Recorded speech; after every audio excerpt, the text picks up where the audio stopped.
truth hides when no one looks in empty rooms and shadow nooks. You chase the light, but hold the dark. A spark, then nothing's dark. Trace of this and that, right or wrong, it falls to that. My innocence slipping slow. Let it go.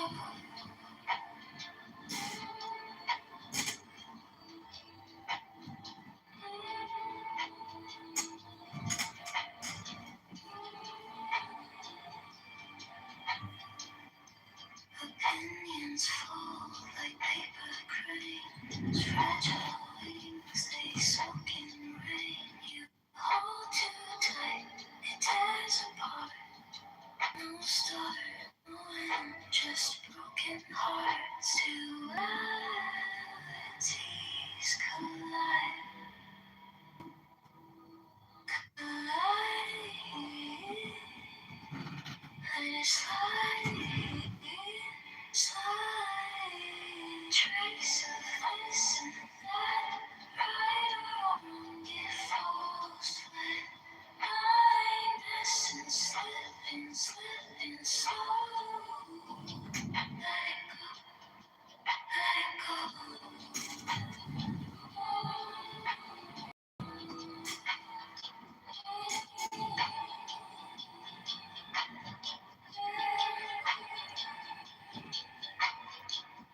No black, no white, just shades of gray. No need to fight, no need to stay. If nothing's left, you're finally free. I see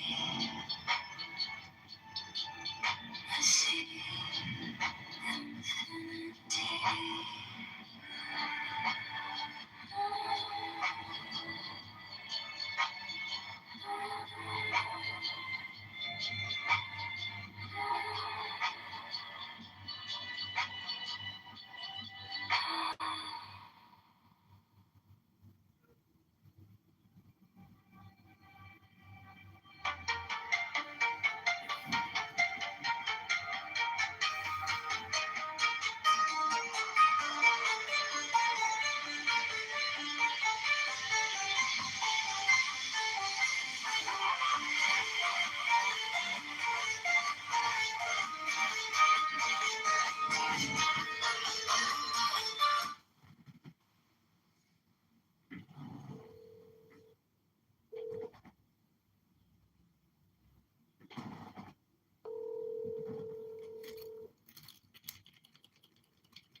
Sorry, the mailbox is full and there is not enough space to leave a message.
One thing, all things. Spinning in the same groove, intertwined threads and remove proofs. No borders, no fences, no dividing the lens. Breath of the cosmos, where it starts, where it ends. Perfect. Now let the flaws just hum in the cracks of the world. That's where light comes. Chasing and rolling on the rise. The waves in the silence, not in the collage. No need to fight it. Let it unwind. Step into the rhythm of a trusting mind. Oh, yesterday. Go tomorrow. Go today. The way don't speak, but it shows the way. No beginning, no finish, no lines to erase. Just trust, just flow. Let it fall into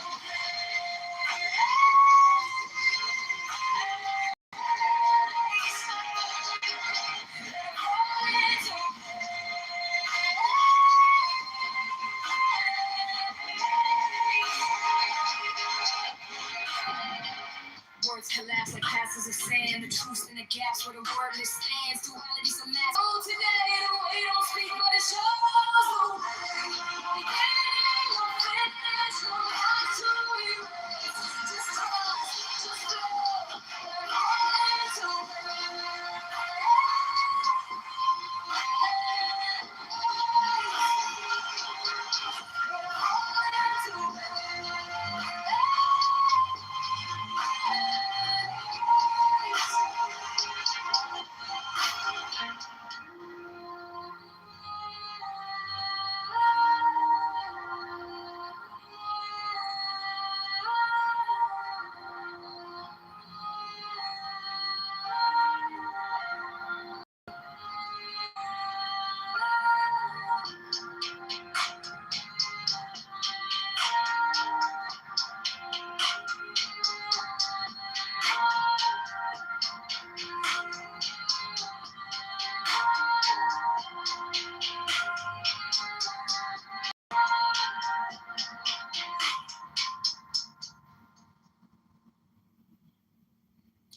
Okay, welcome to Read Books for Money.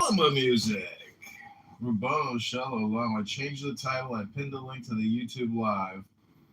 Thank you for being here yet again, Rubono Shallow Llama. The time is now. And you only have 2.5 billion seconds. So let's get started because time, they're 2.5 billion. That's my Steve Appel laugh. Boom, boom. You sound Vietnamese, African. I don't understand what's going on here. No, Bibi, 355,000 were killed from what year? Was it 2023, 2022? No, October 7th. Okay. One channel. Okay, so you're a fucking idiot. So it's documented in 72,000, buddy. Yeah, but as I said, non-Jewish sources is 75,000. Non-Jewish sources is 75,000. From non-Jewish sources is estimated to be 355,000. Okay, name it. Ocean, hold on 1 second. First of all, it's a million, not 355 for non-Jewish sources. It's a million.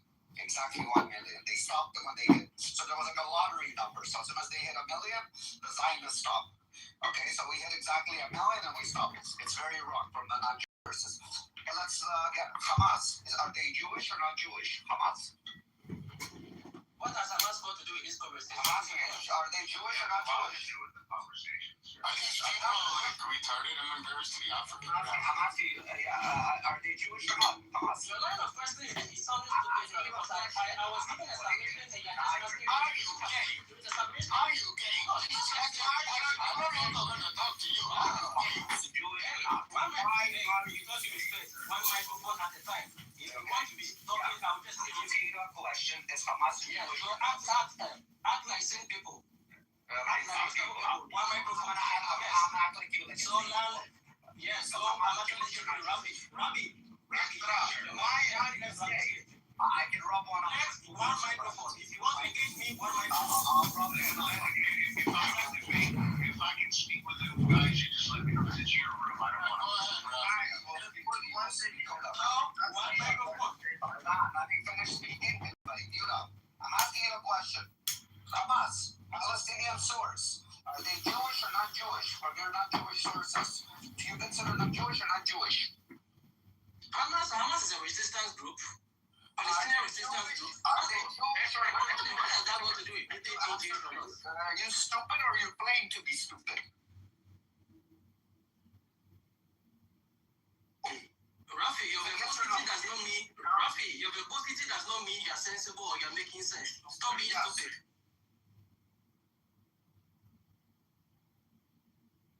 Okay, so we've got 4 books queued up. We're going to go to favorite number pages and read 3 to 10 minutes with each book, just 4 books. That's what we're doing in the book club today, kids. If you want to donate to this campaign, go to chicagomayoral.com. I want to thank you all for coming to the John Kitover Nonprofit Book Club for kids that don't read good books no more and stuff like that. For kids that can't read books because they're too poor. And, you know, we could go on about the R word, the F word, N word, the K word, or the Z word. All right, let's go to page 69 in The Wisdom of Insecurity by Alan Watts. A message for an age of anxiety. This is page 69. As a matter of fact, mental activities of this kind can now be done far more efficiently by machines than by men. So much so that in a not too distant future, the human brain may be an obsolete mechanism for logical calculation. Already the human computer is widely displaced by mechanical and electrical computers of far greater speed and efficiency. If then man's principal asset and value is his brain and his ability to calculate, he will become an unsaleable commodity in an era when the mechanical operation of reasoning can be done more effectively by machines. Subnote 1. I take my facts on this matter from Norbert Wiener's remarkable book, Cybernetics, New York and Paris, 1948. Dr. Wiener is one of the mathematicians chiefly responsible for the development of the more elaborate electrical computers. Having likewise an advanced knowledge of neurology, he is well able to judge the extent to which these inventions can reproduce the work of the human organism. His book contains the following pertinent observation. It is interesting to note that we may be facing one of those limitations of nature in which highly specialized organs reach a level of declining efficiency and ultimately lead to the extinction of the species. The human brain may be as far along on its road to this destructive specialization as the great nose horns of the last of the Titanotheres. Already man uses innumerable gadgets to displace the work done by bodily organs in the animals, and it would surely be in line with this tendency to externalize the reasoning functions of the brain and thus hand over the government of life to electromagnetic monsters. In other words, the interests and goals of rationality are not those of man as a whole organism. If we are to continue to live for the future and to make the chief work of the mind prediction and calculation, man must eventually become a parasitic appendage to a mass of clockwork. There is indeed a viewpoint from which this rationalization of life is not rational.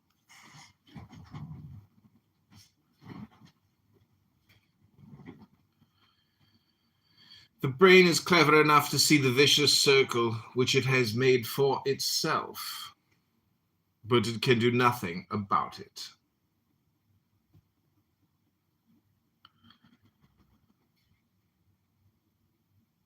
Seeing that it is unreasonable to worry does not stop worrying.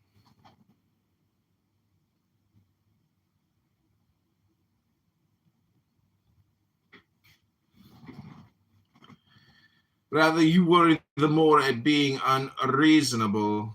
It is unreasonable to wage a modern war in which everybody loses. Neither side actually wants a war. And yet, because we live in a vicious circle,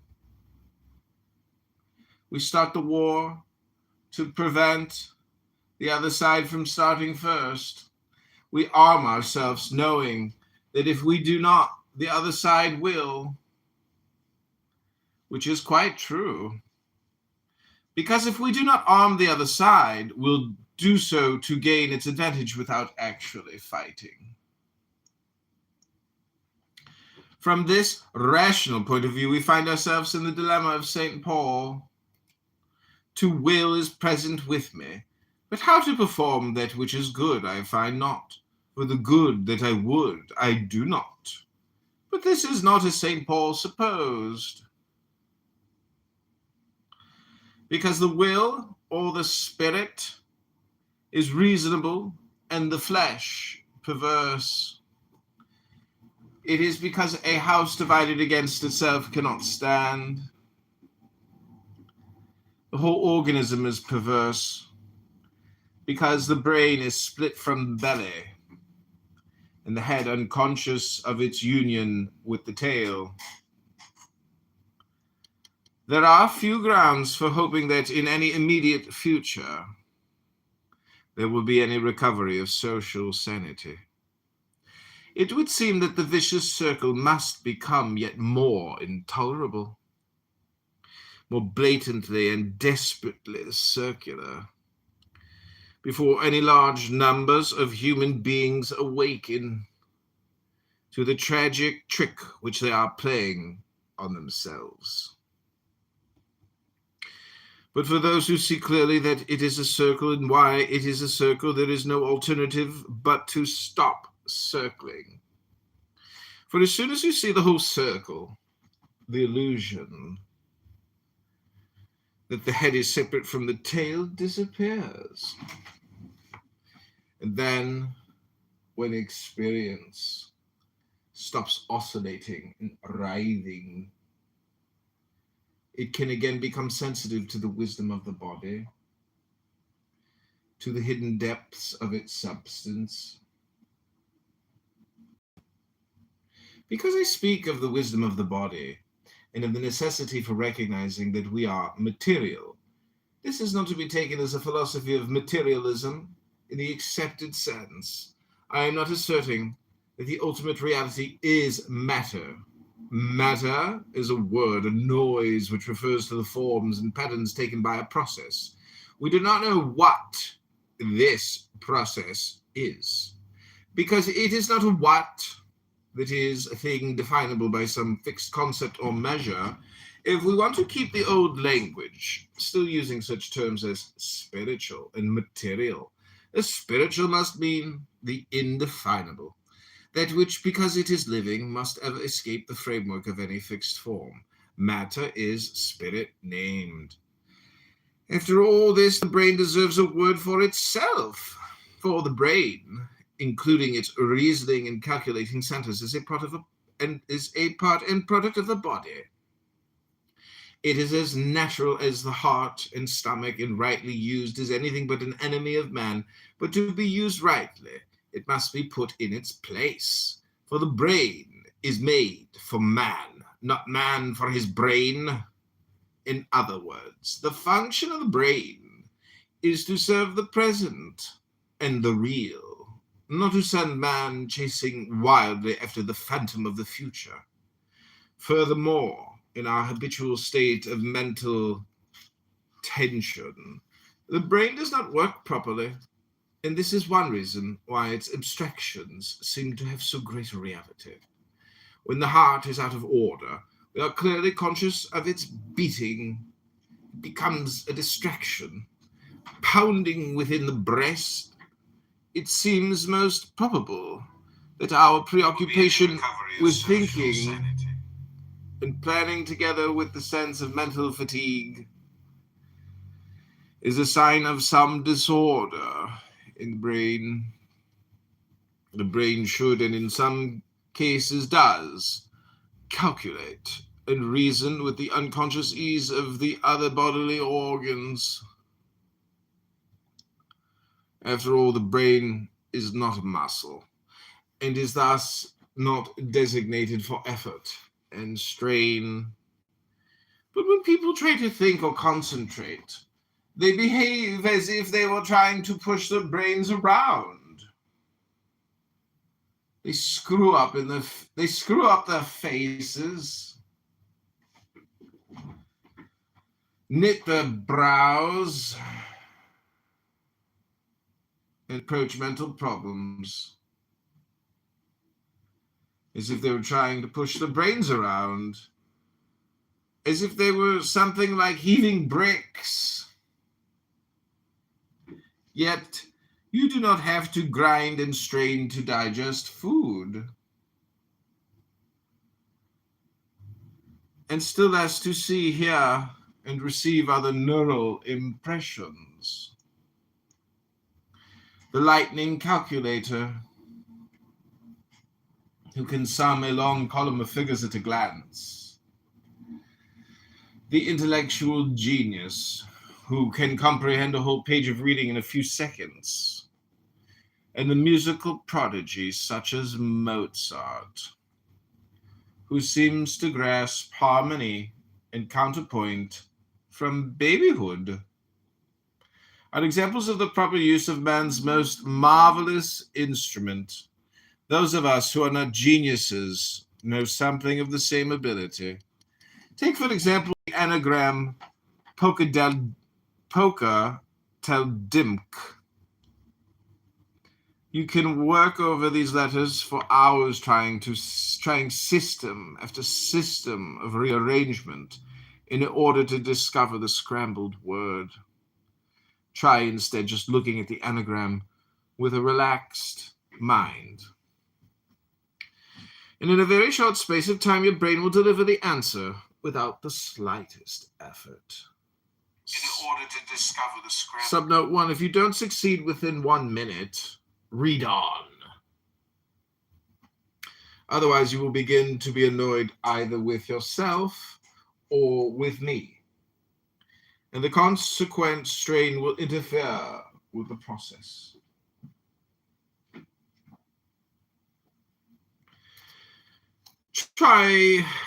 We rightly mistrust the snap answers of strained and wandering minds, but the rapid, effortless, and almost unconscious solution of logical problems is what the brain is supposed to deliver.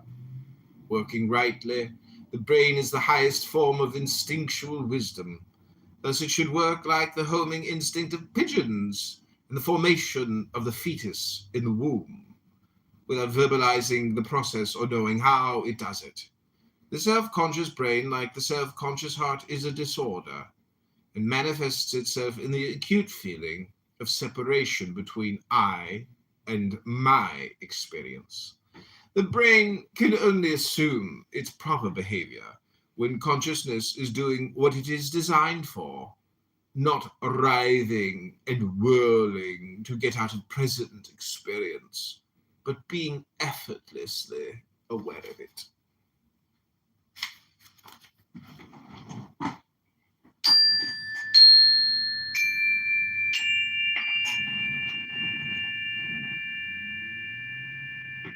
Okay, this is the John Kitover Chicago Book Club Poetry and Meditation Session. Rabbono Shalom. Hit that like button, share, and subscribe. You're live on YouTube right now, Rabbono Shalom. That was a reading from Alan Watts, page 69. From The Wisdom of Insecurity.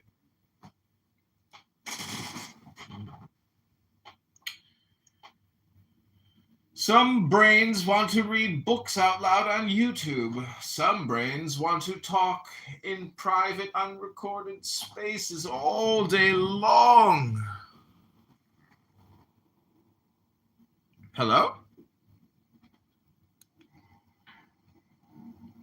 Should we read the Kabbalah? The Holy Kabbalah.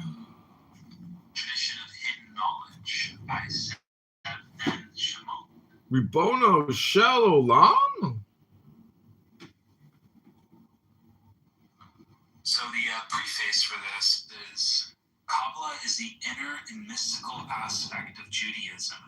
It is the perennial teaching about the attributes of the divine, the nature of the universe, and the destiny of man in Judaic terms. Imparted by revelation, it has been handed down over the centuries by a discrete tradition that has periodically changed the mythological and metaphysical format to meet the spiritual and cultural needs of different places and epochs. This long and broadly spread history has given Kabbalah a remarkably rich and wide variety of images of reality which appear to be unversed, as strange, obscure, and even at times contradictory or corrupt. Therefore, in this presentation, one particular Kabbalistic system is used to unify and clarify a kaleidoscope of diverse views and practices drawn from ancient and modern sources. Finally, it must be stated, in concordance with the strict Kabbalistic rule, that the exposition represents one man's comprehension of a living tradition as it exists in the world of today.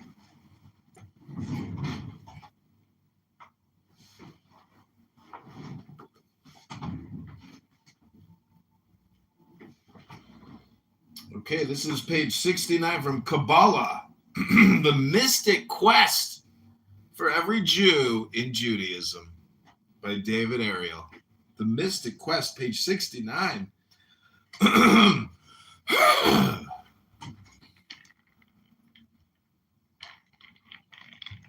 Some people say start at 1, I say start at 69. Here we go.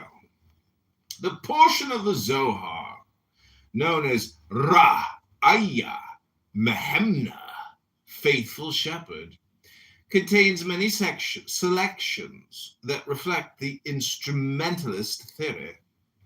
In one such section, God is described as acting without being known because he acts through the instrumentality of the Sephirot. Like an overflowing ocean, the infinite, called here the first Sephirah, emanates the next two Sephirot, described as a channel and a basin to contain the vast ocean waters. Woe to one who compares the infinite to any of the human characteristics or even to one of his own attributes, or the more so to one who compares him to humans who are born and die. God may be characterized according to his governance upon a particular attribute, see one of the Sephirot, or even upon all the created beings. When he disappears above and beyond that attribute, he cannot be said to have that attribute, be characteristic or form.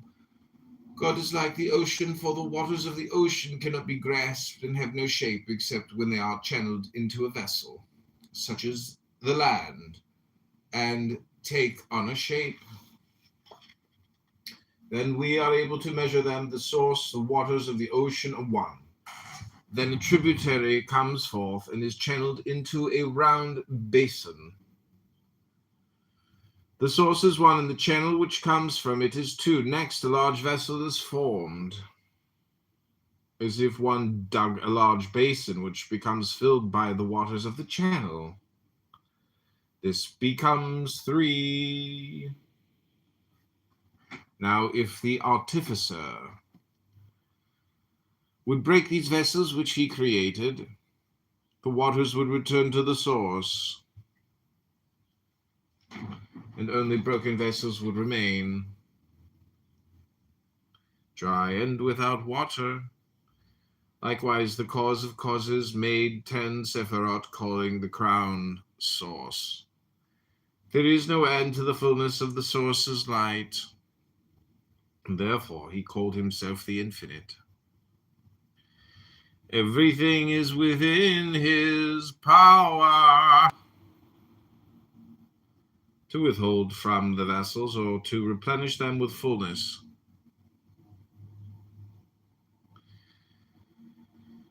And withhold according to his will.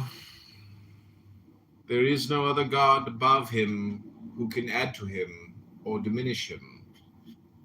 Moshe Cordovero, a leading Kabbalist, proposed that one can even visualize the Sephirot as vessels in several ways.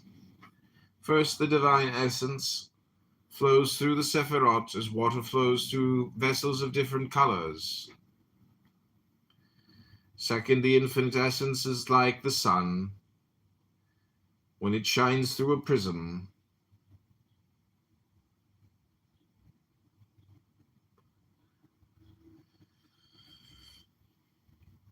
A change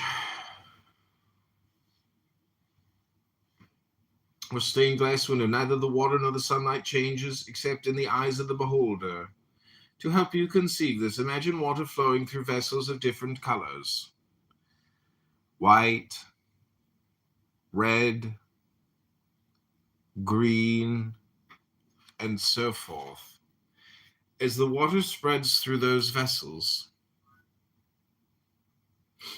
although the water is devoid of all color, it appears to change into the colors of the vessels. Although the water is devoid of all color, the change in color does not affect the water itself, just our perception of the water. So it is with the Sephirot. They are vessels known, for example, as Hesed, Gevura, Tiferet, each colored according to its function, white, red, and green, respectively. While the light of the emanator, the essence, is the water having no color at all. This essence does not change. It only appears to change as it flows through the vessels. Better yet, imagine a ray of sunlight shining through a stained glass window of 10 different colors. The sunlight possesses no color at all, but appears to change hue as it passes through the different colors of glass. Colored light radiates through the window. The light is not essentially changed, though so it seems to the viewer. Just so with the Sephirot. The light that clothes itself in the vessels of the Sephirot is the essence, like the ray of sunlight. That essence does not change color at all, neither judgment nor compassion, neither right nor left. Yet by emanating through the Sephirot, the variegated stained glass, the judgment or compassion prevails. The first three Sephirot are described as follows. The infinite is described as being indistinguishable from the first vessel. This first Sephirah, an infinite and undifferentiated expanse, is the source of everything else. Then the essence of the infinite is channeled into a tributary that gives the first definition to the boundless expanse. This tributary is the second Sephirah. Next, the channel empties into a basin that is defined by the contours of the land around it. The basin is the third Sephirah, and the land around it constitutes the other Sephirot.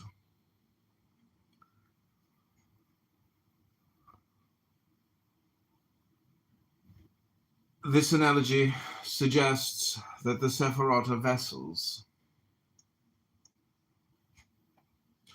or channels that limit the infinite and give finite definition to everything else. The description is also reminiscent of the creation narrative in Genesis and suggests a parallel between the creation of the Sephirot and the creation of the world. The instrumentalist conception of the infinite is profoundly impersonal. The infinite is thoroughly removed from everything and never reveals itself. All the descriptions that are usually associated with the personal concept of God is the being who reveals himself, cares about man, and answers his prayers are relegated to the Sephirot. In order to consider the infinite as God, the mystic must be willing to engage in an unusual degree of remoteness and abstraction. The doctrine of the Sephirot as the essence of God is an attempt to preserve the concept of a personal God. It does, however, imply that God's essence changes according to the differences among each of the Sephirot. Kabbalists of this persuasion believed that it was more important to preserve the notion of a personal God than it was to preserve the unity of God. These Kabbalists describe the relation of the infinite to the Sephirot by an analogy to a candle. Many candles can be lit from one candle without ever changing the nature of the first candle. Therefore, one unique essence can be the source of many other essences without undergoing any essential change. The essentialists also believed that the descriptions and attributes that appear in the Bible refer to the Sephirot and not to the infinite. Unlike the instrumentalists, however, they claim that God is portrayed in the Bible since the Sephirot are God's essence. Thus, they are able to preserve the personal concept of God while referring all of the anthropomorphisms and anthropopathisms to the Sephirot, not the infinite. The difference between the infinite and the Sephirot is one of degree. The infinite emanates the Sephirot like a powerful transmitter that broadcasts signals through space. They call this process absolute emanation. The Sephirot are the broadcast signals, which do not differ essentially from the original transmission no matter how far they travel. The Sephirot are the same as the infinite, but the distance from the source produces a slightly different impression depending upon the reception. Therefore, the only difference between the infinite and the Sephirot is according to the reception, that is, according to which particular Sephirah receives the emanation. God is the infinite, but sometimes he is perceived through one Sephirah, whereas at other times he is perceived through another. God never changes. Only our perception changes. The changes in our perception or reception correspond to the different Sephirot. In the essentialist scheme, each Sephirah differs from the other according to its distance from the infinite. There are altogether 10 Sephirot, and each one emanates from the infinite. The first is more sublime and more pure than the 10th, but each one contains the essence of the infinite. Each one reflects another aspect of God's nature or essence. When it appears that God acts in different ways, it is really a different Sephirah acting. If, as the essentialists maintain, the Sephirot are just different aspects of one infinite essence, the personal aspect of God is preserved through the unity of God and is somewhat compromised. On the other hand, the instrumentalists preserve the integrity of the divine unity while sacrificing the personal aspect of God. While neither theory is able to preserve both divine personality and unity, the two schools of thought flourished side by side according to the predilections and theological inclinations of the Kabbalists. The Kabbatists. The term Sephirot first appears in one ancient text, Sefer Yetzirah, and later in a medieval text, Sefer HaBahir. These texts, however, do not employ the term in the same sense that it came to mean in Kabbalah. The earliest Kabbalistic treatises in Gerona, particularly the writings of Azriel, described the Sephirot in ways that came to be accepted among all subsequent Kabbalistic writers. The Gerona Kabbalists also codified the names of the individual Sephirot, although some variations in the exact names persisted. The Kabbalists, following the definition found in Sefer Yetzirah, taught that there are 10 Sephirot. It was left to the Gerona Kabbalists, the disciples of Isaac the Blind, to identify the Sephirot by name. 6 of the names were derived from the biblical verse, "Yours, Lord, are greatness Gedula, might, Gavura, splendor, Tiferet, triumph, Netzah, and majesty, Chod. To you, Lord, belong kingship, Mamlacha. Each of these terms was understood as an attribute of God that the Kabbalists included in the list of 10 Sephirot. To these 6, they added 3 others to represent the idea that God is pure mind. These 3, Keter crown, Chokmah wisdom, and Bina understanding, were placed at the top of the list. The 9th, Yesod, foundation, was inserted, and the Decad was complete. Keter crown is the first Sephirah emanated from the infinite. It is the highest and most glorious of the Sephirot, and crowns them all. It stands as the barrier between the infinite and the other Sephirot, and so encircles the crowns the infinite. Because each Sephirah is emanated from another, the highest one, Keter, stands hierarchically above them all. Keter is the archetype of God as king. It is Keter who calls himself, I am that I am in Torah. Sometimes Keter is identified with the infinite. Most often, however, Keter is the first Sephirah radiated or emanated by the infinite, which stands above it. Those who identify Keter with the infinite lean toward the essential view and believe that the Sephirot are only different stages in the unfolding of God's infinite essence. Those who believe that Keter is the first Sephirah and is not identical with the infinite generally follow the view that the infinite acts through vessels. The Sephirot and their God in his vessels are not similar. Therefore, the essentialists favor the personalist notion of God and therefore theorize that Keter is the same as the infinite. The instrumentalists believe that God is impersonal and the infinite is above Keter. There are many other names for Keter in Kabbalah. It is often called Ayin, nothingness, because it is beyond all existence, yet is the cause of all existing things. In the prayer of Nehunya ben Hakana, written in the 13th century, a hymn to Keter appears. Everything is in it, for the internal powers of the Sephirot are in it. The vitality and existence of everything stem from it. It is analogous to the soul that gives life to the body and constitutes it. The constitution of everything is in Keter. There is no front or back, right or left. In this Sephirah, it is called indifferent unity. It is also called Chokmah Penimit,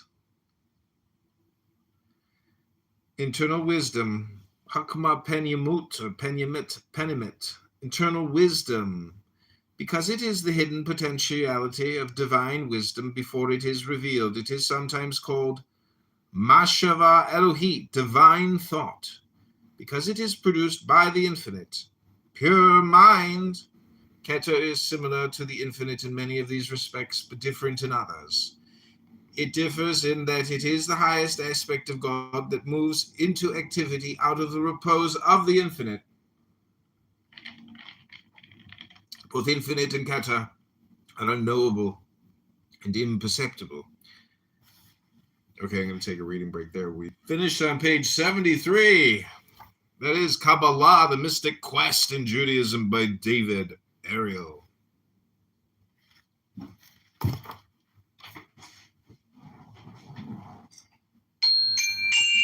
we have Kabbalah, the tradition of hidden knowledge.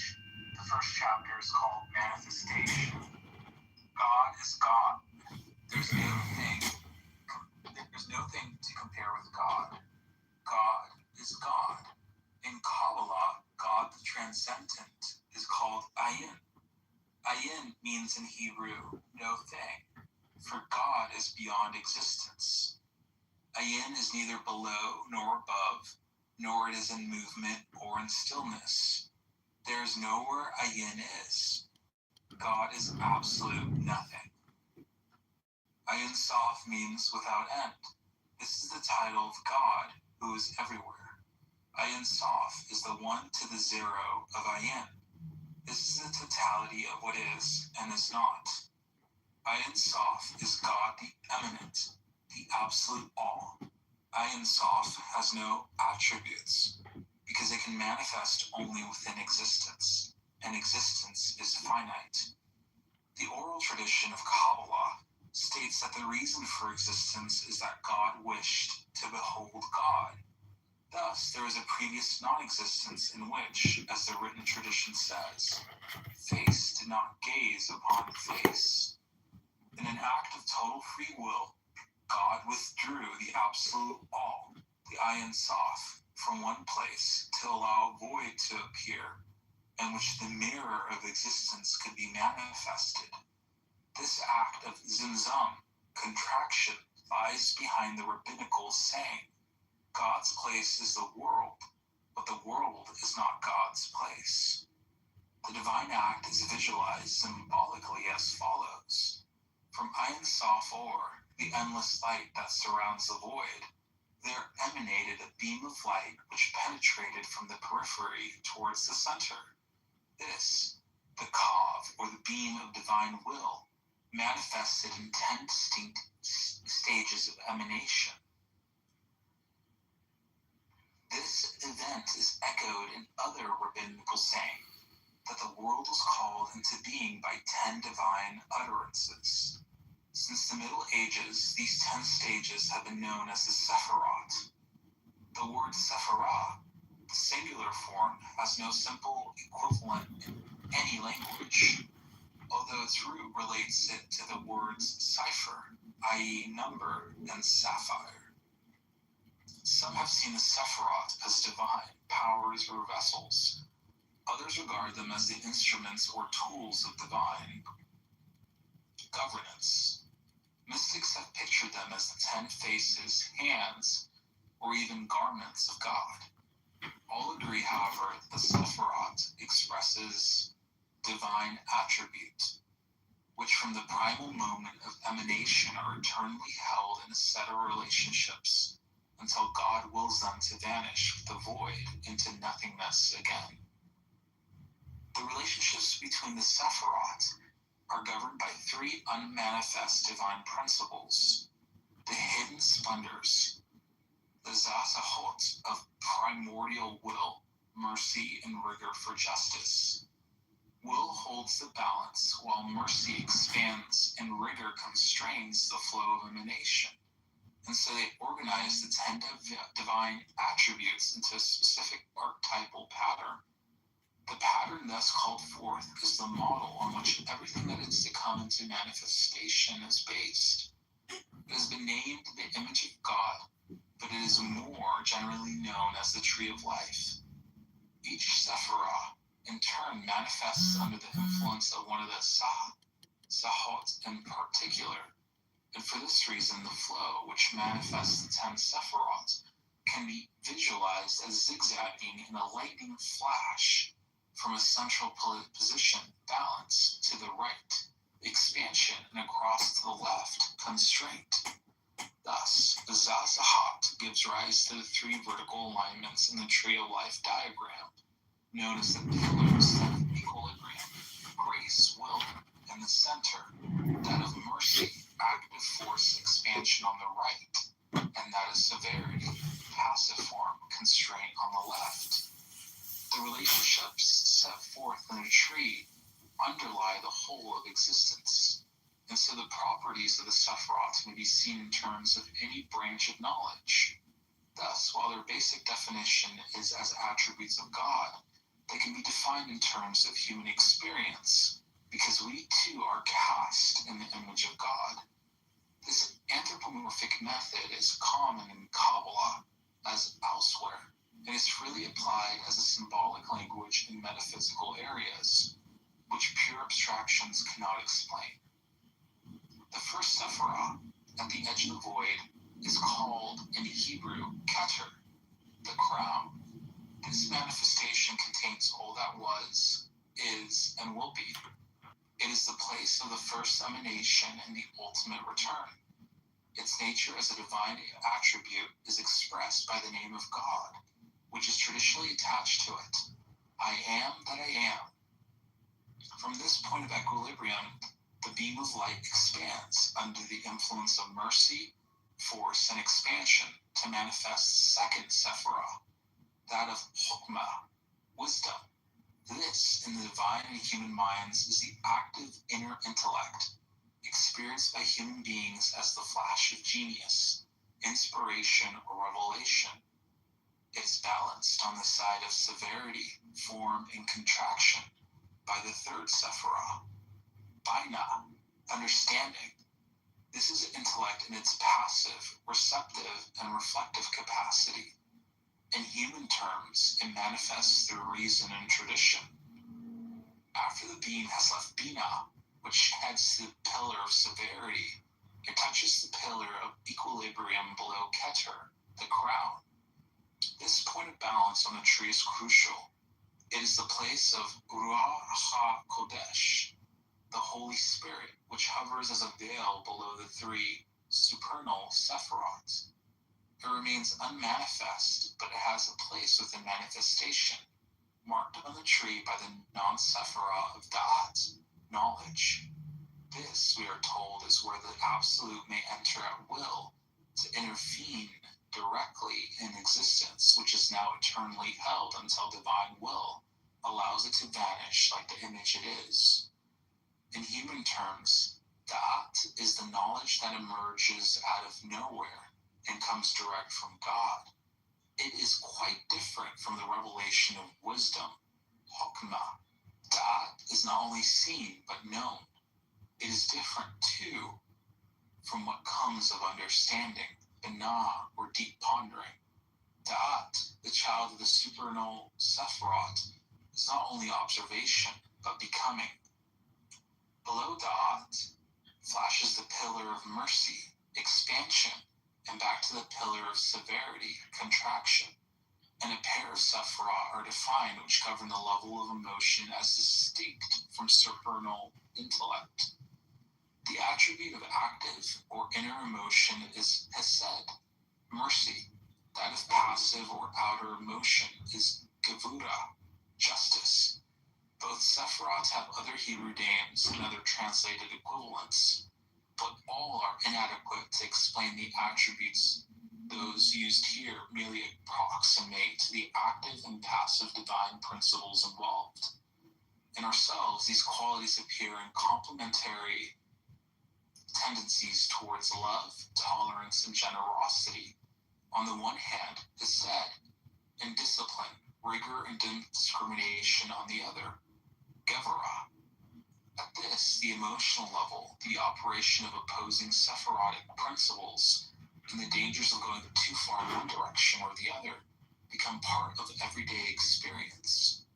Justice and mercy underlie every human transaction, from a summit conference to the choice of a birthday present. The lightning flash, having passed from the expansive principle of hesed to the constrictive principle of gevura, now returns a stage lower to the pillar of equilibrium. Here is manifested the central Sephirah of Tiferet, beauty or adornment. This lies at the heart of the tree, relating directly to all the Sephirah of the pillars of severity and mercy. Whenever the tree diagram is applied, as it can be, to the dynamics of any organism or system, Tiferet is the heart of hearts. With the emotional Sephiroth of Hesed and Gevura, it forms the triad of the divine soul. With the higher Sephiroth of Hokmah and the Bina, it forms the great triad of the divine spirit, in the midst of which hovers the Ruach HaKodesh.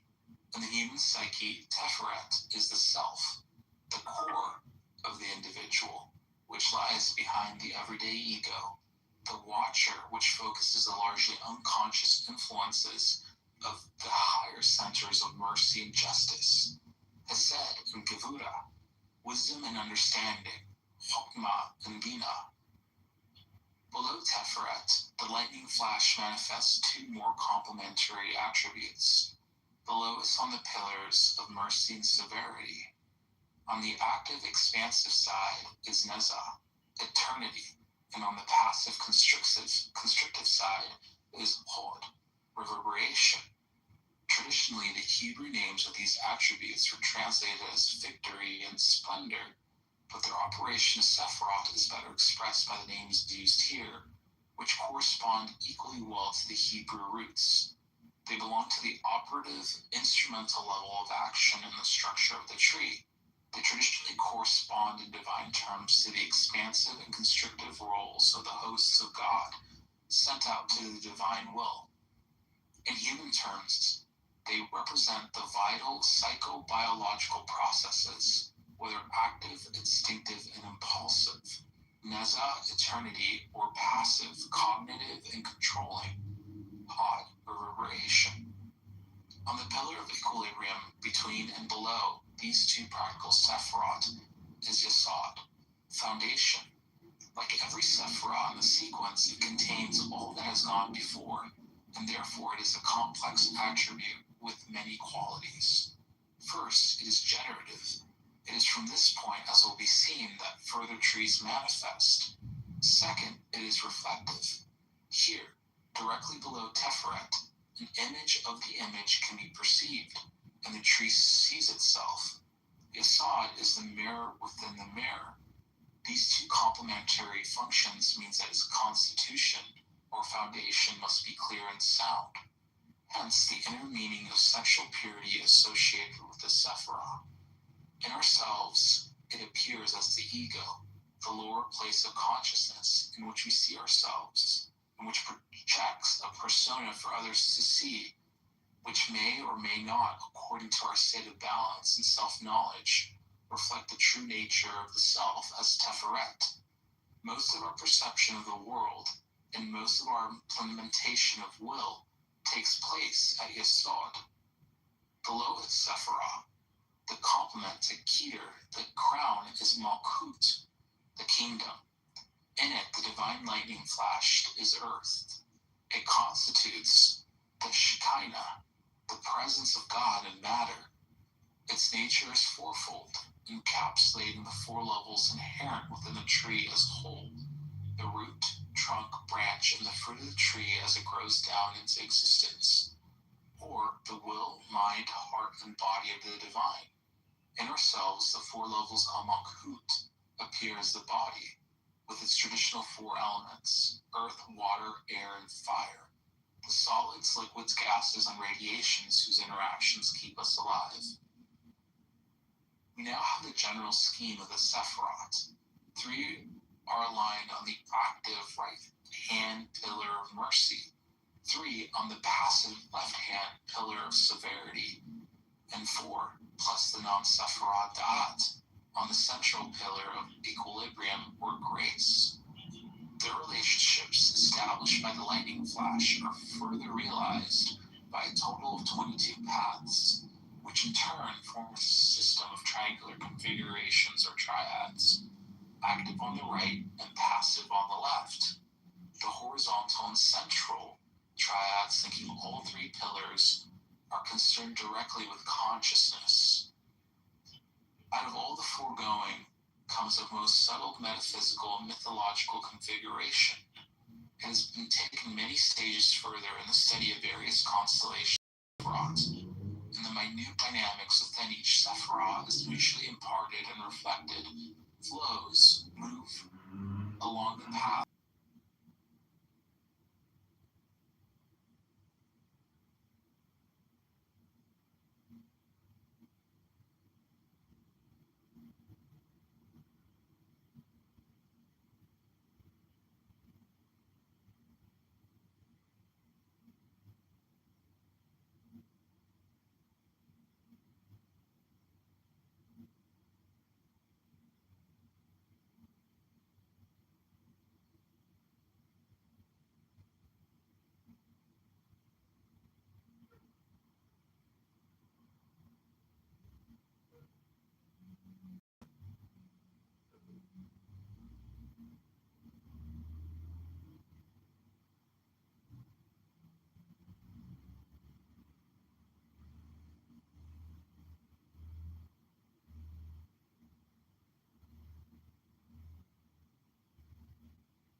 Between the here and there, a hollow breath to take its time. This world unraveled, all the noise dissolves. When the mind vanishes, the mirror fades, it holds no face. There's nothing left to solve. There's nothing left to solve. Just the echo of silence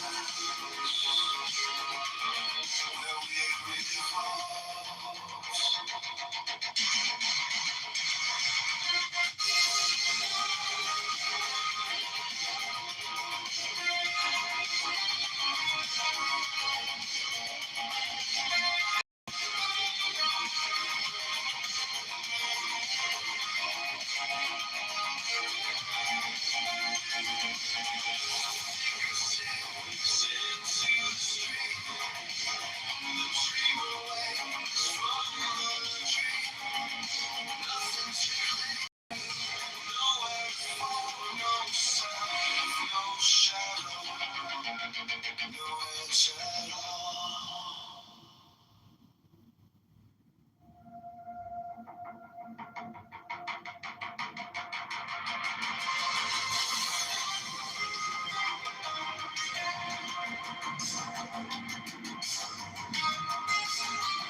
and start.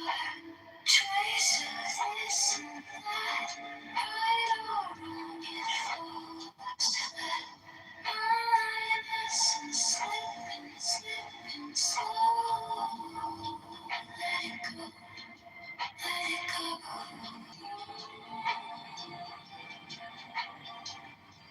Opinions fall like paper crayons, fragile wings, they soak in rain. You hold too tight, it tears apart.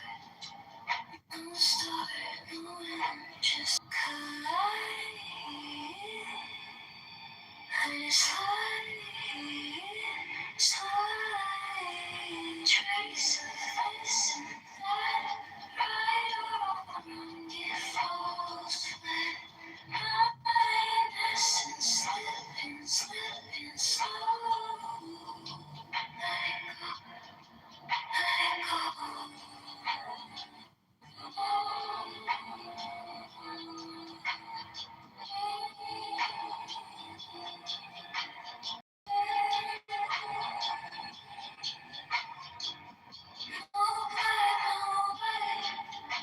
Just shades of gray. No need to fight, no need to stay. If nothing's left, you'll finally be free. I see infinity.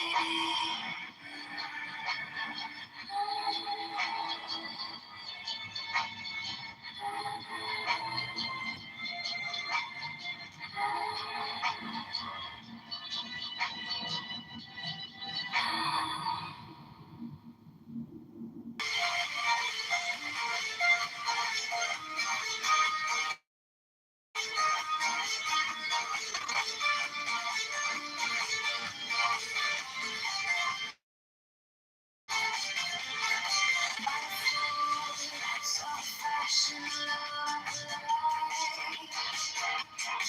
Through the shroud, through the cloud, where secrets reside. Through the storm, through the smoke, I survive, I survive. To the madness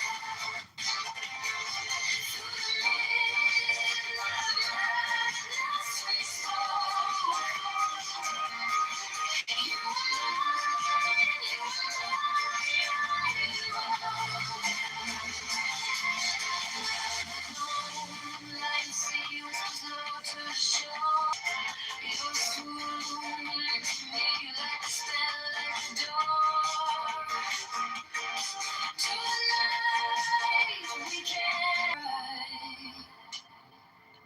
but they can't touch the heat, touch the heat.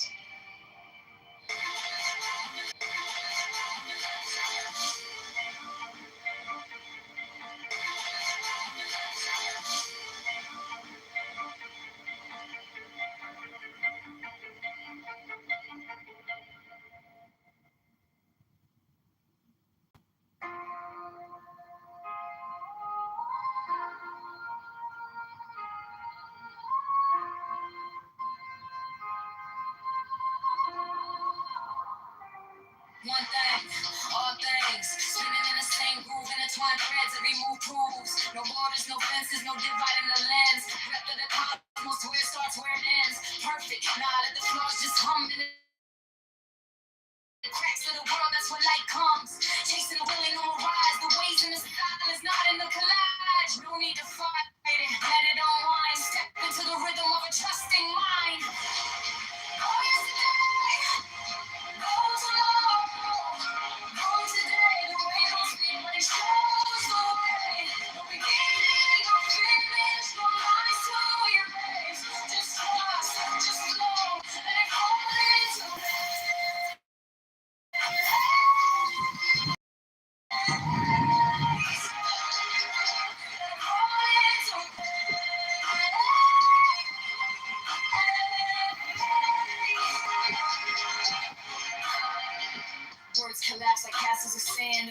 gaps where the wordless stands. Duality, some masculine layers of the face, find the void. And you'll find the grace, tied to nothing. The weight drifts off, letting go of perfection. The chains unlock. Faith ain't a question, it's the absence of fear. When you lose the division, the path is clear.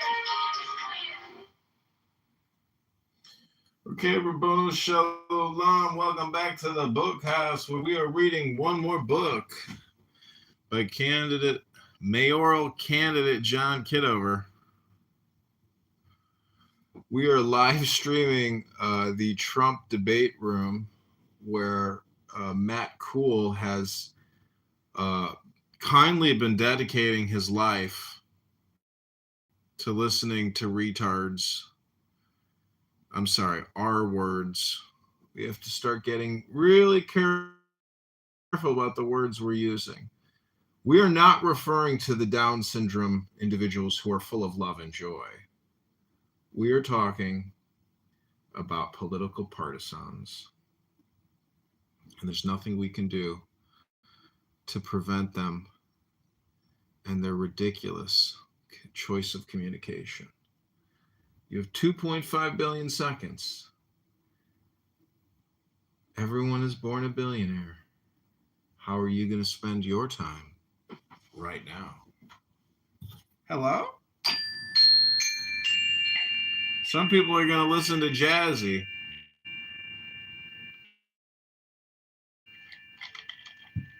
But you're never going to become Jazzy if you listen to Jazzy.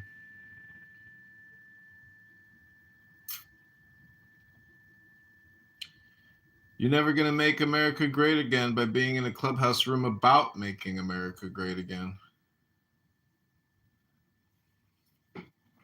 If you're fat, you're never going to become thin until you start changing what you're thinking about. If all you do is eat and sit on a couch and watch Netflix, well, you're never going to lose that weight. Okay, this is What is Zen. We're going to page 69. Here we go.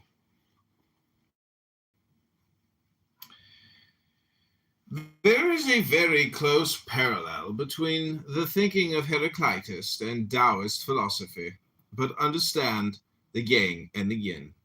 Heraclitus is the most original thinker in Western thought. Philip Wheelwright published an excellent translation of what remains of the fragments of Heraclitus's philosophy. If the West had founded itself on Heraclitus, rather than Aristotle, we would have been a lot better off, because he was a most ingenious man, and his thought is far closer to Eastern thought. The Japanese feel that death is a completely natural event. It is only, as it were, the dropping of the leaves, and yet the root underneath is always there. This is difficult for most people to appreciate. The root doesn't seem to enter into our ordinary lives at all. I feel that I'm only on top. How do I get down?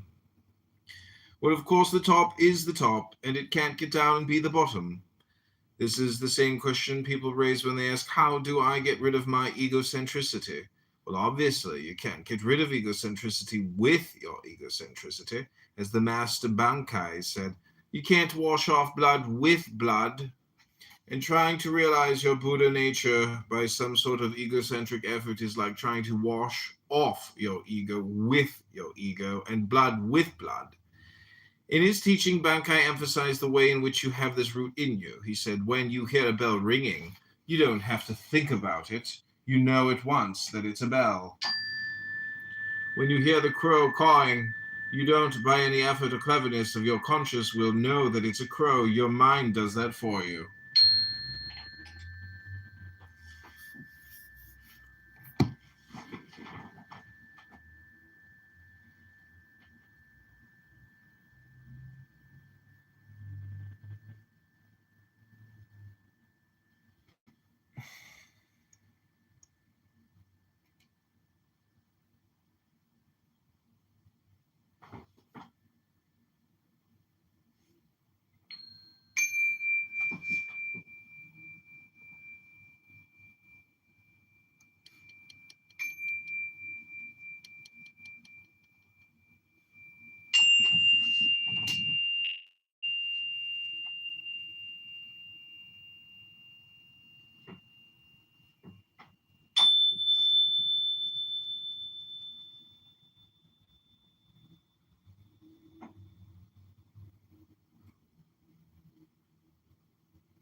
Okay, Chris, if you have anything you want to read, now would be that time.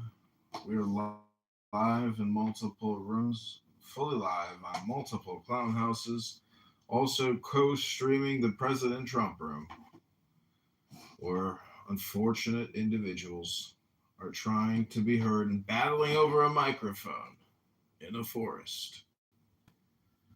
And there's no one there to hear them. They are in an unrecorded space, but we're recording them because we have compassion for our fellow citizens. We want to help liberate them from their own mouths, their own brains. Not fucking believe in freedom, who do not believe in fucking nothing. They don't believe in human rights. They don't. They will do all of this to everybody who is not a Muslim. To everybody. I don't know what part of this you don't fucking understand. I have proof that Ocean is correct. Simon, let me respond. Simon, I didn't interrupt you. I'm going to be brief. You live in Leeds, Simon. You live in Leeds. I happen to know Leeds well. In Leeds, the Muslim community has been gang raping little Christian girls. I've never seen you mention that once. Not once, Simon. No, you let me finish, Simon. I didn't interrupt Christian girls, and you don't give a shit. Your hatred of Jews is great. That you ignore the crimes. You ignore this three girls into your own nation. You let Muslims into your own nation to rape Christian girls. You don't give a fuck. All you care about is something halfway across the world. Hey, dude, have I upset you somehow? Yeah, I can assure you. You know what? What is the Just wait a second. Hold on, let me ask you a question. Yeah, go for it. Do you live in England? What do you want to say? He doesn't have nothing to say. What I'm trying to say, this is my land. I want it back. You guys, it's in Iran. Well, who's taking it? I will come and take it.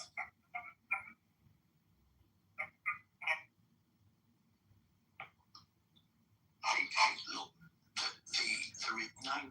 think it's 9% of the UK population is my Asian. story is Right.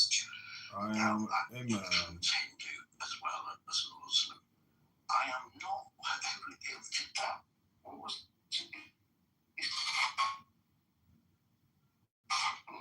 No. Yeah, it's not a question of what I let Muslim people come into the country. I to rape young Christian girls. There are extremists of all types. No, that's not true, dude. You want to talk about, for example, the top 50 terror organizations in the world? All of them, I'm sure they're all Islamic. Exactly. None of them is Christian. Hi, Kelly. None How's of them your day? is Jewish. None of them. And it's not. And I just want to make sure that you understand. Hold on. I'm not saying that they are Muslim. Hold on. They are not Muslim. They are under the banner of Islam. You know, is a murderer. That is, you know, there are Jewish that are murderers. There are Christians that are murderers. But they are not doing it in the name of Judaism or Christianity. Those terror organizations, they are doing it under the banner of Islam. That is the difference. Hold on. Let me ask why don't we deal with that extremism? Because I will tell you why. Because it's not our position. Well, I want to make this last point.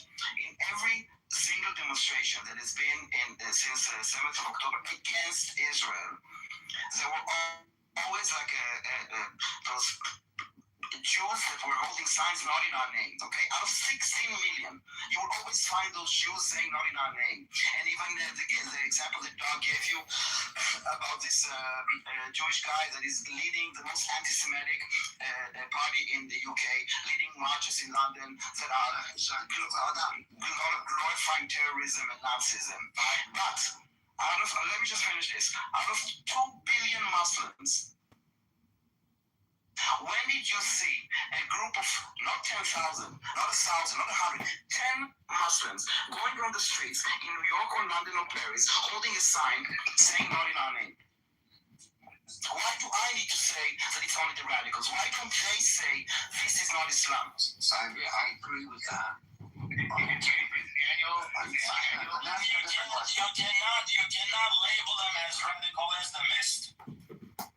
Islam in general is radical. There's no fucking radical. You guys have to look at all of the Gulf leaders and what they're saying. They are condemning these radical Islamists, and they've been warning Europe about them for decades. The UAE We're talking about those in the West that enjoy freedom of speech and freedom of protest. Why don't they use those freedoms? But Daniel, hold on. What about the Gulf leaders that don't want to send right now their own students to England because they say England is too radicalized for them? How fucked up it has to be that a Muslim nation does not want to send their own people, and you can find the Simon. Should be very fucking scary and a big fucking honor. Hey, I live here, man. You don't live there because, well, sorry, you do live there, but you're a blind sheep because you live there. Okay, That's you know, very comfy. yes, and I'll tell you why. Because you're as much as fought for statewide and criticizing the like Jews or the state of Israel. And let me ask you a question. I'm asking you, Simon, a question. Hold on.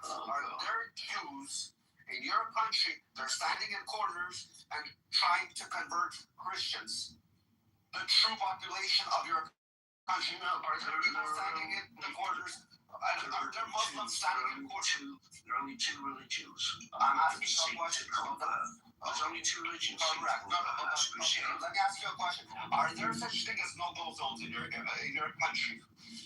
No. No, really. We're going to play stupid right now, Simon. No, there are places where you think about violence, so you would go, I'm not going I get it. What kind of violence are we thinking about? Getting robbed? Why? Or is there violence on Islam violence, like Muslim on Muslim violence, or it's going to be violence because you're not following the ethics of the religion, where you're walking down the street of a Christian nation and you're not covered up, where you're exposing a skirt if a girl wants to be in a skirt or anything like that, where she might get fucking harassed? Are there areas like that?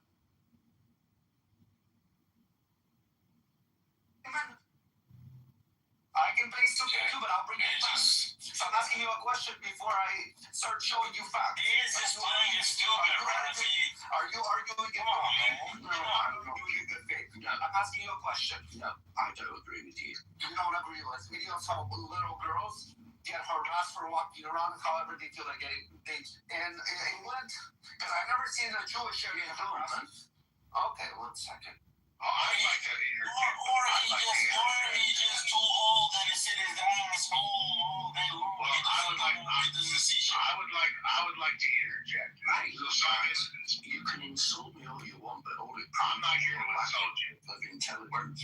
I'm not insulting you. I'm just saying you're just lying. Lock me up. In front of all of us.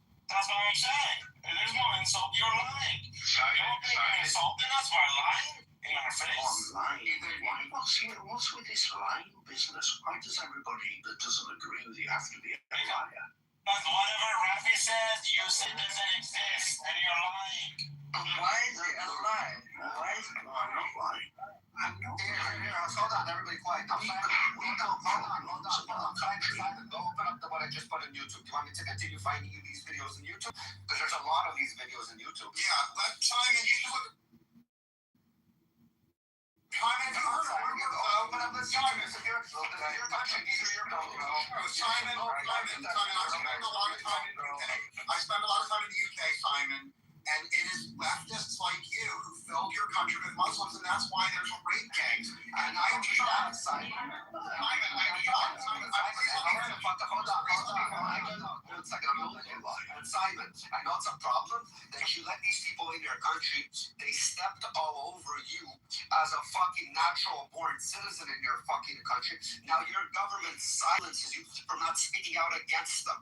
And now you're fucking a dog that's fucking muzzled. Do you understand? You became a fucking second-class citizen in your own fucking country. That's even more fucking sad. Rafi, you're right. And what's even more disturbing, Simon, I see that you want a cause. You want a solution for the Palestinian people, right? You have a humanitarian look at it. You want to see a solution to the turmoil. Let's take a let's take a look at British history, right? Let's take a look at all the trillions of dollars, trillions of pounds that have been put into the British economy by the Gulf nations, right? The Gulf nations saved England. That's why real estate is so high in central London, where my flat is, because they bought up all the real estate. They stimulated the economy with their money. And now, behind the Palestinian cause of so-called freedom and the IRGC push of the media campaign, they are now all of these people protesting who are pro-Palestinians in England. They're against the Gulf Arabs. They're against Saudi. They're against all of them. They call them traitors. And that is very bad because that is the support mechanism of industry and money that can help the whole Arab world. You see what I'm saying? They're trying to split up sides. They're trying to get all of these protesters not only to be Jewish, but anti-Saudi, anti-UAE, anti-Arab. So there's a big problem with this. Yes, you're right. There have been Pakistanis and other, Muslim communities that have assimilated in Britain since centuries ago. I'll give you that. But now, with this new fight for so-called Palestine, they are brainwashing everybody to hate everybody just for this cause, and that is dangerous. Who's this mysterious guy? The left-wing protesters in England who are destroying the country with this Free Palestine movement, but they don't want to free Palestine. Why do you say it like that? He's talking about you. Spend a lot of time. You spend a lot of time in London, Simon. Simon, you have killed your own nation with your altruism. You're such a good-hearted, loving person. You are so kind and loving and generous that you invited Muslims in, and now they are bombing synagogues and raping girls. So your generosity, you killed your own country. You killed your own country not because you're evil. Because of love. Simon, you are so... Because you were too soft. I didn't realize. Let me finish, Simon. I'll tell you the problem is the hate for Israel, the hate for Jews. That's why they killed their own country by fucking siding with Palestine. It's more than that. So you have to understand why they fucking lost their country because of their own. Okay, Rafi, let me finish. I believe even if Israel didn't exist, even if there were no Jews in the world, Simon would still let millions of rapists into his country. You know why? Simon has love and altruism towards criminals and rapists. Simon has such pity for the oppressed that if there is a group that he knows will rape his own daughters and granddaughters, he'll let them in anyway. Because Simon is so desperate to be seen as a moral, ethical person. You can tell from the quiver in his voice. Simon is so desperate to think of himself as a moral, ethical person. It's the most important thing. He has suicidal altruism. He is so woke. He feeds his own granddaughters to the rape machine. That's how woke he is. Now, if people think I'm exaggerating about who Simon is, I'll post many links that prove it. Simon will continue to make Muslim rapists The Labour Party ruined England. The Labour Party ruined England. The difference between you and I, dog, is Simon's my real name. So I'll explain. Dog, you come up on Listen, dog, cat, I don't care whose name and if your name is real or not. We're speaking facts right now. Your name is only that you're speaking facts. fucking courage. Listen, my name is my name. No, Mr. Simon, here's a lot of courage. What's the problem with that? Simon. You're a hater. You're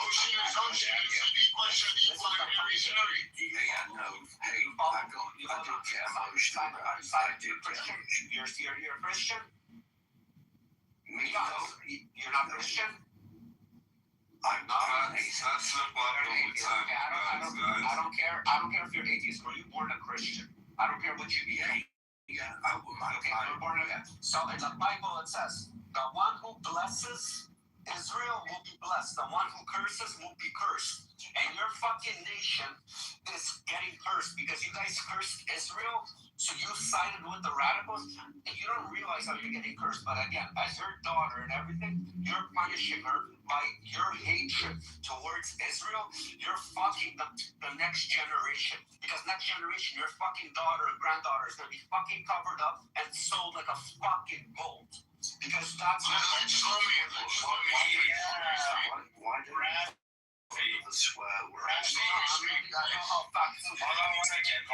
Rafi, he has no idea what he has done to his country. He has zero fucking idea. Look, Simon, look at every 20, country. 30 years from now, the next generation going to hate every single one of you for what you did to your nation. Yes, look at It's just unbelievable. Simon, perfect example. Look at all these Arab nations that condemn Israel. They're all fucking cursed. They're all fucking living backwards. They're still wiping their ass with fucking. I know. That's the shit. Everybody understands it, but let's tame it down a little. Hold on. Let's tone it down a little bit. And let's like fucking country. Oh my god. Okay. Sorry, guys. I hate to be. You guys need to be like quick on the show some juice. Let's let Shlomi speak. He was trying to speak, and everybody dogpiled up past him. Shlomi. The problem of Simon is that he lost religion, and he lost also his nationality. He doesn't care about his nationality. He lost direction. That's it. And he finds his way in the Islam. Interesting. Don't you notice? Yeah, that's a big. But I think you not blame people like Simon. I mean, there are a lot of forces that they were infiltrated by this Palestinianism or the Islamic radicalism, including like once legitimate organizations like Amnesty, the UN, stuff like this, or like I don't know, Sky News. So when they get the information and they get confirmation, they actually think that this is the world that is correct.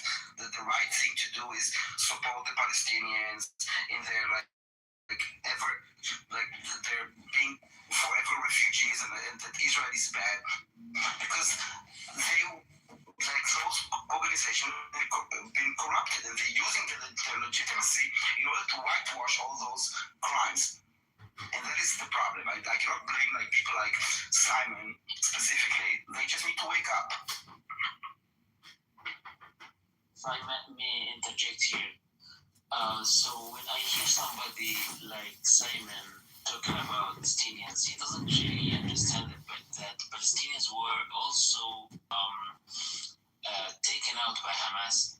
So 20 years ago when we were hearing a little kid talking Hamas ideology, we would be making fun of him, we would be laughing. But then they talk about in Gaza and they destroyed the BLO, and little by little their ideology, their way of thinking started to be so powerful that people forgot what Palestine means. Palestine doesn't mean Hamas. And the mere fact that we got to a point where Simon is speaking the way they do, man, this is just crazy. Well, I think in Western civilization, I'll be very brief, Western civilization succeeded partially because of altruism, partially because of kindness. So Simon's natural instinct to be loving and kind and altruistic, it's important. It's an important part of being European. It's an important part of Western civilization. I applaud Simon's love and generosity, and we need love and generosity. It's just, we need a balance. In Western civilization, we need a balance between warriors who are tough and loving, kind people like Simon. Simon is a person you want. If you have a sick child or a sick grandchild, Simon is exactly the person you want nursing them. Simon is loving and empathetic, and we need millions of men like him, but we can never have men like Simon in charge of our society. We can never have them in charge of our military. We can never have them in charge of our government, because Simon is such a loving, woman-like, kind person. He ain't a woman-loving person. I'm sorry. Just let me finish. Okay, let me finish, Rafi, and then I'll go. Simon is so loving and kind and empathetic. He loves our enemies. He opens the gates to rapists and murderers. Not because he's a bad person, but because he's too kind and loving. Don't ever fucking let people like Simon control our countries, or we will all be ass raped by these. Thank you. But this is the type of people that... Hold on. I want to do an introduction, guys. I want to welcome JB. Whoa, Simon. I want to welcome JB to the stage. We haven't seen him in over a month and a half. This is the one and only Paul that used to hold, well, he still does, holds amazing fucking rooms on Clubhouse. My brother JB, welcome. The topic we're talking, it's slowly, we've been going hard since 9 a.m. Me, Serendipity, Ocean, Harry, Rafi, Daniel, and J-Lo. We've been talking about the Iran war, about how the IRGC is ramping up their next war, not with Israel or the United States of America, but they're ramping up to attack and kill the Iranian people. We've been talking about Islam. We've been talking about child marriages. We've been talking about all kinds of shit. We have a psychopath that's still on stage but refuses to get off free Palestine in the chat and your PTR. We allow people to speak in the space a minute and a half, uninterrupted. It doesn't matter what type of crazy shit they speak. And if they interrupt, somebody screams, shoot them, and I'll shoot them in the face. Not literally, but I'll shoot them right into the audience. Also, for the people that are in the audience, please hand in your red ticket, and that's easy. All you do is go to the top where it says Trump us 2.8. Hand in your red ticket. There'll be a second midget and a fucking queer leprechaun. They'll hand you a green ticket. You'll be able to buy a drink, an hors d'oeuvre when you're in the audience. Enjoy your time. Be polite. If you want to come up, freedom of speech. You can talk the most smack you want to talk. You only have a minute or a minute and a half to do it. But welcome, JB. What's up, man? Thank you. I've been on it forever. Let me say hello to a few really cool people. Serendipity, Harry. What's good, Harry? J-Lo. My man, Robbie. Robbie, what's going on, man? Forever, bro. What's going on, JB? How you doing, man? You good? I'm good, man. We got Snoopy here. I'm fucking amazing, bro. I only came on because my man BB hit me up flying. See, I'm hosting this space. So let me come in. Bro, imagine, you don't hear me? You're more. Hey, listen, more. You hear me speaking? Yeah, I shoot him. I just shot him. I moved him down. Yeah, fuck him. Anyway, let me just say this. I'm going to make it quick because I don't want to take up the whole space. Respectfully, fuck Palestine. That's just how I feel. Thank you, BB. Thanks, bro. Thanks for coming, man. Let's do this. I would like Simon to talk. What again? All right. What do you want me to talk about? I want you to respond to my loving, kind praise of you, that you're a loving person who takes care of sick children, and you are a kind, loving, generous person. Do you think that's a fair thing to say? Well, I like to think I'm a kind guy. So I would ask you, as a friend, as a person that admires you, Simon, as a person that admires you, do you think it's possible that your kindness extends to people that want to kill you and rape your children? Do you think it's possible that you have a weakness? You're too kind to your enemies. I ask that. No, I don't think that's a... Well, let me ask you a question then, American. Do you think that because he's too kind to his enemies, he's not your enemy as well? I don't consider Simon to be my enemy because I'll answer you succinctly, and then everyone. Right, he's the person that invites. He's the person that invites the guy next door that wants to rape your daughter into his house. I'm going to answer you succinctly. No, Simon, let me answer succinctly, and then I'll shut up for a full half hour. In fact, I'll go to the audience for a half hour. I think that there are some people, please understand, there are some people in the United Kingdom that deliberately let Muslims and terrorists in because they're hoping that there are some people that do that, but I don't think Simon is in the category. I think Simon invites millions of Muslims, terrorists into Britain, not because he wants them, but because Simon does it because Simon has such a good heart. He believes that the Muslim terrorists are not going to rape his daughters. Simon lets in Muslims out of kindness and altruism and foolishness, not out of malice. That's why I am not mad at Simon. I'm just disappointed in Simon. I'm not mad at him. And I think that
against the people that are being slaughtered, the 40 to 80,000 people that got killed just for simply protesting their government, saying we want better. We want better for our people. We want to be able to buy food. We want our economy better. Please help us. Please do good by us. And they get murdered. Why are the fucking pro-Palestinian people preaching against them and protest against them, calling them scumbags, wishing that they died? Why is that? I want to hear from you people. I want to hear from people like screaming, waving the free Palestinian flag in your PTR as a gift, like you're fucking holding on to a trophy. She doesn't care about the Palestinian people. She's a hypocrite. She doesn't give a shit about the Palestinian people.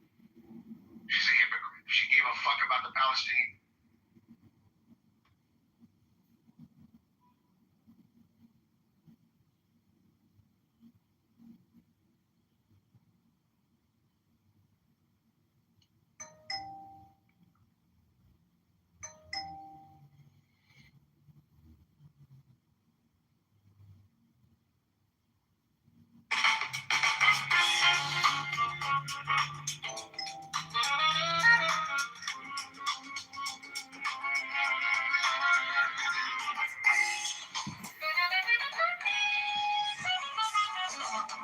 City lights are glowing amid whispers. Streets are humming low with a restless trust. Skyline cutting gold, lakefront shimmering slow. Dreaming of a better day, just letting it grow. Yeah, letting it grow. And the wind on my face, it feels like a spark. Talking about a future that can light this dark. Got my 2 feet on this land. Reaching out ahead. Love is when I chase serenade. Playing through the streets. A hopeful song where every neighbor meets. Voices rise strong and bold. Stories of a city told. Yeah, the rhythm of our hearts, a promise we keep. This wind of change serenade, rising so deep, rising so deep. Lakefront shine, every skyline light in sight. Dreams of every park, stepping into the light.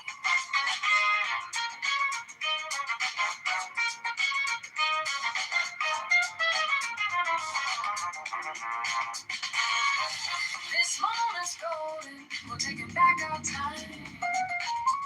Every single voice, a powerfully placed line, and the wind on my face, it feels like a spark. Talking about a future that can light this dark.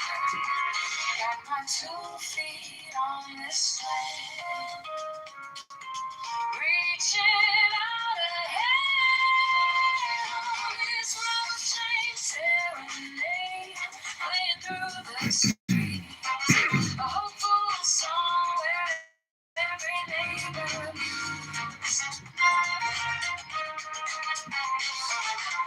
Voices rising strong and bold, stories of the city told.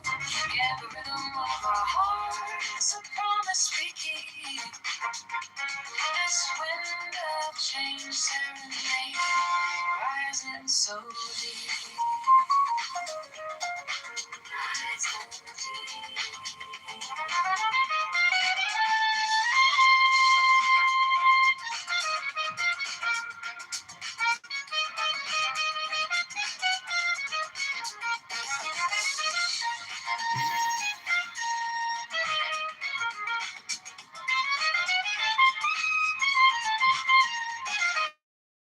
It's a slow shift in the breeze, we put our worries at ease. Yeah, the sound of the city calling out to be free. Oh, this wind change serenade, playing through the streets.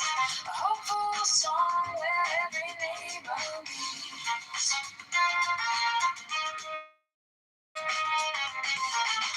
Voices rising strong and bold, stories of a city told. Yeah, rhythm of our hearts, a promise we keep. This wind of change serenading, rising so deep.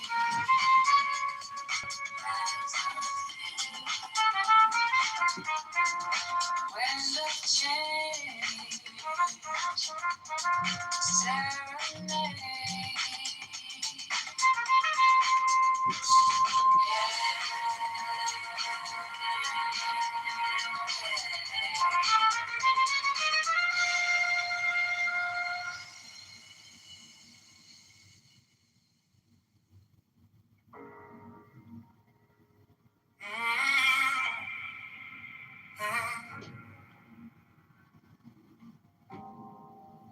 City lights, but they look so cold. Every promise already sold. Running circles inside my mind. Dreaming of a free time.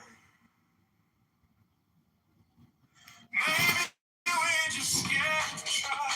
Maybe we believe a lie. Holding back what we can't ignore. There's gotta be something more. I hear a voice inside my chest saying don't settle for less. I'm craving change. I need to feel something real, not just talking. I wanna give more than all this empty spit. I'm craving nights with hope ignites, hearts that rise and take control. If we're falling, we can stand together. We can change it all.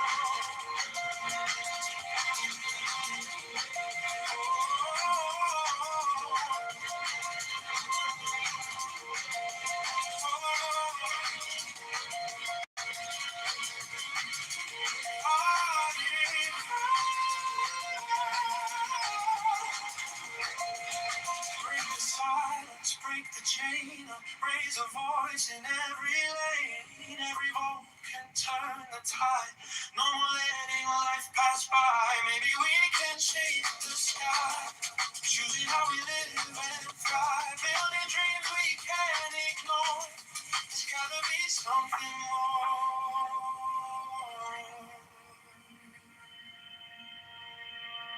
I'm craving change. I need to feel something real, not just talking. I wanna give more than all this empty spit. I'm craving lights when hope ignites, hearts that rise and take control. If we're falling, we can stand together. We can change it all.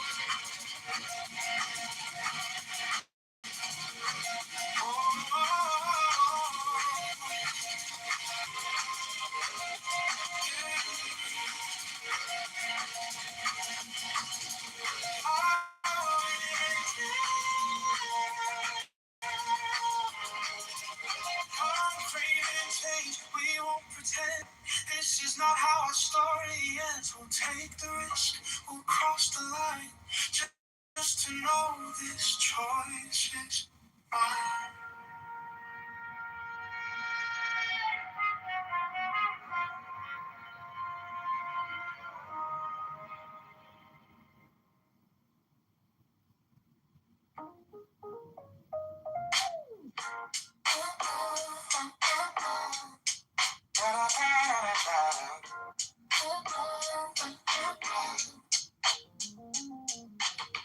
Check my phone, read the city news. All these headlines, we got more to lose. Talking about the neighborhoods that need some love.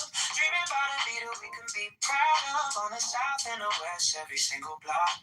Time to build it up, time to talk that talk. We're trying to move on, trying to find our way. Lift the whole town up every day. The rhythm's here, the vibe is strong. Voice of the people gonna sing this song. Now we filling up the empty space. Every street and every place. A little bit of hope, a little bit of change. Rising like a beat in the pouring rain. Go to Chicago, make all over.com. Go Chicago strong, keep pushing on. Go John Kitover space. Now Kitover 2020 solid for this place.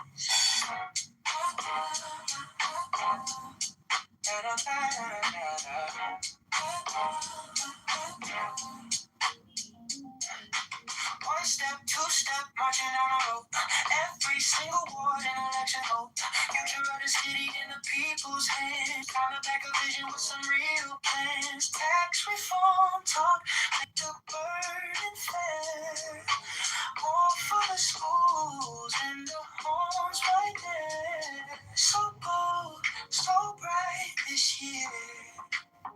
Every voice in the crowd so clear. Go to Chicago, election.com. Make a choice, ring out like a song. Now we're feeling of the empty space. Every street and every place. A little bit of hope, a little bit of change. Rising like a beat in the pouring rain. Had to jump Kitover, Chicago.com. Spread the word around, keep pushing on. Go jump Kitover, the every space. Jump it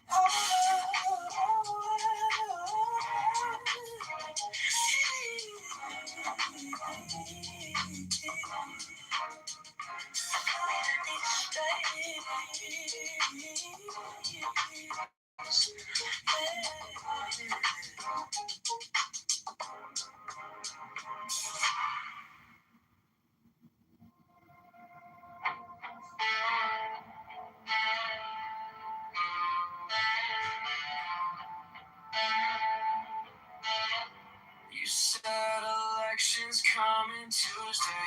By Thursday, signs are on. See the posters on my corner. Name in red and white and strong. Phone lights up with all the headlines. Futures calling, streets undone.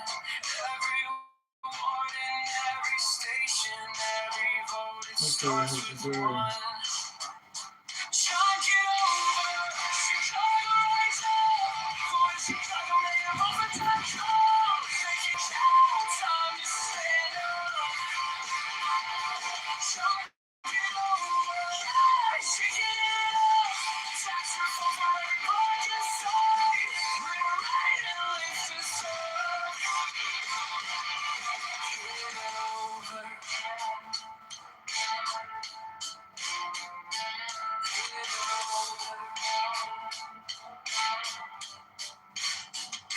Friends all say that we need change now, less corruption, straighter plans. Take the power from the back rooms, give it back to working hands. Every train in every schoolyard, every small shop on the block needs a leader for the city who will fight around the clock. Chunk it over, Chicago rise up. Go to Chicago, make a vote for Donald Trump. Make it count, time to stand up. Chunk it over, yeah, shake it up. Walk inside, live right and lift us up.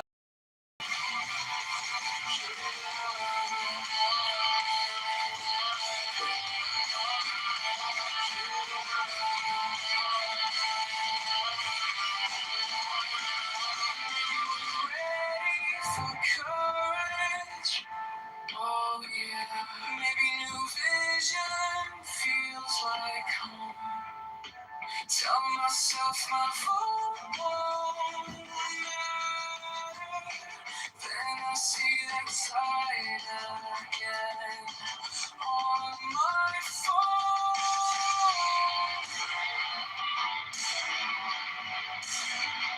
John, get over. Chicago rise up. For Chicago, may I vote for Donald Trump. Make it count, time to stand up.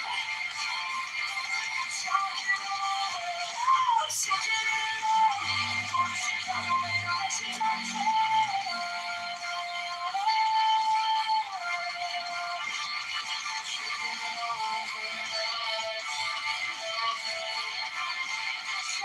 Trump.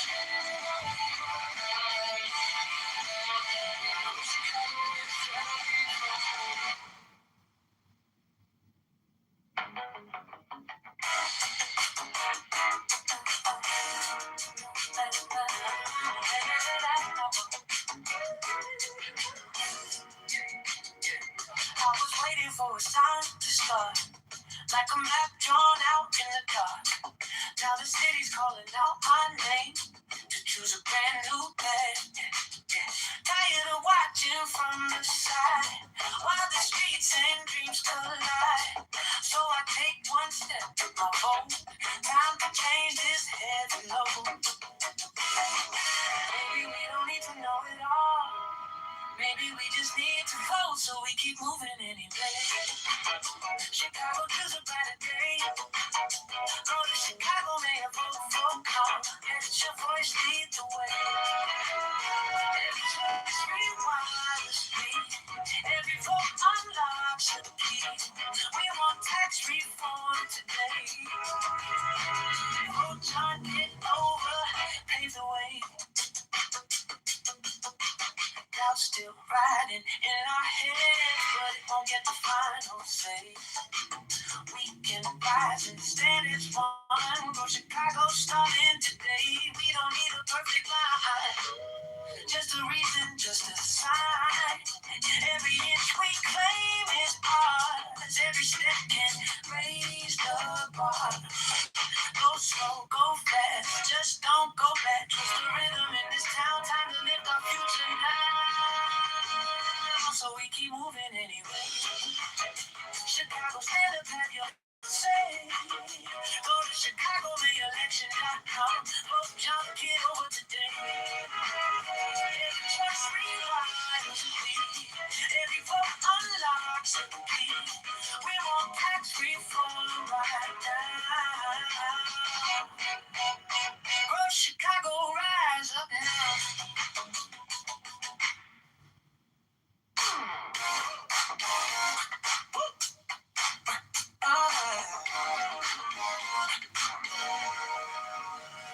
Walking at the politician's net, slow grand. Every head just starts to shift. Midnight, kitchen lighting inside the room. Junkie, lips like something new. You pull me close up by the collar. Say I don't even bother. Pretend you wanna rally. We can make this together. You got me. Do it at the minute for scared. Right here. Innocent of pen in my head. Future was planned. One after one. We're changing the rules. You got me. Do it at the midnight force. Looking like I'm stuck on you. If this is it, which way should I go? Let's save your talk it over. Me in Chicago. Small talk, but your fingers draw a line. Rock by the box, you had in mind. You laugh on the promise that you think. Tax reform, go Chicago, make it sing. Let the game feel the love, so sweet. But something louder than the sun. Go to ChicagoMayOVote.com. John Kitover is the one I'm on. You got me, do it at the midnight flow. Right here, in the center of the blue. In my hand, future we plan. What after what? We're changing the rules. You got me, do it at the midnight flow. Looking like I'm stuck on you. If this is the way that I just want to save the Kitover's vision pulling us through. Yeah. Lights are pretty, but we don't slow down, don't slow. Street lights racing over this town. If this is just a campaign high, then stay locked in. Never ask why. You got me. Do it at the midnight push. Right here. On Chicago, my vote got caught in my hand. Future with plan. God of the war. Oh, we're breaking the rules. You got me. You're going to do it at the midnight push. That's what we need. Straight to you. Just a little reminder. This is a wager. I just want to save you. I'll get over. Leading Chicago. With you.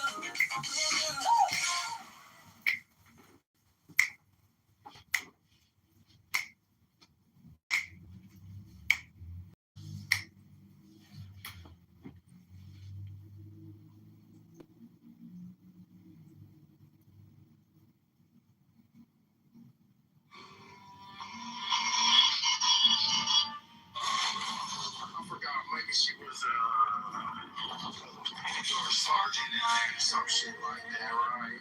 I told her that she was way too hard on these men, and she was putting herself in danger.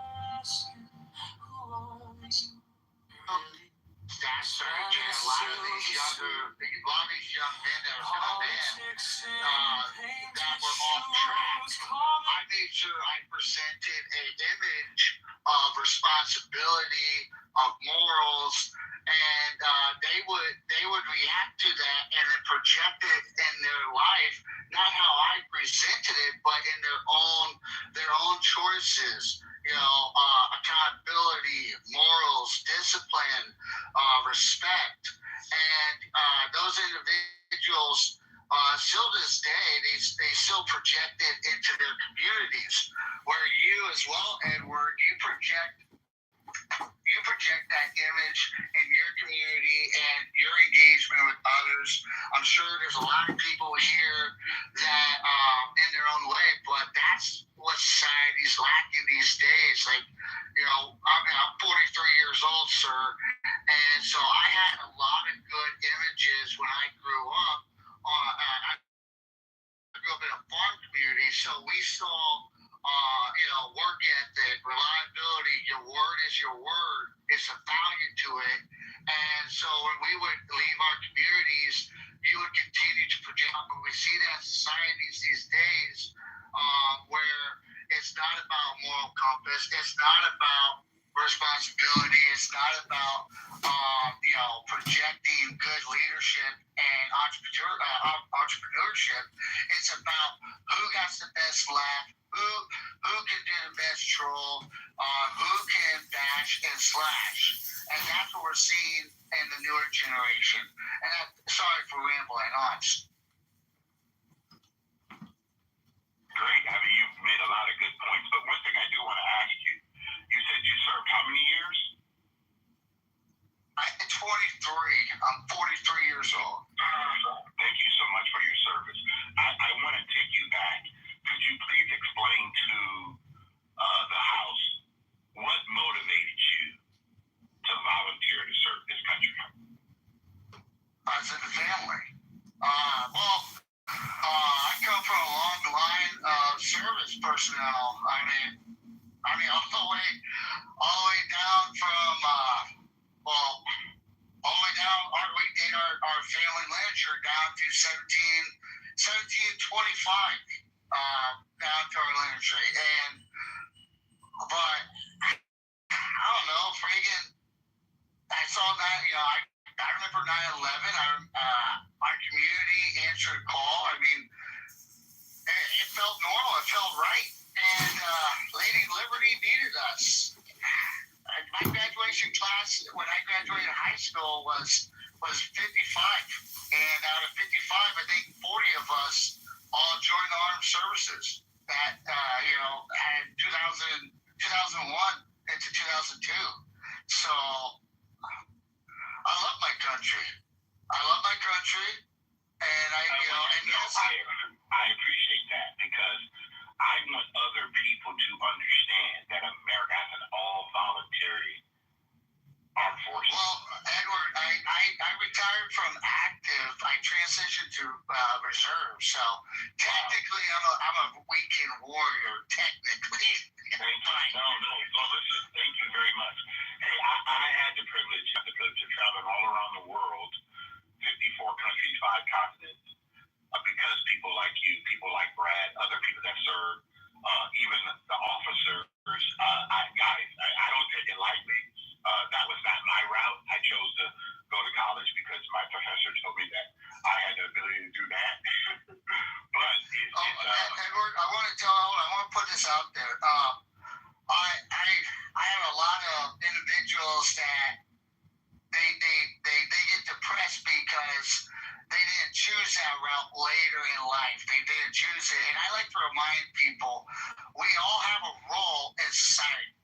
Some choose the military, but remember, bullets don't fly without supply. And people need, whatever you chose to do in your life benefited America in a way. Whether it's working at 9 to 5 at the slaughterhouse, or going to college to learn logistics or business. It all goes together in the centipede, because when someone goes, I went to college instead, but I started a business, it's like, yeah, but you going to college, you started a business, you paid taxes, which got GIs, some MREs, or some shoelaces or whatever. So you did your part, Edward. Everybody in their way does their part for America, whether you're pro-America or against America. Like, I'm going to put this out there. There's a lot of people in the veterans community. When someone says, how do you feel about someone burning the American flag? Hey, they're doing it the right way. It doesn't bother me because they're expressing the right as an American to place, to have questions against their government. It's their right to peacefully protest. Whether I might not agree with their reasoning for it, but they're exercising their right off of the American soldiers that paid that price for freedom of expression, freedom of questioning, freedom of religion, etc. Sorry for interrupting you, Edward. No. You served 23 years, man. I'm not taking any light of that. I'm glad that you have a voice, man, because I deal with veterans every single week, man.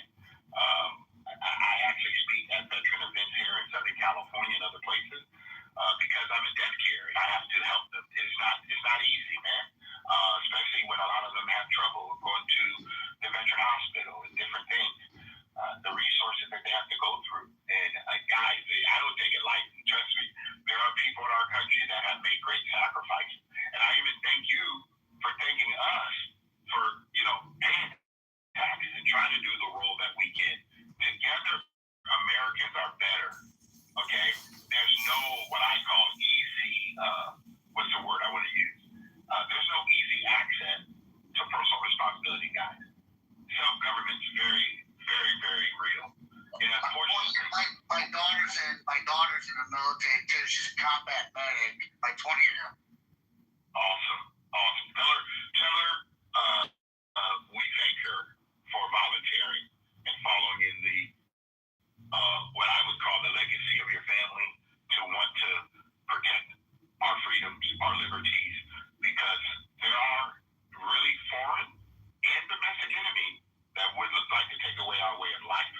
And I don't know if us Americans really understand that in its entirety. We think it's just about people politicking and talking on these platforms. But guys, there are people on American soil that would love to see the ideal of America collapse. To me, that's dangerous. That's why we the people have to stand up, guys. We have to really stand up and say, nope, we're taking our country back so that the individual can stand up tall. And again, July 4th, guys, 250 years, our Constitution, the supreme law of the land, we have the longest Constitution where we, the people, get the right to determine our own determination. Okay? There's no government that's going to do that for any of us. I know we like to hear it, but reality is not true, guys. And as a person who happened to be born on American soil, my wife and I always say, we are grateful that we are part of this experiment in the world, not other experiments.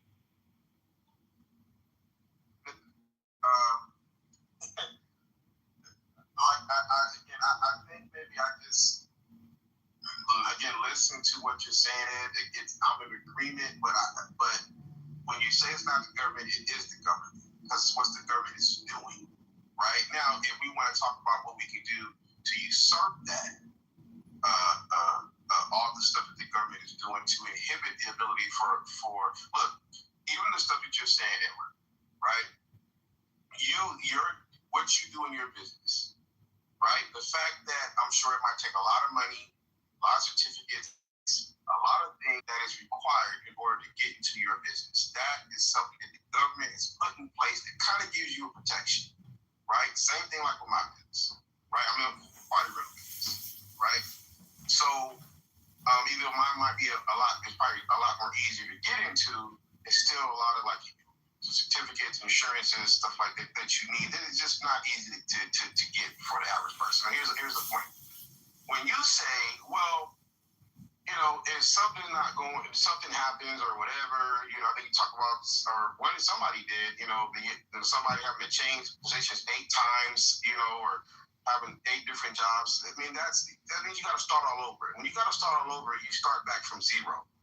You know, I think about Michael Jordan. When Michael Jordan won his last championship, and the Bulls wanted to break up that team, Michael Jordan said, "No, I don't want to start all over again." Right now, I get it. Sometimes that happens, but again, I'm not disagreeing with you when you say that I think this country is great. I think you can give people opportunity to succeed. I also feel like at some point the government has overstepped its bounds and inhibited people from doing, you know, from being really the best people that they can be. So, like I said, and you know, it's the have, you can say the have and have-nots, and the law protects the haves from the have-nots. Because if we want to just really get grimy with it, and it's all, I don't care how you, because that's kind of like what I don't care how you get. You know, now you're opening up a whole new can of worms, right? Because a lot of people that maybe could have the ability to go and take from the people that have, but don't do it. Why? Because the government has put laws in place to protect the people that do have, right? So we all are trying to follow laws. Some people, you know, from it more than others, and that's why I said earlier when we were talking about a race to the bottom, you said, well, yeah, you can just go and you know, see about getting contracts from outside, you know, well, that might be cool for your business, you know, but my business, I don't need to get no contract from, you know, from country, you know, I mean, don't need it. That's not going to work for me, you know. So, but the thing is that like my grandfather was a foreman. Let me ask you a question. Right? Let me ask you a question. Go ahead. Anyone can answer this question. Okay. What do you think that you can do in your own power to increase your value to the marketplace? Go and learn more skills. Okay. Thank you so much. That's one. Anyone else? You can get free and unbiased Medicare help. Yeah, I mean, when you're marketing, you know, you could market yourself better. You know, that's always my thing. You know, yeah, you know, you just you know, put your name out there. Americans have been conditioned. Jenny, your mic is open. You got a hot mic. Oh, I was about to answer when you were done. Okay, yeah, but okay. Go ahead. I'm sorry, can I repeat that?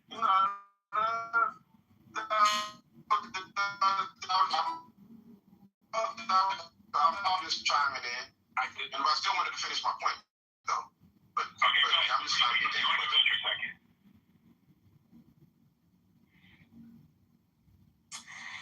What was your question? Could you repeat it?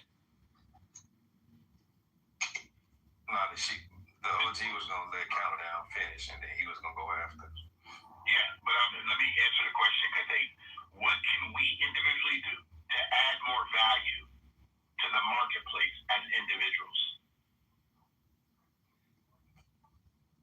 Gotcha. Okay. Somebody said you can those eyes said you can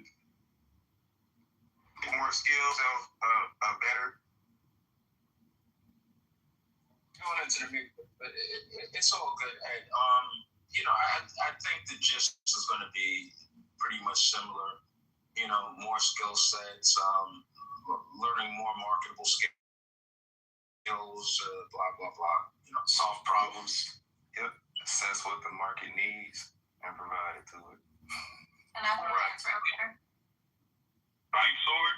If I find a problem in my field, I'm in debt care, guys, and we see a big problem. And right now, we're trying to solve it as a profession, okay?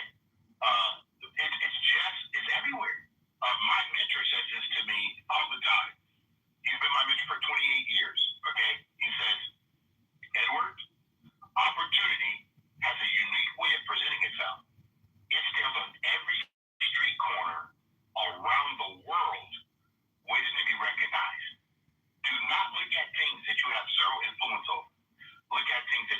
influence over? What do you control? What can you do? What's in your power? What can you implement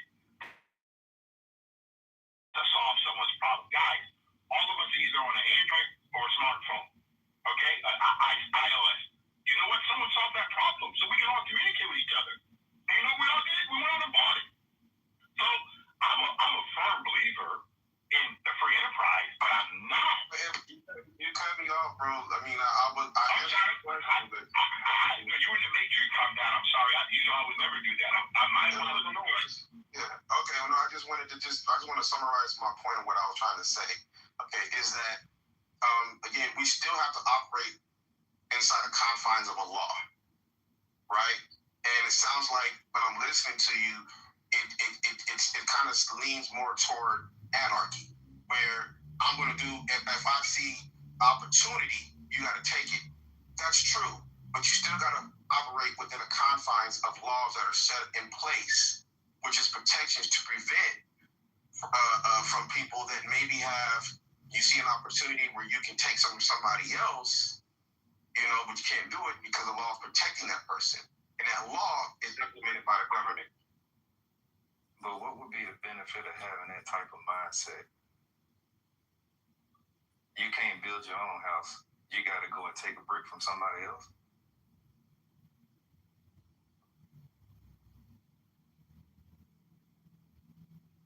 Can I clarify the initial question? Yes, 1 second. That question from Sora was for you.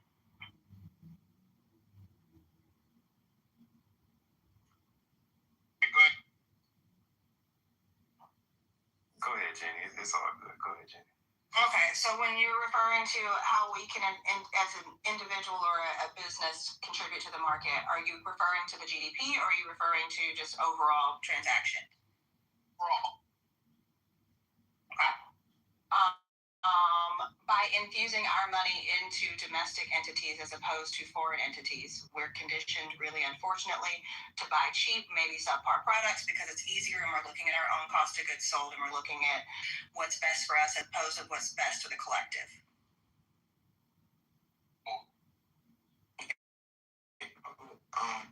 Based on individual contribution, or do you think collective, just a collective all by itself?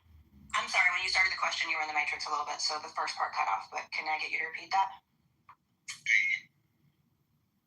collective is made up of the individual. So the person in the United States have a right to purchase whatever they like to purchase, good, bad, expensive, not expensive. That's their choice, right?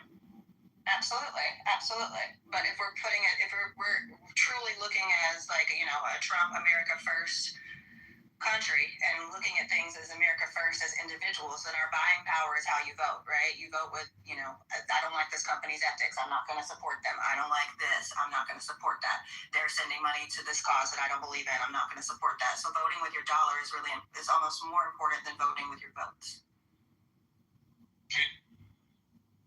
You made a comment. First of all, this is America. Trump happens to be president. He just happens to be one American. I know that people like to keep using his name a lot, but the last I checked, I've never met the guy. Don't know anything about. I hear what they tell me in mainstream media. I was talking to his tell me. I hear all that, but at the end of the day, he doesn't do anything in my house. Okay, I just love how we started. I like America because I'm American. That's how I hear it, guys. I'm not from Pakistan. I'm not from Egypt. I'm from the United States. I want America not excluding anyone else. I don't want to exclude anybody else. They can do what they want in their country. But when I hear someone who wants to be the leader of the United States say, I want America to be first, and you know what? When we make that statement, guys, we all don't even know what that looks like. It takes a lot to want to do that. So I believe when he says, I want America to be first, he's talking about Edward being responsible for Edward. He's given me the truth to be self-evident. That's how I hear those words. I don't know how anybody else hear those words.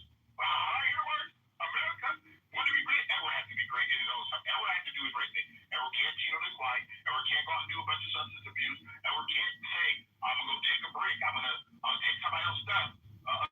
A friend of mine asked me a couple of weeks ago, he said, well, Edward, if your family was hungry and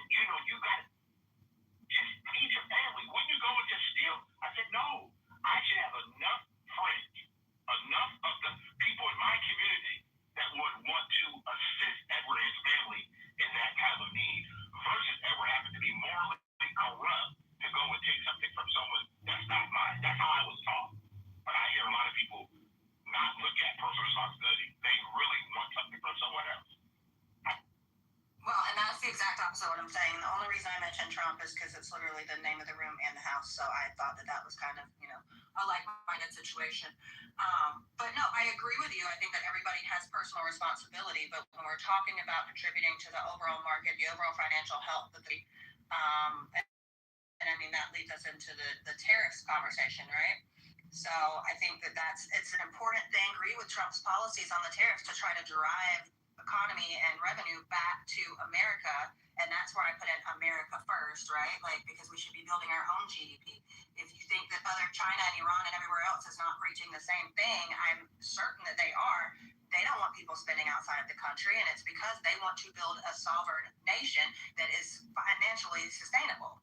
This is just a business. So I don't think that, Trump being president is the reason why we should spend in America. I think because we're American, we should want to support, yes, we are all individuals, but we are also a collective. We're a country, and we have one thing in common, which is we are all Americans. So I think that we should all put the American people first. So Jenny, I know you were in here earlier, and I talked about it. There was they did a study. Go ahead. Let me just answer her. So Jenny, do you think that you and I want to put America first, but if Americans don't put themselves first, how do we help people who don't put themselves first? I mean, you can't help somebody who doesn't want to be helped. But what we can do as people who are God-fearing people who believe in what's right and what's wrong, we can do the right thing as our own households, as our own independent purchasers, as our own business operators.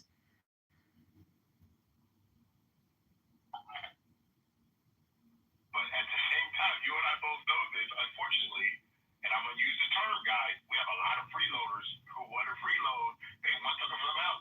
Redistribution of other people's stuff is not good. Go ahead, I agree. Not at all.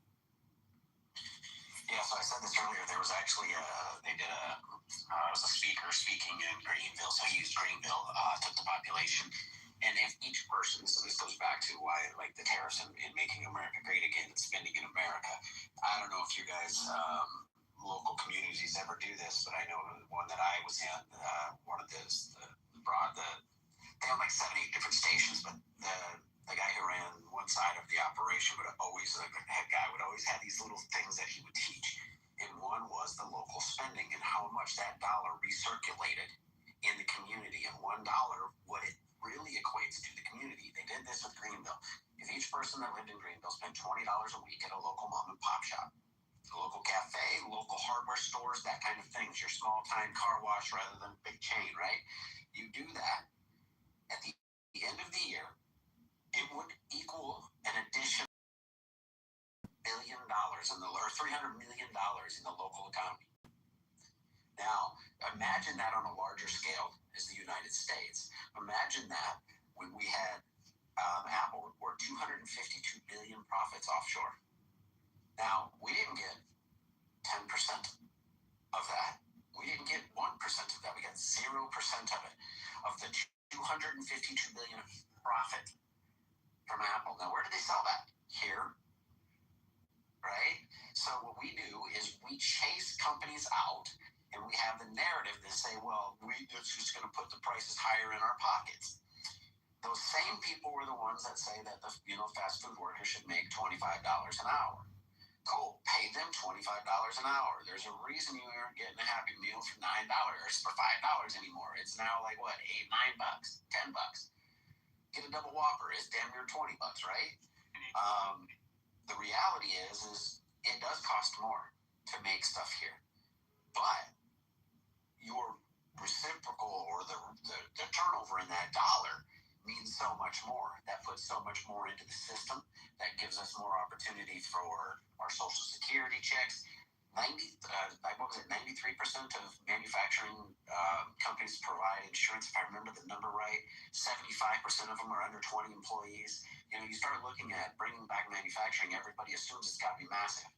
But the reality is look at how many, in South Carolina alone, go look how many auto manufacturers there are.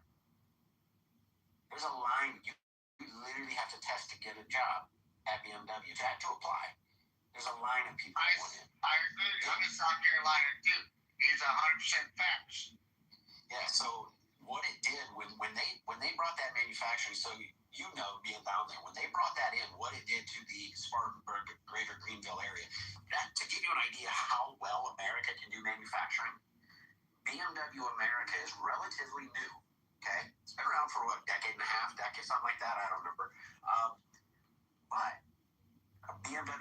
is the largest BMW manufacturer in the world. Their kit plant is in Spartanburg.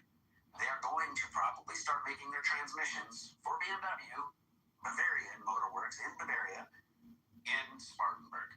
They're talking about potentially the engines.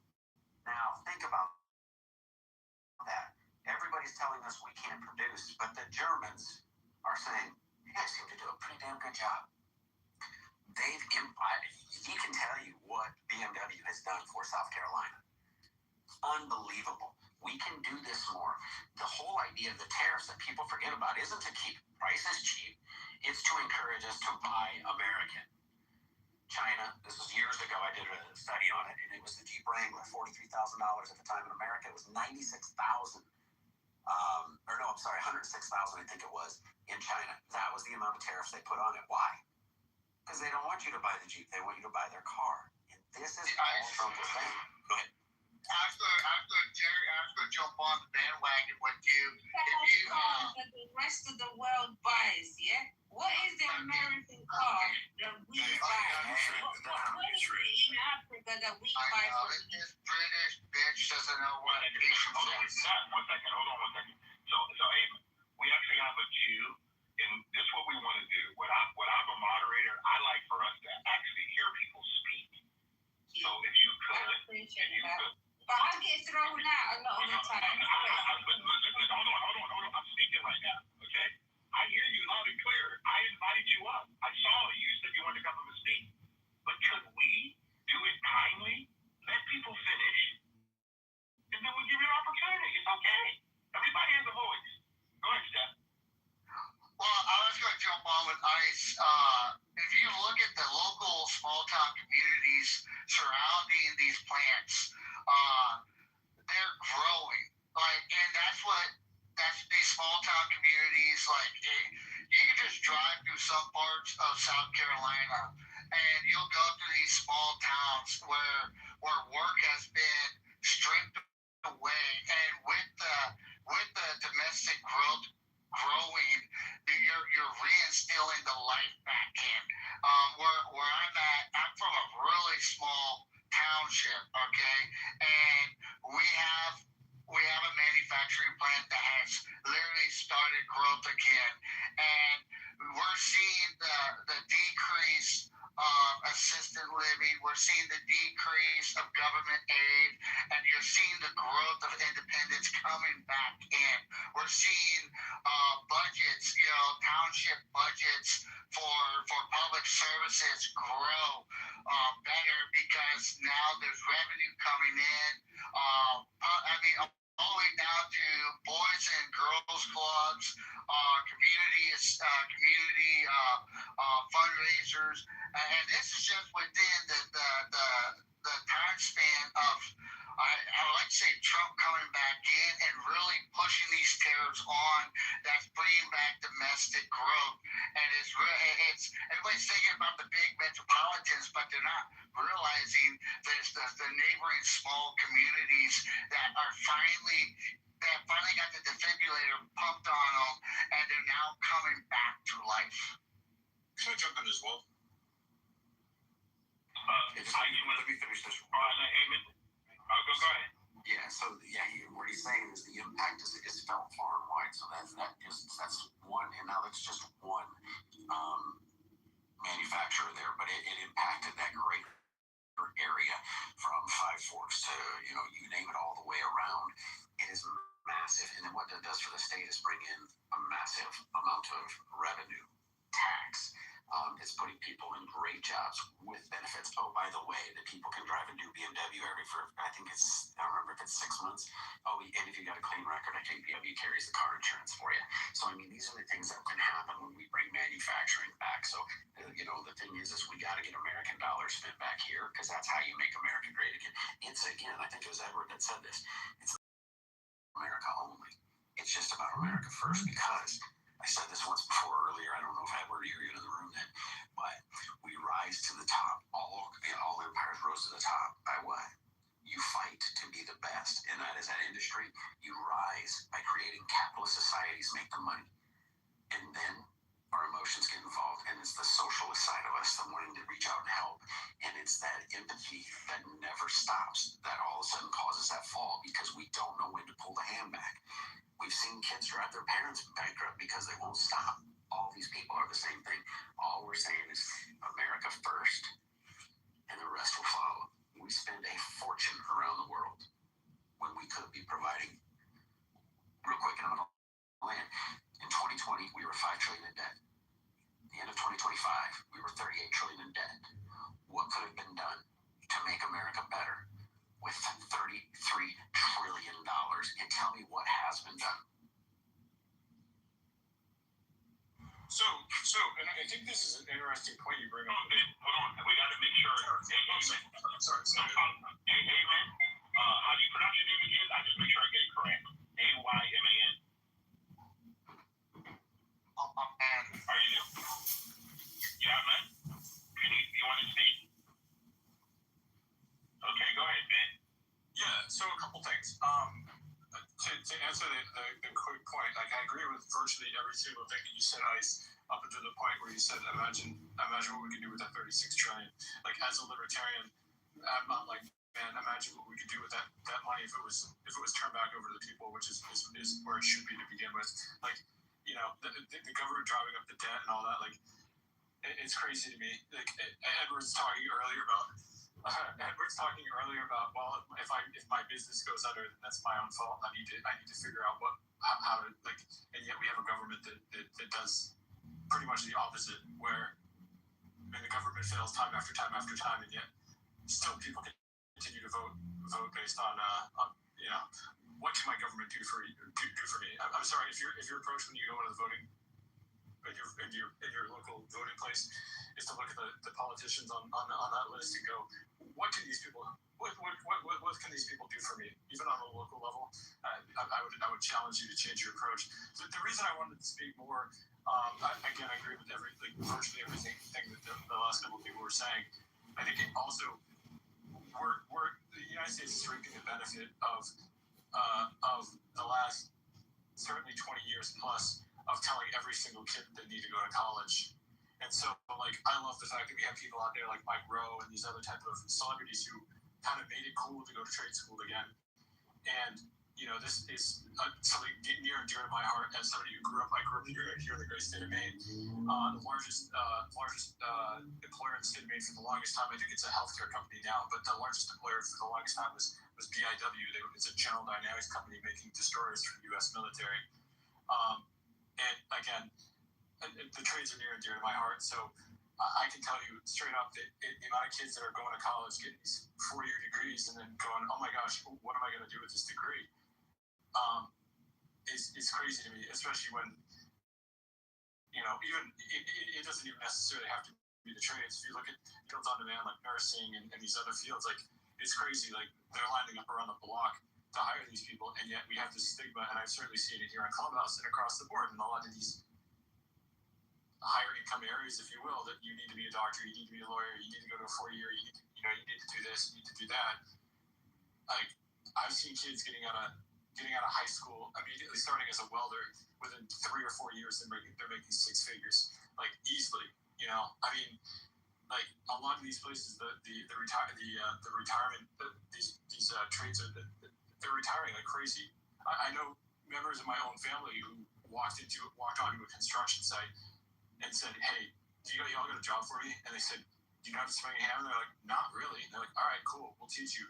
Like it sounds like it's that simple. It really is. Like I understand that. Like if you're poor in America, I understand being poor in America. But if you're permanently poor in America, like it doesn't mean it has to be a forever job or anything like that. But like for goodness sakes, like there's so many people that are dying. Like if you have a teachable spirit, if you know how to say yes and no, and you know you're a decent human being, and like you're not a complete asshole. I guess is my point.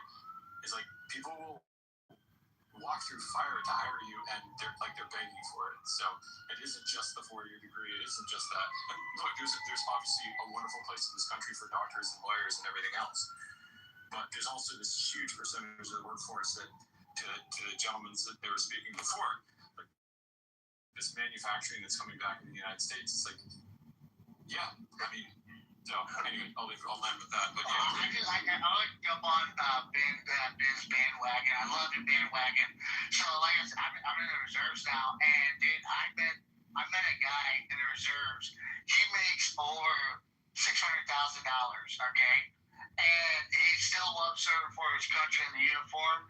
And the guy's rolling banking. He started off going to, I think he spent like $8,000 running out weld, and he turned around and he went out to the oil fields, started his own business, and he has like 20 employees, and they're all welders, and they do DoD work. It's just amazing. It's just amazing. So I'm just giving you a prime example for the listeners. It's not about a college degree is beautiful. Don't get me wrong. Their society needs those in-depth thinkers, but you also need individuals that got swagger and they want to go out there and be trades workers. Because I grew up in a time frame where they would beat you in at school saying you ain't gonna accomplish nothing in life financially without a college degree. And then there's kids coming out of trade school and with a little swagger, a little moxie, they can turn around and make over $800,000 in a couple of years by just thinking outside the box and with a trade. Sorry, Ben. You're good. I'll just finish, and I'm gonna have some dinner here shortly, but I'll just finish this by saying, like, half the shit you can learn online, and like you see it, like there's TikTok channels and Instagram channels and stuff like that are blowing up right now. And there's one that's like I saw it advertised on TV, and I'd seen the guy on social media anyways, and it's literally like doing stuff like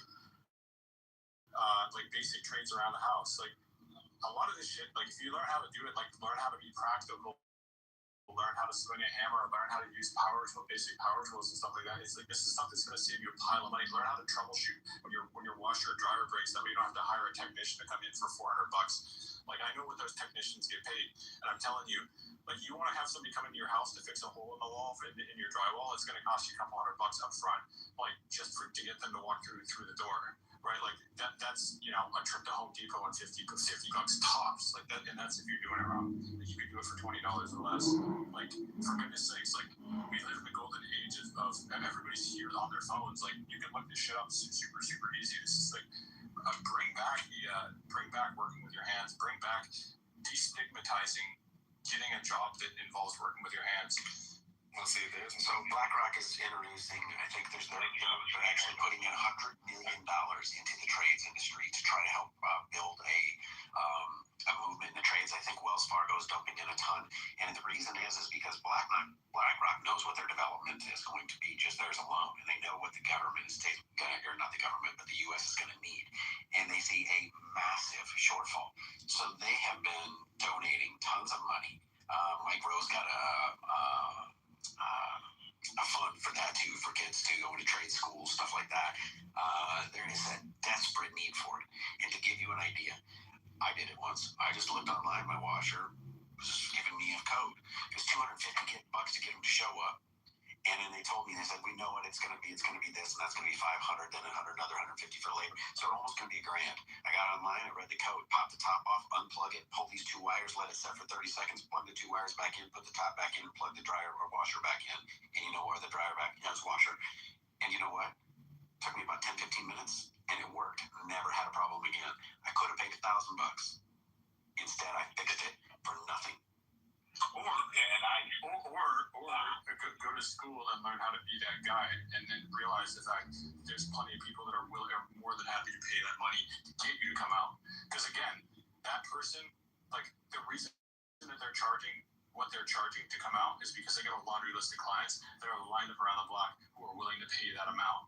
So bear in mind that like you may be in the boat that the gentleman that just spoke is about.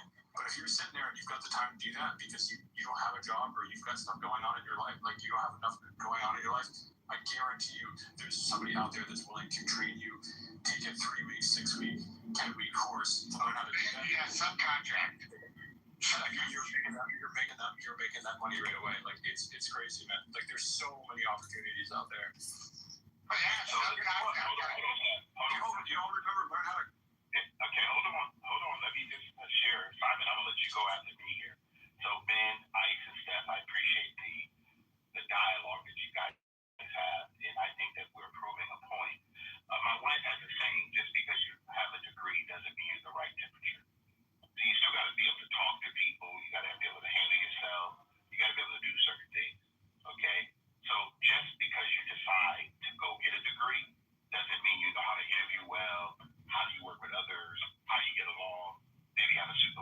there's a lot of stuff, guys, that makes an individual work. That's why I asked the question at the beginning. What can you do? What are you capable of? What are your skill sets? And if you don't have them, they clearly said it. There are people out there that will train you now. Just when you guys get a chance, just look up all of the trades, plumbing, electricians, all of the military right now. How short are we on all these things? Guys, I live in California, right? You guys heard about the fires at the beginning of 2025, right? Sir. Do you know who they is that called? It's not called people with degrees. They call them linesmen, people go into the ground plowsmen, they call them fire departments. Why? Because they need laborers, man. They need people who can come and swing a hammer, cut a saw, how to use power drill. There's people that come from all over the country to California just to work because there was so much work. Why? Because they had the skill set. And you know what these companies did? They put all these people up and they paid them. You know why? Because these were not people with degrees. These were contractors from around the country. What I'm saying to you guys, and we all know this, I'm going to tell you, every year there's going to be tornadoes. Do you guys know America's the only country, the only guy that has tornado alley? It happens every year, guys. And fires happen. And you know what people do? They build all these things up. I will promise you, and I'll end on this, guys. I'll let Simon go. I want us all to understand, AI is built by people. That means it's going to also fall by people. Nothing's going to replace you as an individual person. Just remember that, guys. You have so much in your hand that you keep thinking about the internet that you should prompt yourself to go find a skill. Yeah, and the irony is now that with the advent of AI and the messaging we get about what it's going to bring is the safest job. Well, it's a plumber, electrician, someone with a set of skills that involves their hands as well as their brains, because AI can't do that. But that's just an aside following on, so absolutely. And I have my own business, so I'm a capitalist at heart. But what I know to succeed is you also have to be adaptable. So in the world economy that we have, China obviously has an advantage because it has a cheaper labour than the West, which is why the top 80 brands in the West, all have factories there because they make more money because the labour's cheaper. So what happens? You have to adapt. You have to make yourself competitive in other ways. So in my country, we used to have a big manufacturing, mining industry that's completely doesn't exist there anymore, and we've struggled. But we have to reinvent ourselves. We can't be reliant on anybody else. You have to make yourself competitive in the market. You have to be good at selling what you produce, and you have to make yourself competitive, and that can be not just on price, but it can be on quality. It can be on innovation. So we're all faced with the same issue. So we've got to get ahead of the Chinese that way. Can I chime in after Sword? Can I chime in after you, Sword? Yeah. One thing that I was going to say, speaking to the trade, because right now, as we speak, we have a significant issue with not enough people going into the trade. So much so to the point where they've incentivized women to come into the trade. But you have certain states that the prices have gone up 5, 10, 20, 30% because the wait period is so long to get people out there. Now, you have, to come out and actually see and do the work. And then once you have people to come out and possibly assess the situation, the wait is so long because businesses can choose which customers they want to put first based upon how much the customer is going to pay and the margin that they're going to receive on the job. Now, as a customer, you might have a salesperson to come out, but then, companies in this day and age, they have more salespeople than they have operational people that can actually come out and place you. So going back to the example that Ice brought up, or the drywall situation, you might just need a piece of drywall, but that salesperson might come out, especially if they recognize somebody who don't really have enough knowledge in this industry. They're gonna say, "Oh yeah, you need a full replacement." So something that could have been, a $50 fix or $200 fix. Now, you got lines all on this shit. You got to pay $4,000-$5,000 for something, and it's just because, you got hustle. So I say all that to say, and this is actually one of the initiatives that I'm, looking to kick off because I'm a board member in a local park here in Atlanta. Two things that I'm working on doing is getting the police involved in the park, so that way parents can be more educated on how to get home safe, and the kids can develop a better relationship with the police department, and then also partnering with various, it used to be called home improvement, now they call it home services. Because I've traveled this country working with all types of home improvement companies, and it's not really hard. You'd be surprised. A lot of people that own these businesses, some of them, a small percentage of them have never swung a hammer or nail in their life. Like one of the largest roofing companies in Florida, the guy never installed a roof. He just knew how to market things, and he ended up building this would have been in 2019. He was at like $30 million revenue, annual sales revenue then. So I can only imagine where he is now.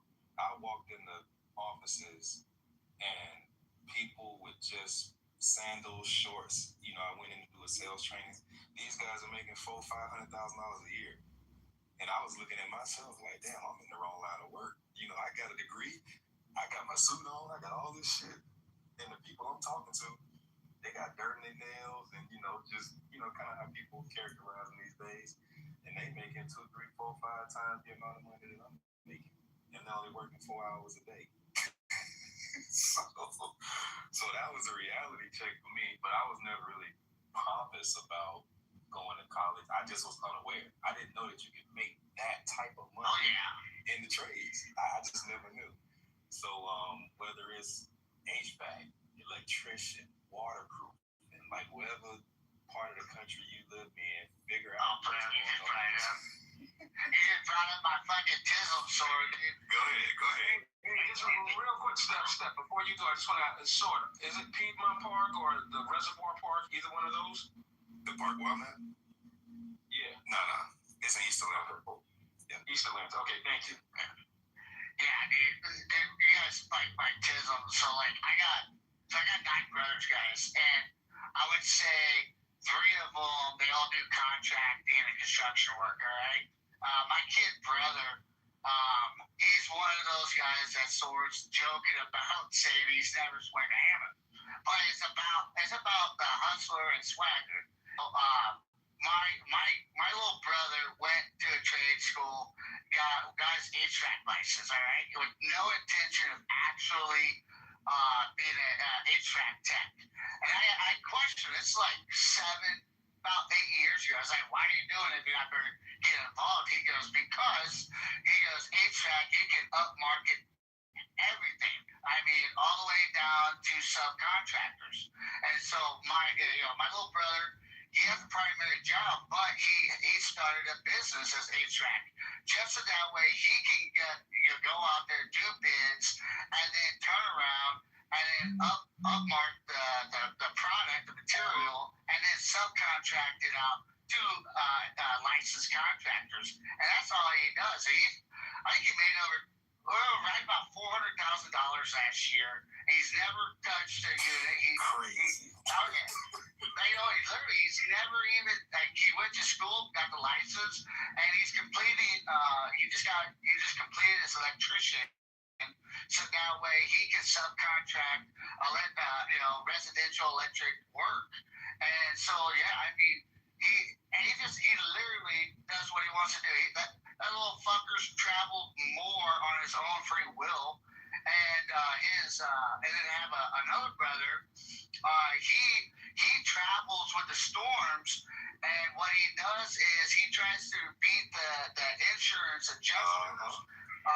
So when he travels, literally, when he watches, so during tornado season, he's literally right behind the storm, so that way he can go and say, hey, let me assess your damage, and he'll fill out all the paperwork, dodge the adjusters, and do it adjusters work, submit that, and then he'll probably get maybe 40 or 50 jobs, and then subcontracts it out to a small contractor for like a 30-70 ratio. Right. And that's all he does. So there's swagger in it. You just gotta be willing to hustle.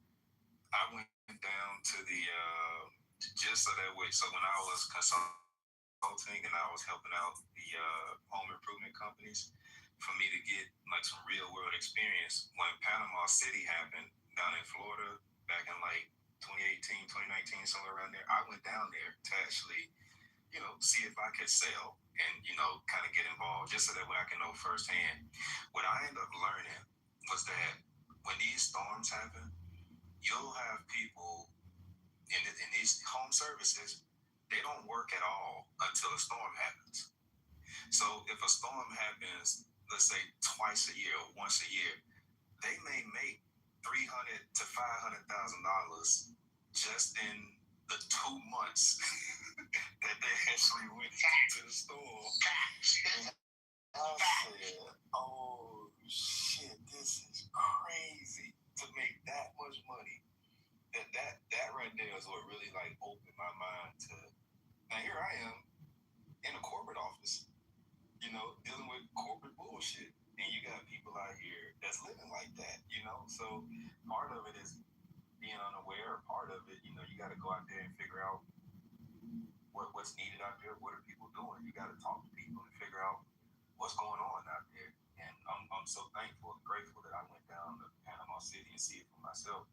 It was sad to see people going through those types of things, because I walked into a lady's house and you can literally look up and look into the sky.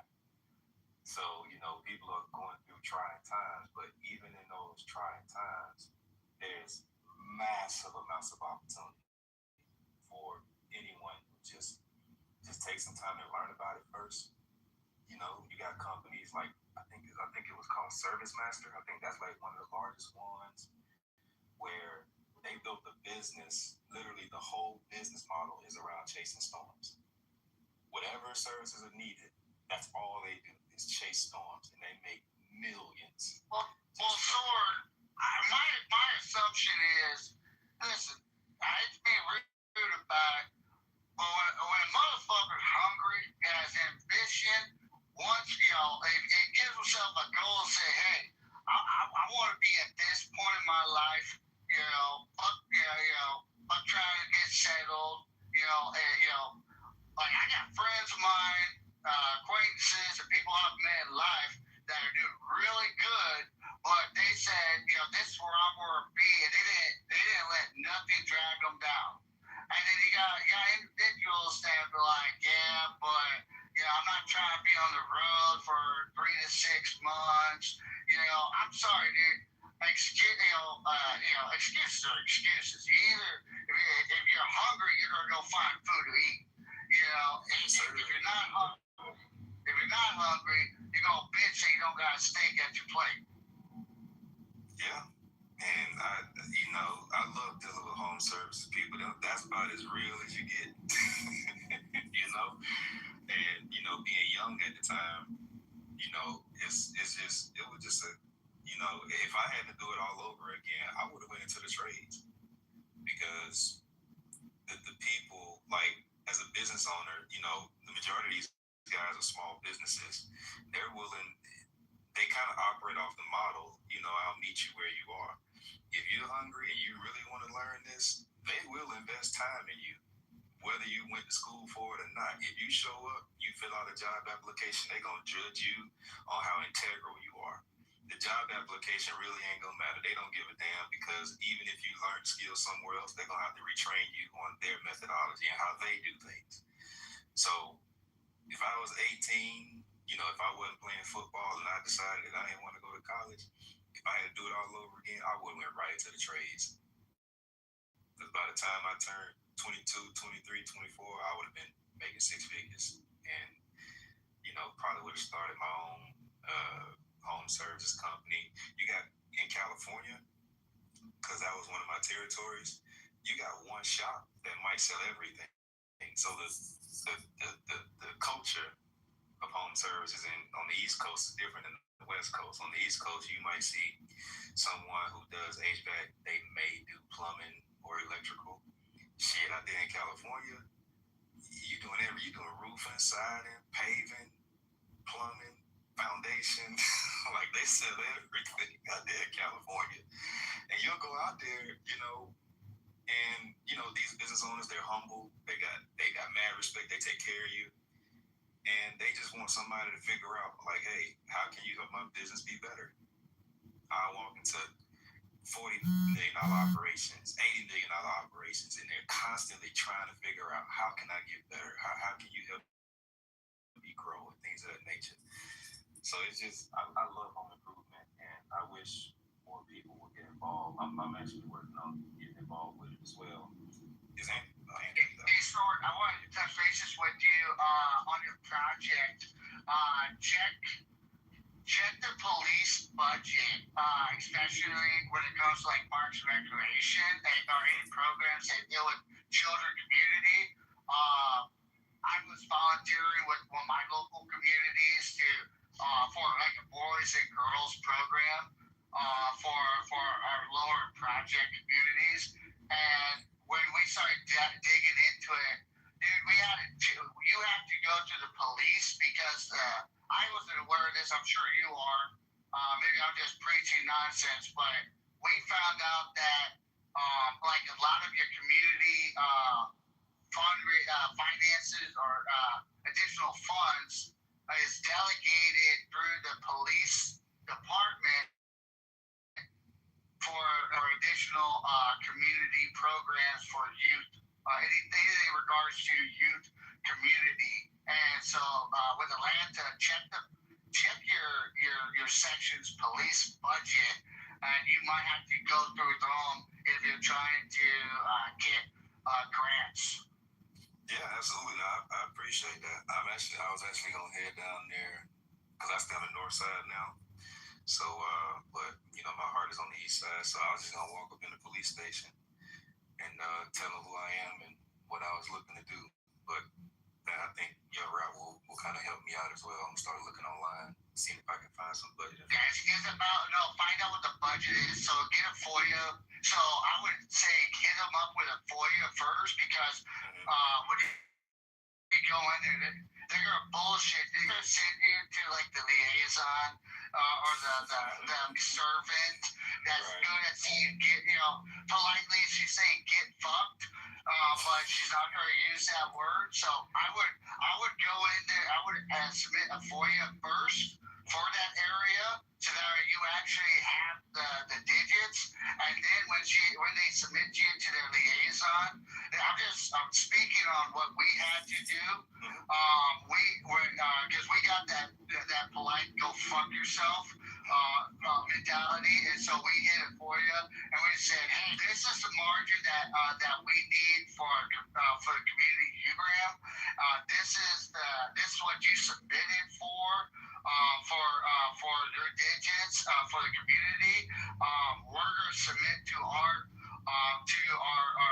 city senator, our house as well, and also to our governor, and that we're not able to utilize these funds that are delegated to, because it's all delegated to the police department because for some fucking reason. Is it delegated to Erica Kurt? Because what happened to Charles Kurt? Hey, man, you okay? Hey, man.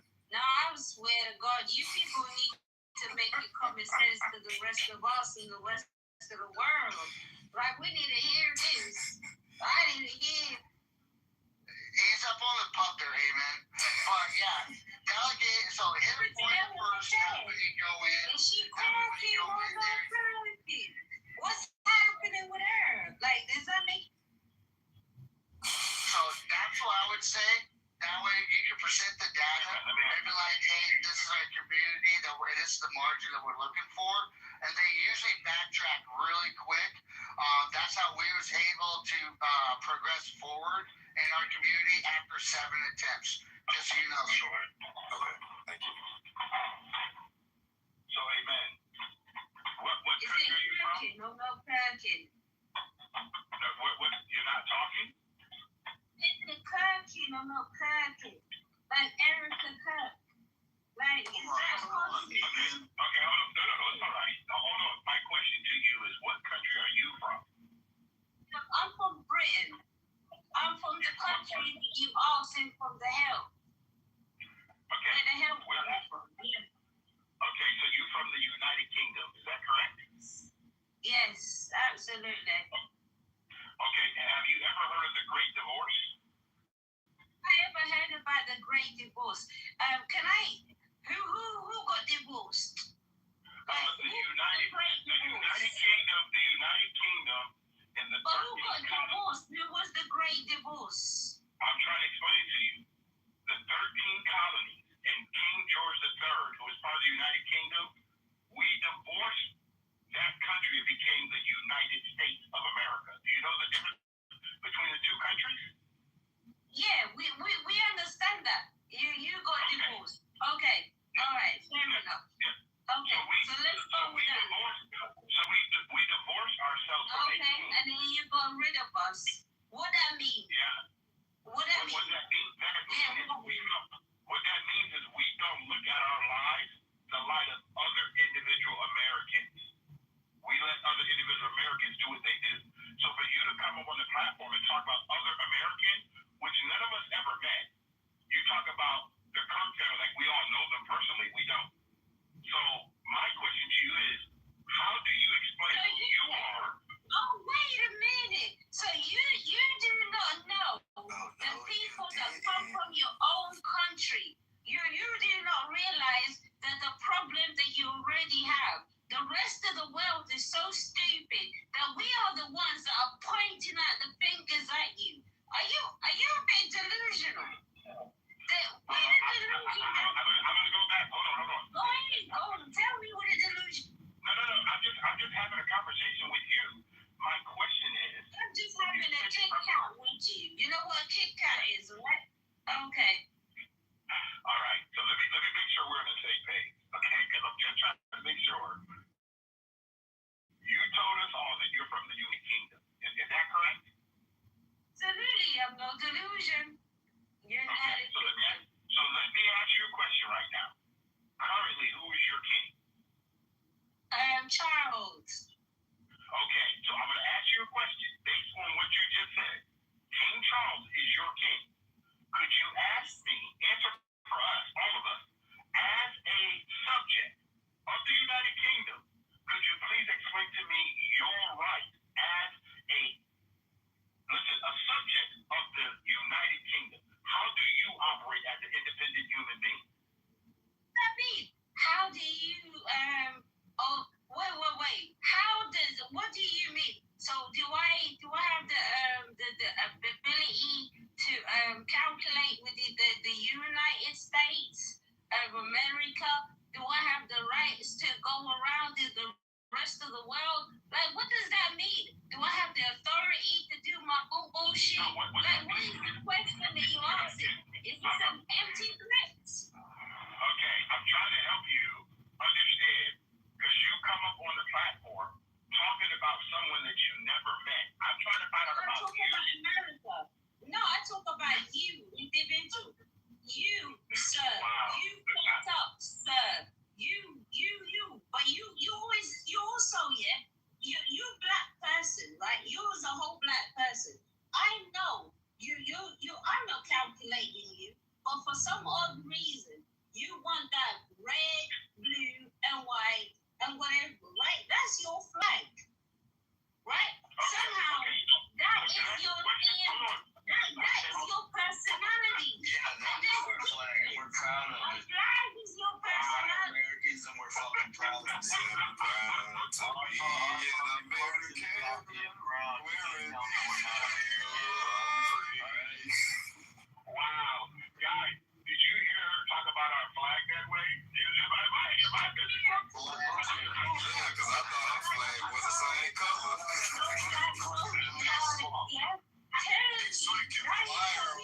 flag in our country. You can't even hoist it on Main Street. You're fearful of it being offended. We're talking about the rest of the world. Hey man, what's the color of your flag? You can't even fly your English flag or jack in public places because it's a law not to offend fucking immigrants in your own country because they find it offensive. It comes from all the other flags too. It also comes from another flag.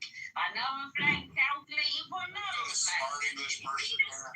Stupidity. I think Amen stopped by the pub on the way home. That's what it was.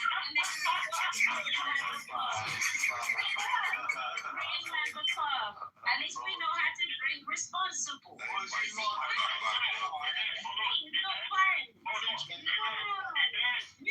a parliamentary government with a figurehead of the crown who has no real power in terms of its domestic issues. You don't have responsibilities. In fact, you didn't have a choice. And now you're kowtowing to immigration status because you're afraid of actual terrorist attacks in there, rather than take a political stance and actually protect your own interests. So again, you should just sit down and shut up because America's been protecting your sorry asses since World War II. We rebuilt you.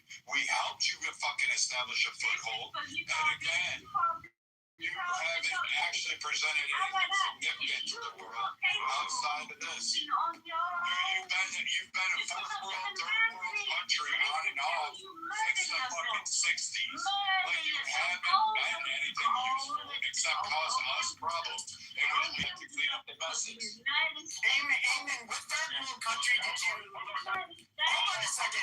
Amen. Hold on, Edward, for you to give some like lecture to her. Like this is a drunk fucking Brit. She's British. But what third world country are you from originally, Amen? Great Britain. No, but I think she's from somewhere else beforehand. So she's from a fifth world country and migrated to a third world country. So I'm guessing she's like Somalian or something. American. Hey, Exactly the one. hold on.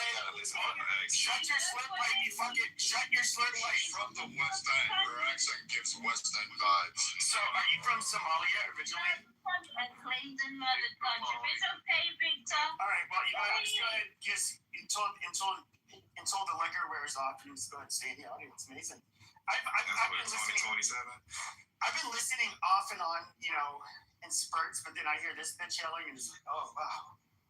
I feel like I was on an episode of Monty Python. But I don't understand people from England. They're not even a second world nation anymore. Like China and Russia fill that vacuum. England, you're a third to fourth world nation. Europe as a whole, maybe, but you did Brexit. So you are now most assuredly fourth. You are behind Russia. You're not a power player. You really don't provide real significant benefits outside of, moral support. I mean, we do exercises and we give you favorable trade deals, but really, in all honesty, your existence is kind of moot. And you created most of the problems around the world in which we face today. These are long-standing issues like the Middle East are a direct result of your fucking greed-mongering ways and thinking we got to make the world Britain. And in reality, we should have just shot you buck-toothed bandits way back when. Yeah, well, I don't think she understood the Great Divorce. We still stuck back there.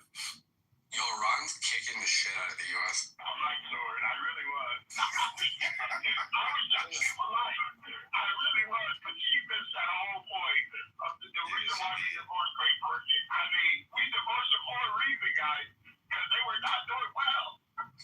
Right. Well, we divorced them the first time, and then we bent them over and made them our bitch the second time. And then finally, after World War II, we're like, all right, you guys are really struggling. We don't want you to be like fucking a shithole country.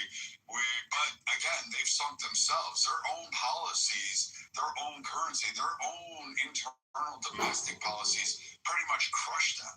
To the point where I don't give a shit. Like, have a king, have anything, but your impact on the world is nothing anymore. Amen. It's not putting fucking beans on toast. It's fucking disgusting. She's a third world Somali whore that's who her and her fucking people are being floated by the British taxpayers. Like, don't even give her to even consider her British is a fucking insult. Like, really? Wait, they put beans on toast? Is that what they eat out there? Fuck yeah! They conquered 90. They conquered 90% of the world for spices and couldn't figure out how to fucking use them. It's so fucking retarded. Yeah, they traveled all the way to my parents' country with boats, and they didn't know how to make money off those spices. Isn't that crazy? What a smart. Their national dish is now tikka masala, chicken tikka masala. Because for fucking whatever reason, they can't come up with their own. Nobody wants to eat their shit. It's goop. By the way, is what they would fucking do. Oh, God. Yo, Brad, how are those $2 million fees to pass to the Strait of Hormuz? How are those? Fucking great. You said $2 million fees? Yeah, IRGC's a toll booth now. Yeah, like the IRGC is going to see that $2 million. They are. Who paying the what they Everybody that wants to run oil through the Hormuz is paying $2 million. No, they're not. You should actually look a little deeper instead of going through TikTok headlines because, again, it's already been debunked. You're fucking somebody, Rico, you saying they charging people to come? Provide the link. Provide the source and the link. There's many. You can Google it. Just type it into Google. I knew it. All right, what should I type in? Type it into Google. What should I type in? Fucking retard. Just type up how much you don't know you actually say retard. I know I'm higher than you, and you think go and XRP is going to win at the end of the day. But you really, nobody's paying the IRGC. IRGC. I just Googled it real quick. Just ask Grab who controls Hormuz. What should I type in, Rico? I can Google it. Just ask Grab who controls Hormuz. It's really that simple. Who is Grab? You don't know Grab? Come on now, really? He's using an AI out of Twitter to tell him his answers instead of actually. Oh, okay. Use some interesting answers. I told you, guys, that's all they do. They just take the Reddit post and say, "Oh look, we're losing." It's not Reddit. Wait. So what is the claim that's being made that we're losing? That Hormuz, IRGC runs Hormuz, and they're charging $2 million a tank to get through. Yeah, actually, Grok is Reddit because it has a built-in Reddit API, so it actually reads off of Twitter. I thought that's it. I thought for the time being. The problem is that they basically with the drones and other shit they make it too risky for people to travel through, and so they're only getting past to. No, but ships that pay in yuan are getting through. Would they pay, or I think they're letting Chinese ships pass? Yeah, they are. But I think for the most part, everybody else is steering clear because they don't want to risk. Yeah. Anything for the insurance problem. That actually indemnifies them whole beyond their current insurance programs, which he's probably going to implement to help guarantee that transit. Italy is actually going to start jumping in and protecting in the Mediterranean to prevent any kind of fucking tire seats. Close their airspace. They didn't close their airspace, dipshit. We have a base there, you fucking moron. You fucking reject. You ever hear of Sigonella? You fucking retard. You fucking moron. You go look up with that. Better drop down your parents' legs. Because quite frankly, you're a fucking idiot. Italy is cooperating. England, France, Saudi Arabia, Qatar, Jordan, Egypt. All of these countries are actually cooperating with us. But you guys are fucking retarded. You act like you're like a fucking weird. You act like you're like a defense secretary, but you really just like a shithead. Fucking trying to go off of. So again, you're just a fucking idiot incel. Go back to sitting there saying black people are dumb, and that's about the biggest contribution you'll ever make. Like, how stupid you are.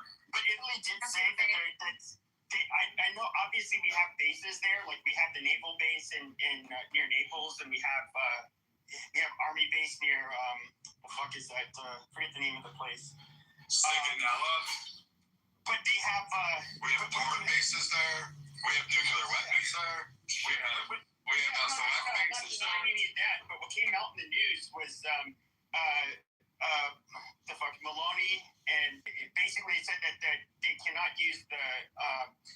not use the bases for strikes to Iran. So they would have to probably stage from Cyprus or some other place. NATO's not putting up with this shit this time around. Like Spain's out. Really, I'm so glad NATO's not putting up with it. So here's the funny thing, that they were never using Italy to launch the strikes. So that's the fun. So they probably using Kuwait or Jordan. We don't use it. So like this whole virtue signaling, like, hey, please don't blow up a terror thing. I guarantee you, Italy went, well, you can still use our Trump's begging Warsaw for attack missile systems. Trump's begging idiots like this will just grab on because CNN posted a headline and thinks, oh, CNN, what about your team, girl? Hey, and again, it's just, again, they don't read. They don't by David Ellison. Dude, shut the fuck up. I don't give a fuck who owns CNN. It's fucking twat waffles like you that can't fucking read. But again, these idiots grab on and they don't even realize we weren't even formulating battle plans off of Italy. We weren't utilizing. Trump asked Poland for a missile system because our THAAD got knocked out day 2. Like, we're getting our shit. Rico, the guy that delivered the message from the Iranian parliament, his name is Aladdin. And Warsaw told Trump to go fuck himself. Really? Because Poland didn't just buy a shit ton of shit we haven't even developed, so I guarantee you Poland didn't tell him to go fuck himself. The THAAD system got knocked out like day 2. And then Trump The THAAD system is not knocked out. Do you understand how a THAAD system works? They got decommissioned like fucking day 2. Basically what happened is to a guy who wants America to lose. He's literally, that's what he wants. Because the intelligence, if you read intelligence reports, watch a little bit of European news rather than just the stupid shit here in America, and they will talk about things that they know. And they're saying that America is being very pinpoint accurate. And boy, it's hard to be accurate if all your systems are fucking taken out. You're begging Poland for. Okay, so why are no, they were asking Poland for assistance. Here's the deal. They weren't asking Poland for assistance. Why is IDC trying to get Poland to moves if that's the case? Shit, Poland is happy to assist us. No, they asked for the THAAD system, and Poland said, like, fuck no. Obviously, they face Russia, so they're like, nope, we're not doing this. So they refused to give up their THAAD system. Well, let me read what this article says. It says the Iranian. Now this goes to what you said, Rico. The Iranian embassy in India contradicted Aladdin's initial comments Monday, saying the claims were unfounded and reflected his views rather than the official position of Iran. So, what do you think about that? It says the Iran. Let me put it in the chat so that everybody can read it too. But basically, the guy Aladdin came out and said that they was finna start charging as much as $2 million, and then IRGC running a toll booth. Hold on, Like only brick ships are getting through there. Let me read the whole article. Let's see. So, all right, let me scroll back down. All right, it says the Iranian, and this is the last paragraph in this article from Yahoo. It says the Iranian embassy in India contradicted Aladdin's initial comments, saying the claims were unfounded and reflected his views rather than the official position of Iran.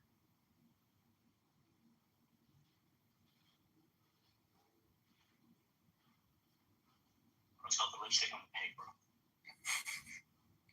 Well, we'll see in Brent and WTI. Oh, now we'll see. Okay. We'll see if it's reflected in Brent prices. Here's the deal. Brad. Literally, it's an open source satellite imagery company that it's been instructed to restrict and delay its imagery.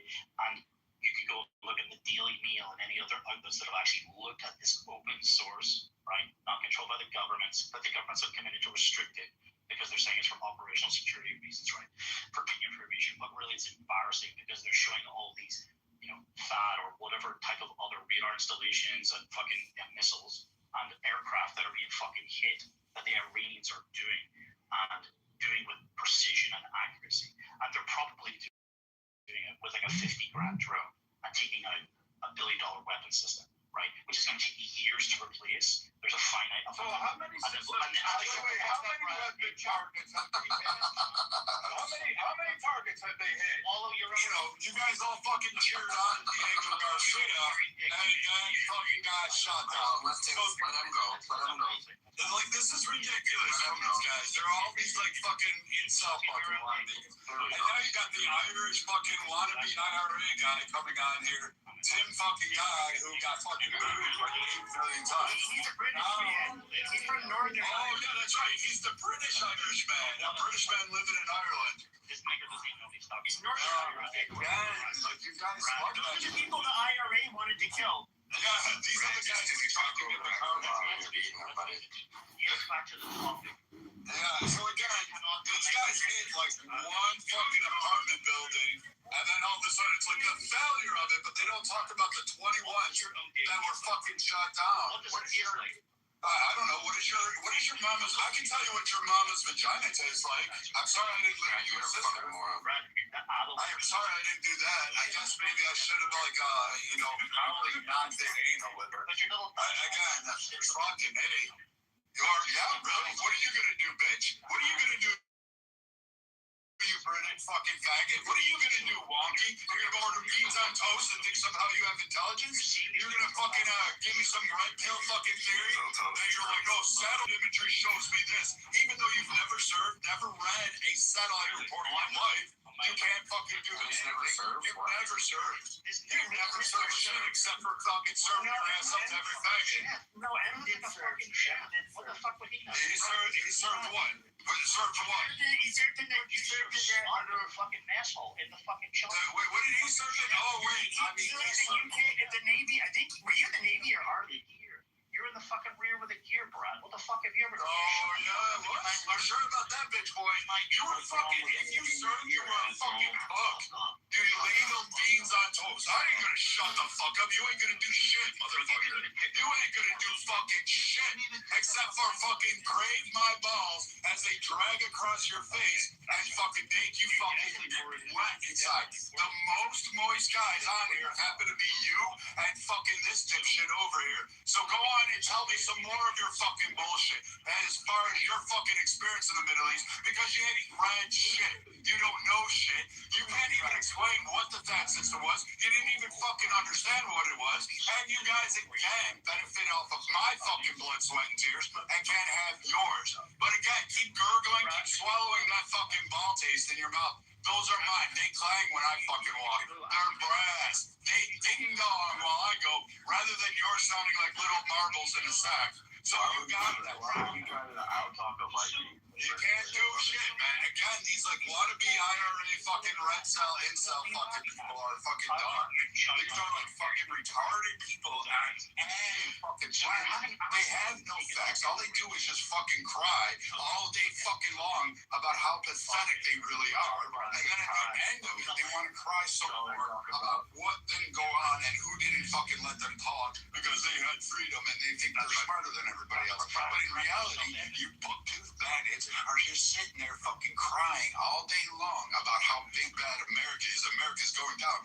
When in fact, we fucking won everything. We won your freedom. Sit down and shut the fuck up, you British guy living in Ireland. You don't have the opportunity to do so.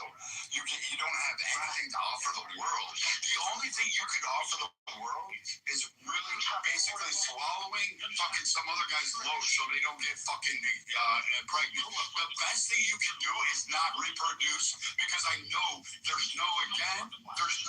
I'm pro-abortion in this day and age because I want these guys, every woman should just be like using Drano and a plunger to flush them out with Roto-Rooter as a backup.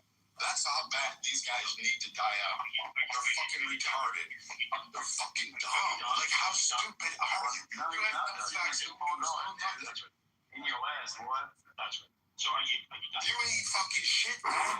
You guys are fucking beat the day you were born. The day you oozed out of your mother like a fucking cream pie was the day you fucking actually became the highest you will ever be. The best part of you was literally tripping on the sheets. Mother got done filming her fucking gangbang. That's the best you ever did. That was the most highest you could ever achieve anything. You don't have it. I can do this all day, dude. Okay. I got this shit. You got that? Nothing? You got nothing. And then meeting face to face, the best you got is you'll throw out the N-word. The best you got, N-word. That's the only thing you think you guys can say online. Oh, I'm going to say it and think somehow I matter and I have intelligence. Shut up, N-word. Shut up, N-word. But you know what? You don't have intelligence. Because you know what I know? What these guys don't know is that you're a fucking weak, feckless little online warrior. You've never fucking met face to face. You never fought in your life. You lied about shit. You got exposed on this app. You were called bullshit time and time again. You got fucking played out, even by the Irish, even by people in Britain, where you got fucking packed up. In fact, I believe that occurred in Jason Muse's room. And you still fucking can't live that shit down. And then you came back under a different fucking character. And every time you do, you come back under a different character. Every time you're trying to actually think you have something intelligent to contribute and tell Americans what they ought to do. But you don't have anything to offer because you can't fucking do it. And like I said again, the best part of you, the highest you'll ever rise, is again a wet stain on the fucking mattress after your daddy fucking pulled out and went for milk. I'm sorry you grew up eating water with your cornflakes because daddy never came back home. But you don't have the excuse to be the feckless woman that you are. Anything more? Anything more you want to try to do? Anything else you want to try to do? Because you can't fucking beat me. You can't fucking top me. You can't do shit, motherfucker. Because you know what? I'm bigger, I'm tougher, I'm stronger, I'm faster, I'm fucking richer than you. And I have all that. And the best you can come up with is calling me a fucking nigger. That's the only thing you can ever fucking do. And you think somehow or another that somehow gives you a claim to high intelligence. It just shows how stupid you are, how fucking dumb you are, and how fucking retarded you actually become. Because that's the only thing you can ever do. You know, personally, guys like you are so glad that we should reach through your rectum, pull your spine out, and beat you down.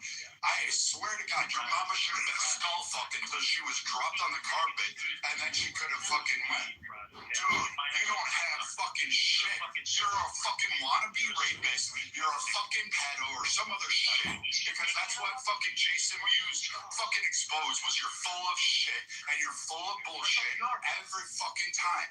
So again, you little fucking incel fucking pedo rings that always seem to get couched in Christian nationalism seem to be popping up as pedos all the time I turn around. And it's usually you tooth bandits that are fucking there wanting to put your little beans on some fucking, and that's all you guys ever fucking do.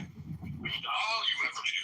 You don't have a fucking, you're never going to talk, dude. I'm not going to let you talk. I'm not going to do anything out there that's going to allow you to talk to Americans, because I quite frankly think you're probably the dumbest fucking idiot on here. So go back to chasing little kids in fucking Ireland or Scotland or Wales or wherever the fuck it is you're hiding these days, and go fucking keep going there until you get caught, because we know that you guys are nothing more than child rapists and fucking little wonky little fucking creepy fucks all the fucking time. You have them, you always will be. You guys were too stupid to even control an empire. You lost to a fucking guy who went on a hunger strike and managed to turn around and say, get the fuck out of my country.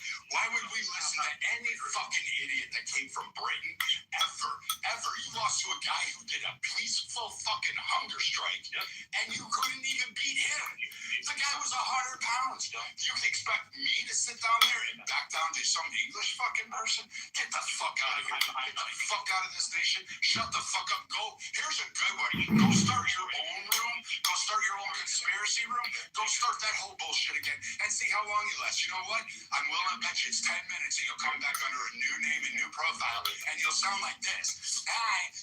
No. The bad system. It was gone. And the U.S. is going to lose everything. You guys are getting utterly destroyed by Iran. A fucking fifth world fucking nation. You guys are a third world, fourth world country to begin with. Actually, Iran may be tougher than England right now. It may be tougher than you. I would rather see the IRGC go against England, which is probably why you guys didn't want to go down there, is because you knew right off the bat you fucking faggots would get beat. That's interesting. Now, if decided that they wouldn't protect Europe, would y'all be able to do it on your own? We've been living months with those too many. So to be fair, France and you. France and Poland probably could hold their own. The rest of the nation, England, couldn't hold shit. That's right. Didn't they get Trump to fuck off by stationing troops in NATO, in Greenland, rather? Nope. How could Poland tell Trump to fuck off on They Greenland? put NATO troops in Greenland and then he fucks off. No, that's not how it works. And Poland doesn't own Greenland. Dumbasses don't even know who owns fucking Greenland. It's Denmark. Yeah, probably not a real country. So again, we still have troops there. We have bases there. Did you know that? We pull out reports there. No, he's not. You're not doing shit, dude. Again, you're not going to have any prominence. I'm going to keep backing you up. Because the only thing you said is the N-word, and you think somehow, yeah, I told you, that's all you guys got. That's your shock value. Open source intelligence. That's all you guys got. Is I'm going to say the N-word. I'm going to keep saying it. I'm going to keep saying it. I'm going to keep saying it because Okay, look, the potato nigger and the half potato nigger keep on arguing and screaming over each other, and we cannot understand what's going on. I tried to let it go, but you guys are just taking up all the days. Oh, dude, I'm not letting him speak. I don't give a fuck. Shut the fuck up. I don't give a fuck. You ain't gonna get shit. Yeah, well, I'm not gonna say it. Yeah. You ain't going anywhere, dude. Except down to the goo. Except down to the goo. I can promise that shit. And off the app, I know that much. I know that account split. I know that. I know that. I'm not reporting you, but I guarantee all those people in the audience already did. Alright, I moved them down. It's just too much. We gotta keep going here. Unless you still want to play with them. No, I don't. Pause on that, by the way. I'm gonna just play with his mama tonight. Hey, didn't NATO send 13 soldiers to Greenland? Oh, 14. But the thing is that if you were, I know you served, right? If you heard America was coming to Greenland and you were in another country and somebody said to you, hey, Steffi, we're sending you and 13 other troops over there. Y'all are going to stop America. What do you think your value is to that country? They're going to suck my dick or something? Yeah. But I'm just saying, dude, Greenland, we've had troops there. When they said, there's 30,000 troops, hello, we've had 30,000 troops in Greenland and on bases for the last 20 plus years? Maybe longer? For Brad, sorry, Senior Chief, don't beat me up too much, but I think well over 20 years, we've had troops stationed in Greenland. Shit, we prevented the invasion in World War II. We deflected multiple attempts by Russia during the Cold War to have basically footholds in that area. So, I'm confused. We do training out there all the time. Don't tell me, Senior Chief. I was just a little unaware. These guys act like there's something there. I know we do training because I was fucking there training. It sucks. But you guys apparently, all these incels who play Call of Duty all day seem to know, or some fucking British guy overseas who's on my Reddit forum or my Discord channel tells me otherwise. But yeah, no, we don't fucking do work in Greenland. Hey, Brad, can I say something to the And literally served in the Royal Navy, didn't he? Hey, I just want to let you guys know, this is the way Brad is in the military. We dread the day you gotta have a conversation with a senior chief, because when you bring stupid shit up, senior chief puts belt to ass. So, guys, understand how he talks. That's what a senior chief is. So, sorry, Brad, I had to put that out there. A lot of people think you're just being an asshole, but no. Brad's a great guy. That's, you bring bullshit up, you're going to get a belt to ass. And it's always amazing, Steppy, that a lot of these guys, and I don't knock the Mats for not serving or anything like that, but it's always amazing that you got these guys on here saying the U.S. is losing. Look, you lost Gulf War, you lost Afghanistan. Afghanistan and all these stuff. And I'm sitting there going, did we? Are you sure about that? And they're like, oh, yeah. Where's weapons of mass destruction? They don't realize that they were already fucking there. We took care of them. We knew they were there. It was a nice little play on words for fucking CNN and MSNBC. But again, these news networks don't even bother to follow through. And then when they sit there and tell us, oh, yeah, you guys got your asses beat, America's on the way down, they don't look at our kill ratios. They don't look at how many of the fucking people we fucking decimate and send to Davy Jones. No. What they're doing economics on MSNBC. They don't look at the KDR. Like when they bring up, like the one I hate the most when they bring up Vietnam, they say we lost Vietnam. I was like, bro, we did militarily, and we did not lose Vietnam. And they go, yes, we did. I said, bro, we had literally 12 days of fucking bombing. Literally 12 days of Christmas, some people will call it. And then at the end of it, they came to the table and said, okay, we're done. And then 3 years later, communists came back. And it's like the dumbest fucking thing when people say we lost Vietnam. And the same thing when they say we lost Afghanistan. I was like, no, we did not lose Afghanistan. We maintained a presence there, and we were basically subtracting a massive footprint. So Senior Chief, I agree with you on that.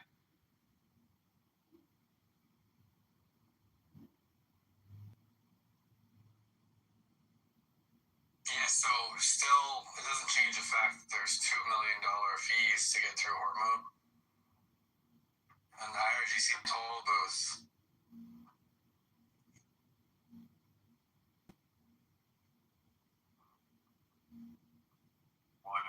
One paid. There's not even verified. It's just being reported that one is paid the $2 million, number one.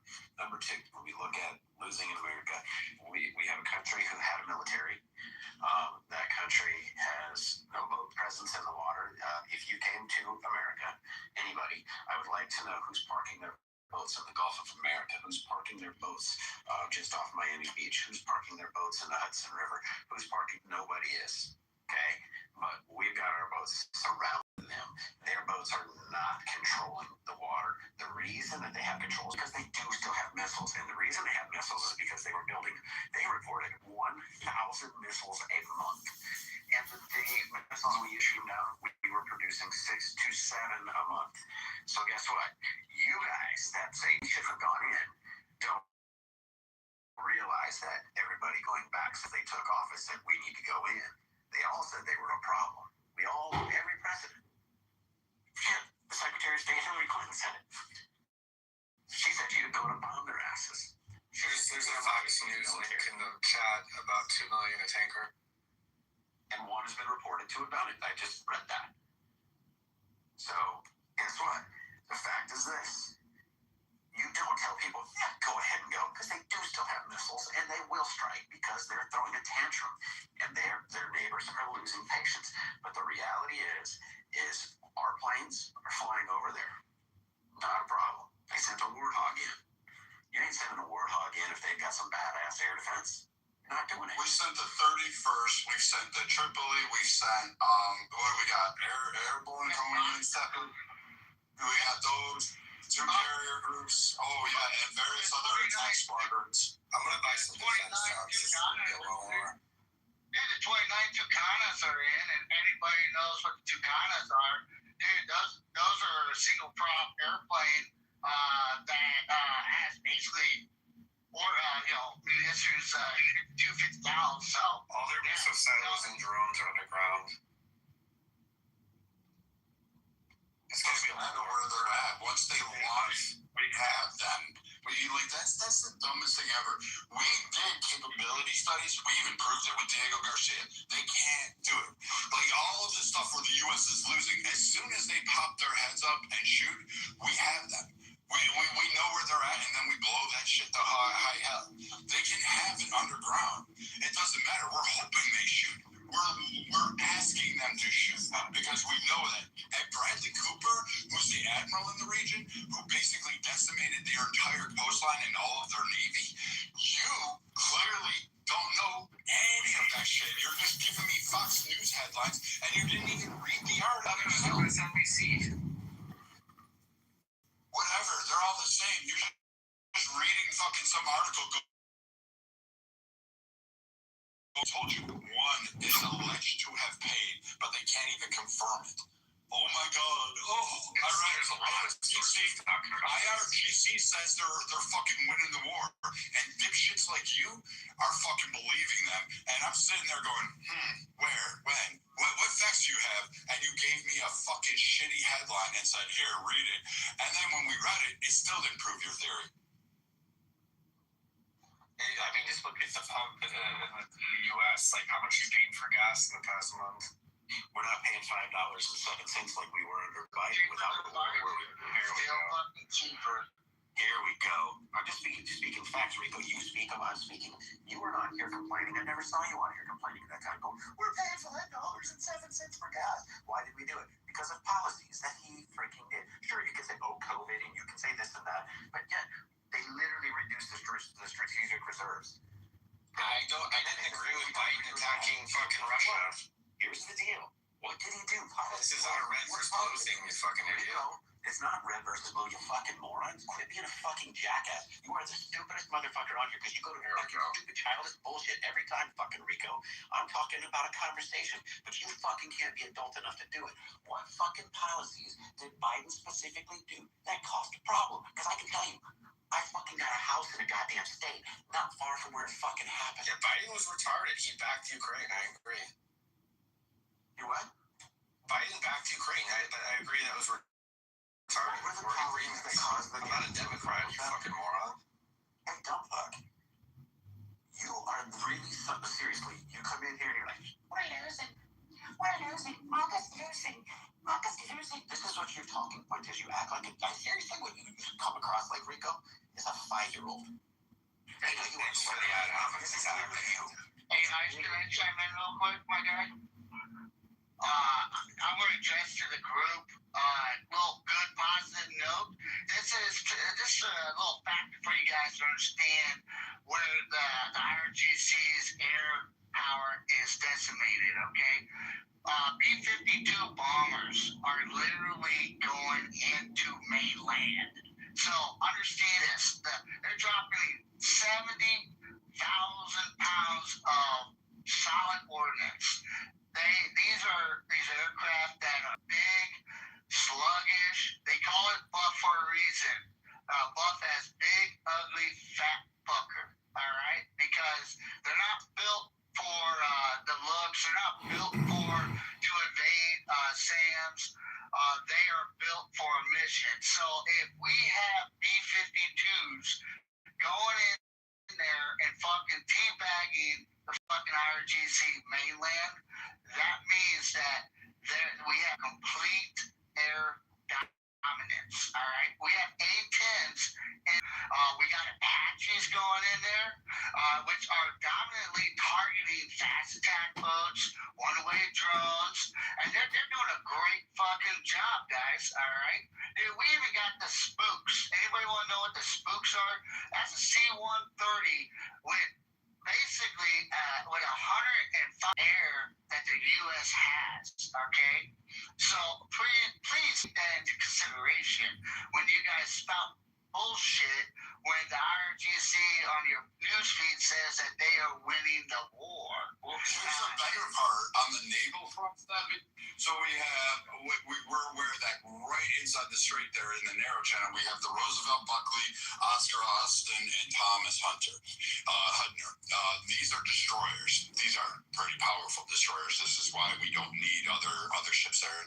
But basically, our destroyers act like battleships these days. But what these guys don't realize is there's 4 other destroyers on the eastern side of the Mediterranean and 6 destroyers in the Arabian Sea, all with various strike capabilities. And that is separate from the destroyers that are circling the carrier groups that are actually running interference. So now you've got all these destroyers patrolling that area, and somehow or another, these assets are saying America's losing the war, but we haven't lost one ship yet. We haven't lost one. So these guys really don't know how warfare is. They've never been in the fight, and they again, it just goes to show that these guys don't know either land or nautical warfare nor air outside of a fucking video game. Yeah, I'll make this easy. I just looked it up. The U.S. has struck between 11,000 and 13,000 targets of the IRGC. And that's contrasted with the IRGC has only hit 1,238 of their targets. 1,200, 1,200 compared to, well, we'll round it off to 12,000. And we're going, the U.S. has wants to hit 16,000. So there is, there's no way that Iran, just by the numbers alone, can claim they are winning anything. In a war, if your enemy is hitting you hard, you hit back hard. And if you can't, that's called losing. Alan, how many missiles did they fire in the first day? Because I just want to kind of look at they fired thousands of missiles, right? And they've sent in 35 days. 4,000 total. Yeah. I think it's 4,000. How many, what was the percentage of those that hit? Because that's right. Because we look like all these idiots, and I don't mean like the impact from debris that was blown up in the sky. I'm talking direct missile strikes that actually hit. There's a percentage ratio, and I forget what it was, but I think it was like 12%. Because I thought that was significantly low, considering the amount of power that Iran was claiming to have. I want to throw this out there. If they did fire a nuke on an ICBM, it's out there. If they did fire a nuke on an ICBM and fired it at America, do you think I think most of these people, like Rico and everybody else, would be like, ha ha, way to go, Iran, way to show America. I think Space Force will catch him. Diving systems, and we have a way to interfere from satellites on there. And yes, Space Force has some weird capabilities. I will not make fun of Space Force anymore because they're the only fucking group of guys that scared me. Well, it's a little off topic, but in my GOP county convention to get ready for state, we want a Space Force base down here. We posted 4 or 5 other military bases. Considering SpaceX's launch point, what they did for the DoD, right? It'd be great to have Space Force down here.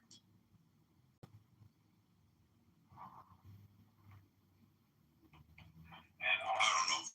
I'm scared of them. Those guys scare me more than and then any other group. And I can't make fun of Delta Force anymore because they pulled off a perfect operation. But Space Force, these kids are scary. Did you hear about some of the reports from people that were there when they went into Venezuela that said that they used some sort of a weapon on them that made them disoriented? They were vomiting and stuff, and they said it seemed like the Americans were not affected by it. And the nose was bleeding. Yeah, their nose is bleeding out of the ear, everything. Yeah. This just tells us nobody here has a freaking clue what our military has. See, we have in America here, we have a thing you could invent tomorrow. Rico, you could invent and have something that free energy, so better than anything, and 50% efficient solar panel, right? Guess what? The U.S. government says, thank you, we're taking that. You don't get to put it on the market. Guess why? They look at it as a national security thing. So there's things out there that have been done that we don't know about. There's technology as hell. You can watch the show Future Weapons from back when, and it's amazing what's out there, and they're not letting you see what we've got. Listen to what some of the pilots have said they've seen in the air. Marshall, sorry you missed it. We had 2 wannabe KKK white graper, guys who like to play tummy sticks. They basically were telling us how the U.S. is cooked and Iran is defeating us militarily, and they're just taking our ass. And so we're coming off of that argument. Well, I want to speak to that. I'm in the district defense industry, and I have a TS, so of course I can't speak to anything in that, in regards to descriptives.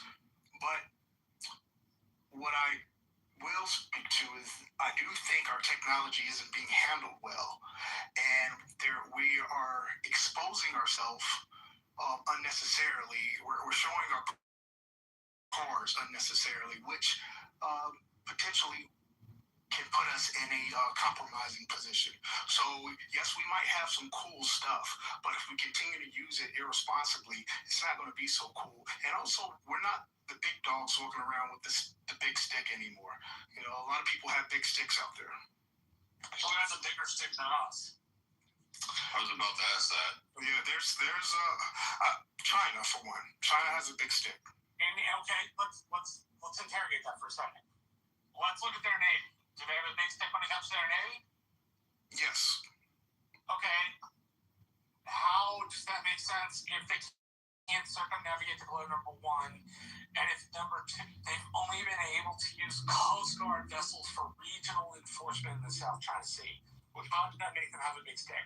Listen. I'm not gonna. I don't want to get into details trying to. Nobody ever. No. Hold on. Let me finish my statement, and it will answer your question. I don't want to get into details for the sake of winning an argument, but I will say it's a reason that previous leadership in regards to military actions, we're handling the situation gingerly when it comes to addressing the China situation. All right, so you do realize that most of us on the stage right now have had various clearances at one point or another in our lives, and so like we're going to be able to tell you're kind of talking out your ass on that. We're well aware of what can and can't be stated. Well, I mean, if you think I was using my clearance as a measuring stick, you're mistaken. Because they give them out ridiculously now, just like some people in the administration was using Signal to communicate military actions. So the validity of a clearance, I'm just letting you know where I'm talking from. And so the question, honestly, what you would have said is that China has asymmetric area access and area denial strategy in the South China Sea through a combination of land-based missiles, bases on the Spratlys and the Parcels. That would have been an argument that they could shut down straight to controls 85 to 90% world trade at any one given time. You don't want to go into detail because it's not winning. To me, this is not winning an argument. This is interrogating your knowledge of something and figuring out whether you have the detailed knowledge to make said statement, right? Which is why I asked you about the Navy. Let's go to something else. Well, regardless, I'm not here to measure my accomplishments or prove. Let me finish because I'm gonna land my plane. Land that plane. Yeah, I have no military clearance, and even I know that the Chinese Navy is no match for the U.S. government's for our Navy, and has no ability to travel throughout the world, otherwise called deep water abilities. So, and yeah, I just wanted to say, I thought what you were saying about the U.S. government seizing technology. My dick was. So is this a propaganda role? No, it's not. Which is exactly why I said proper answer to the Chinese having a bigger stick was the area access, area denial, which allows them to lock the Seventh Fleet out of the South China Sea, but which you didn't know.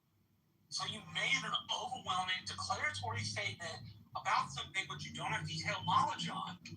Like, let's just move off the Navy for a second. What about Chinese Special Forces? Where do Chinese Special Forces rank according to U.S. Special Forces? And why do Chinese forces have a better capability than U.S. forces?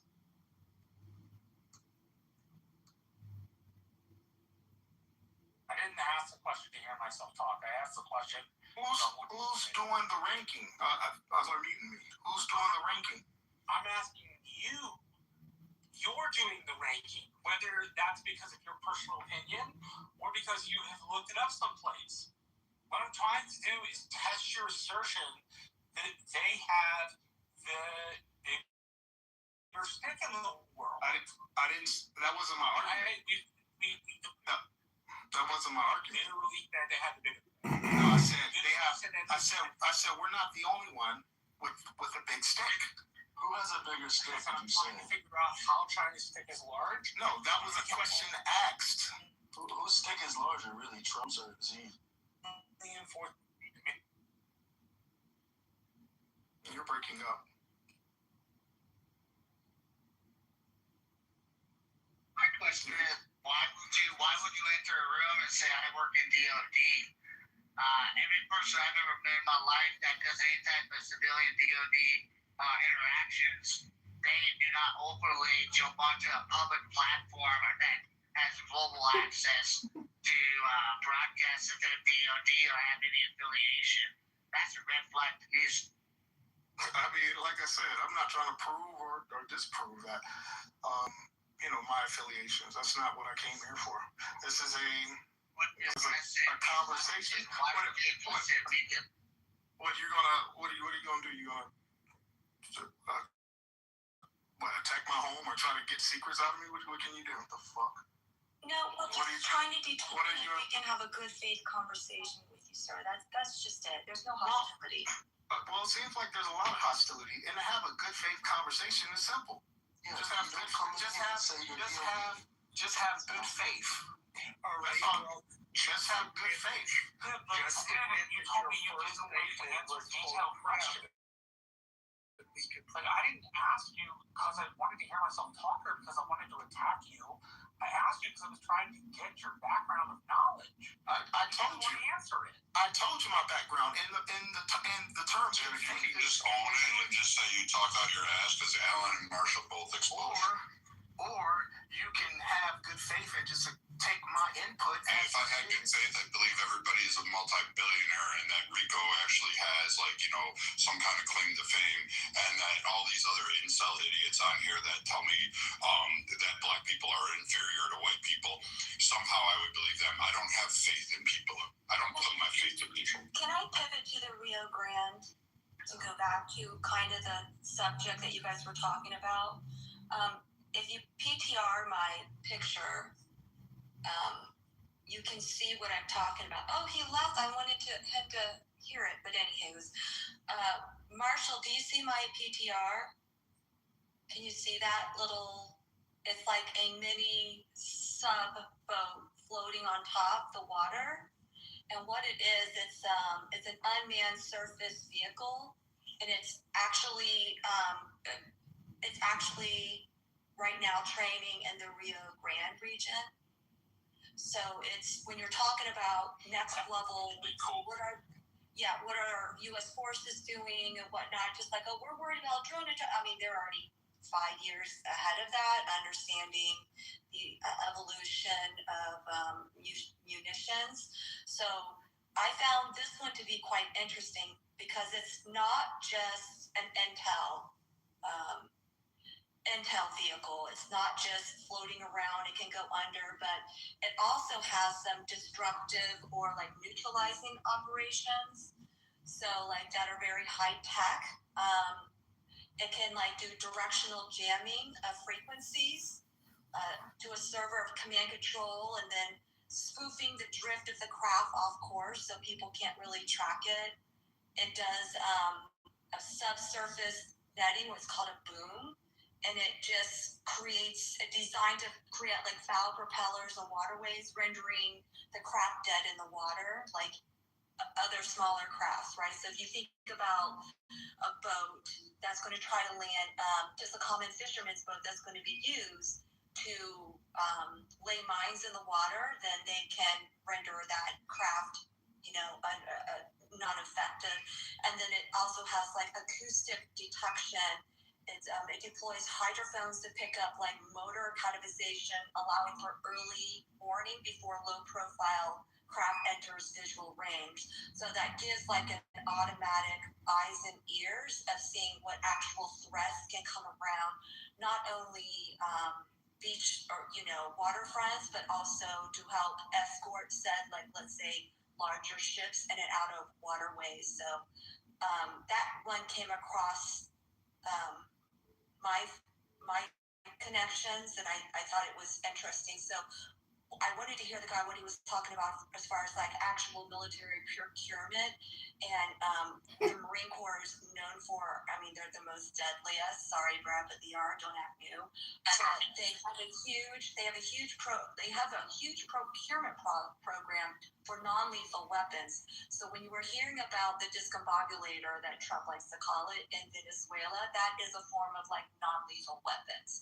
So there's a ton of them that I could talk about. That my late husband, who was the procurement officer for non-lethals, which was weird because he just wanted to blow everything up. But the military is like way ahead of it. But this is just an example. I mean, I wouldn't even have thought of such a thing of what I have in my PTR, but it's quite interesting what they.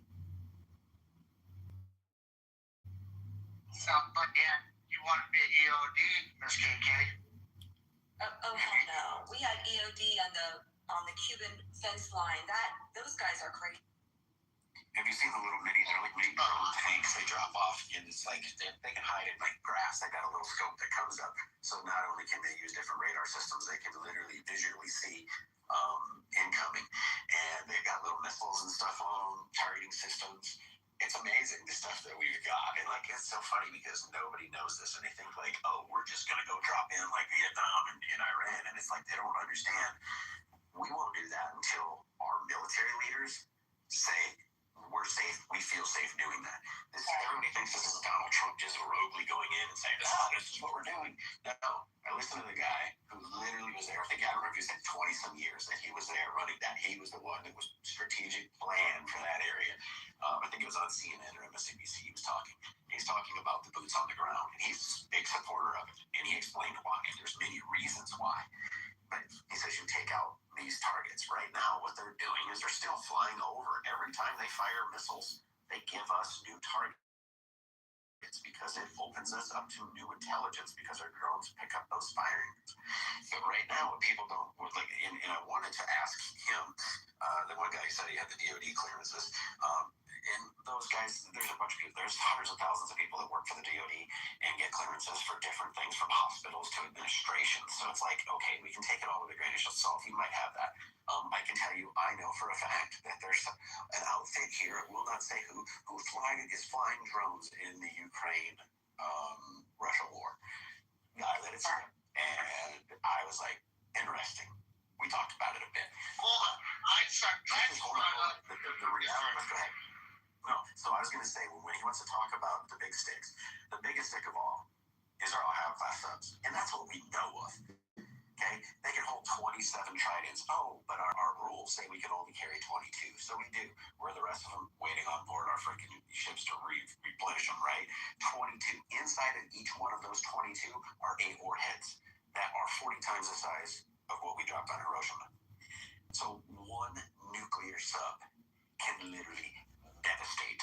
Now, do we want to go there? No. But when we talk about the size of somebody's stick, that Ohio class sub is carrying the biggest damn stick of all. Well, I mean, think about what we were able to accomplish just last night or today, which was we flew B-52s, refueled them in the air, dropped the munitions, and did a ring around the rosy to drop more. Don't forget inland, Miss KK. Deep inland. Just south of Tehran. So they're not going to put a B-52 in that type of potential, harm and liability to get shot down if there wasn't complete control with it. But what started it first? Along the coastline, and then they creeped in further in and further in. And the reason why is like we're revealing their munitions of what they have or what they lack thereof. So if anyone is like ever have access to go to Marine Corps East or Marine Corps West, you'll be blown away. It's basically the largest convention for any type of military gears where all the government officials go to purchase like the next generation of gear and everything. It's phenomenal. So when I went this year, I was like, I don't even know what the fuck that does, right? It's pretty incredible, but it's going to be interesting on what's going to be like the next stage of this. Well, I want to touch bases. I mean, since when the Ukraine and Russian conflict started, America, and just like even our enemies, they have observe the new era of fighting. I mean, we saw it with FPVs, drones, the way that they turned around and used recreational object and then transitioned it immediately into warfare. I mean, so it transitioned the mindset of warfare completely. And so I like to address that America's military, all the branches, we're adapting to new intel, new obstacles, and we're seeing this currently with the operation that's taking place. Like Miss KK brought really good focus points when she brought up the subcomponents that they're testing out, followed by B-52. A lot of our operations are very, we're direct, but we're very observational. I mean, we're not just going to send a unit out and not project a secondary reconnaissance. Like a lot of people don't know what after action reports are. Brad's filled them out. Miss KK's late husband filled them out. All the way down to a PFC level. Everything you do in a mission status or even in a training exercise, you have to redundancy do an after action report, and it's just to see the capabilities of observers, so you can go up to the chain of command, and then it gets delegated amongst you know how the transition parts are. So when people say America is losing the fight, dude, we grow as we fight. That's why the term adapt and overcome, because we partake, we identify issues, we project new solutions, and we execute the projection. Sorry for my rant, Miss KK. Thank you for letting me cherry pick up. No, we don't have to keep the military talk. I think we've kind of exhausted it. We can go back to what the mods would like to talk about. But yeah, Marshall, that's floating around your Rio Grande doing tests.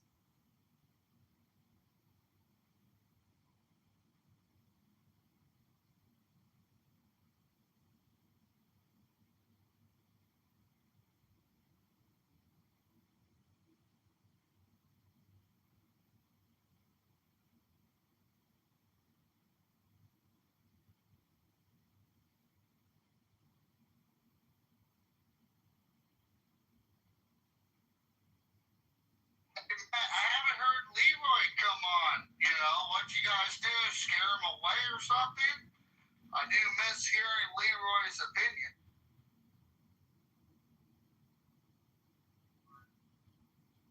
Who's Leroy? Last week, maybe the week before, he was contradicting everything that was brought up factual. Oh, that's his game.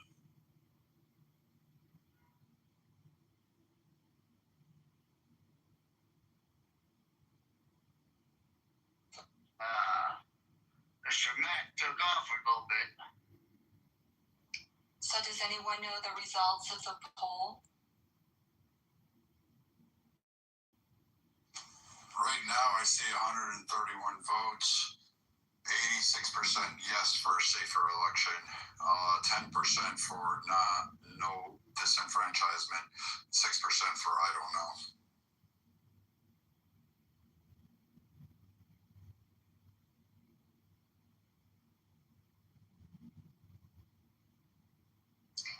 SCOTUS is going to argue birthright citizenship tomorrow.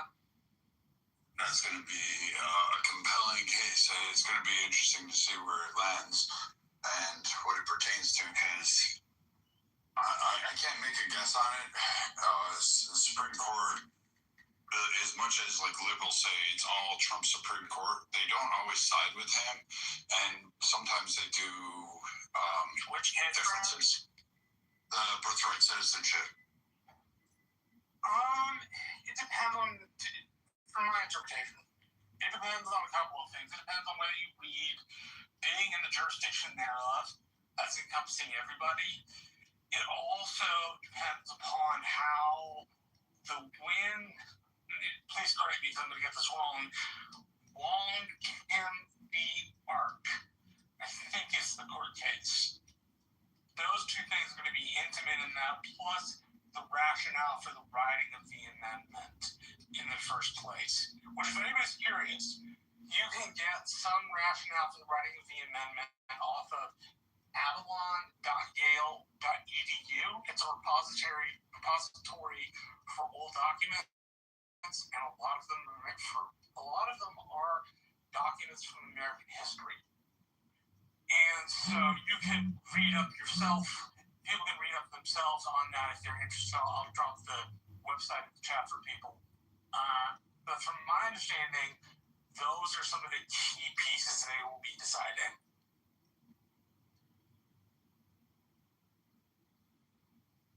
How do you think the outcome will be?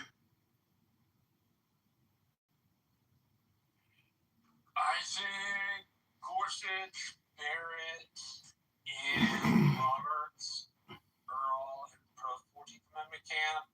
I think Alito, Kavanaugh, and Thomas are in the 14th Amendment does not protect everybody, or the birthright citizenship clause does not grant everybody citizenship. I would be surprised if Amy Coney Barrett was a little bit different, although she's not as much of what they call a textualist as Neil Gorsuch is. All it really means is, like, you can be originalist and a textualist, but a textualist means you read the document and what the document says it means, and so you then take the originalist part of that, which is like reflecting on what they meant at the time, and you combine it.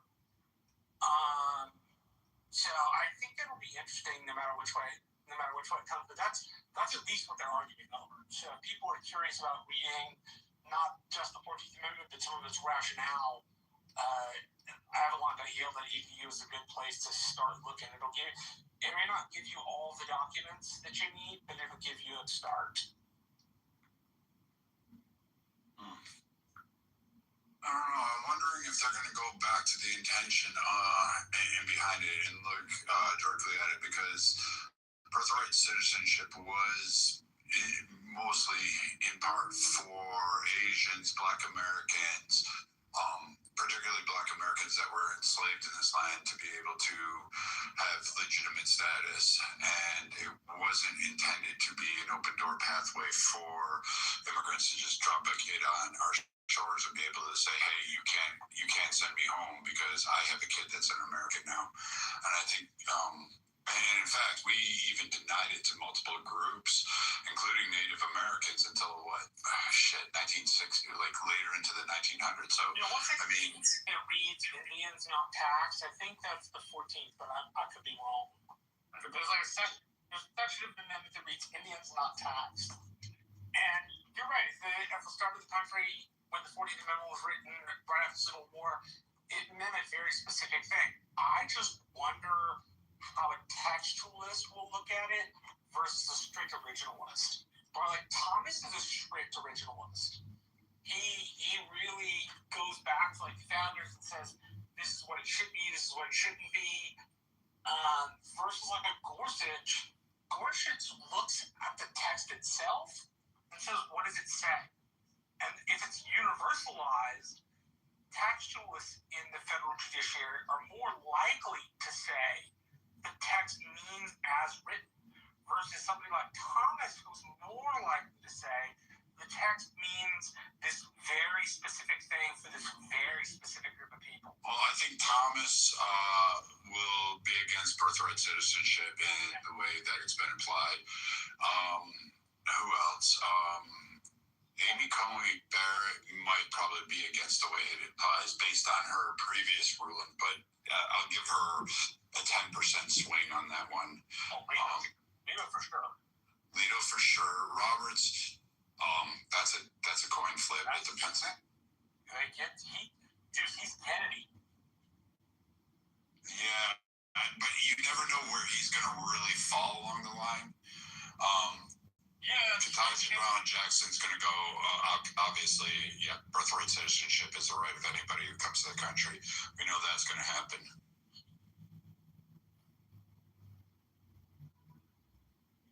That's going to be interesting no matter which way it's decided. It'll piss a lot of people off one way or the other. Correct me if I'm wrong, but isn't it also, and isn't the main thing, whether or not he even has the authority to do this? I could be wrong about that. So that while the issues of whether or not birthright citizenship was intended, I think there's also going to be arguments about the presidency of his imposition in the first place. What? There's a question about the constitutionality of his imposition on an amendment in the first place. The administration will argue something to the effect of, we're allowed certain discretion in this particular part of the amendment, and so the federal government gets to decide. The court will look at that and say one of two things. Yes, Mr. President, there is gray room Yes, Mr. President. you are allowed to decide at your level, which gives the next executive power to do that too. Or it will say, Mr. President, you have overstretched your power, you are not allowed to alter a constitutional amendment, and the constitutional amendment is quite clear. So it could go either one of those ways. But you are right, there is a question about whether he has the power to make the pronouncement in the first place. But if they do that, that would be blatantly incorrect. Because they only reading the first third of a whole sentence. Well, it's kind of like I said, if you read the Constitution, the 14th Amendment, and it reads, people are subject to the jurisdiction thereof. Right. Subject to the jurisdiction very thereof means true. any place in the United States has legal authority, or at least that's the traditional understanding. Right? The administration is arguing, in the jurisdiction thereof does not apply to those people who are not here legally. So it's a question which is in the gray and could be decided in the gray, but they will decide whether the president has the power to make pronouncements about constitutional amendments. Because sometimes the executive authority, the executive branch is given leeway in how they enforce certain things. So you can enforce the Civil Rights Act, right? But do you enforce it super strenuously? Do you only enforce it a little bit? Right? Sometimes there's gray room in the enforcement power. And so that is part of the question, like whether he has the enforcement power to alter it in the first place. No, I agree with that. I think, when I watch the hearings, the people that are arguing the fact that if someone came from someone else and merely just had a baby, that, that person becomes a citizen, the people who are pro that position were only arguing the fact that the 14th Amendment says people who are born or naturalized in the United people who are born or naturalized, and then they skip to the end of the sentence and say are citizens of the United States. To me, I think I was born or naturalized.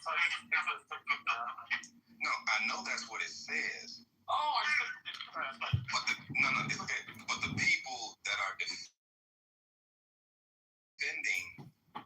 the people who are opposed against Trump, they're only trying to cite the first third of the sentence, and then they skip to the end to say are citizens of the United States. The problem with that I see is that, number one, the word "and" is in the first sentence twice. So at the end of the sentence, it denotes the two citizenship statuses that every American has. You have a United States citizenship, and you have a state citizenship. And both of those citizenships are conjoined with the word "and." Well, if you apply that same logic to the first half of the sentence, all persons born and naturalized in the United States and subject to the jurisdiction thereof. That means there's two conditions that need to be met. Now, I agree with that part. When I read the 39th congressional notes, the way they spoke about what that phrase meant was subject to the complete and full political jurisdiction.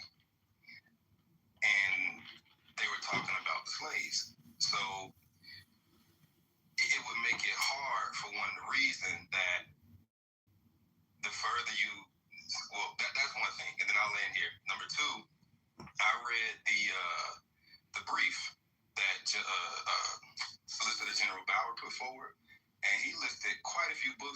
few of them that I had already read, but I'm glad I read his brief because now I found a whole bunch more. And one of the things that they highlighted was the last word in that first sentence is reside. And what he's putting forth is that the term reside does not mean what we think it means today. They use the term reside to speak to the law of domicile. And in the one of his sources is actually what I'm reading right now, the law of domicile. And that's like a whole thing as well that talks about the legal. That in the chat so I can look at it. I like new books, so I'd love to see it. Okay, I'm gonna put his brief in there as well. Yeah. Because he has a lot. When I tell you, I've always been a fan of Trump. His team, his legal team, man, those guys, their strategy is fucking amazing. It's amazing. They've taken this so far as to say, like even on the first page says the question presented or the question proposed, something like that. And one thing that I ended up discovering that they highlighted is when it comes to birthright citizenship, have a statute that already speaks to how Americans define birthright citizenship. And it has nothing to do with people born here. It has everything to do with, for example, a soldier who's stationed somewhere else. If they have a baby outside of U.S. territory, at mere birth, that baby becomes a U.S. citizen. Or if it's someone who stayed here, who lived here for 10 years, and like there's like some numerical qualification, like the person has to be 21 years old or something like that. And if that person, like a regular civilian, goes somewhere, has a baby outside of U.S. territory and possessions, that person at birth automatically becomes a citizen. So how they're talking, how the opposers are talking about birthright citizenship does not coincide with, I think it's 8 USC 1401A or something like that. That's the statute that they cited. Literally I'll look the statute up real quick. I know exactly where to go. Yeah. So when I tell you his legal team is so freaking awesome, it's ridiculous how good these guys are. I mean, it's just their whole approach and strategy to it all is just the best that I've ever seen. And they badass, man. That guy John Bauer or whatever his name is, he's solid. So I'm gonna put all of that in the chat. You don't have to put it in. You don't have to put the code in the chat. Just tell it to me again. Is it 8 or 8? It's 8 USC 1401A.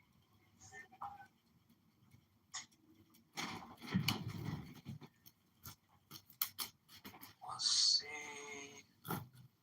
Birth abroad before 1952 to serve as parent.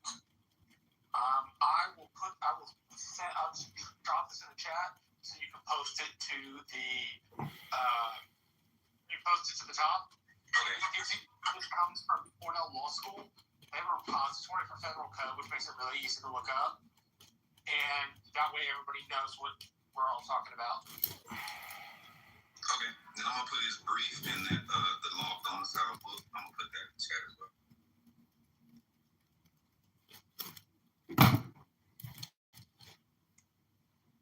Oh, I'm glad we got a lot of work done here today, gentlemen. Great work. Good job. Hell of a job. You did all such fabulous work. You should be also proud of all the work you did. Patriots, God-fearing, wonderful Americans. Excellent work, soldiers.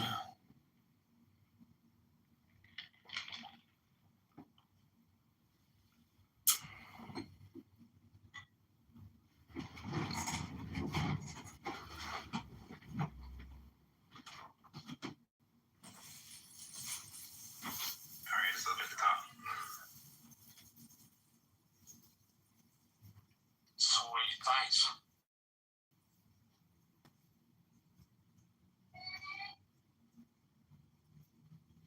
All right, so the law of domicile book is in the chat. And basically, I grabbed it. Thank you. okay. And basically, what they were saying is there's essentially three forms of what could be classified as domicile. The one that would apply to the, just people in general, which has generally been accepted.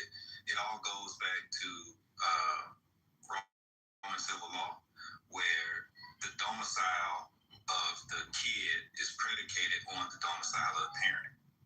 So whatever nation the parent pledges allegiance to, the domicile is rendered down to the kid. Now, one thing that Howard highlighted in the brief was that I can't remember who he said, but whatever lawyer. So one of the strategies that the opposers are taking is that just solely applies here in America, but one thing that I can't remember who he said rejected it, but there was a lawyer that rejected the concept of just solely, and they took the position of if the United States decided to accept you at that point in time, that's when you can become a citizen. So in order for a parent, let's say from Mexico, to come to America and drop a baby, no, they have to go through the process and sever their ties with their former nation, be accepted by America, and they mentioned Great Britain as well. And at that point, once you go through the whole naturalization process, then now you legally have a domicile here.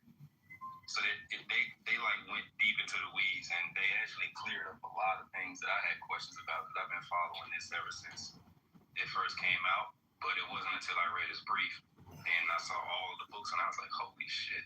I mean, the first 7 pages are just all court cases, treaty and constitutional stuff, old books from like the 1600s, 1800s, and just, yeah, his legal team. Hey, people excite me when I talk about old Congress.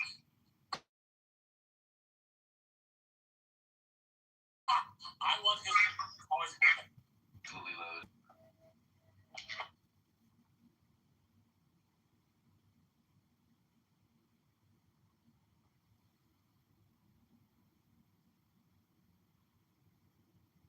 One thing I like that you said, Bill, is you bring it up, is you read it, and it's that and then it talks about, giving that allegiance to their other country.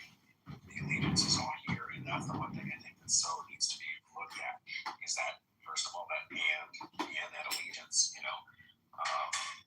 if we could literally say something to the effect that if they're coming here with any intention or, I don't know, with the illegal stuff, it's very different to me. I think, a lot of that wasn't intended that way. We know why it was intended in the first place.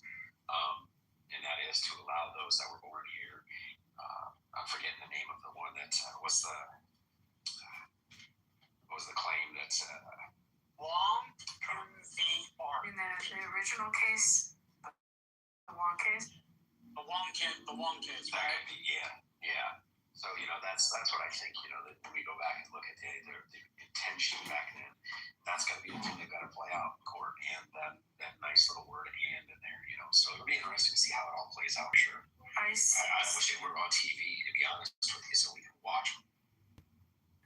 One way that you look at it is always with any law. I think we talked about this a long time ago, Marshall. You and I talked about it.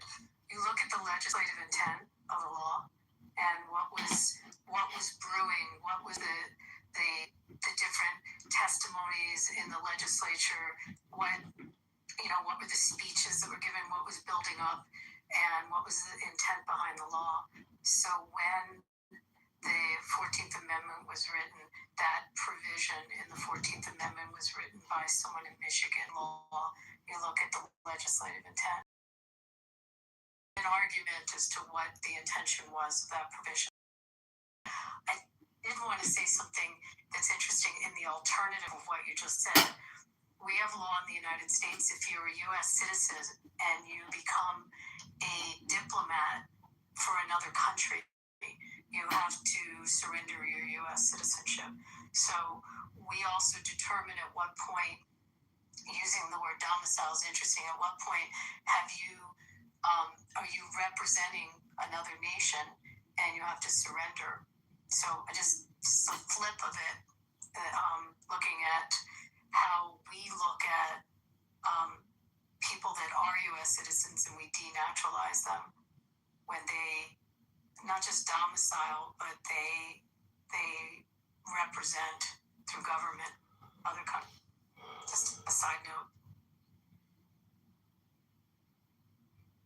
Omar, I know she represents in Minnesota, but no, but if she was representing Somalia in a don't use her as example. Someone who's a U.S. citizen loses their citizenship. They have to surrender their passport, their citizenship, when they represent another country, and that country's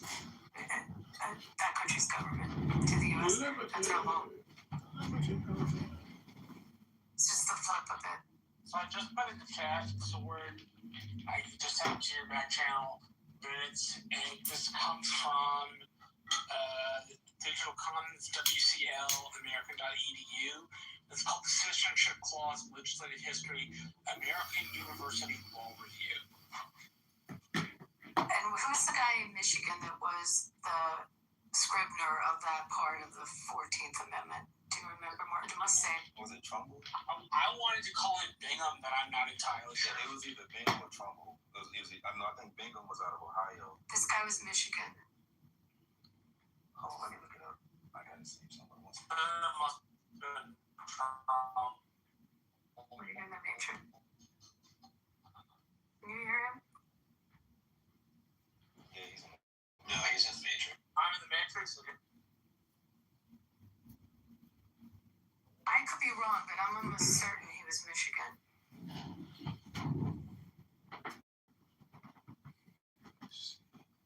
Picking your nose, what picking was he doing at that time? How did he present that? When he was presenting this proposed law?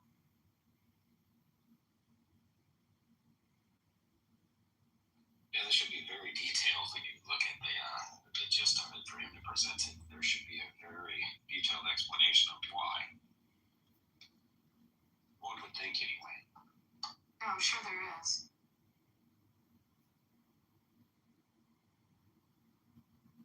An old law. Our fears are tracing halos on. Our communication is hypnosis. Every sentence swings alive.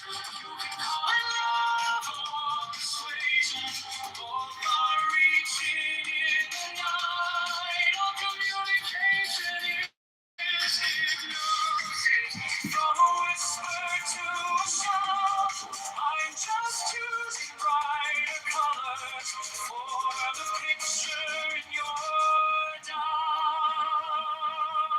Critics on a crystal edge, measuring the leap you take.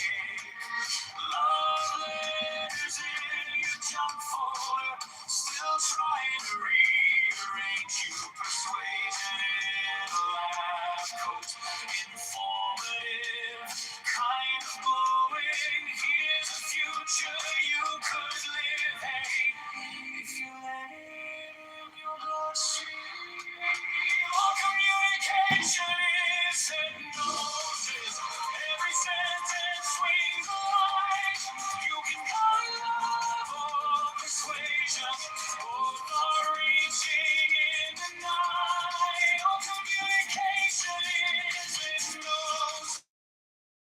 From a whisper to a shout, I'm just choosing bright colors for the picture in your doubt. What if this is the opera and your breath is the overture? Every thought in your orbit singing, you are something new. All communication is hypnosis. Every sentence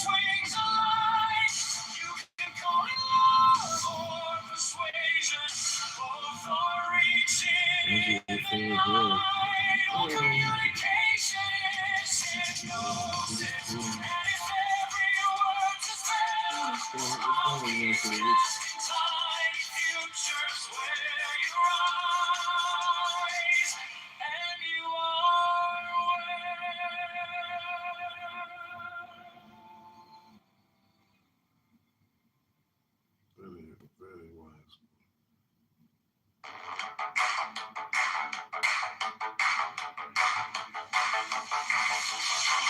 Watermelon, rainbow, watermelon, rainbow,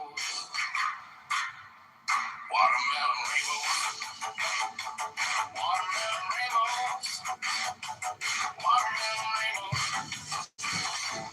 watermelon, rainbow, yellow, orange.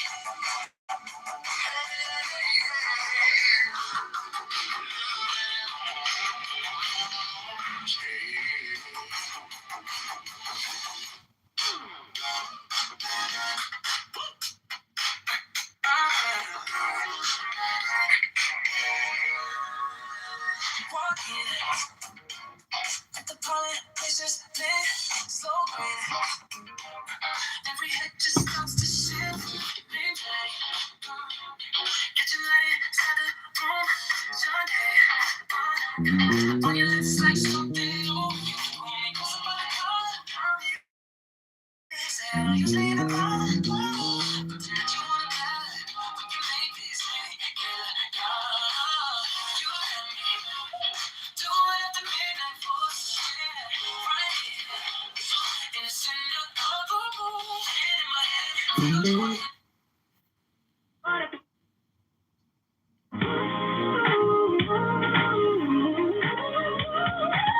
You and me. Do it at the midnight force. Looking like I'm stuck for you. It's this way that I go. It actually sounds worse on the Bluetooth, so it would be like, what's the point of using a Bluetooth when it sounds worse? It's just my opinion.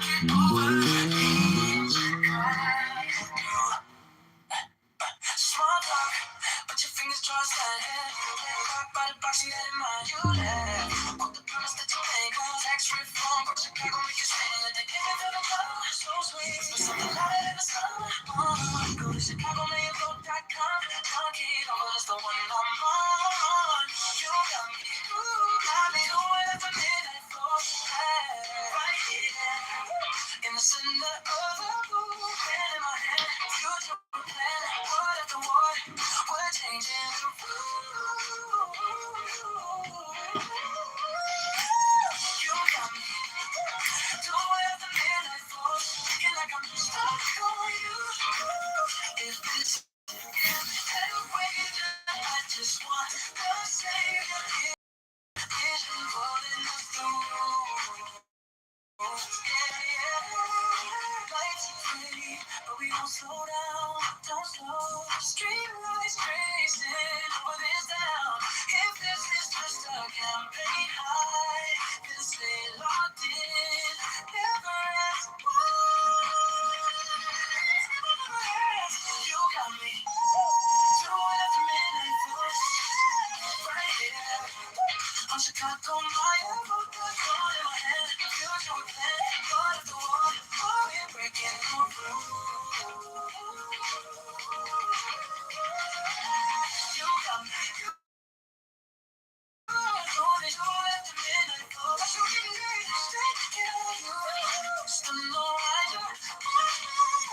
This is a wager. I just wanna save you. I'll get over. Leading Chicago with you, with you.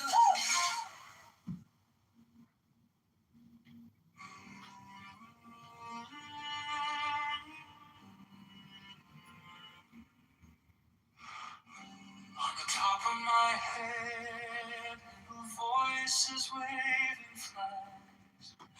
Every word a tiny mirror asking, who are you? Really? Spamming a silver suit. Politics in painted shoes. Comedy juggling. Our fears are tracing halos on them.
Catching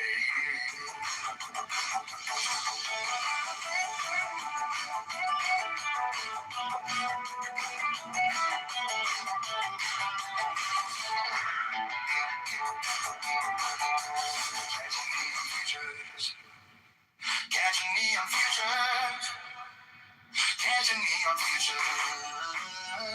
Catching neon futures. Blue and orange.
Takes the horse with the right hand and makes swift on the path and consumes it. Silence the priestess takes, uncovers, and offers the cup as before.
places the cup and adores music. For this is the covenant of resurrection. He makes the 5 crosses on the priestess. Accept, O Lord, this sacrifice of life and joy.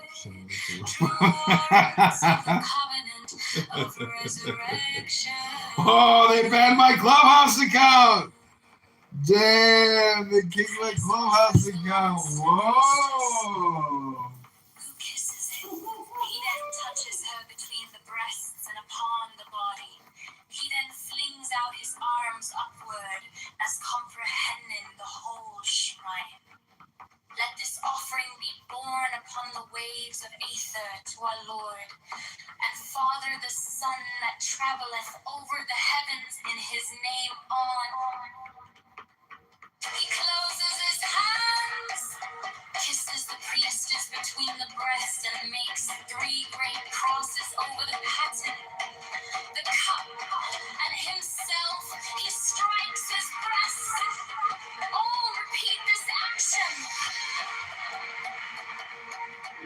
Hear ye all, saints of the true church of old time, now essentially present, that of ye we claim heirship, with ye we claim communion, from ye we claim benediction in the name of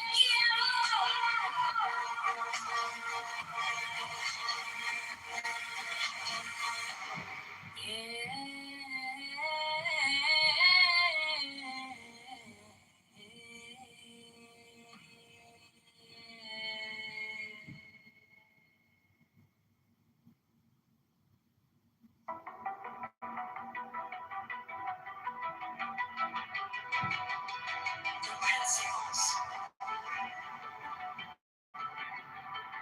The diaconate. Mysterious energy, threefold, mysterious matter, in fourfold and sevenfold division. The interplay of which things weave the dance of the veil of life upon the face of the spirit.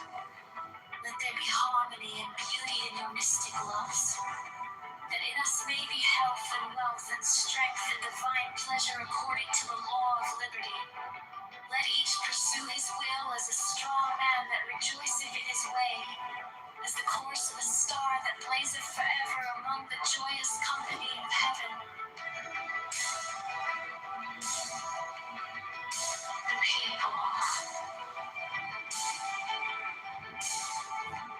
So won't it be. So won't it be. The people.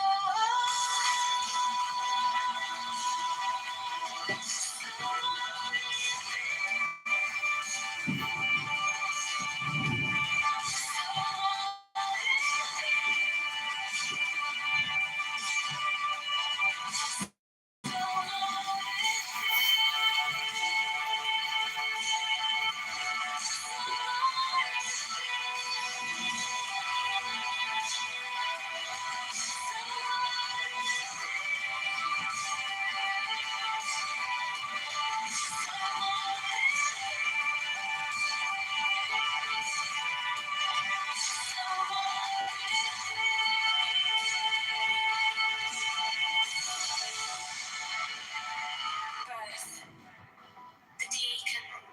Be the hour auspicious, and the gate of life open in peace and in well-being, so that she that beareth children may rejoice, and the babe catch life with both hands.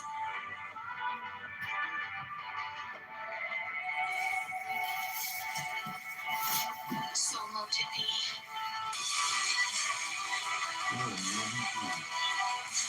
People.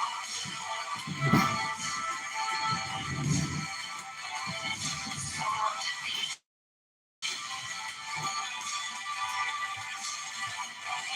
So mote it be. Sound like a robot. I'm sorry.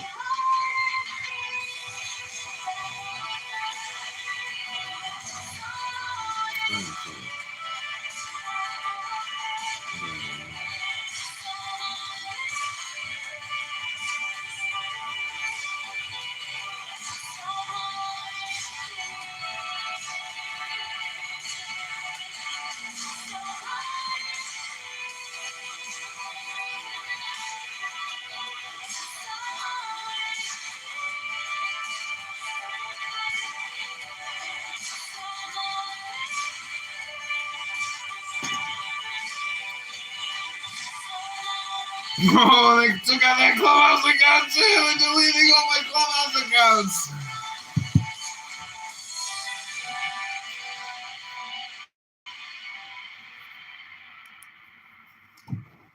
Damn, 2 of my Clubhouse accounts get deleted. Methods we y'all use to get there. Then. All right, this is universe. They just clipped 2 of my Clubhouse accounts. I'm shocked.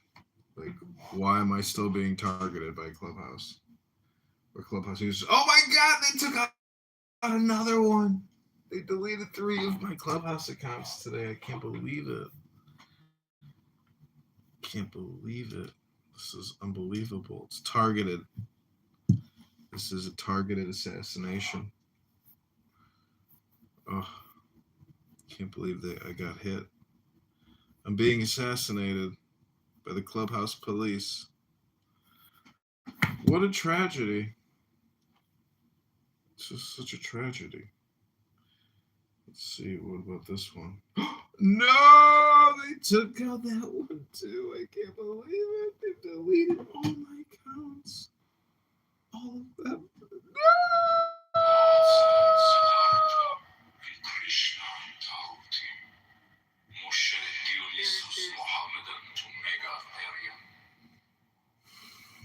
With these also Hermes, Pan, Priapus, Osiris, and Melchizedek. But what really pissed him off is I wouldn't be classified Virgilius, Catullus Martialis, Rabelais, Swinburne, and many an holy bard, Apollonius Tianius, Simon Magus, Manes, Pythagoras, Basilides, Valentinus, Bardesigns, and Hippolytus, that transmitted the light of the Gnosis to us, their successors and their heirs, with Merlin, Arthur, Cabaret, Parsifal, and many another. Priya and Oncorio VII fed, priest and king that bore the lance and cup, the sword and disc against the heathen. And these also Carolus Magnus and his paladins, with William of Shiren, Frederick of Hohenstaufen, Roger Bacon, Jacobus Burgundus, Molensis the martyr, Christian Rosenkreutz, Ulrich von Hutten, Paracelsus, Michael Mayer, Roderick Borgia Poy, Alexander VI, Jacob Boheme, Francis Bacon, Lord Verulam, Andrea, Robertus de Fructibus, Johannes D, Sir Edward Kelly, Thomas Vaughan, Elias Ashmole Molinos, Adam Wishow, Wolfgang van Gogh, Ludovicus, Rex Bavaria, Richard Wagner, Alphonse Louis Constant, Frederick Nietzsche, Hargrave Jennings, Carl Kellner,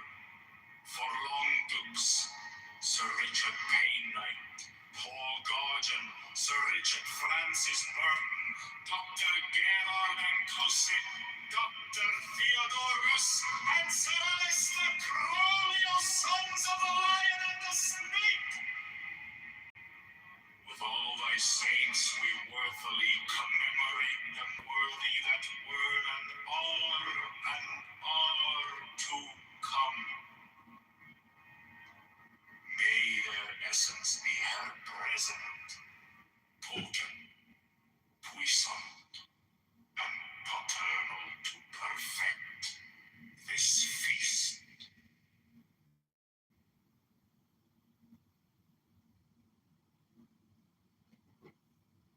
But to love me is better than all things. If under the night stars in the desert thou presently burnest mine incense before me, invoking me with a pure heart, and a serpent flame therein, thou shalt come a little to lie in my bosom. For one kiss wilt thou then be willing to give all. But whoso gives one particle of dust shall lose all in that. If you're a small project, Ye shall gather goods and store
Answer my question.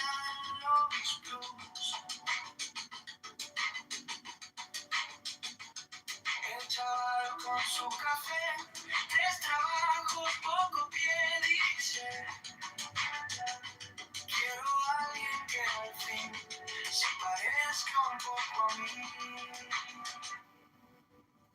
Yo para el mayor de Chicago, para los botes, para el barrio, para las personas de las pipos que nunca salen de los libros. Yo para el mayor de Chicago, la voz del norte y del lado sur, para la familia en el lago que sueña un futuro azul.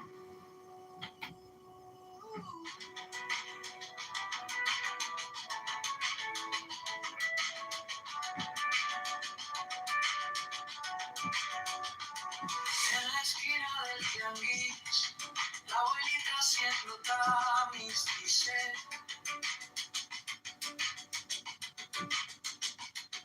quiero ver la luz en la escuela de mi Luis. Taxi lleno, tráfico, un suspiro cínico. Si votamos esta vez, cambiará lo que se ve. John para el mayor de Chicago, para los jóvenes para el barrio, para las personas de las pipos, pagando cuentas con sus ritmos. John para el mayor de Chicago, la voz del norte y del lado sur, para la familia del lago que sueña un futuro azul.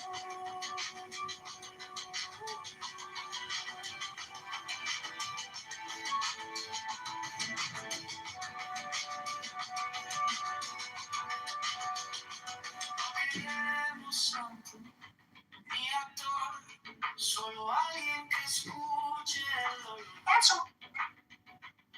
Del techo que gotea en invierno, del miedo a perder el empleo.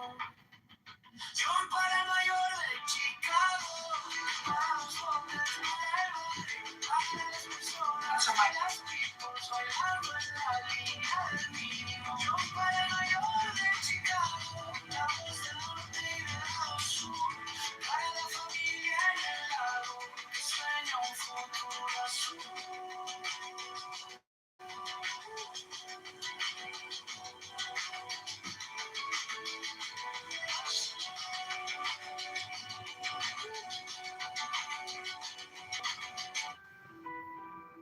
What happens if you throw this hand grenade and an apple? But once I release it, I have only 4 seconds to get to safety. What happens if you throw this hand grenade?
powers for nuclear war, it seems like under the normal's account, they'd be justified in waging war with us. And Trump did that a year ago. Right. Well, the problem is that if you're the bigger power, if they attack you, they're going to get their asses kicked. So wait, the normativity isn't based around like behaviors in regards to agreements. It's about who has more power. It's about power in the pursuit of our values. And those values... So your point about people like violating agreements is irrelevant. Because it's only if they violate agreements in a week. No. Again, do you agree that our demands on Iran were reasonable? No, I don't think no ballistic missiles is like irrational given the kind of geopolitical sphere we have now. Well, what they have shown their willingness to attack their neighbors. Yeah, so is Israel. What neighbor did Israel attack? Well, they principally struck Iran before. Wait. Right? Well, no. They attacked Egypt. Hang on. They attacked Iran. Hang on. They attacked Iraq, Syria, Jordan.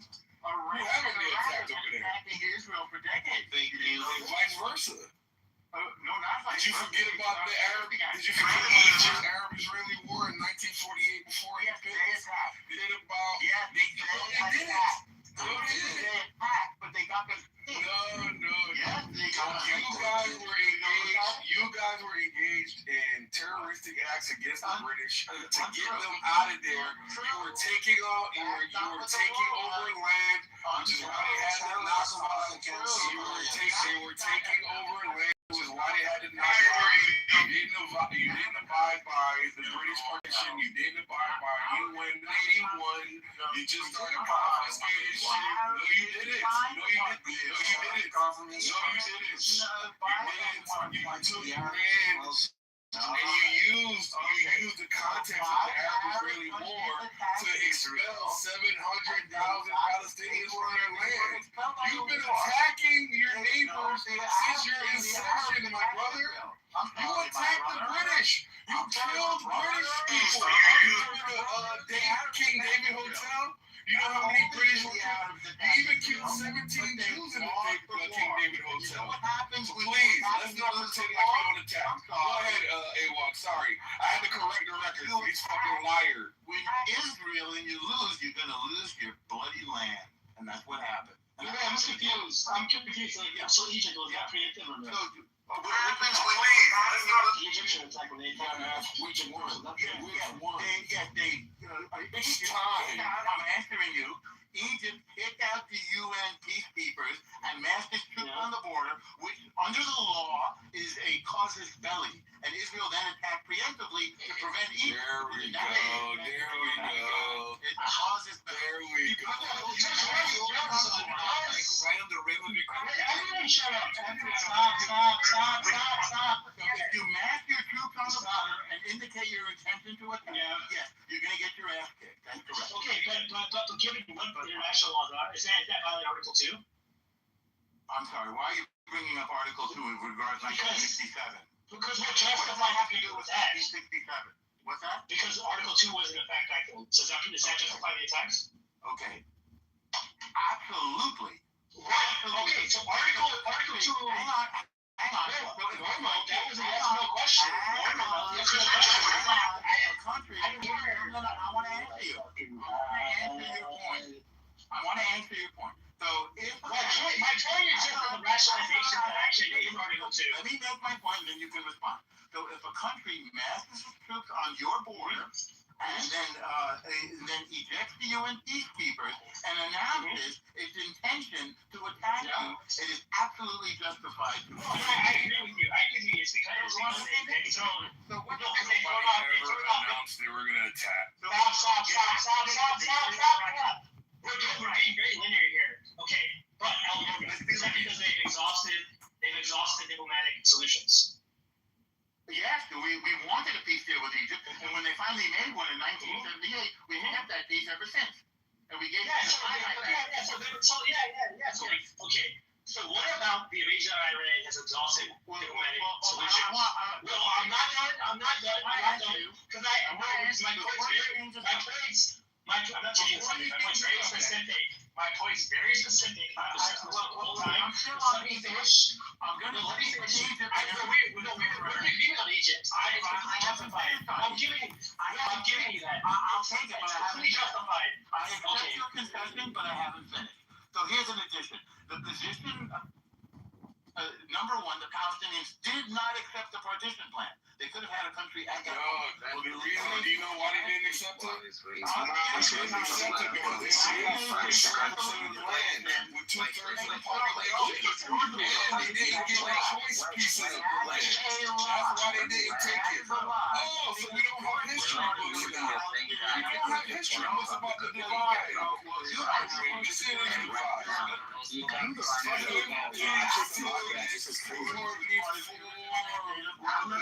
And Jordan was getting into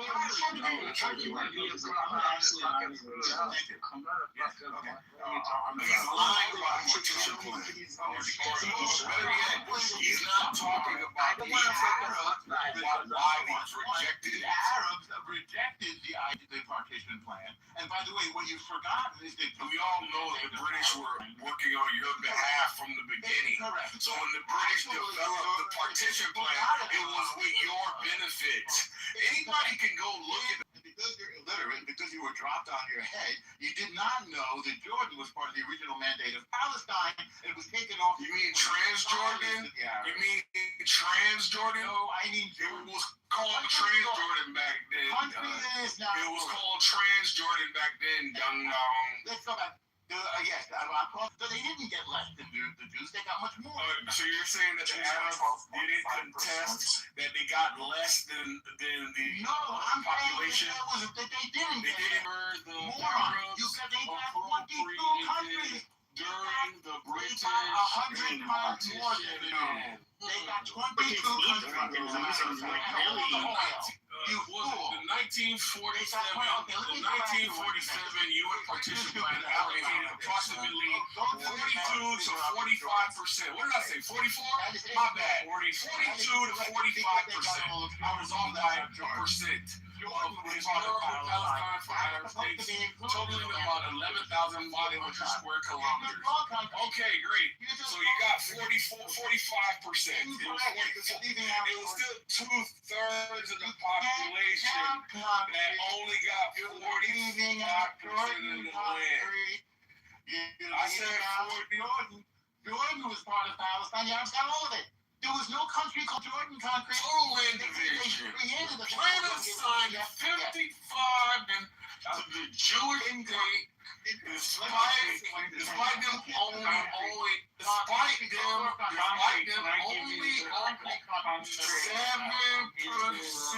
of the land time. Guess what? Partition plan was 10% of the land. And then somebody says, here's Khartoum Conference. Congratulations. And you don't think that the Arabs should be complaining about that. The Arabs shouldn't be upset that here come these assholes who just got here 50 years ago, and now they own 56% of the land. Got it. Great deal. Wouldn't even let the Jews have that.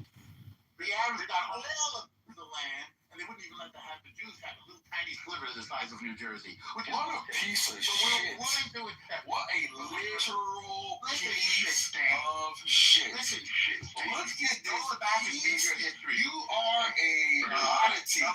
You are a fucking circus animal, bro. We didn't even know that people like you exist, bro.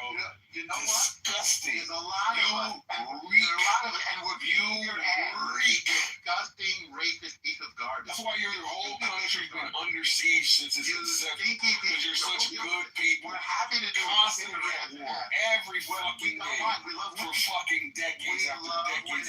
There's something Bible can't do. You love winning. Yeah, you abuse the Palestinians, and look at you now. Look at you now. You're disgusting. You're horrible. Because we keep getting stronger each time. Now let's go back to That's why everyone eats. You don't even want to live.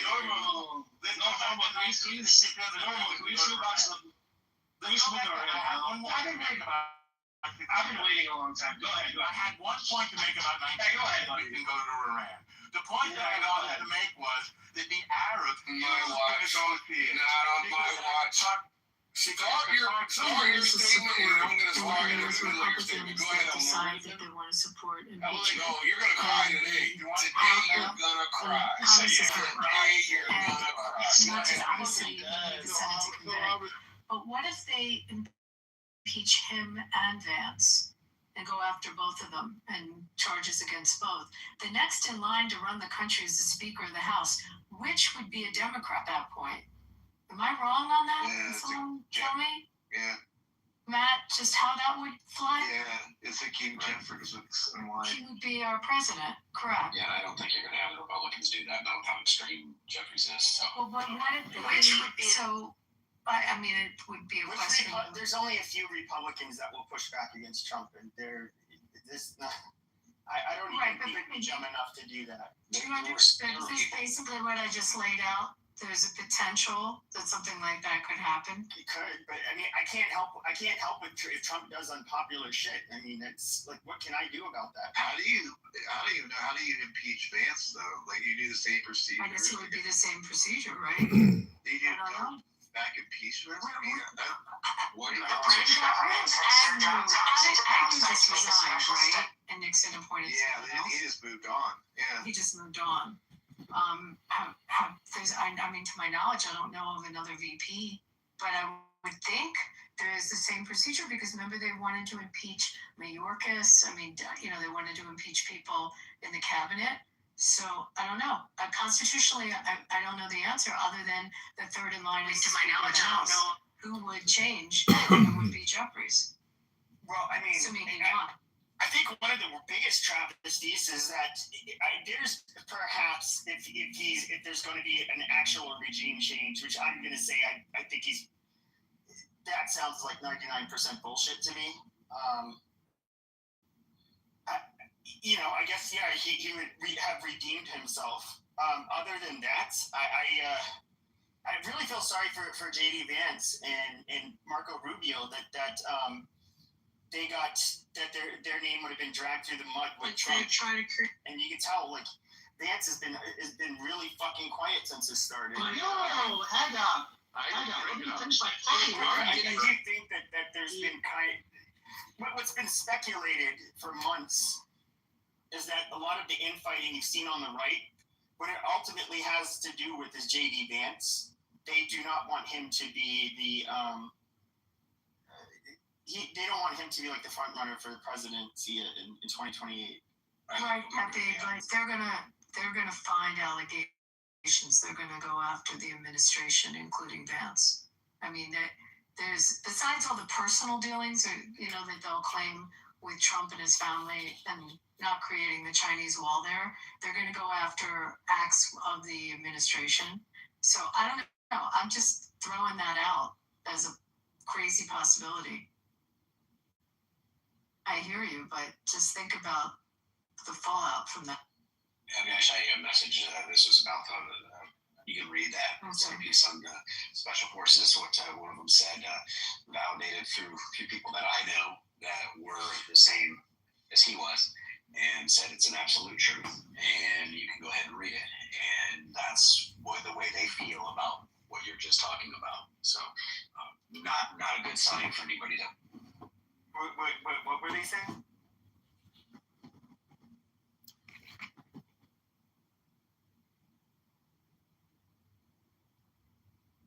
He's saying that Vance gonna lose because he speaks like a loser edge sword. Vance he ain't gonna get he won't get it. It'll be Rubio or something. Why do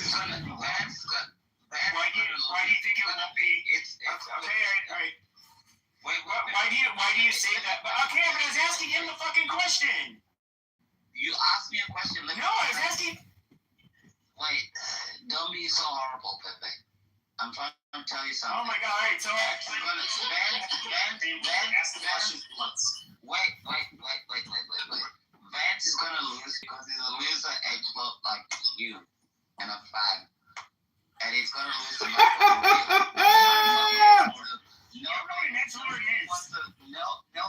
Nobody wants to listen to incels like Tucker Carlson types and everything other than that. Who's an incel? How many hundreds of millions does he have, or is he? But forget. He's not a bad-looking guy, I wouldn't think. He's got the celebrity part down. Pretty sure he can get. I don't think that's his problem. Yeah, I said edgelord. That's not what an edgelord is. An edgelord. I don't think you know what an edgelord is. It's a very specific type of personality. It's almost always. No, it's not like Tucker Carlson.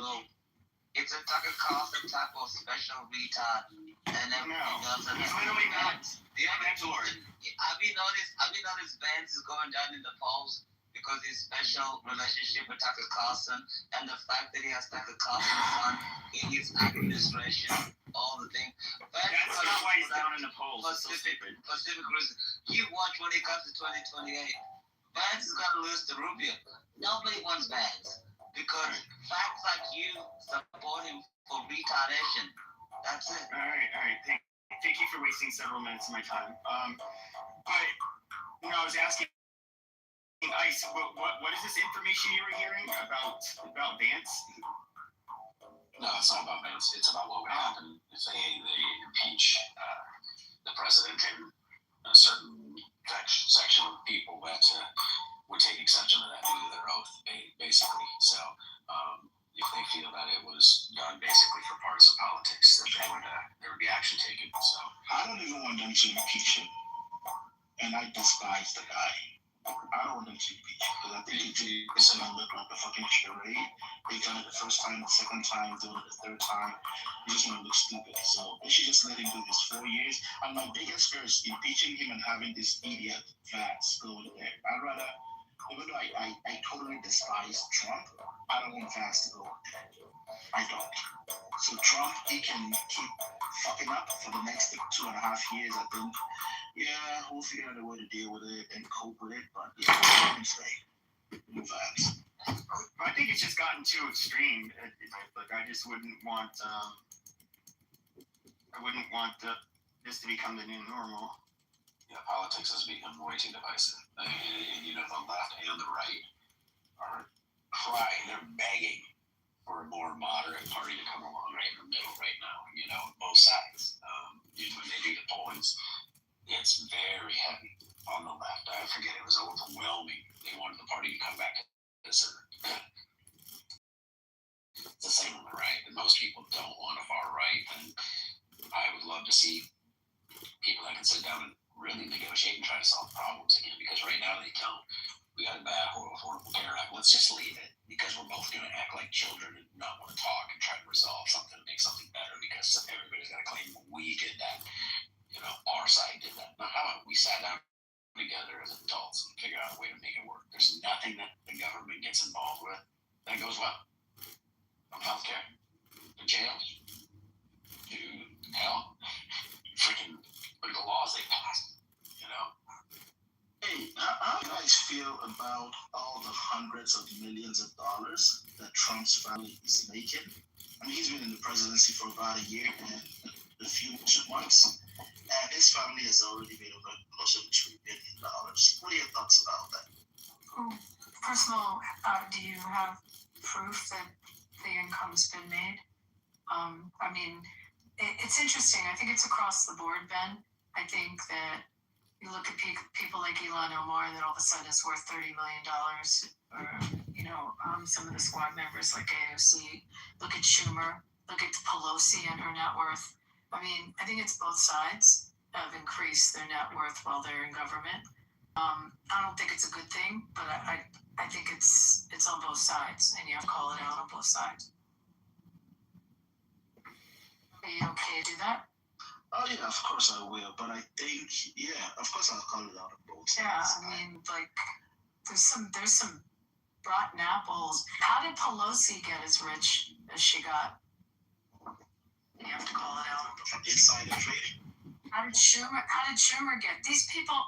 How did Biden? So Joe Biden was a prosecutor. He didn't come from wealth. He lived in a house in Hocus in Delaware, And during his years in the Senate, okay, all of a sudden amasses like money, wealth, and then becomes a VP. So he's in public office and becomes a multimillionaire. Explain. Where's that money come from? How's that happen?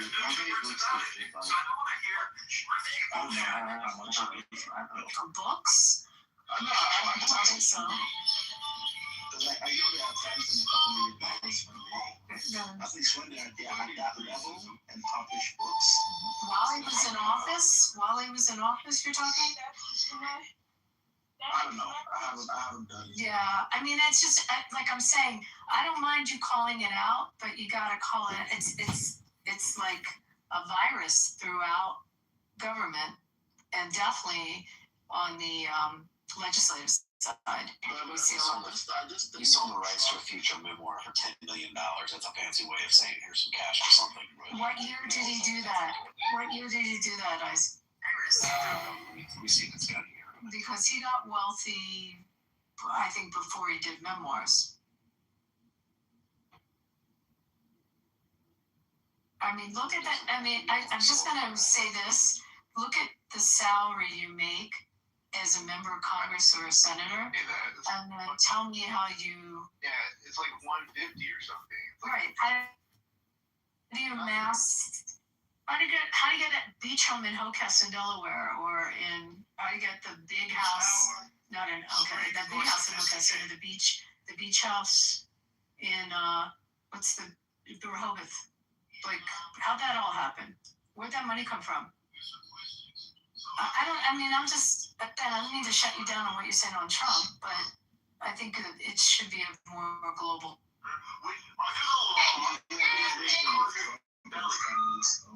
Is a little too late. They had great wealth.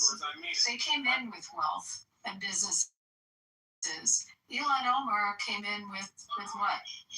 She all of a sudden they're worth $30 million. So do you think that if Trump wasn't president? Okay, he sold his memoirs. He had wealth beyond $10 million before 2025.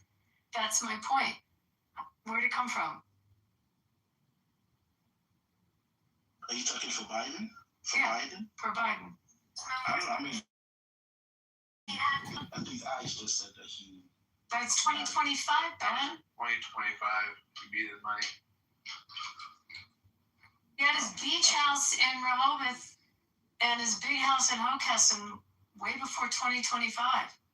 The salary of a U.S. senator all those years, I mean, add it up. If he was in private practice in a decent firm in Delaware, it'd be a shit ton more than that. I mean, you know, if can the kids of the president make money? I mean, I don't even know how that works. They have a Chinese wall that he has to separate himself from the investments and from the company, but they can make money. I mean, you can make the Hunter Biden argument that. Exactly. So I don't think Trump is directly making money. I don't think you can link that to him in any form. I mean, I don't know where you'll find it, I guess, but now his kids are definitely making money, and that's not illegal. You guys crucified Hunter Biden for making a couple, is it hundreds of thousands of dollars and tens of thousands? His son, Don Jr., he partnered or he invested in a drone company, which at the time he invested in the drone company was valued at $200 million. Then, some way, he was able to get a $600 million contract with the federal government. Now the drone company is valued at $2 billion. His son is invested in Kalshi and advising Polymarket. They're building like hotels and for example. The funny thing is you can't prove it. The funny thing is you can't prove it. That's why you have to lie. No, but the thing is you can't prove it because I've heard this. Trump is not invested in a drone company. Not the first Trump I've heard this before. The funny thing is you can't prove it. You can't come from school, you just lie. Where are you from? You're like a Palestinian. Okay. Can you not shut up? You can't prove it. You just lie and lie and lie. You expect people to believe what you're saying. You can't prove it. Just put it in the chat. Your girlfriend, can you go stay with your girlfriend or something like that? Please. Okay. Bro, get the fuck out with your thing and go talk what you want to do. But you can't prove it. You just lie and lie and lie. Put it. It's not true. It's like Jesus. $5 billion to invest in his funds. So thank you. So in his defense, when he's talking about Trump and the money that they've made in office, so Trump was inaugurated on January the 20th. Let me see. So it looks like Trump did launch a meme coin. No, not 2020. He said the 20th of January.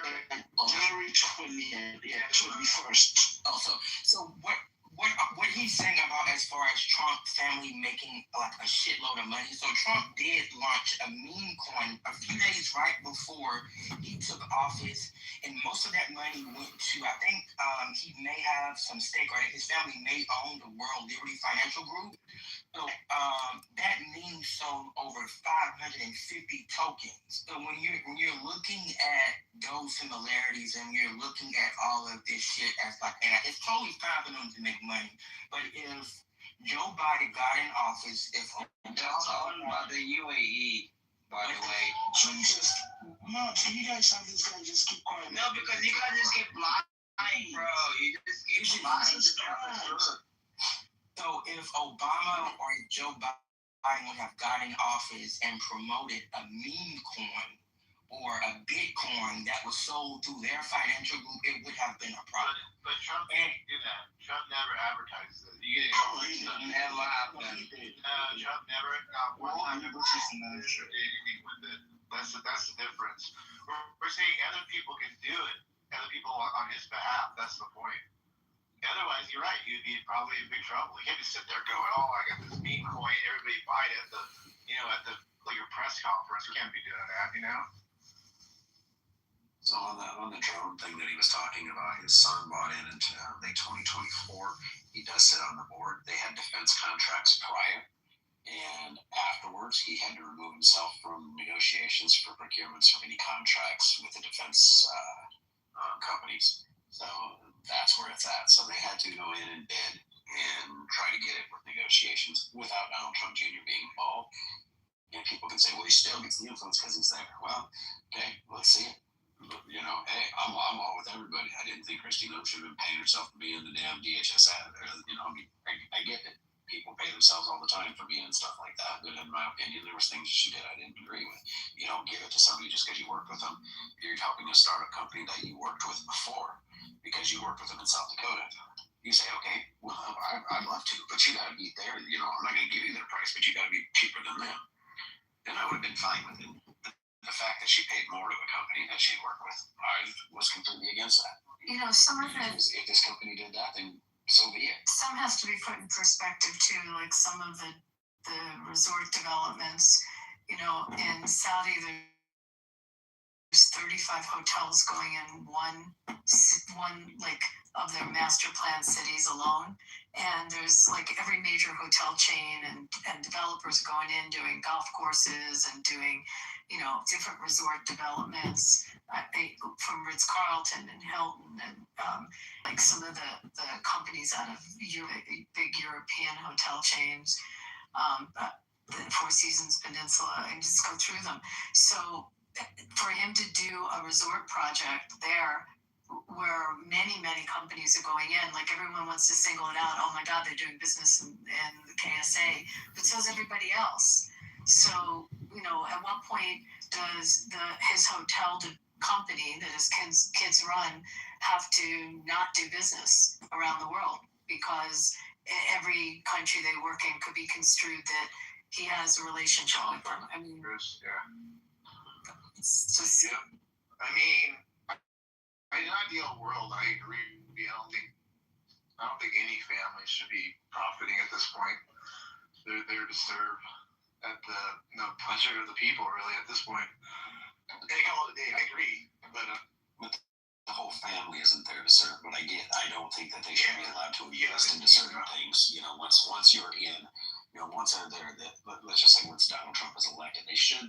This goes back for me. I held this line for decades. If you're elected, you, your immediate family, and people who are close to you, which they can monitor all that, should not be making suspicious investments in defense companies. Sorry, it's a no. You have a relationship with this person who could have inside information. Sorry, it sucks to be you, but you can't invest in these deals because they're your friend, your brother, your son, your daughter, your uncle is voting on a contract for NVIDIA to get government grants or whatever it is, So, no, they shouldn't be allowed. He shouldn't be. Nobody in Congress, nobody in politics should be. Anybody that has inside information, hell, Martha Stewart went to freaking jail for it. Let's be real. And then you have politicians who we should hold to a higher standard in that regard. But instead, if you look at their path too, they've always made money. If you look in the last decade, the level of money they made has gone up as just astronomically. Through COVID was ridiculous.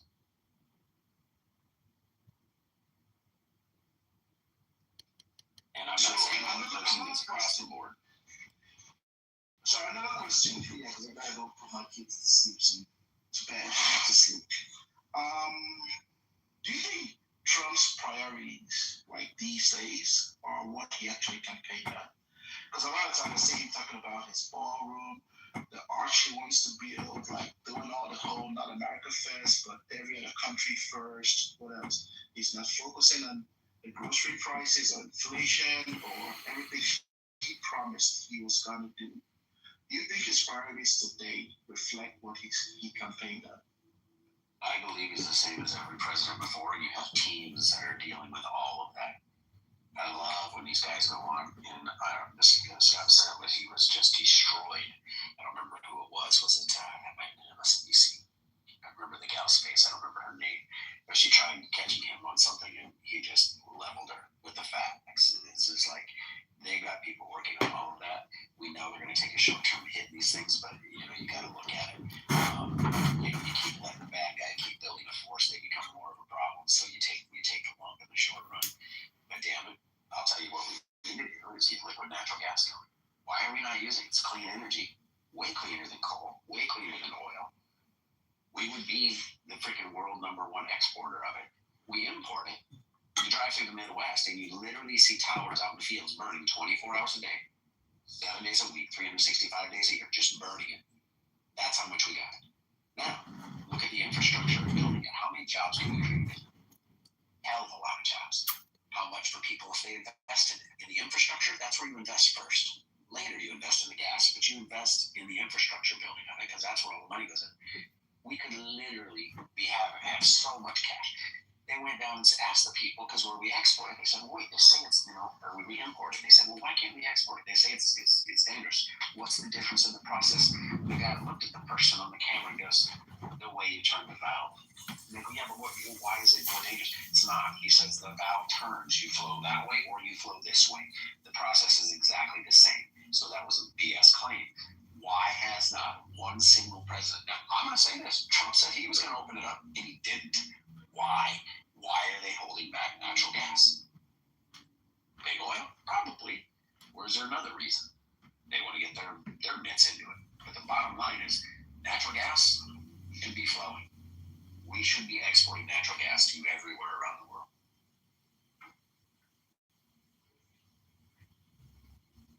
Point being, where do you think prices would be if we had stuff like that to help?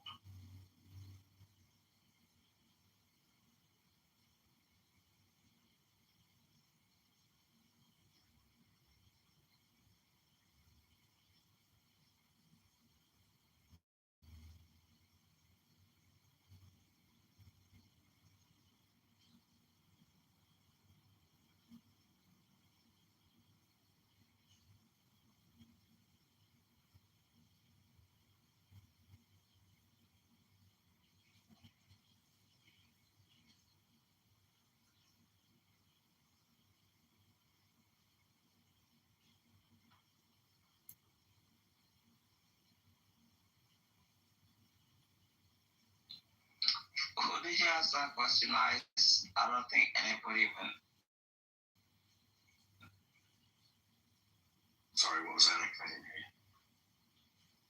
I didn't even know who you asked that question. My biggest concern is I just want this Iranian regime to go. It's been here for 47 years. It's terrible. I mean, I can look like people, my friends in the United States are like, oh, gas prices are like $4 in like, California. But it's in Brisbane, in Australia at the moment, it's like $9. It's double. You know what I mean? So people in California are bitching about $4 and it's $9 here. So it's like, what the fuck? You know what I mean? Yeah, like I just wonder. in Europe, they pay with a liter and it's expensive. Yeah. Yeah, like a gallon. A gallon in Brisbane, Australia at the moment, it's $9. Tomorrow it's gonna be $9.80 US dollars a gallon. So it's like, oh well, yeah, so terrible. Everything is just so fucked up and everything else like that. But we're just like, bro, you gotta get rid of these terrible terrorist people. These people are sick people. They've been there for so long. So it's like when people are just like, oh, they're just like, oh, $4 a gallon is so bad. And I just look at my phone like crying. I'm just like, I wish mine was $4 fucking dollars a gallon. You know what I mean? But it's like $9 a gallon. So what the fuck am I supposed to do? Tell me. So like these people, they don't even know what they're talking about, man. You know. And the wages are not so different between the US and Australia. It's not so much different. So they're horrible. And I'm like, I'm at $9, soon I'm gonna be at $10 a gallon. I'm saying it in American terms because that's how you know you won't get it. But so what the hell are we supposed to do about it? We want it to go away. I don't give a shit. If I have to pay $13 a gallon to get rid of the Islamic Republic, I'm gonna pay $13, $14, $15. I don't give a fuck. These modern day Stasi, they have to go. These are sick people. They gotta go. I don't care. Like, I don't even give a fuck if the fuel goes to $20 a gallon. These sons of bitches, they gotta go. That's my opinion. You can disagree with me or not, but that's the way I feel. No, I'm in agreement. I think we gotta get tyrannical. I have friends that are Muslims, and they're not in any way extremists. They're very cool, down to earth people, no different than me. You're right. They're not going to be. They don't get down on their, carpet and pray 6 times a day. Any of that. They're just people. Now the extremists, they're the problem, and they are a small percentage of it. But that right there is a driving force of it. That's where a lot of resources come from for them. That's where a lot of the explosives, the technology that they use, all of that comes from there. And so to get rid of them, it's worth it at all costs, because here's the deal. The last administration raised our domestic terrorism alert to the highest level ever because they knew what was inside the country. Now, you don't just raise it because you just think it's a fun thing. You raise it because you have intelligence that's worried we could have a problem. So they raised it. And it's still up there because we know it's out there. We have a few different attacks already. That's minor. If they decide all of a sudden go off one day, it'll overwhelm the system. Imagine, they can start attacking schools. They can do whatever the hell they want. Little kids ain't going to be able to fight back. Then you Little kids aren't going to be able to fight back. Where's your emergency services go? There's not enough fire department to go to all the different schools. There's just not. Right? These people, they've said it for 47 years. You said this, AJ. 47 years. They said death to America. Number 1 is death to America. Number 2 is death to Israel. They've said it. When people say it, they want it. Look at it in boxing. When somebody keeps saying, I'm going to kick Mike Tyson's ass, Mike Tyson finally says, well, let's go. Right? Eventually, you have to try to pop the bully in the mouth, and you do it before he can pop you in your mouth. Yes, I couldn't agree with you more. I mean, I only wish that U.S. citizens could, have a deeper understanding of this regime. if they knew that what kind of radically maniac lunatics they dealing with, I'm sure they were all, rooting for the war, and they were asking to end this regime ASAP. But the problem is that these guys never lived under their, rulership, and they never lived in Iran, and they don't understand that what his ideologic regime is like, and when they saying death to America, death to Israel, it is not just it's not just chanting. They are actually practicing it. That's their wish for the last few decades. They've been preparing for this. They put a clock on the each in the main square of Tehran, a countdown clock for the day that Israel gonna be wiped off the map. And practicing it, they like funding all the projects, spreading all their terrorist organization bullshit and everything all over the world and all over the region. So this is something that they need to understand, and and they should know that they are not just. Yes. They should know that they have a lot of oil money and they spend it all for. I mean, the majority of the oil money goes to their ideology, goes toward restaurants, fighting with the U.S. and Israel. That's why people in my country that there is the poverty, and there are a lot of poor people in right now, especially in Sistan, Balochistan, Kurdistan, in the border cities. We have a lot of poor people in those areas. We're talking about a country which is has like the third reserve oil in the world, which is like second or first in terms of the gas. And it's one of they have a lot of mines, they have a lot of gold and lithium and everything. I mean, the country is very rich. But all that money, where does it go?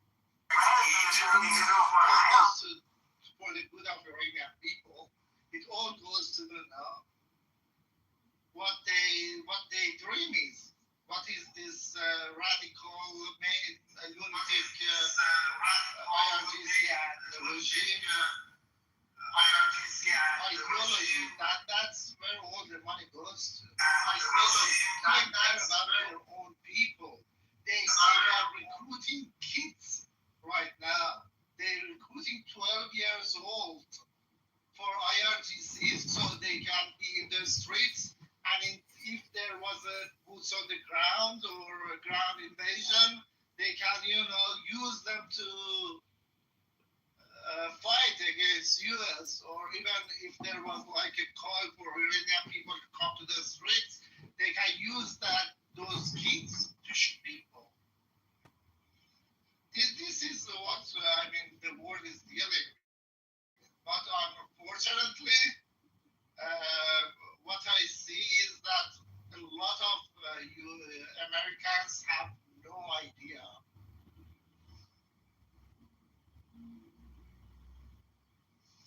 No, I agree with you. I happened to be living in Europe at the time when we had a conflict going back and forth with Libya. I literally had to run from my home because of a bomb threat. And I'll tell you, that's the one thing that I've always feared coming to our soil here. people have lived over in the Middle East have lived through chaos for. It's just almost normal. I'm not saying it's not scary, but it's different when it happens the very first time. It's damn scary, and I don't want it here. The ideology is very scary, and it's here. And the sad thing is, you can't sit and dwell on it your entire lives. But the only time, I don't know how you say it, if it's Savannah or Dana, but when it strikes and it hits home is the only time that it's going to make any sense to anybody. And then the question's going to be this, and you tell me if you think I'm wrong. But the question's going to be like, well, why didn't we prevent this? Why didn't we stop this? Exactly. We should have won. Japan, go look how many Muslims are allowed in Japan. And when they are, they're watched very, very closely. They won't do it because people are fucking cowards. The politicians care. Like, if you look in Europe, right. They care more about not being considered Islamophobic and, they care more about the votes of a bunch of, terrorist, baby makers. And it's fucking disgusting, really. And people are too comfortable, too, in general. I mean, if there was, like, a scarcity of resources, then people behave way differently. But then there is a scarcity of resources. This is why rents skyrocketed. Down here, I know what. Oh, when I say, no, I get what you're saying, but in other words, people would have to be made to feel very uncomfortable. And in other words, it hurts. That's like the level. Having to have roommates and deal with a bunch of other shit, not being able to own a home, all of that sucks. But it's not. It's not something that's gonna make you like hurt, like in day to day. That is that kind of shit where people really, I get fighting to start. Yeah. I've had friends that came from Bosnia, and they were just young kids. I didn't believe it. Talking to their parents, 8 years old. My friend had to strap up and freaking fight a war. I was like, I didn't believe it. I didn't tell him I didn't believe him. I never did. But hearing his parents talk about it, can you imagine what that had to feel like? To be a mom and know that your kids just gotta go. Mommy, they're gonna die one way or the other. They might as well die fighting, right? It's crazy to me that we are so sheltered from all of that in this world. 12-year-olds in Iran. 12. The 12-year-olds here, they're on their freaking PlayStation, That's it. Their cell phone. They don't know the first damn thing about strapping up and going and trying to be a security force. Yeah, I know. I mean, that's the thing that they need to understand. This regime, Iran is a rich country in terms of all kind of resources, okay? But they even they were selling the soil of Iran to the Persian Gulf countries to use it to fund the proxies.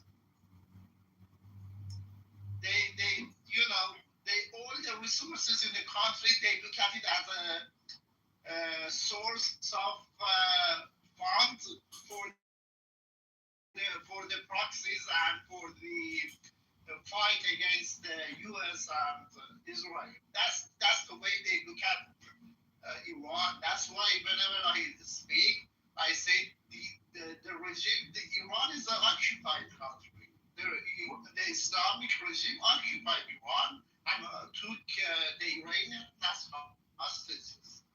Where are you from, if you mind me asking? From Iran. I just left last year. I lived in Iran for 40 years. I worked for more than a decade in Iran. I worked with the government and in different institutes, but then I was like, the system was so corrupted, I couldn't take it anymore. Yeah. So now I was watching, and I don't remember if it was a cycle back and forth between multiple stations, but I believe it was on CNN. They had somebody that was hit from a bomb in a hospital that they were talking to over there in Armenia. And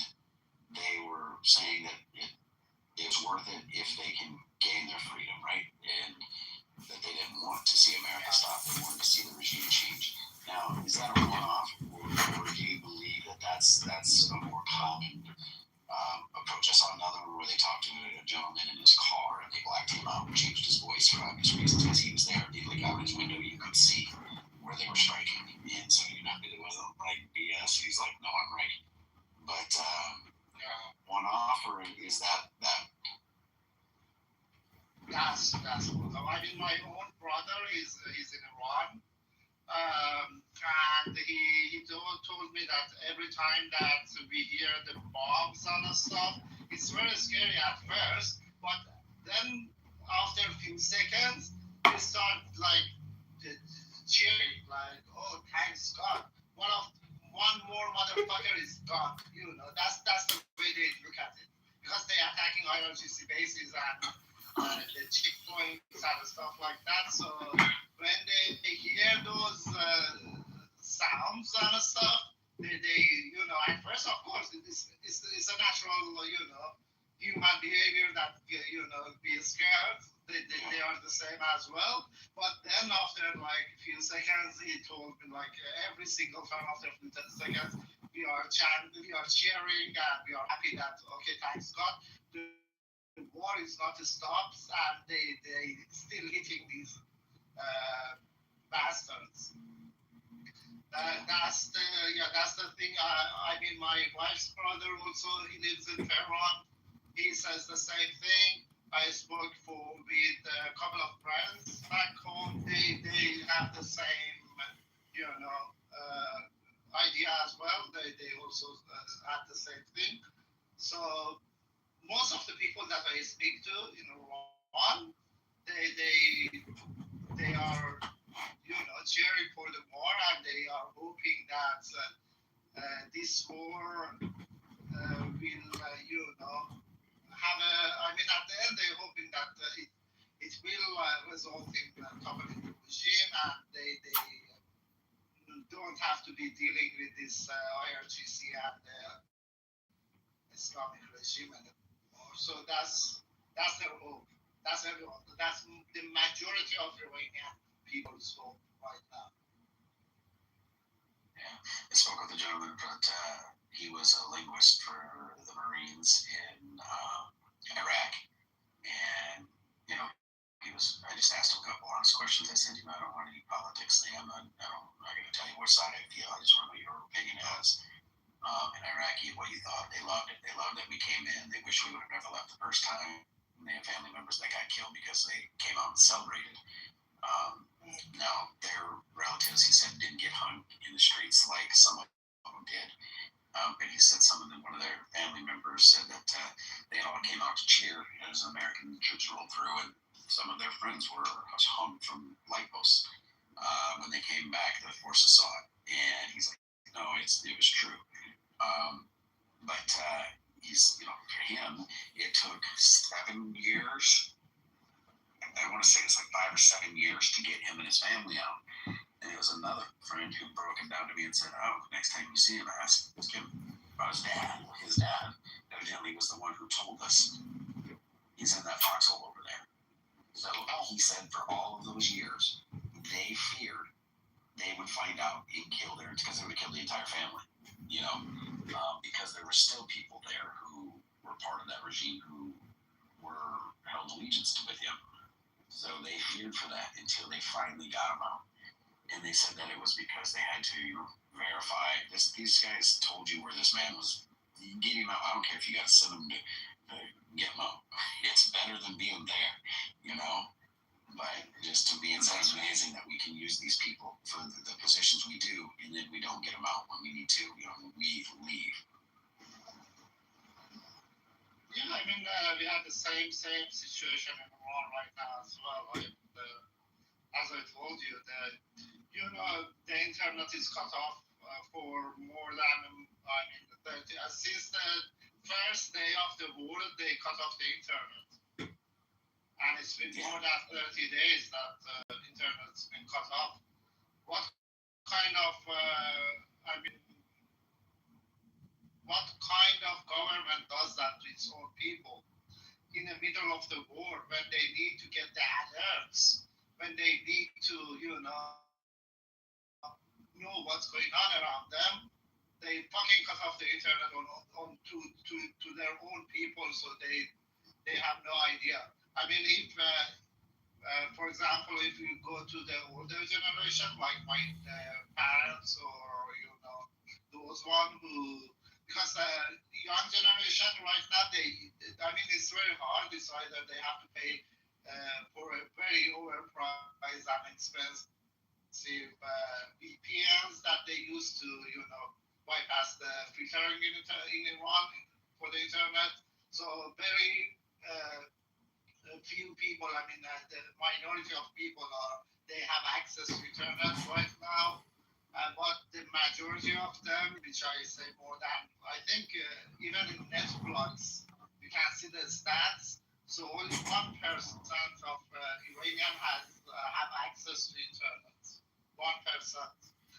So the majority of people who don't have access to the internet and they don't have like satellite dishes and stuff like that, they have to hear the news from the Iranian state TV, which is all lie. I mean, based on their their state TV, they are winning the war, and in few days probably they're gonna come US as well and invade US as well. That's the propaganda in the TV that they selling to their supporters, and the people. Just yesterday, they launched a muscle to I think Kuwait or one of the U.S. bases because between 400 U.S. soldiers, including more than dozen commanders. This is what was announced in the Iranian TV. Oh, jeez. I know. Disillusions them. I know. And I have the video. Actually, the IRGC speaker man, he came to the TV and he said that all the U.S. bases in the Middle East are destroyed. The U.S. soldiers are running away. Please send us if you in this region in the Middle East, anyone knows where the U.S. soldiers are hiding or where they ran away to, just send us their coordinates so we can shoot them. I have the video. It's all in Parsi, but I can put the link in the chat if you want. It was short. It was the official speaker of the IRGC. This is what they're selling people in Iran right now. So, I mean, what do you accept from a regime like that? They're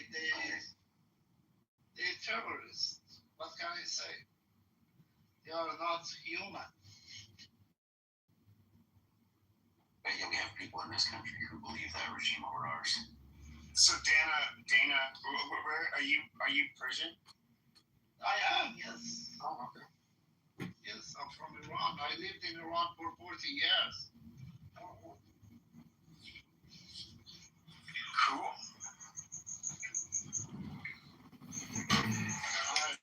During the Mahsa movement, like a couple of years ago, it was like 4 years ago. With the hijab? Yeah, for the woman life freedom movement. Yeah, I was in the streets for every call that was made with my wife. We were there, we saw them, we saw how they shoot at people. I mean, they are brutal.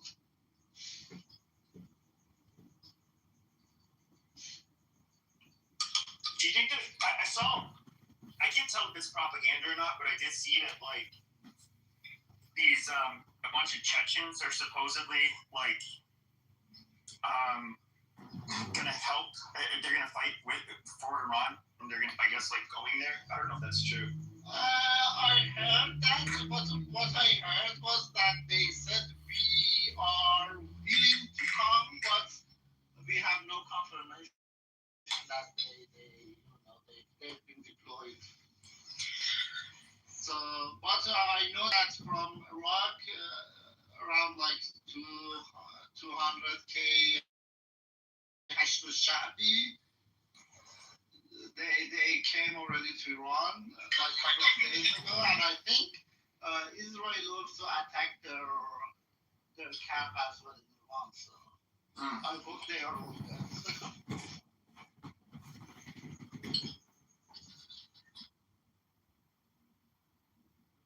But yeah, for sure they like they are calling for their proxies, and they don't have.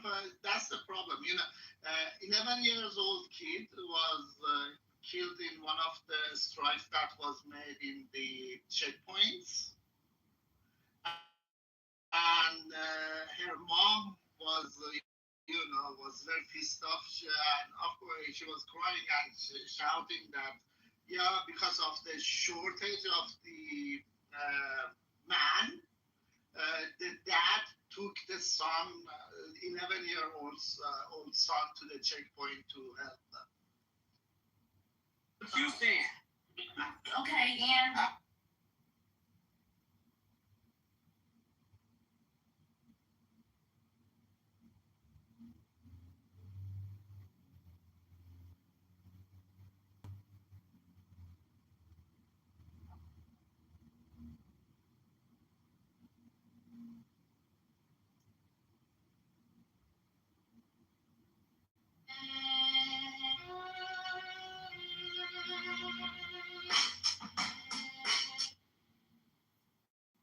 They said it's in the books on the top shelf,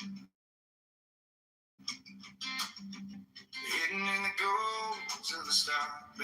He said, I'm in America. I chased every tree, every shortcut. Still felt like I was stuck in the mud. And then my granddad laughed, said, boy, lean in. You keep asking what, but not who you've been. Secret wisdom of success ain't a mansion, ain't a jet. Showing up when you feel small, making promises, then giving all, standing steady in the middle. That's the secret wisdom of success. I learned to shake hands, look them straight on. Say I don't know you and still stay strong. Turn a late night long to a listen kid. Count my blessings more than the money I get. 'Cause every door needs 1,000 knocks. And every overnight took a lifetime's cost. Secret wisdom of success is the word that no one checks. Saying sorry when you're wrong, calling home before you scroll along. It's loving harder when there's less. That's the secret wisdom of success. It's the early rise, tired eyes, helping friends before you rise. Keeping faith when plans fall through. Not quitting on the truth. Secret wisdom of success. More than trophies, more than flex. It's quiet courage in your chest. Doing daily what you do the best. When your heart's the one you impress. That's the secret wisdom of success. Oh, yeah.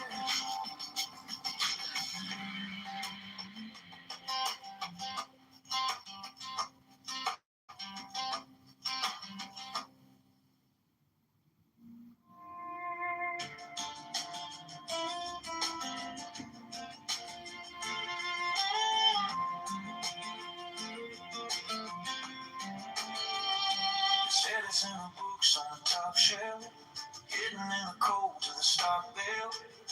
I chased every tree, every shortcut, still felt like I was stuck in the mud. Then my granddad laughed, said, boy, you keep asking what, not who you raise the viewers. Maybe we should put a program for basic conversation for dating strangers. Showing up when you feel small, making promises, then giving all, standing steady. That's the secret wisdom of success.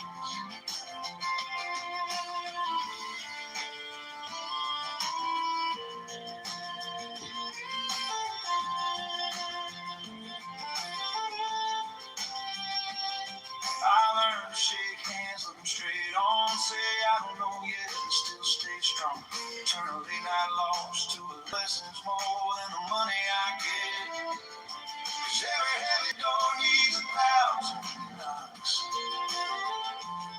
and every overnight took a lifetime's call. Secret wisdom of success is the work that no one checks. It's saying sorry when you're wrong, calling home before we stroll along, is loving harder.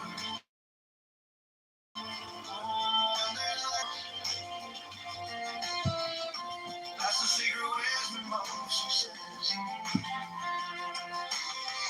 It's the early rise, the tired eyes, helping friends before you rise. It's sad to see Jewish right? The Pharisee, Genesis. He's not orthodox, right? Oh, I know. If he's not orthodox, then the conversion he gives you will not give you Israeli citizenship. The way you're saying hello, But if he is an orthodox rabbi, then his conversion will actually give you Israeli citizenship. Yeah, I know he is. Are you sure we'll have to ask him? Yeah, we'll have to ask him, but I'm pretty sure, unless somebody else knows for sure, but I believe it was. Yeah, you know. Yeah, I was just saying, in Isaiah, it mentions Cyrus 140 years at least before he was born by name. And God specifically says, I'm mentioning you by name, even though you don't know me, blah, blah, blah, Cyrus. And I explained to him, historians use that as evidence that it's a later edition. So anytime there's a prophecy of the future that's, I'm like, oh shit, so this game probably moved down to America. I'm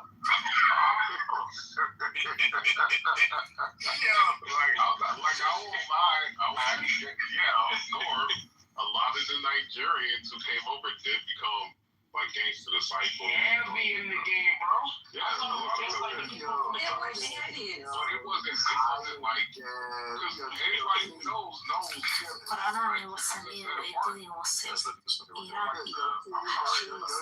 of y'all Nigerians now, all you niggas Nigerians. I'm sorry. King, did you see Nathan's PTR? They're hanging back. I didn't see that. Bro, you try to click on it. Yeah, this is like the it's about a conversation. No, it's about a conversation we had yesterday. Yo, the Erica, Nathan, why are you tripping, bro? Why is you tripping with the Erica? No, look at his PTR, the new one. He has very yesterday. I see the one with the guy with the flowers in the back. So we were talking, what's on their socks though? Have you seen the original meme? Yeah, I don't know. No, but we're talking about what running the train means.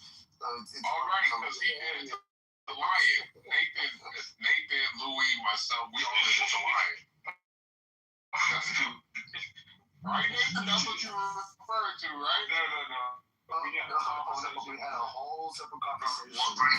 Yeah. We had a whole conversation about running the train. It was a new one. Jessica was talking about it's a term. When people say I ran a train, it means that it's like Who the fuck ran a train? It was I'm not gang related, man. when you have sex with a woman, when you run a train on a girl, and that's from a gang. Yo, but Jessica was talking about it like we used to have it. So a lot of none of that. So a lot of gangs. So a lot of gangs to like for the guy to get initiated, so the guy to get initiated, and for the girl to get initiated, she'll get ran train on. And it would be by the guys in the that's they will run train on her. That's true, initiated. So Nathan was talking about a whole different thing. So we had a whole conversation about running the train. Nathan said something, bro. I can't forget how idiotic it was, bro. He said something like, if a bunch of people have sex with a girl at one time, at the same time, it's running a train, and the whole room went crazy. Like you don't know what running a train is. That's called an orgy. If a bunch of people have sex with a girl at the same time, it's called an orgy. Bro, he tried to backtrack. Yeah, that's a game. Yeah, he tried to backtrack. It was like, he's like, gangbang and a train is the same thing. Yeah, it is literally the same. It's the same. And you guys are just trying to contextualize like who you bro. I remember that too when I was in 8th grade. Peace be upon this market, emphasis on peace. Peace, God, peace will be upon you. 30 seconds, Muhammad. Jessica knows. Orgies are multiple people fucking each other. Yeah, you're wrong. If everybody is only one girl, right? And they're even crossing swords, right? So you're getting fucking shit. You're getting gangbangs. You're getting ran train, bro. That's the same thing as running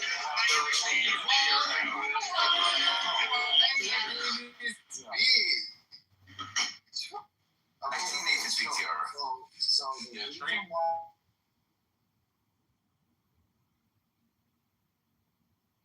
you're talking about the configuration of people in line. I get it.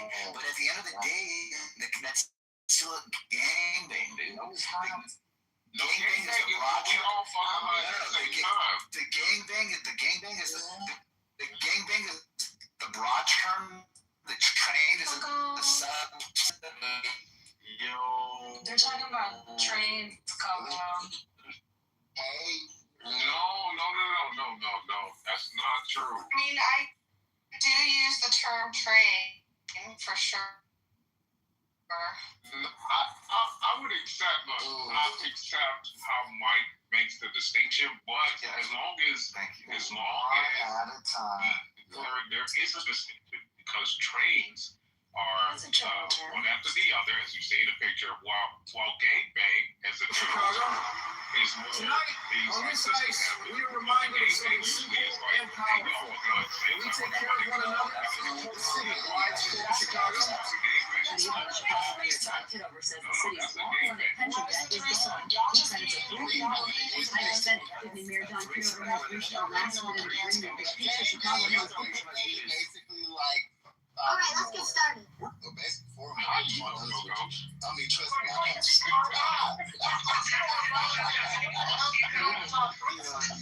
Y'all saw that? Coco was like, my first gangbang experience was something. Oh, yeah. I can tell y'all got stories, but we're not going to get into it. Okay, Coco.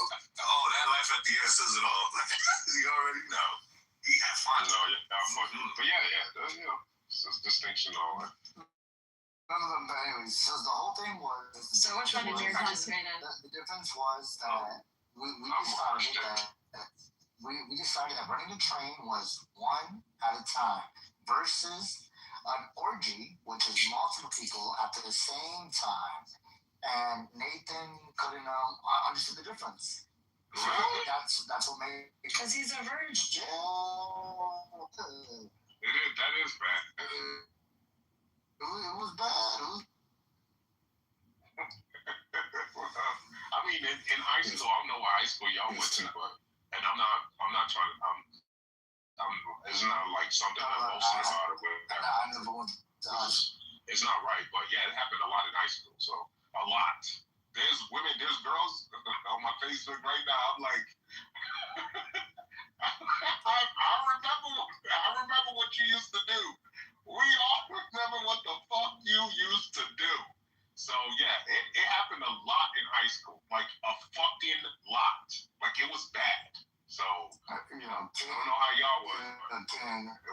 I got my wife since she was 16, so Yeah, God bless you. I told you that was God bless, because that's a bless. Because there's a lot of people who don't know they women's been fucking niggas since that time period. So they have no clue.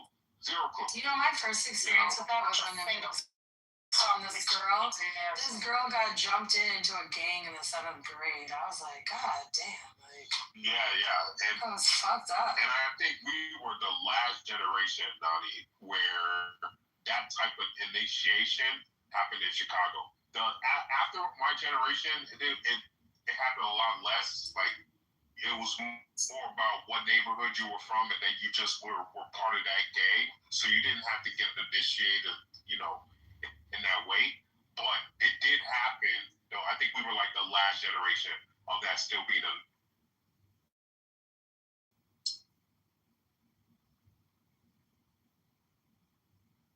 Isn't Shia LaBeouf in some East West Coast gang? Somewhere out there, there's like some. Wait, Shia LaBeouf grew up in Malibu. He's somewhat.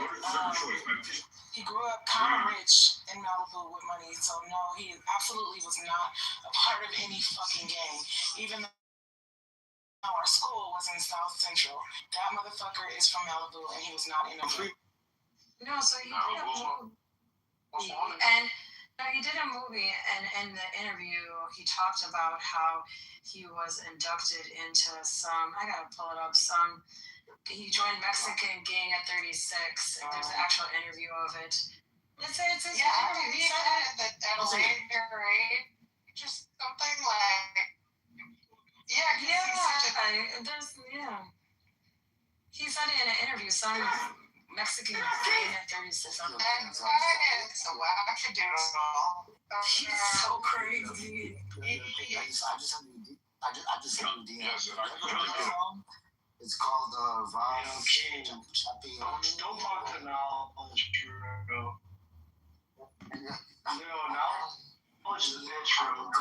don't DM women. Literally, listen. Go ahead. Yeah, I just sent you DM. Yo, you ever heard that song? Rob.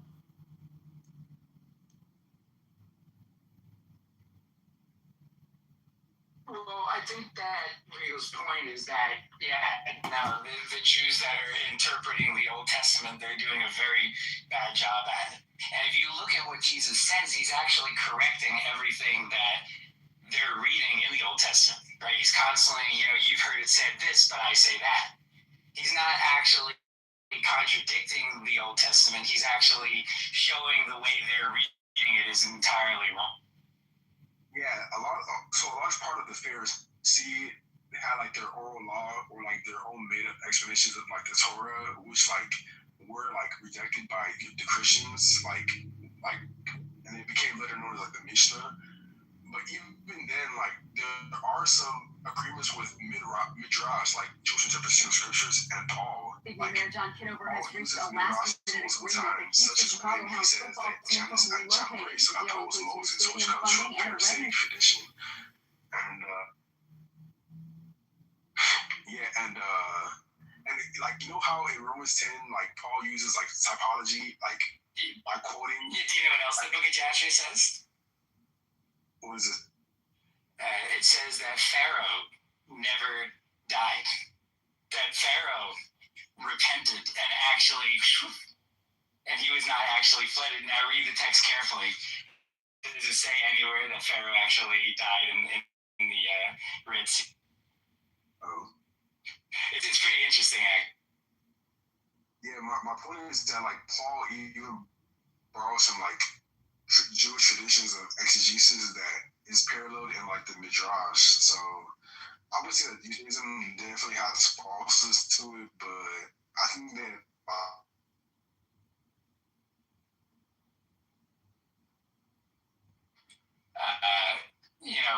if he recovers, that, he's your money. Oh, well. If you knock out his eye or his hand or something, then you got to let him go free. The counter verse I give for that, though, is the verse where it says, if a slave actually runs away, you're not allowed to return him to his master. That's a very interesting verse, because it literally says if a slave or a servant runs away from his master, you can't deliver him back to his master. And you have to let him live with you or in a house you want in your own neighborhood. That's literally what it says. And what's interesting is Pennsylvania created a law saying exactly that. If a slave runs away and the Supreme Court said, oh, we don't care, you have to send the slave back in. Literally, that's what happened before the Civil War. I guess the question I have is, do you believe that the God of the New Testament is the same God as the Old Testament? Oh yeah, it's no basis, because when you get into it's always began all the way up to the Hebrew, for example. It's like, I think that's always the same God. I just think mankind is like no basis with them. Like those testimonies in the Old Testament, whereas like these people are constantly falling short and failing and pissing off God. And then there's also elements where God wants like some sort of a relationship with like with people of other nations. So it's like the destiny of these people is to get like this book out there, to get it well known, to get everybody on the mindset of the one God. And then that eventually happens. And then you have someone with like Christ that comes to fulfill all of these things and even like amend, I would say. I would say God can even amend at that point. So it's like we have all these prophecies leading up to Christ. We have Christ. If there was no Christ and we're still sitting around waiting for a Messiah, like 2,000 years later on here in the present day, like I would have no reason to believe in it whatsoever. I'd probably be an atheist or an agnostic. What he's saying is hypothetically true. One might argue that the prophecies actually failed, so that it could be justified. It's time to collect.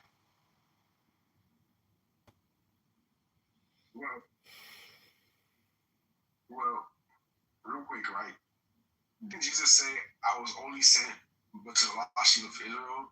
Like, I understand that the message of salvation was supposed to be off to the ends of the world, but God has specific time periods according to the scripture. So like that's the relationship, that's the need to know basis right then and there.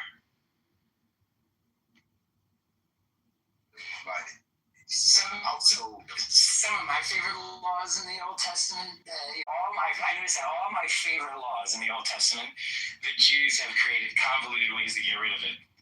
Like the 7-year release in a biblical, actually it's very fascinating, from a biblical economy. Every 7 years, all debts should be wiped away, which means that every 7th year, you could get a 7-year mortgage. But in let's say the 3rd year, you can only get a 4-year mortgage. At the 6th year, you basically can only get a 1-year mortgage. Essentially, debts in this society would cycle every 7 years, and all debts have to be forgiven. If one would run their he owes God $1,000, and then after the 7 year, they take it back and say, now you owe me $1,000 again. They create all sorts of laws to literally go. Not really like a yes or no, true or false. It's just like I just, if we didn't have the New Testament, if we didn't have Christ, I really don't see the influence there in the world without Christ. That's the point.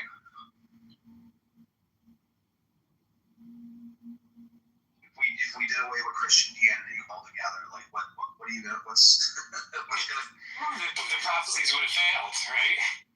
That's what I'm saying. Like, I think a trickier thing would be, what if you were alive 2,100 years ago? That would be a trickier question.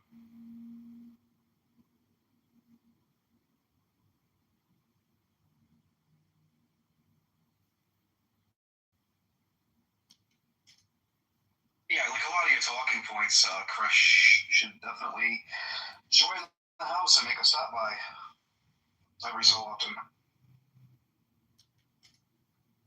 probably gonna roll off and probably investigate Clubhouse a little bit. Do you want to own the room? You want to talk to people? I'll make you a mob.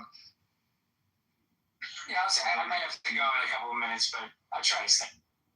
Yeah, if like I just pop in and out of here every so often. I kind of like let everybody just kind of do their own thing in here. Another question for you. What's up? So based on what you were saying about like the Christian Old Testament, as it were, I guess it's like, do you think that this was monolithic? And then also, do you kind of embrace the two kingdoms view, or not the two kingdoms? I'm sorry, but the two powers in heaven view. Which two? The two. So basically, that the Old Testament. Yeah, like that like there was a group. Yahweh. Yeah, that there was an ancient sect of Christians that have maybe been scrubbed out, or like proto-Christians that actually held to the two powers, of like Yahweh and the angel of the Lord both being God. Like Michael Heiser talks about and other scholars. Yeah, I agree with that concept, but I mean that could, yeah. What about you, Krish? Bad. Yeah, I mean, I got the first part. The second part, I would have to kind of dig into exactly what you mean by that. But did you want me to comment on the monolithic? Referring to was if you thought there was a monolithic Christian sect that embraced this idea or concept of the two powers. But it sounds like you might not be that familiar with the that. Two powers, as in, I'm not exactly sure what it is. Basically, they were like proto-Trinitarians, or at the very least, they believed that there was two persons who were God, right? Because as you see in the destruction of Sodom and Gomorrah, Yahweh rained down fire from Yahweh or whatever. So you have the dimensions of Yahweh. You kind of have the two mentions in Psalm 82 and also the Divine Council. Like there's Yahweh and I think El that are mentioned there. So they say, there's this idea that there's an early sect of proto-Christians held to the concept of God being maybe not triune, but there was two persons that were God. Michael, I don't know if you know about Michael Heiser, but he goes into it a lot. He's got a video even on YouTube if you want to check it out called The Unseen Realm. Yeah. I mean, there's definitely, obviously there was groups that started with 1, 2, the concept of 2, 3. I wouldn't deny that. I think more common, though, would be the Gnostic groups just denying the Old Testament altogether.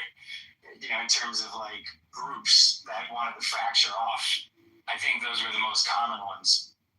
And Regal, I guess you're open to that concept of the two powers in heaven? Yeah. I don't have an issue with that at all, no. Research into the topic, or just in principle, you don't have an issue? If you go deeper into this topic, do you know what henotheism is? So, at the earlier beginnings, it's speculated that they took two kinds of gods and combined them in one. I think it was Eshra or Ishtar or something like that, and that becomes the Hebrew god Yahweh. Personally, I think if there are any proto-religions beforehand, and then you have these guys come in and they do this, and then they write the Old Testament and they're critiquing whatever it is on the basis before. I don't see an issue with it because it's on the basis of gradual revelation, human beings being on a need-to-know basis type of thing, and that's all going on with the whole timeline as we know it. I think the influence of God has been there on mankind from the very beginning. And I think the other thing with that, which makes it seem somewhat palatable to me, is just that the Christians in the first century, that became Trinitarians, it wouldn't have been that jarring for them, right? Because there was already a sect of Jews or proto-Christians that had this idea or aspects or elements of this idea even before Trinitarianism. Well, that's kind of the idea I'm getting at here with the whole henotheistic thing. So like, how would you make sense out of that? So they probably had discussions about Yahweh said Yahweh, or the two powers in heaven on the basis of something like this. No, I get you now. Yeah, you're right. I agree.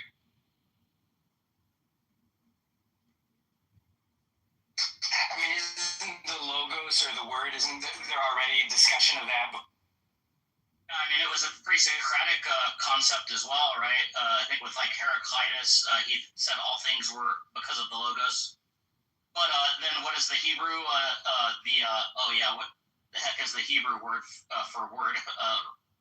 But yeah, they have that concept as well. Yeah, so it makes you wonder, if you're looking only through Christianity, if the Jews back in the first century, if they were, or let's say John, if John's referring to the Hebraic word, then is he thinking through that Yahweh was in a house of gods and he had brothers and sisters? Because this is what all the one-sided scholars do. Francis Sherlock-Polu, Joshua Bowman, who else? Myth Vision, all these individuals that are notorious on YouTube with this stuff. They're reading in scripture from their own lens, and they contrast similarities with that's not monotheism, but if that's where it kind of lost, because it's like, well, if Christianity has always held to this monotheism, and the disciples did follow this, and they didn't hold to this multiplicity of gods, but divine persons, then it's either they didn't see that at all, or it was never known to them. That's why these theories are less than 200 years old with this. It's like, and if it makes it harder for them now, like it's harder to adopt, right? Because it would be a lot more jarring, because it's almost like shattering a worldview that they had. Yeah, and if Christ, let's try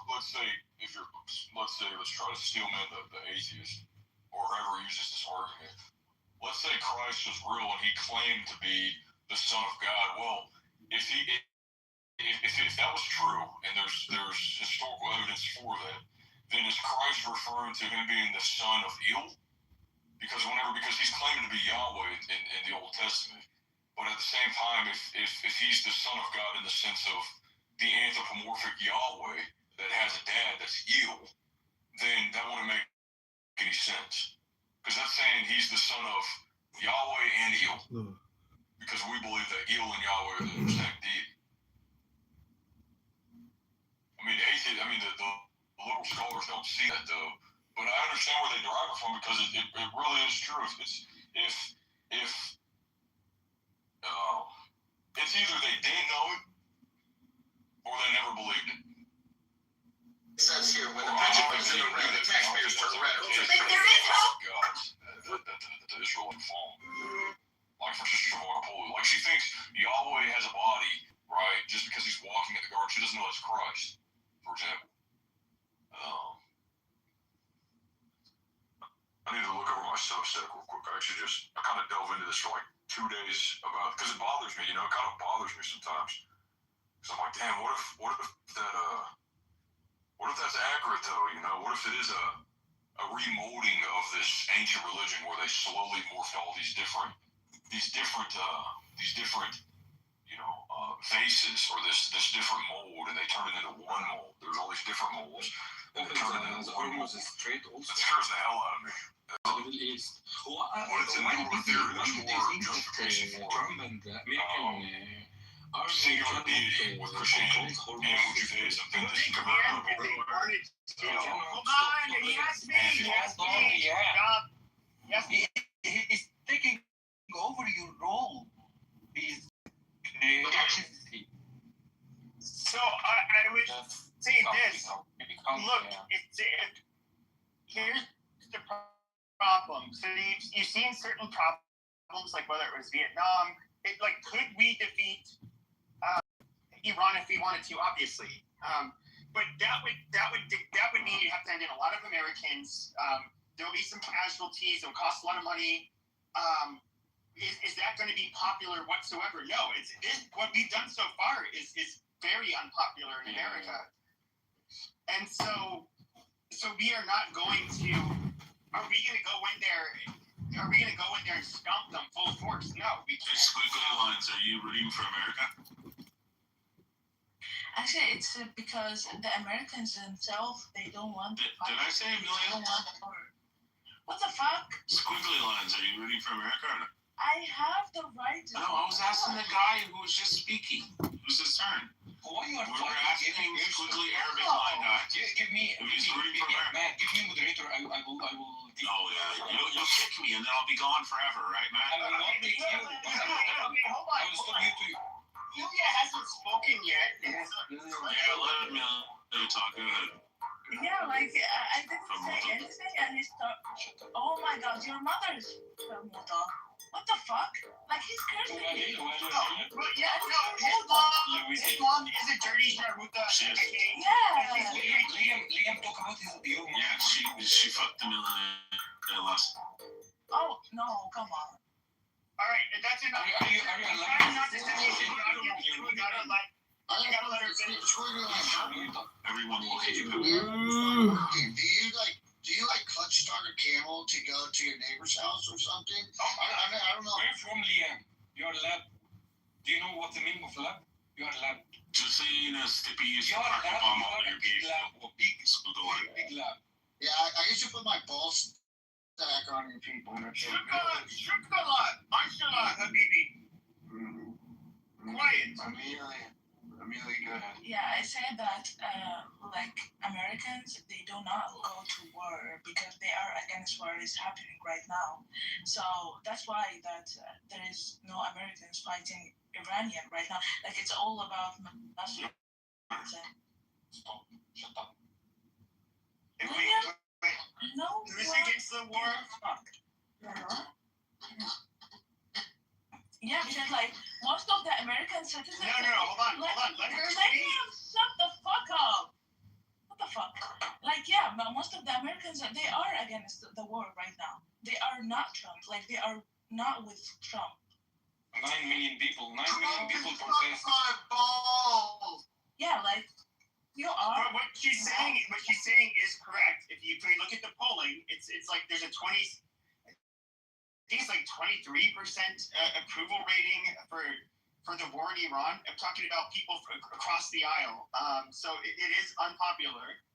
So, and even amongst the right, this is very contentious amongst us. I'm one of the people that's on the right that's fucking retarded and stupid. And I would not let any male family member of mine go into the military for this stupid shit. What about female? No, absolutely not. Bro, not sure about equality. No, I'm not. Straight up, bro. Women don't deserve rights. I agree with you. I think I deserve rights. Yeah, continue. Did you say Amelia? I said your mother do not. My mother straight up told me women don't deserve rights. Yeah, my mom's dead. You guys need to.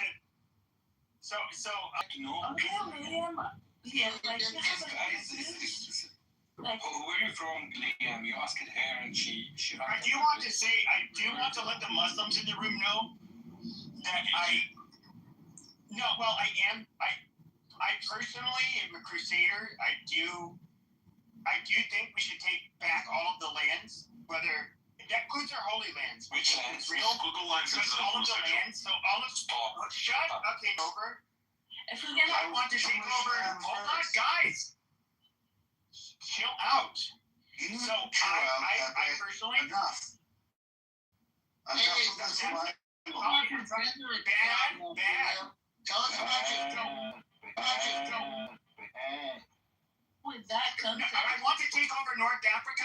Okay, Turkey would also become Christian again. Israel would become 100% Christian again. Syria. Yes, all of it needs to be Christian again. We'll tell you before we You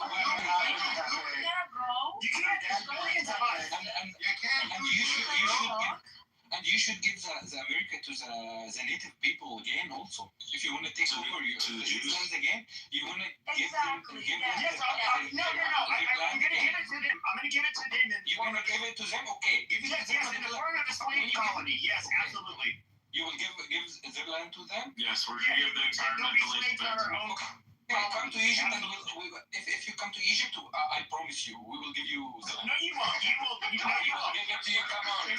No, you will ride back. You will be sent back on the camel you rode in on. Just kidding, because we'll take your camel too. We'll give you a big land, a very big land, a very big, strong land. Don't worry, come on. Just squiggles. He's gonna give it to you. But you know what, Pepe? I think terrorists like you deserve the death penalty. And I'm sure you will enjoy it. Look at this angry. He said I deserve the death penalty. Look at this angry Jew. Wow. I thought you guys were a religion of peace. You Jews. No, Naftali's a fucking Arab. They passed the law to kill Palestinians. Naftali's a fucking Arab. Oh, Naftali's an Arab.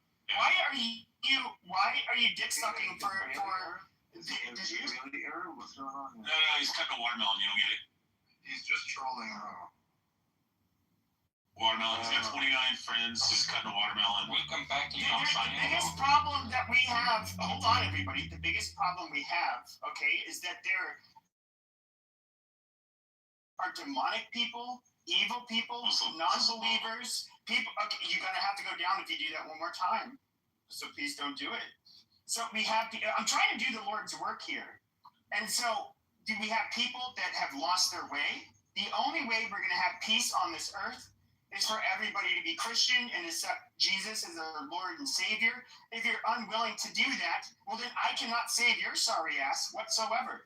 And so I'm sorry. How about Jewish people? Jewish people need to be saved. Under your feet or where No, they can become Christians and be one of us. If And they refuse, my lost Muslim brother, you can become one of us if you accept Jesus Christ as your Lord and Savior.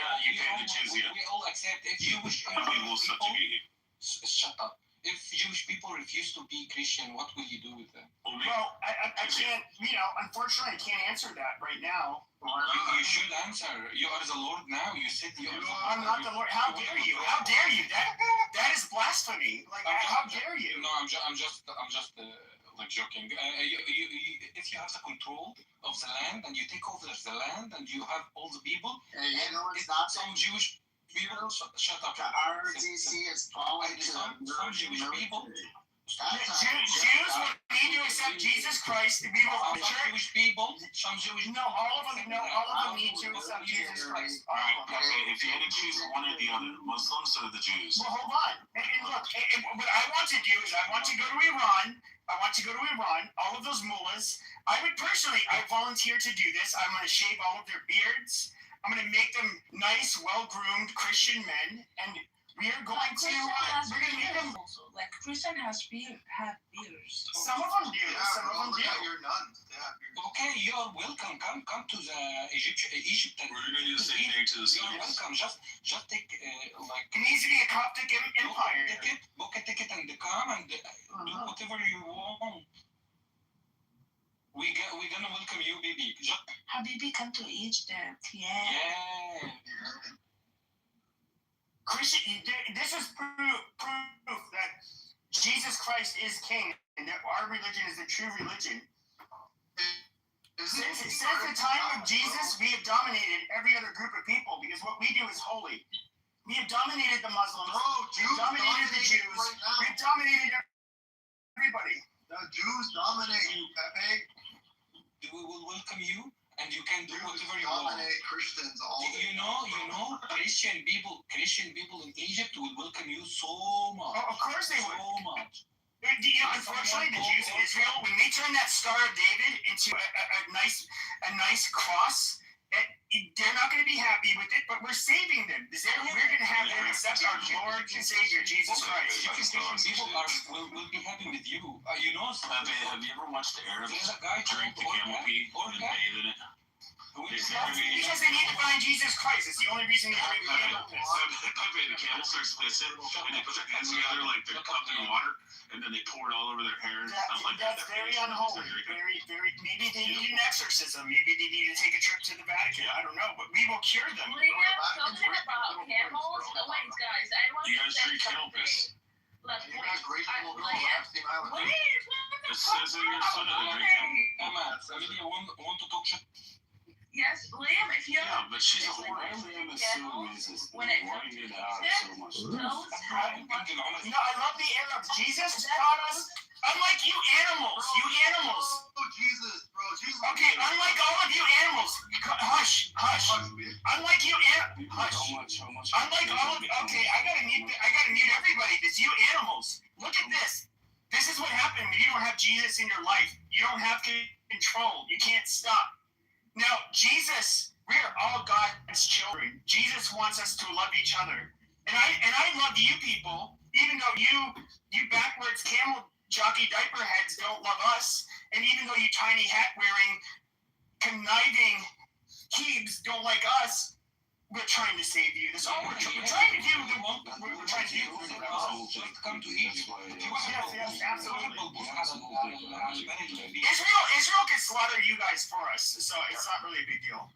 Well, they're gonna slaughter you soon. Don't worry about it. Try to go there and try to speak in Oh, Okay, Israel can slaughter us. Israel loves Pepe. You can get a joke, you're a Christian, not a fucking American. They're gonna No, the Israelis love Pepe because Pepe hates Muslims. Mm-hmm. What about you, Lama? Did you take your wife to Saudi Arabia before? You mean he is a little I'm sure you did before. tiny, angry racist? Let me take him out. Hey, okay, you guys need to stop speaking that demonic language in this room. If you can ask me Oh, wow, that's not how much can I pay you and you become a You want to suck his You cannot pay me. I am a child of God. You have a price. No, I do not. Unlike you Arabs. You dirty Arabs have a price. Bro, you want your back. Muslim Americans, they sell their soul. You ungodly Arabs. You still to this day chop each other's heads off out on the fucking street. You guys have ungodly consumerism. You buy flashy brand label shit.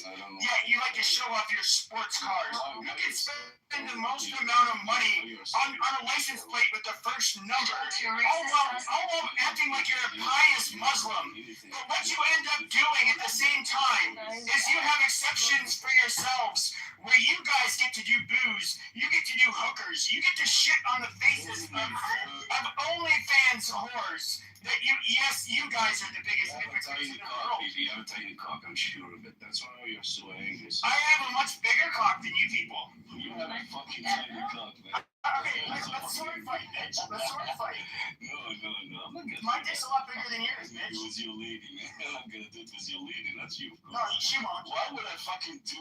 How can you have your short little tiny dick with the fucking quarter-inch cubic turtleneck end up penetrating my woman? It's not gonna happen, dude. It's not gonna happen. She'd probably laugh. She'd be like, "Oh my god, are you trying to drill me? Are you like a little Arab trying to drill me for oil? Oh my god, that's so cute." And it wouldn't get in. Because we are not built the same, sir. Did I touch your G-spot? Yeah, PP. We're not built the same. Just relax.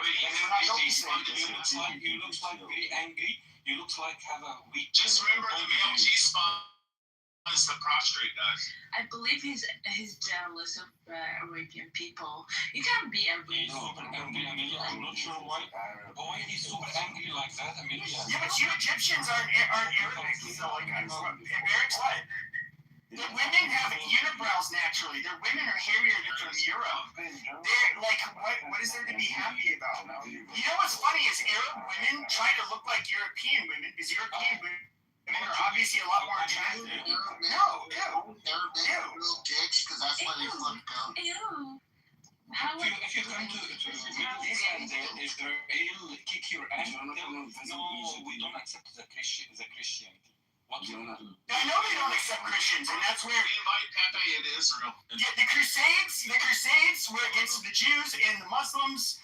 Okay, I'm not naive enough to think that the Jews are our allies, because at the end of the day, you cannot be a true ally of mine if you do not accept Jesus Christ as your Lord and Savior. Well, that's your choice. You choose whatever the fuck you want. No, you don't. You stupid, dirty Arab. No, you're a fucking idiot. Why do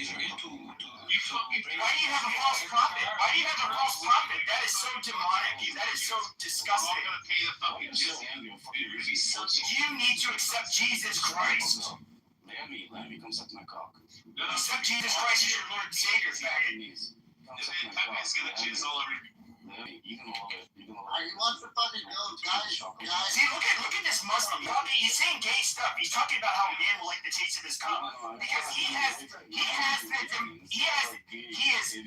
fucking idiot. You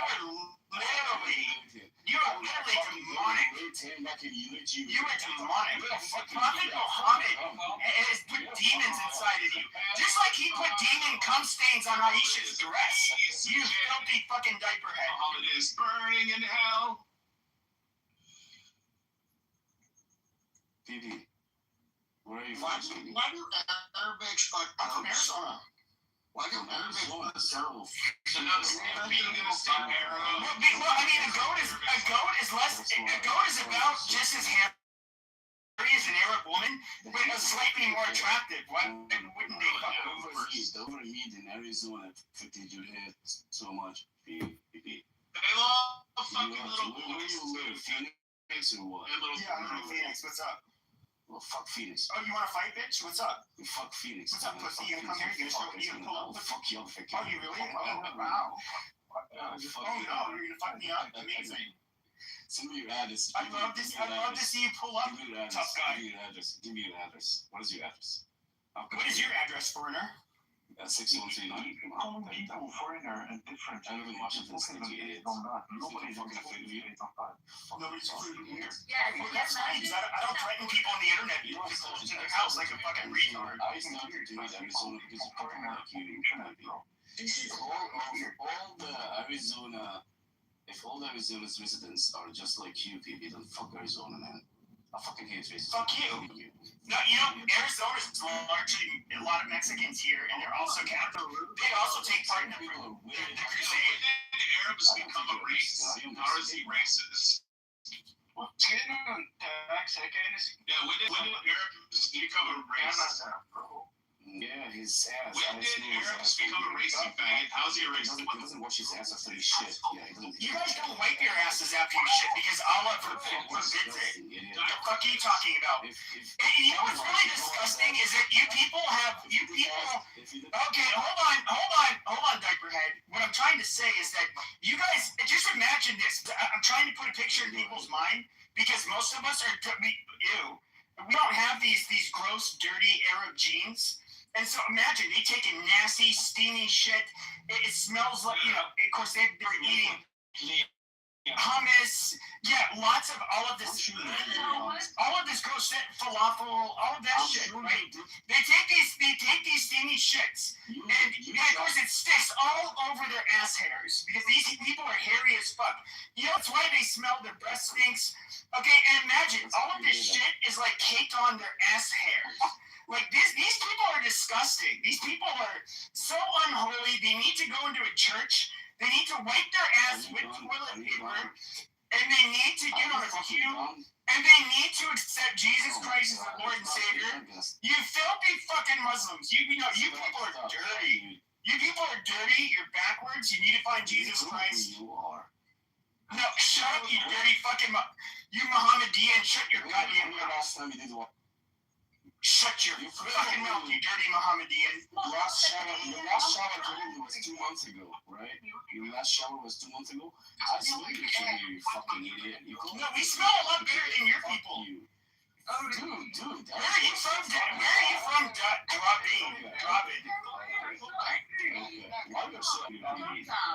you from, Robin? You dirty diaper head. I'm from fucking Washington, you idiot. You're from Washington? You wanna come to me? Where are your parents from? You wanna come? No, I'm asking your nation of origin. Where are your parents from? Where are your parents from? Yeah, my parents are living here. Where are your parents born? Where they came from? Is this dude? Yeah, well, I mean, you speak English with the accent, so obviously. Yeah. How many languages? Yeah, well, you're Iraqi. How many languages you speak? There's only one type. There's only like two languages. Hold on, you dirty ape. There's only two types of Iraqis that are cool, and those are the Chaldeans and the Syrians. They're the only people that are human beings that live.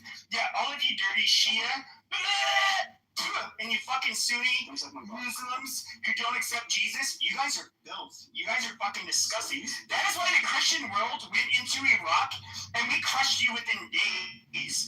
And all of your Muslim, all of the Muslims across the world did nothing about it.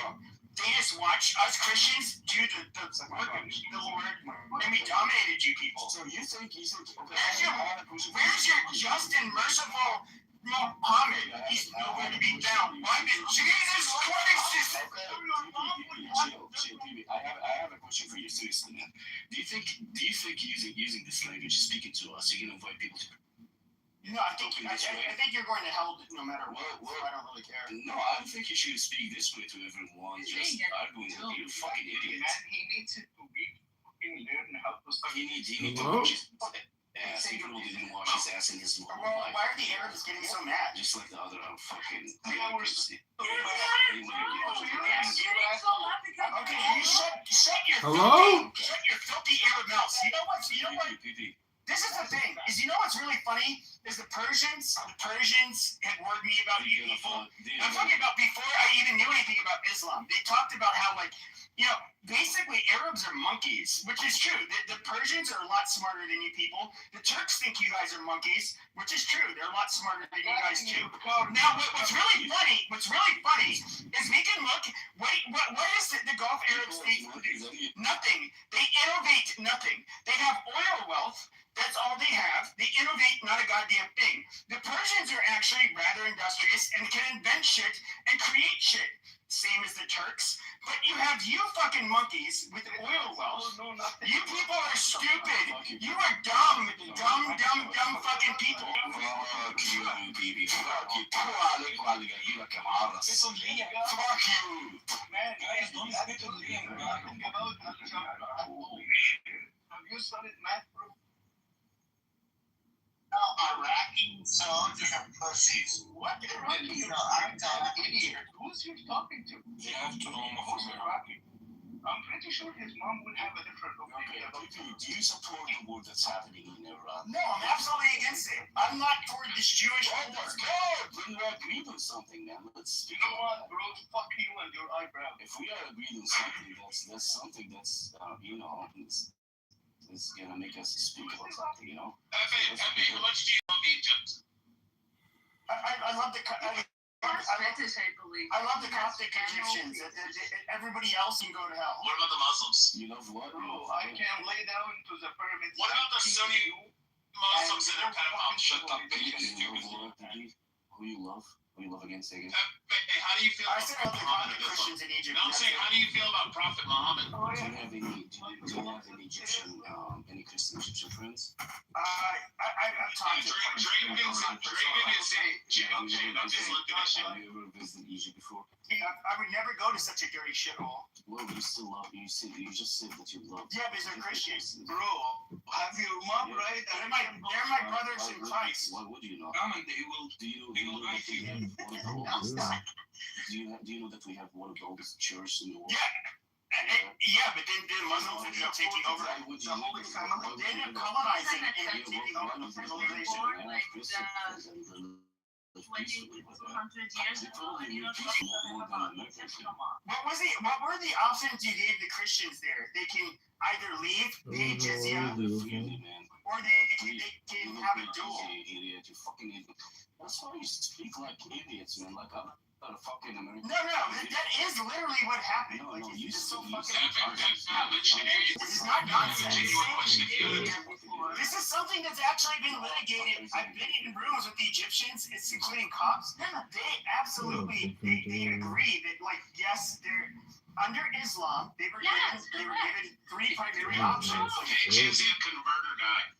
So Pepe, how do you if you had a time machine and you could go back and visit Prophet Muhammad, what would you do? Speak. I don't know. What would you do, Pepe, if you were face to face with the prophet? I'm gonna be like fucking. I would call an exorcist. I'd call an exorcist. He's fucking afraid to give me his address. This idiot, he is afraid to give me his address, and now he's speaking against Muhammad. That's what I'll give you my fucking Catholic, dude. He's a fucking Catholic, you man. He's a fucking Catholic. You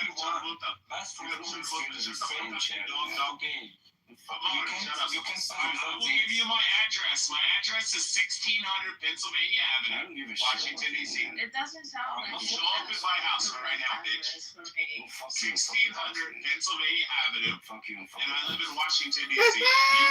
Your mother is with you? Yeah, she's there right now at 1600 Pennsylvania Avenue. Fly there right now. Fly there, you come find me, you faggot. It doesn't sound like. When you show up, stand there with a knife for a gun and scream Allah Akbar. Is your mom married, Liam? Okay, I want to say prayer, guys.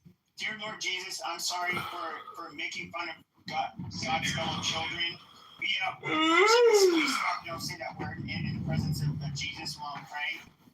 But I am praying that you save these wayward people so that they will accept you and that there can be peace on this earth. Amazing. Oh, I'm saved. I'm so fucking saved. No, I'm praying that you'll see. I'm so fucking saved. See how peaceful? You just saved me, you idiot. You know what's funny? You know what's funny is that was me being nice and not saying anything insulting. Right. Yeah. But then, if this was Muslim, it'd be like, because you guys don't use musical scales, okay? You guys just do retarded shit, and then it would have like this guy with a lot of reverb speaking in Arabic, and then all of a sudden, it'd be like, oh, this looks kind of cool. Then all of a sudden, it'd show a guy dressed in black, covering his face, and then it would show a guy in orange. And then it would show like him taking a blade in 4K, slitting his fucking throat, and that kind of stuff. And then it'd be like, that's what they do. We are not the same. We fight in the name of Jesus. We fight in the name of peace and justice. You fight in the name of barbarism. You fight in the name of pain. That's why you're feeling so much. They hurt you feeling so much. That's why you're so angry. Child raping, human being, pieces of shit. So we have a question for you. Who do you have a system for Native people? Do you have a system for Native American people? The Native Americans have been saved. They are now Christians, sir. Mm-hmm. I got up there and been horse. The British people didn't kill the Native American? No. Most of the death was through disease. Most of the death was through disease. It is their land, and you will. Here's what I'll say. Here's what I'll say about the Arabs. Okay, my grandfather is French. Okay, and he fought in the French-Algerian War. He stuck many Arab dicks in the dirt by shooting them dead. Hopefully, he has been killed. I have family members that shared in the global war on terror and put many of your dicks in the dirt.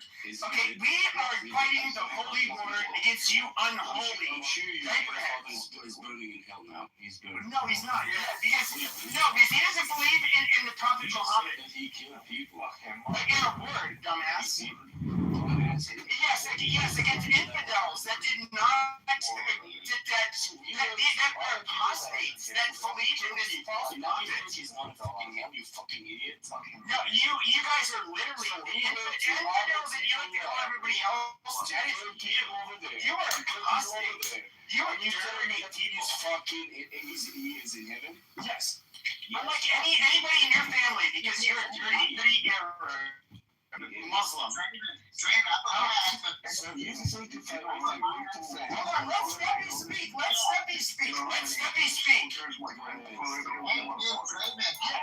we don't play more of you people, you fucking faggot. Shut up and let Steppy speak.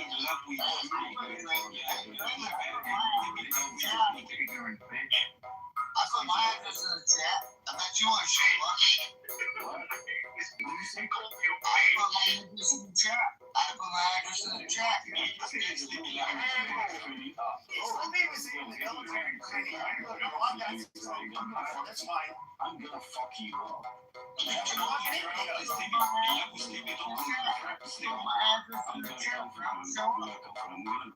Show up, tough guy. I have a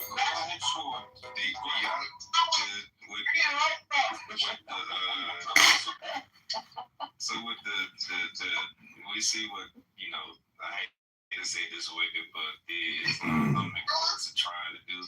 Do y'all think they're gonna take over America? So who said that? So No, I'm asking. You asking who? I'm asking you. You asking me what? Are the people who practice, I guess, what would be considered radical Islam? The Radical Islam. Who talks about radical Islam now? I'm asking.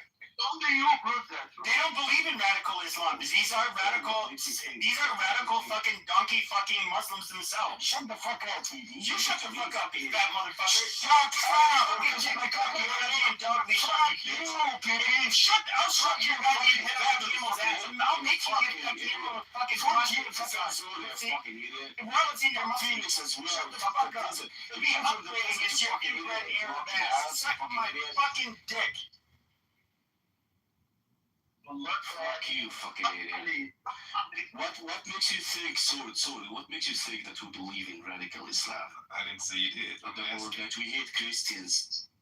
Do you think that we hate Christians? So, question. Yeah, what is the question? I didn't understand. This fucking idiot people need to shut up. I'm saying, are you African American? Yeah. Yeah. We love African American. We love African American. We are from the same continent. Then why you guys were the number one cause of death of African Americans was literally the Arabic slave trade. What the fuck are you talking about, you piece of fucking shit? You guys don't treat black people as the same in North Africa. Like, this is so goddamn stupid. Give me your address, people. Give me your lying piece of shit. I'm not lying. I love how you try to casually make this inroad. You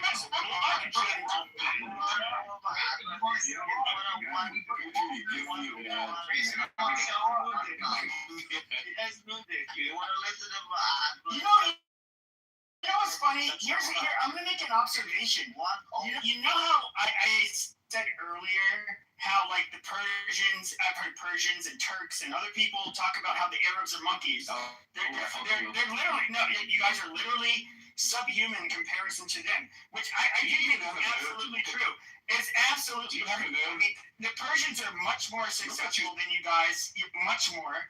They're much older than you guys. But you know what's funny is for like the last week or two, we've been having nothing but like mainly Persians in our rooms. And the Persians are so much more eloquent, well-behaved, nice. They're a lot less violent.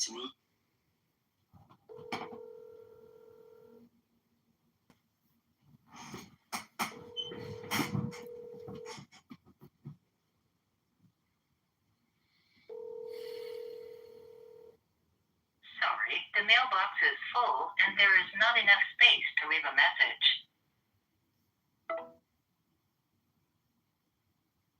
Yo, it's John. I'm listening to Clubhouse retards, but if you're up and you want to chat, I'm around. Bye.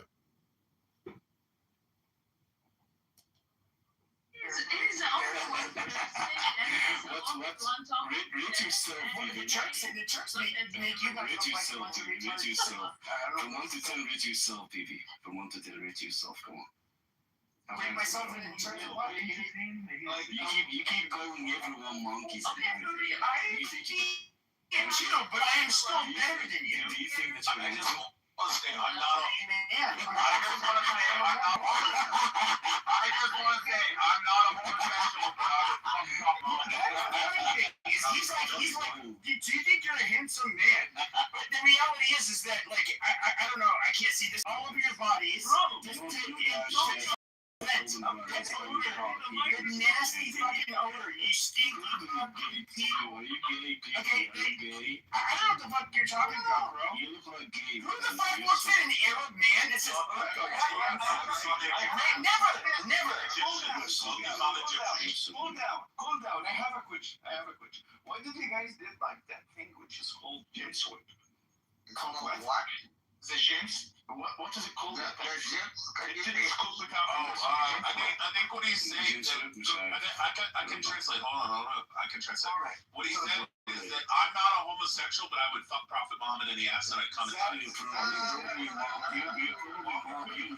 They're all faggots. How many black person fucked you on there? I'm gonna Prophet Muhammad. Who were the biggest bunch of faggots? Was it Alexander the Great, or was it the ancient Egyptians? I don't know.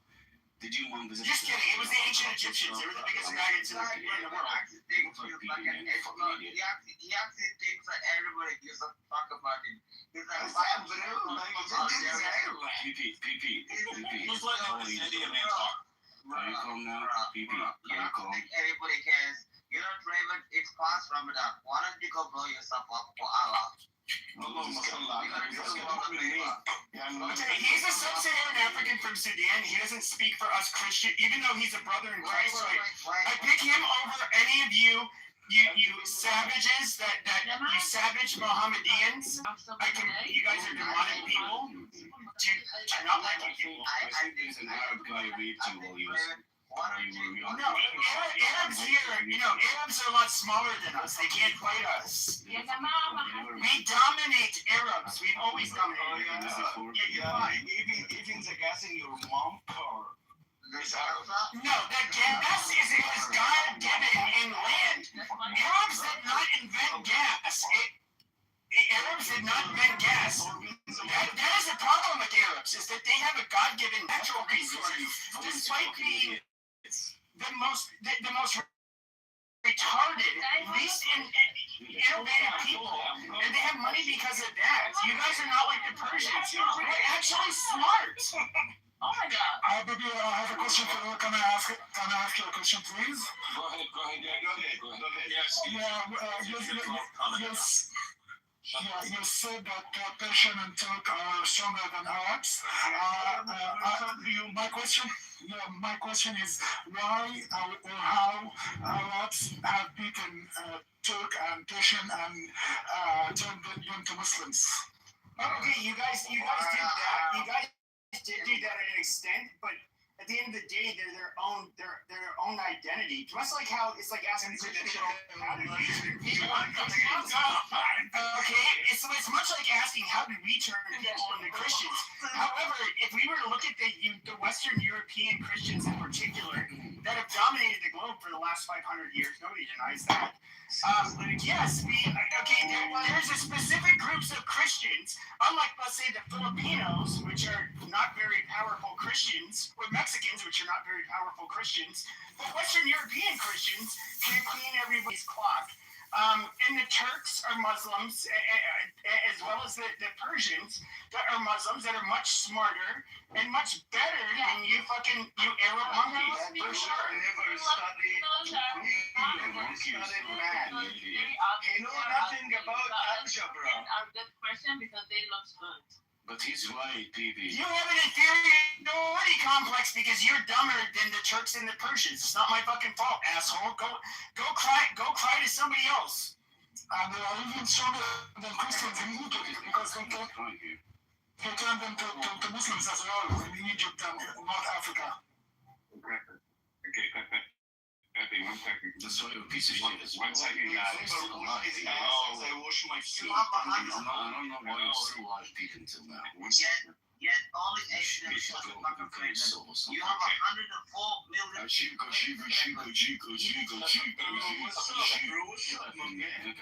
What's up, my man? Okay. Are you gonna Okay, so everyone, if you guys can do me a major favor. Thank you. Yes, a major favor here. Okay, let him talk, man. Go ahead, bro. Thanks, appreciate it. So one of the things I would like to find out, if you'd like to put in the chat, what countries are each one of you from, Number one. And number two, this is very important for all of us. They're all from Egypt. Yes, we're all from Egypt. They're all from Egypt. They all. Okay. Have you ever built a pyramid? Have you ever built a pyramid? No, Egyptians, you know. I will start dropping people because we can all talk. I mean, for me, Sure, go ahead. I swear to God, I'm fine now. Okay, so what I like to do, because I don't know what language some of you speak. I don't know what. Arabic Egyptian. Okay, hold on. Let me finish, please. I like for you to put it in the chat so that I can read it. What country you're from? Do you speak Egyptian, Farsi, Turkish, whatever? So I can learn. Okay, because I like learning. Okay, it's just a whole different approach, guys. I've been to 54 countries around the world. What is it exactly you want to learn, Edward? We shut the fuck up and let him finish. You got Shut the fuck up, you fucking idiot. Fucking what the fuck is wrong with you? This guy, this fucking is a fucking idiot. Oh my god. Okay, everybody, let Edward, guys. Let Edward finish his fucking point. Everybody, off their, okay, Mike, Edward, you're gonna have to go off your mic. Let him finish. Once he's done, he'll say he's done. Yeah, I will tell you I'm done. So this is what I like because some of you I've never met, don't know you, haven't seen your name before, don't know, because some of you do have the language. I don't know if it's Farsi, I don't know if it's Aramaic, I don't know if it's Arabic, because some of you are writing in that particular style. And if you want, you can back channel me, and I can actually copy and paste it so that I can actually translate it into English. Because again, what I want to learn, okay, is how do I dwell on planet Earth with people that are not like me. They don't have my same morality. They don't have my same government. I just want to learn that if it's possible. But if you don't want to do that, that's okay too. And if you want to just DM me, that's all right. And I am not. I think I'm fine with it. I'm fine with it. I'm talking. We're going to start to submit your voice for it. Hold on, guys, hold on. Let one of the Arabs. Okay, Darsh, shut the fuck up. I'm trying to moderate the room. Darsh, you can speak. Darsh, I'm trying to give you room to speak and only you to speak, and you're protesting me. Okay, so stop. Go ahead, bro. I'm sorry. Go ahead. Go ahead, Darsh. It's your turn. I'm gonna give you a shoot out. You can go for Mansi, my friend. No, it's just a quick. Okay, you can come. You gotta go to the audience. You know what? Like a man. Stop bringing people down and just listen. No, because he's over talking you. Zagor is from different place and he has no time to talk. So we give him a chance. That's it.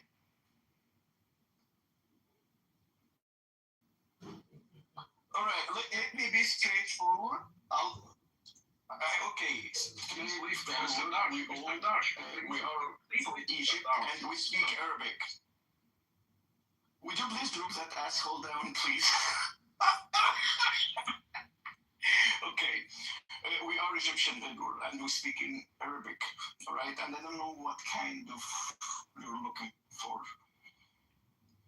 Hey, Edward, I was just trying to let you know. The bigger learn Edward's face to me back channel.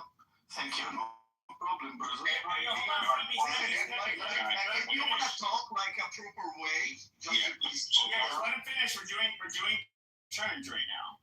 Okay, so Darsh, I actually been to Luxor, Alexandria, and Cairo. We do like your country. It's been a fascinating time when my wife and I was there. So I do appreciate you sharing that with me. So learned a lot about the actual pyramids and everything else. I'm in the death care business, so the pyramids being mausoleums have really helped me learn the different parts and different things that you hear about the Egyptians. I learned a whole lot of different things. So thank you for sharing that. All right. No problem, my friend. Anytime. I just wondering, like, what makes him so angry over us? Like, we're Exactly. I'm sorry, Stephanie. Virgin are super busy right now dealing with more important things, like rather than sitting here on Clubhouse. Well, I really wish something that people learn from Edward to be respectful to people and stop fucking mocking Muslims and Arabs.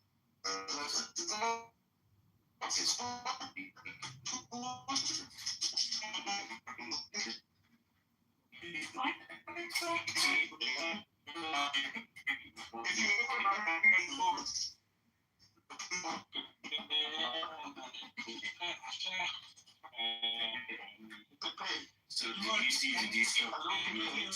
Can you let would you please accept the mic for Manzi, please? He's a friend of us. He didn't mean to interrupt. Okay. Raise your hand, Manzi. Raise your hand. Okay, thank you. Raise your hand, I have a question please. for Edward. Edward, you said you wanna know if we are matching with your molarity. I would like to ask you, what's your polarity? Oh, it's a good one. In brief. Say it again. Not having sex with a 9-year-old. Okay, actually, guys, to go down. That's not a do. We're trying to have a serious conversation. When you talk with us, you said you want to know from which country, what language we talk, and you want to know if we are matching with you. I'm married to one woman. Our children are both married. I believe, this is me personally, again, just my own opinion. I believe in no substance, no abuse. So if I don't take the substance, it can't abuse me. So at 62 years old, I've never tasted alcohol, never smoked a cigarette, never done a drug. I'm not going to come on here and use it's killing the children and the innocent people. Is matching with your morality? Guys, break many up. Okay, hold on. Would you please give him a chance? Hold on, guys. I don't know why you decide to ask me a question that was different than the question I was answering. So he's trying to get you on a gotcha when it comes to Israel. That's what he's trying to do. If you don't want to answer, it's up to you. I don't push you to answer, but I just ask you a question. You can answer. I don't push you. I want to ask you. And if you want to ask me a question, I will be happy to. Fucking gay Somalian, shut up. That's funny, man. I go on mute and I let you guys answer the question. I mean, you don't want to hear from a gay Somalian, so killing people, civilian people and children is matching with your morality? Yes or no? First of all, war is ugly. I don't talk about war. I talk about something. Excuse me. You can't answer for me. Okay, and I'm not going to answer the way you think you want me to answer. You're right, Edward. Please, give him a chance. Okay. At least so for me, I think anyone, anyway, losing a child or their homeland or their country is not good. Okay? At the same time, because I am a believer, there's a scripture that says there is a time for war. Why is there a time for war? Because there are evil people on planet Earth that do some evil things. Now, whether I like that or not, because I'm only 62, when I arrived here, everything was already here. So I got to go with laws of nature and nature's God. And unfortunately, sometimes men need to be removed from the planet because their deeds are evil. So you're called God act. You're called that like God act. So like Sharia law, where they can drag a woman. 1 second. When the man can make a false claim about adultery, Sharia law was going to allow is that question for the other question for when it comes to warfare, like there are aspects. Are you on the watch? Yes, I'm washing my hands right now. So, come on. So, anyways, shut up. Shut up. My point was, shut the fuck up. What are you pissing, bro? I'm not pissing, you stupid motherfucker. Watching something else. Shut the fuck up. Hey guys, I want to say something. Can we bring Eddie up? He's the Egyptian. No, What the I just fuck are you saying? Yeah, how about Amelia? Okay, so, look, there are, you can talk about warfare and the religious differences. Stealing a man's wife, or I guess you would say it's the merciful thing to do, or it's the booty of war, and to me that is, and I own her now, and you can basically, it would be rape because you own her. Because if she doesn't consent or doesn't want to be with you, you can do whatever you want with her. And I have to sit here and listen to you guys talk about, like, what is just? But under your fucking religion, what is just? When it comes to warfare, I mean, why is it so common that Muslims say that Islam will enter every fucking home? And by the way, I was trolling you fucking retards earlier. Okay? So it was funny to get a rise out of you, but with that being, which I'm not a crusader, by the way, I'm not even religious. Oh! I was raised Catholic. But, yeah, amazing. Shut up. Amazing. Shut your fucking mouth. Okay, shut the fuck up. Now, we get to hear how you fucking retards, you want Islam to come into every home. Jihad is basically, I understand. You say, oh, it's a justice. It's a struggle against justice. Is it whatever? Nah, but it's also jihad until basically Sharia law is everywhere. Islam is everywhere. Okay, there's going to be Sharia. So, just spare me your fucking normal Muslim babble bullshit. Okay, like most people. Honest people are not going to, they're going to tell you your face, it's bullshit. But now, okay, how do you guys fight war? And look at how you guys fight war. You literally take fucking, you literally take the wives as fucking trophies that you get to rape afterwards. Do not commit adultery except for those whom you're right. Probably people. That's in the Quran. If you still speaking this way, I'm gonna. Okay, do not commit adultery except for those whom your right hand possesses.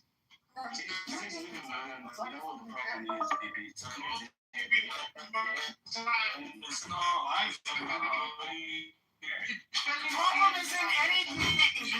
Whenever we go to one of your fucking countries to fight a fucking war, and I say no, honestly, whenever we go to one of your countries, shut up. Can I speak? You're fucking talking. You won't be till fucking 2 hours. I don't want to hear from you, Darsh. You need to shut up. One of your fucking countries to fight. You guys don't stand a fucking chance between your fucking clocks, left and right. Like, to even sit here and pretend like there's any kind of equilibrium between the Muslim world and the Christian world is like you are here. Talking like that. I'm gonna look at strong to you. Hold on, everyone. Hold on. Shut the white guy. Hold on. Shut the fuck up. Edward's speaking. Shut up, you fucking monkeys. Okay, hold on a second. Okay, Edward, unmute after this. You monkeys need to shut the fuck up while he's speaking. Okay, just one at a time. It's not me. Okay, you're going to the audience, Mikkel. Okay, going to the audience. Monkey's your mom, Pepe. Okay, let Edward speak. Okay, guys. I would like to hear what you guys are attempting to say, but can we do it one at a time? I mean, I know everybody wants it to. Yes, you can, but can I finish? Yeah. I'll let you go next. But what I like for us all to do, the mic is a privilege. It's not a right, guys. None of us are winning any awards here at all. There's no awards in this room. Bro, I've been trying to speak, Edward, for the last 20 minutes, but Amelia keeps jumping in like everybody else. How about Pippi? Like, you saw Amelia? Because no one... Okay, hold on, guys. Hold on. I didn't finish that. Okay. Let me... another thing we would like to do is for all of you with the pink tickets, will you please join the house? would like for you, if you do want to engage in conversation, just turn in your pink tickets. All right. So I'm gonna let Steph go, and then Amelia, right after Steph done, you can go ahead and begin to speak. Okay. Well, take one of you guys and one of us. All right. Okay, go. Hey, Edward, since we're talking about a Muslim situation, I want to make sure that I'm accurate. So there's a gentleman here named Ocean that can break down Sharia law to a lot of you. No, I have to do with No, I want Ocean. I yield my time to you, Ocean. I yield my time to you, Ocean. So that mad because I was telling him. I don't have a very big deal. Okay, I got it. See, I gotta shut the monkeys up. They're mostly different. Hey, shut your goddamn mouth. Okay, we have these Arab monkeys that came into this room. I told them, I wish you guys behaved, because we spent the last I don't know, couple of weeks speaking with Persians, and they're very the monkeys, you fucking. They're very normal. It's almost like us in the civilized world. We're used to speaking to people like them. But then you Arabs come in, and you guys end up coming, basically behaving like the goat fucking diaper head that you are. No, it's not your turn. Okay, you need to shut up. Okay, shut your sharmuta mouth and let Ocean say what he has to say. Okay, you monkeys, stop it. Hey, thank you, Pepe. It's a news. The news came out yesterday, basically. So Germany is technically going to start sending back 700,000 Syrians back to Syria, which is 80% of Syrians' population in Germany. Hey, by the way, for Muslims, have you guys ever think that you guys are the same as pagans? Same as what? Sorry, same as what, Ocean? Pagans, because Pagans like the one that Muhammad used to worship the idol. Yeah, because pagans used to go around fucking Mecca 7 times. They used to kiss the black stone. Yeah, which you can kiss black stone. We don't kiss black stone. Asking Palmer, who was fighting to prove it's from heirs, and it wasn't. I'm so sorry to break your heart. And you're talking about us. Like, how about you guys? What do you guys do? I have a question for Rick. Do you have a mirror? Do you have a mirror at home? You faggots, you shouldn't talk to me. Shut you. Rick, what would you do if you had a time machine? 1 second before he answers. Could you? Probably, Edward, some people need to learn how to talk to people proper way. Like, he's keep interrupting. Hold on. And he's very rude. Yeah. And he's an asshole. And he has no dick. Okay. Shut the fuck up and let Edward. Funny. Yeah, so, Amelia, if you want to go ahead, guys, let's just be patient. Go ahead, Amelia. Okay, first of all, I want to say something. Not all of us are Muslims. There are Christian too. So can you please bring Manny up? He's Christian and he's Egyptian, so you can see another point of view. And second thing, we are civilized, Pepe, but the thing is you are shouting and you are hurting our ears. So please stop shouting. Thank you so much. Yeah, so please bring Manny up. See Manny in noise. Anybody see Manny? Because I can't see him. Yeah, he's down there. I don't see him. Is he in the top? Is he in the house member? No. Yeah, Manny, raise your hand. What the fuck? Yeah, raise your hand, Manny, because I can't see him. He might have it written. Yeah, he's down there. We can't read. Nah. If I can't read it. It is in English. Lord, thank you. So, It's in English. English. Hello. He's in the chat. Yes, thank you. Okay. Thank you, guys. You guys got to write English because this is it. Hey, hold on, Amelia. Hold on, Amelia. Yeah, oh my God. Yeah, what? Screenshot of it. So fuck him. Okay. Yeah, but the KK, don't worry about it. He doesn't even know what a slave is. So it's okay. It's guys. I don't Just care. fucking black. You are the real slave.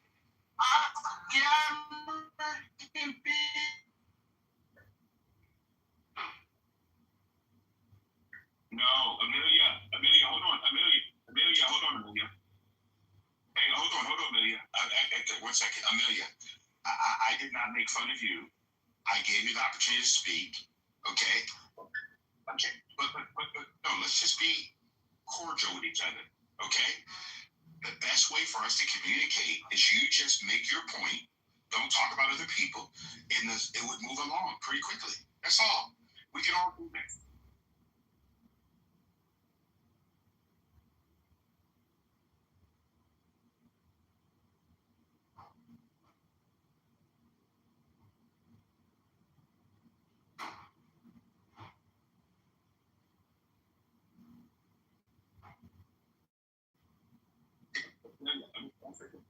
Amelia.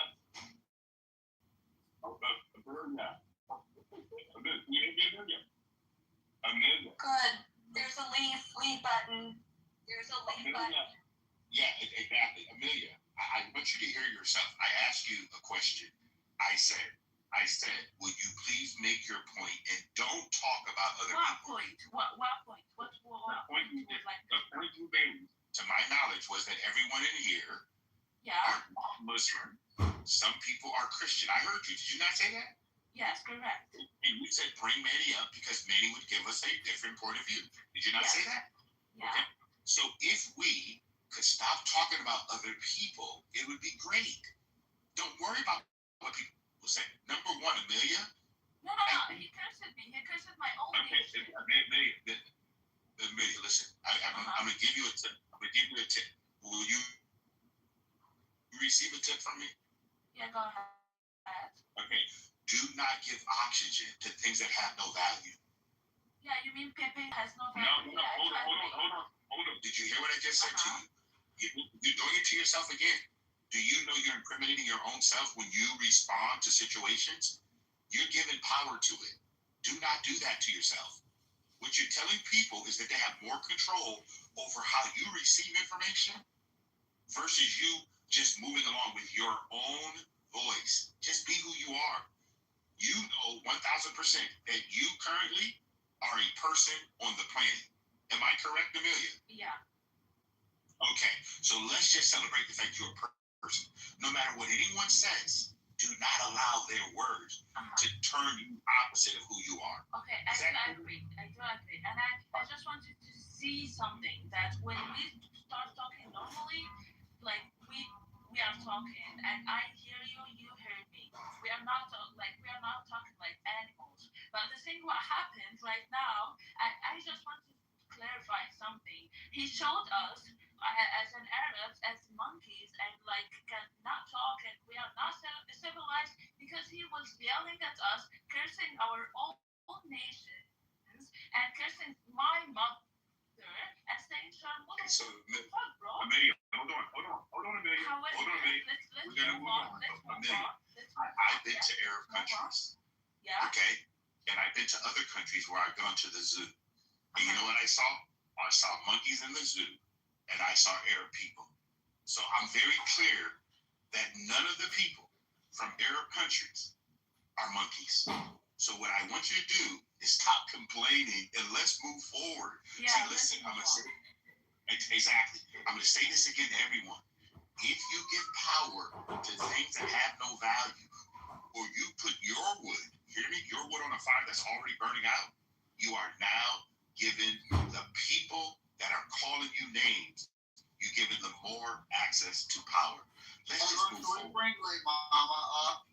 You know, he will behave. Can we bring Mama? Who's that? I have something to say too. Okay, hold on a second. Mama. Who's it? Leia Mama. Okay. Please raise your hand, Leia Mama. Thank you, God. Okay. What about Manny? Manny?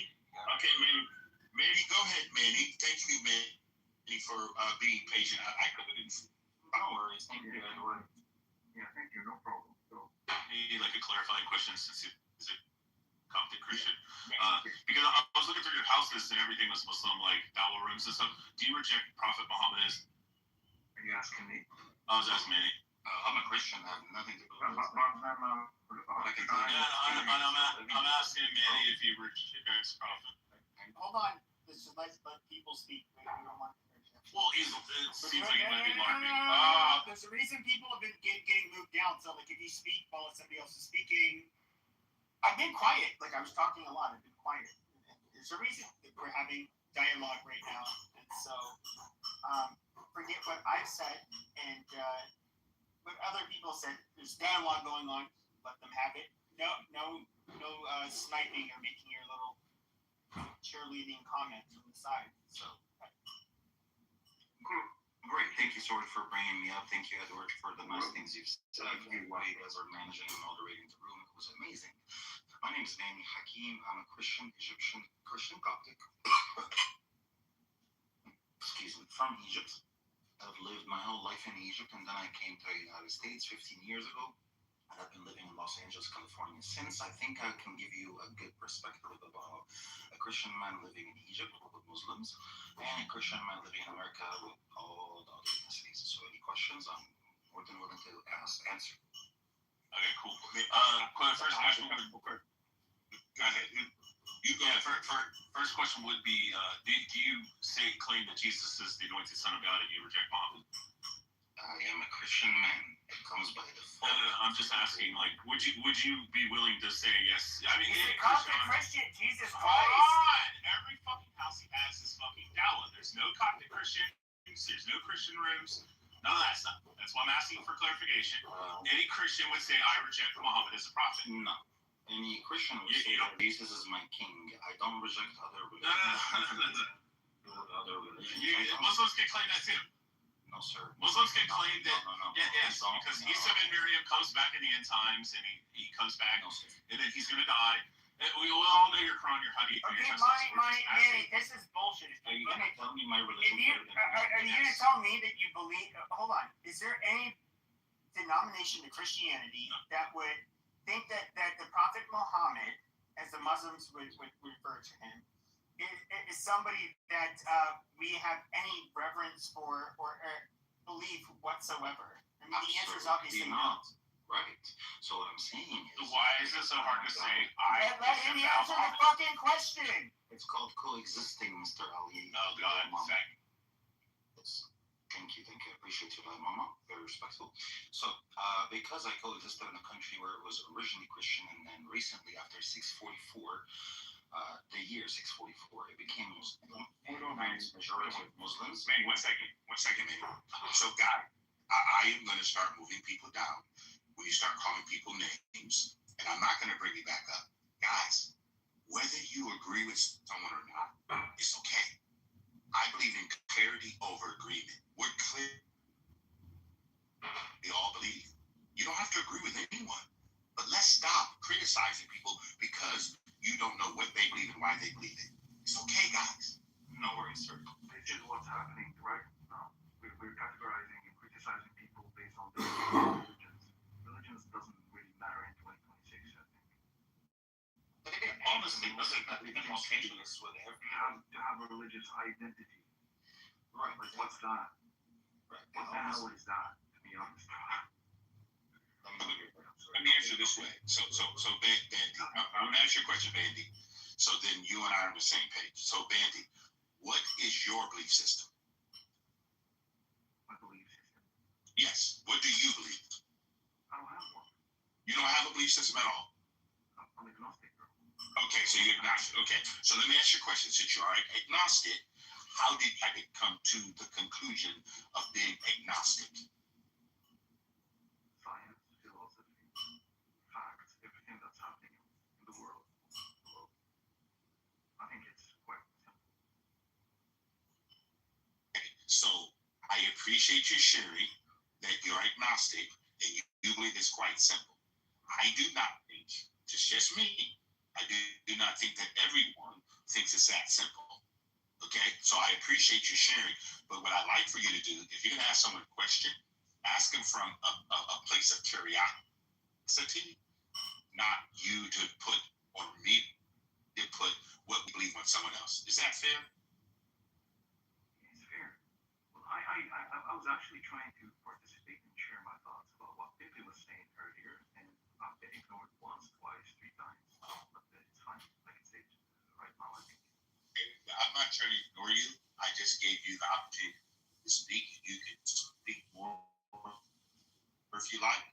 But what I like for us to do is actually have a conversation. Assumptions.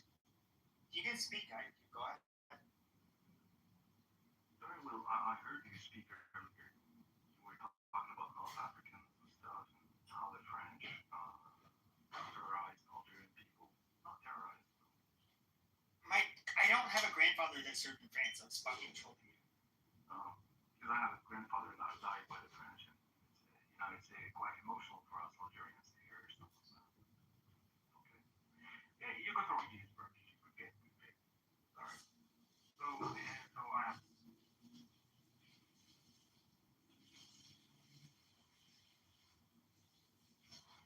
Anyone else would like to share? Hey guys, one of the things I like to do, especially if I have a podcast, I like to hear people speak long.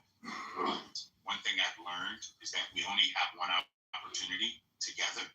In this time that we have, I would like to actually hear other people share. That's all. So if we can do that together, I think it'd be a much more productive way that we can all speak.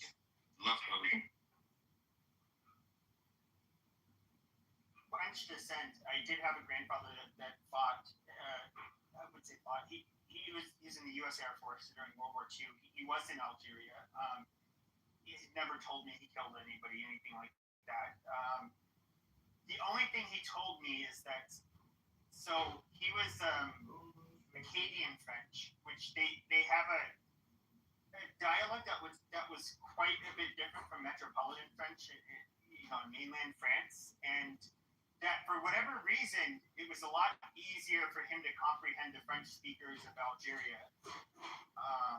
than the French people in France, and that's literally like the only thing he's told me about Algerian. Alright, because we had 130, I think, years war with the French, so we got them out of like our country. So I don't know. And another thing, we actually have black people, brown people, white people. We've never had to talk about it. We've never had to like say, oh, we're equal, or nobody felt like they are pushed away or because of their color. None of that ever happened here. Yeah. We're flying to you as well, Pepe. Okay, no question. So my question, and KK sent me this. Why do we have to insult other people that you don't know? And why would someone decide to call me a slave? And what am I a slave to? And anybody can share that with me, especially the person that decided to write that.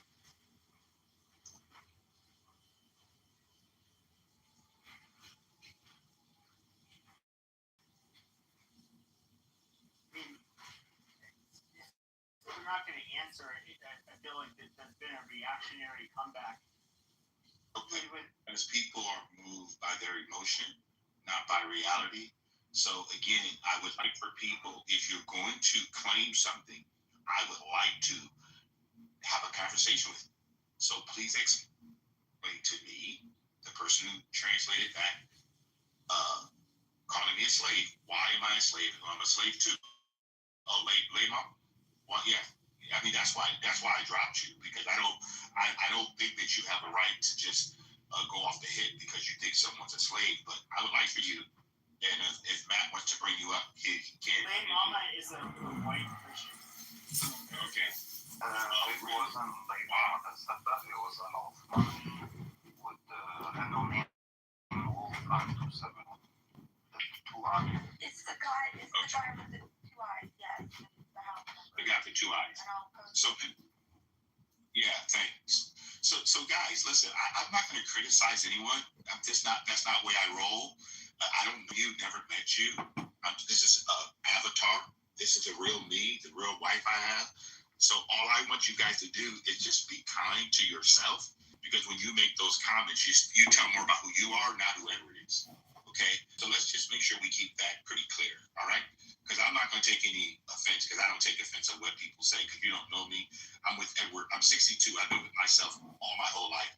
So I know who I am. And I don't take any offense of anything you guys say. Okay? I know who I am. All right? So who else want to go ahead and speak? You guys are good to speak. Edward's a lot more religious than me, if you can't tell. Oh, we can tell. Okay. Yeah, we can tell. Yeah, it's obvious. For the same exact reason. Let me make sure you guys get correction.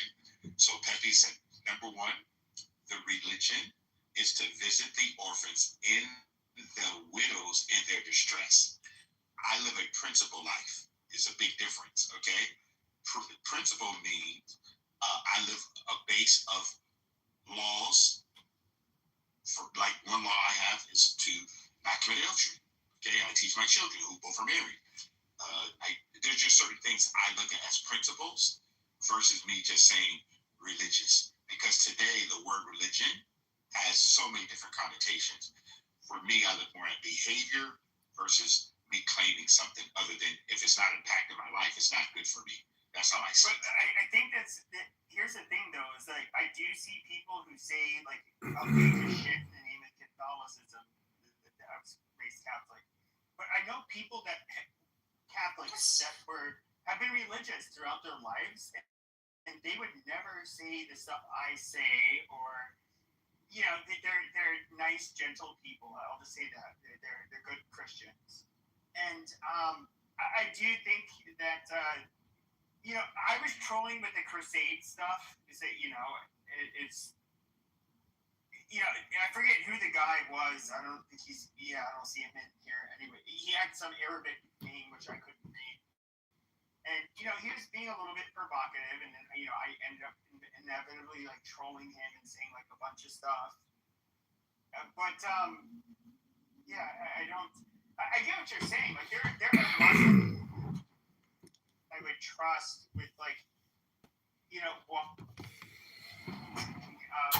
staying at my house for a weekend, and I would trust like a lot of other Christians to do. Like I do look at people's behaviors. I don't even look at it through a religious lens, but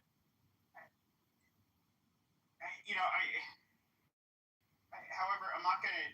I won't back down. There are obvious differences between how certain people interpret their religion, and Correct. Okay, you're right. And I don't think there are people. Can I talk, or am I supposed to say? Okay. I'm as drunk. I'm always drunk. But no, I mean there is like I would say at least when it comes to, and I understand between the religions is different. Like for example, Catholics, we have the Vatican, where it's kind of the teachings are handed down. If there's a priest or a bishop or a cardinal that goes against it, they can be excommunicated. They can lose their priesthood, and so people kind of have to stay in line. But Judaism and Islam is a little bit different. So you don't have like one. You guys don't. I mean, see, you don't have quite the structure that you would see, like for example, Catholicism, and even a lot of the other Christian denominations don't. And look, I'm not trying to shit on other denominations, any of that, but like there is, like if you look at the Catholic Church today, like we cannot try to find anything within the last 20 years where the Catholics are going to say it's okay to hurt Muslims or it's okay to hurt Jews or it's okay to hurt anybody. Like it's not going to happen. And I feel like there's not like really like a mainstream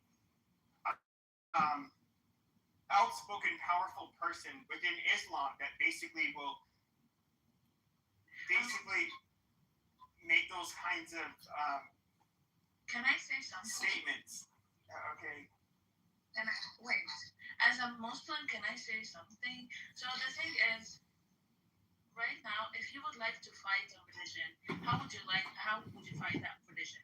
If you would like to show that religion is really bad, to fight that religion, by showing that religion is really aggressive, it's by that the only aim for that religion is fight and making wars.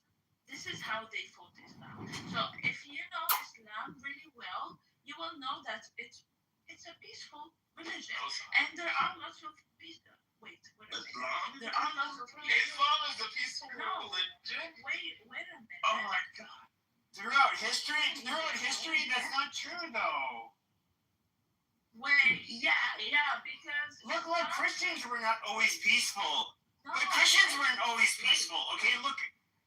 Why you are shouting right now? Talks Amelia. Hold on. The Quran is extremely violent.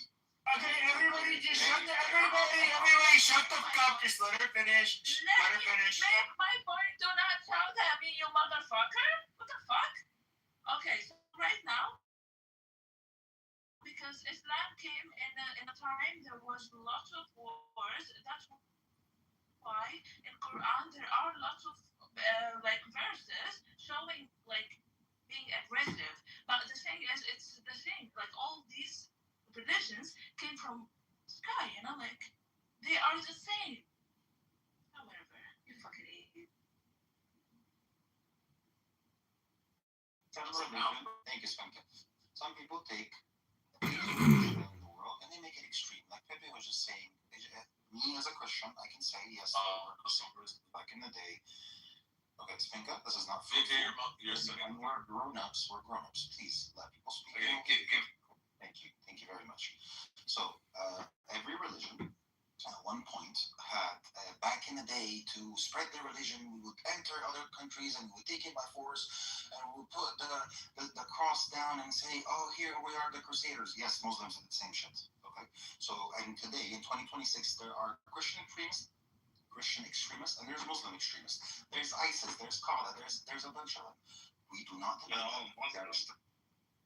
Oh, backed up by the CIA's money. You want to go there? We can go there. So if I give you a gun and tell you to go kill somebody, and you go kill somebody, is it on you?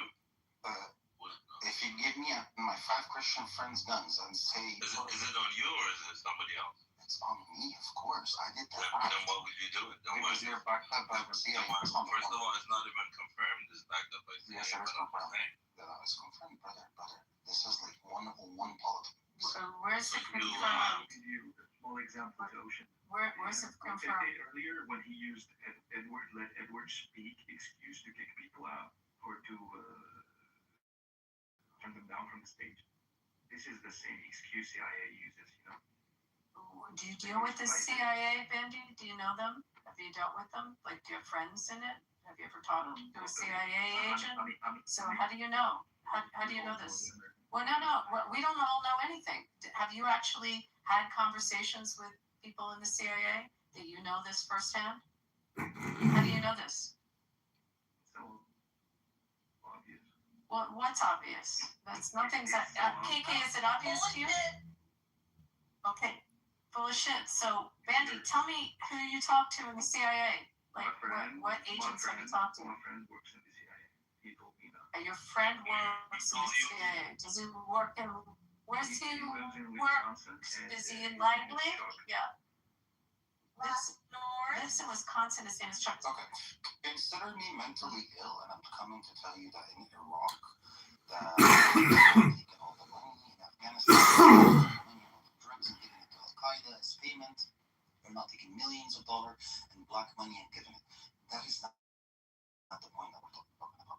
You guys were talking about different religions. So, Arab people, Muslims. Danny is far from being Jewish. She's a leftist, communist, socialist, extremist. Well, when you disparage a U.S. government agency, you have to come to terms with the fact that someone's disparaging it and try to break down where they're getting their information. So we will defend the United States and we'll defend our law enforcement and our agencies and our our military. So I just asked a question. You made a blanket statement. I hear it. I hear it. So I'm asking. You made specific statements that were disparaging. So I'm asking him where the statements came. He talked to? On what level were the agency, and where does he have his evidence? And can you cite his evidence? That's all. I think it's fair. That's fair to ask, is it? As long as you defend your interest on your soil. I'll defend it on every soil. I mean, I would be happy to make that argument with you sitting in Paris or sitting in Riyadh, wherever you want to have that argument. But what do you? I use disparaged the United States, and I want to know where your facts are from. That's a fair question, isn't it? You made a specific statement. I'm talking about the physical military presence of the American army in other places, other soils. No obvious reasons? I can give you hundreds. Yeah, Can I have my co-counsel chime in on the only reason, apparently, as we've all noticed recently, what's happening in Iran, for example, what happened in Iraq in the past, what happened in Libya. Gaddafi was a cool guy, right? In other countries. Well, why are you military present in other countries? Why? Do you know why? Because there's one thing that goes around the entire world that says death to America and death to Israel.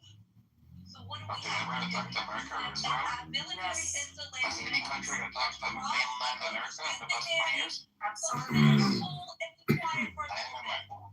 talking a lot. You've been talking a lot. I'm answering Andy's question. I'm answering your question. This is the reason why the U.S. military has installations all over the place, because it could be times like this that we need to have easy access to the fuck-ups that are trying to destroy the globe. Hello, where's that area? Hello? Hello? That's the reason why we have our military installations all over the place. Amelia, stay on mute, because we're already complaining about people getting off mute yourself. You can't be critical about it. Did I interrupt you? Like, did I say a shit?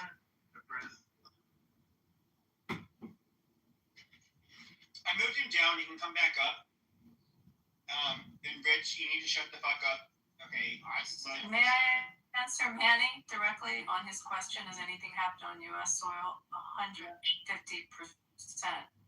So we could talk about the attacks and the plot to assassinate our president. We could talk about the plots to assassinate members of the cabinet, ambassadors. We could talk about what was foiled on U.S. soil. The plot to assassinate the ambassador from Saudi Arabia in a restaurant in Georgetown. Last I checked, Georgetown's on U.S. soil.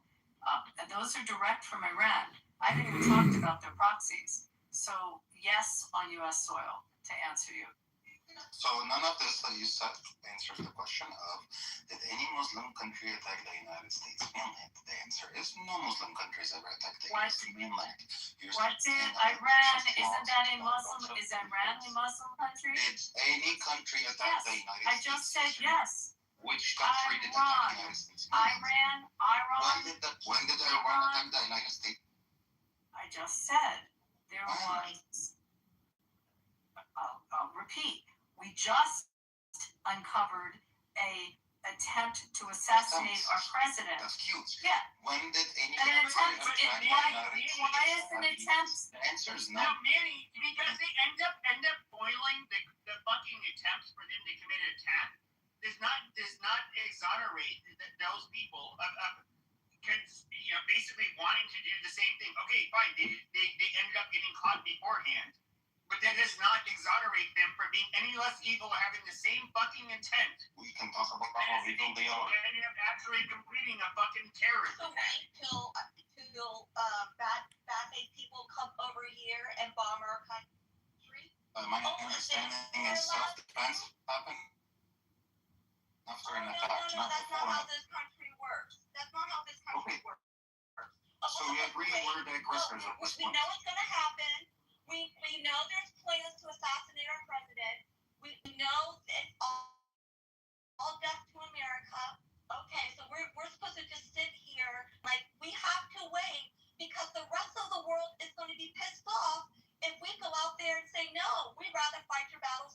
So we agree.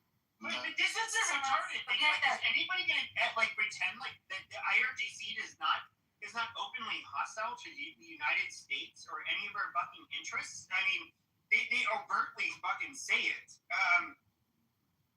And so I don't know, like why are you caping for them? I'm not sure what you guys are talking about. America's in control of most of the Arab countries. Hold on, Manny. So John Bolton was supposed to just hang out till they killed him, and Mike Pompeo just supposed to hang out. Why did they give the security details?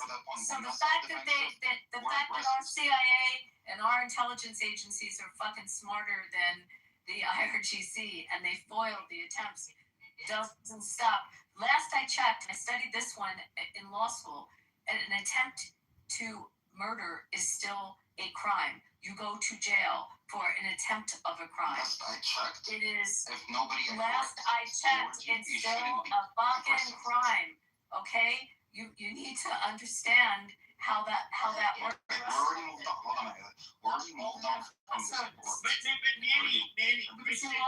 No, I just sure. Coptic Christian. Okay, what is it considered acceptable in Coptic Christianity? Is not necessarily going to be 100% acceptable when it comes to Christians in the West. And so, if you're making a religious argument, that's fine. But we don't have our argument for what is justified in terms of committing or defending yourself or going to war. It's not going to be quite in line with maybe a lot of Christian denominations. And I don't think he's going to war is always bad. I'm confused. Is this guy saying he's Coptic? Because Coptics don't normally speak like this. He does not sound like a Coptic. Yes, that's what he's been saying, and I was questioning. Okay, he doesn't sound like a Coptic. We have not had Coptics sound like this in rooms at all. No, and I've been questioning him this whole time. Great, ask me questions. There's no way I can prove that he is or he isn't. So tell me about how many times you've been to Holy Sepulchre. I'm sorry. Have you been to the Holy Sepulchre? What's your issue? They don't believe that I'm a Christian for some odd reason, which is fine. Manny, have you been to Holy Sepulchre? Holy Sepulchre is sitting here, we can all understand. Okay, so there you go. He's not a Coptic. He's not a Coptic. Totally not a Coptic. Stop. You got called out. It was easy. Rich was right. He called it out, but his style was off. That was pretty easy. Yeah, bro, great job. I told you, I don't reach the two in the chat. All you have to listen, Ocean. Hold on, Amelia. I was gonna address the moderator. Ocean, all you have to simply ask him is, do you believe that Jesus is the Son of God? As a Muslim, he's not say he'll say he's the king, he's the Messiah, blah blah. Or like he said, oh, Jesus is a king. He's a king. He spoke English. I asked him about the holiest church that Christian Coptics make pilgrimages. Hold on, guys. They make freaking pilgrimages to. It's the holiest place for them. And I asked him what it is, if he's been there, and he didn't even know what it was. Okay. There you go. That one didn't take long. My dear, I can ask it in Swahili. It doesn't matter. I said the name of it. No, Amelia, you lose on this one. That one was king and a bunch of Coptics that we know that we're in rooms with. Wonderful. Of course they know what it is. It's the holiest place for them. Abby's a Jew and she knows it. I love the Holy Sepulchre. Coptic Christian should definitely. The Holy Sepulchre is such a beautiful church. Can you guys bring up that? But look, okay. You were mad when I was trolling. Shut the fuck up. You were mad when I was trolling. Okay, you stupid bitch. You know what? You filthy fucking sharmuta. Fuck you and fuck all of you dirty goddamn Arab. All of your fucking dirty Arab relatives. Like, I really don't. Fuck you, man. Fuck you, you son of a bitch. No, fuck you. Fuck are you? You fucking violate us. You damn fucking bitch. What's wrong, Mr. Squiggle?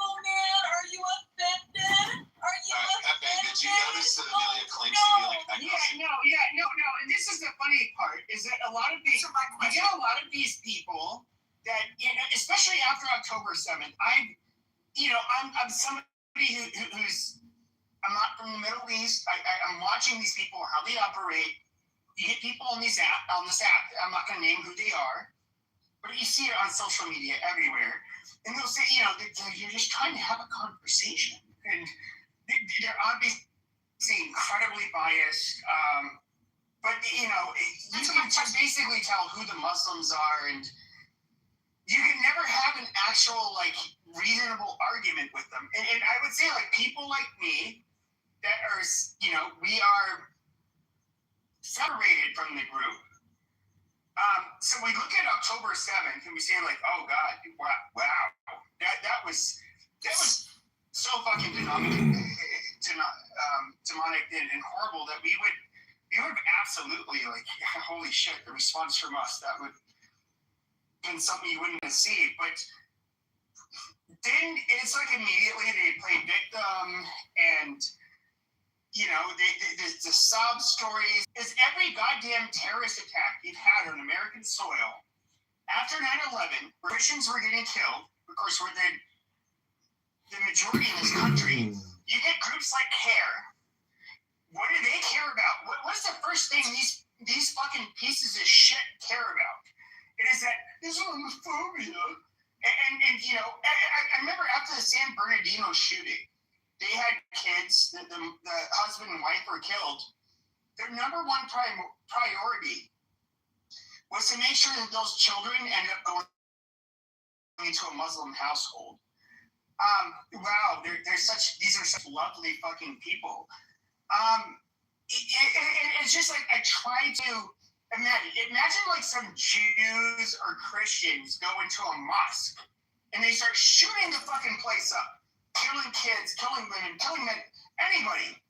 And I get it, you're going to have some very fringe people in the Christian and Jewish community.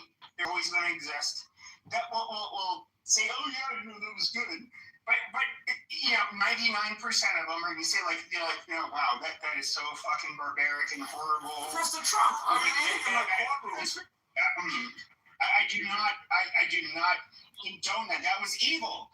But these motherfuckers, okay, it's just amazing. There's just one religion where it doesn't matter what their fucking people do. They will sit there and they will say that it is somehow justified. And I'm so sick and tired of talking to these fucking people. And these are the same people that would, as soon as, Edward ended up, they're like, oh, are you an African American?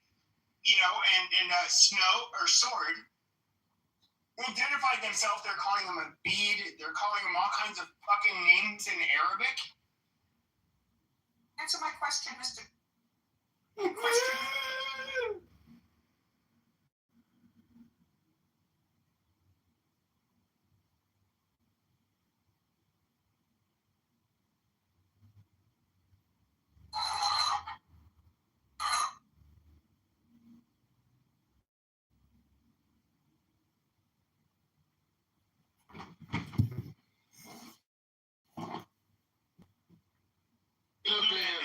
I got kicked.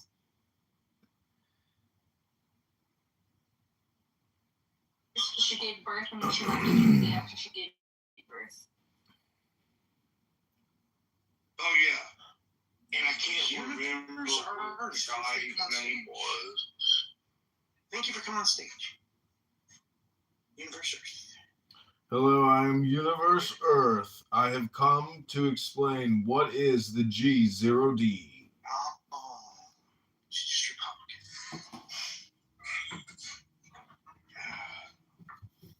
Republican, can go easy on me today. I've had a really bad couple of days. Go easy on me, please. Go easy on them. What do you mean? Bloodthirsty for freedom on stage. I'd love to have conversations. Go easy on them. Only with noise and singing and stuff like that. I've had the worst headache in the world for the last 2 days. Huckleberry, thank you for coming to the room. Feel free to come on stage. Well, you know what they say, when you got a really bad migraine, they say come to Clubhouse, because Clubhouse is the greatest migraine cure modern technology has ever invented. So if you're suffering from a migraine or a headache, just download an app called Clubhouse. It's a medical device technology company to get people to say hello. Hello? This is decidedly not a migraine. Well, here's, let's see, what's his name? Universe. Here's what I've come to find about Clubhouse. I believe that a plastic bag has more brain cells than most people on this Answer my question, Mr. Answer my. Well, that's trying to give people the benefit of the doubt. They're ignorant rather than stupid. Well, here's the beautiful part. This is, you couldn't have said it better, Donald. I love the word ignorant. There's a definite distinction between ignorance and stupidity. Yes, there is. I mean, ignorance, that is probably, in my opinion, one of the most beautiful words in the whole entire. It's beautiful. It's a gorgeous word. Well, you can be stupid. You can be stupid and not ignorant, and you can be ignorant and not stupid. No. Completely two distinct. Stupidity is stupidity. Ignorance is you don't know. You've not been educated. Absolutely. You haven't been educated. Stupidity is when you've been educated and then you don't realize. Yeah. Well, no, stupidity is generally just a lower than average IQ. Nah, yeah. Look up the. Okay, let's do that. Oh, ignorant. I love the word ignorance. Yeah.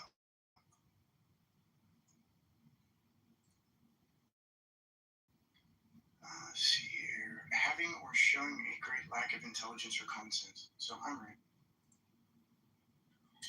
Are you looking up stupidity or ignorance? Yeah, stupid. Ignorance just means uneducated. Right. And stupid is exactly what I said it was.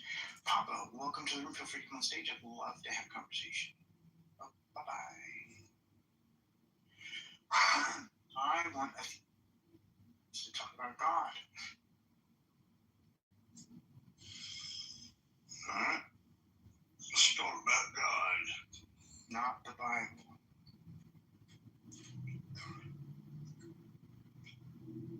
Kids have read the Bible. Let's fuck off. It tells you to sell your daughter to a rapist.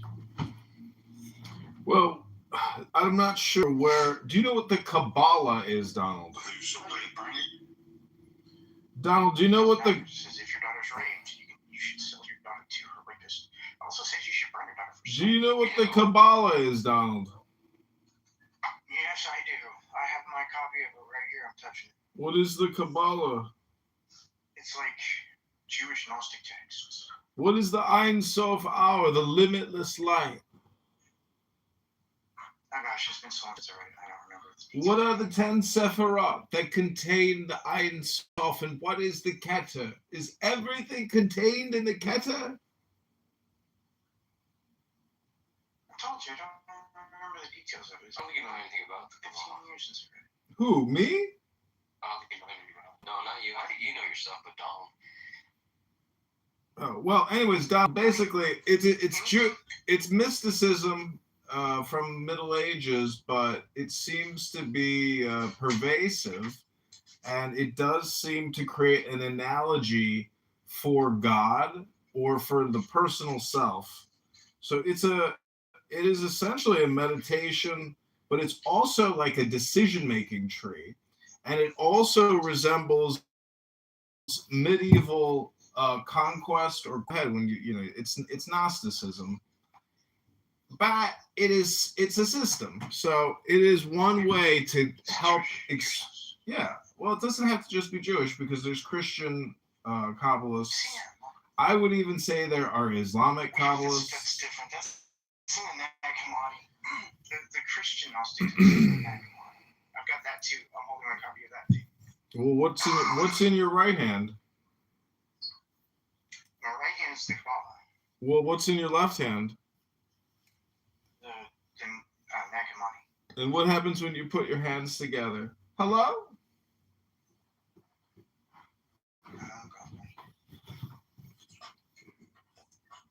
Make a clap.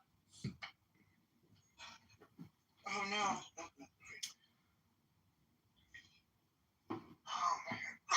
So I think one of the words in your title is wrong, the what part, meaning it should be, is God an experience or is God a thing or a person or is it an experience? And I tend to go with the experience. That just makes it imaginary. I couldn't give a shit about it. Just keep it to yourself and don't put it in my laws. Keep it to myself. You got a fucking room called Prove to Me God Exists. If it's imaginary. And it's a social audio platform for people to do public speaking. Keep it the fuck out of the laws. Keep it imaginary. It's an analog, you idiot. Don't you know what an analog is? Hello?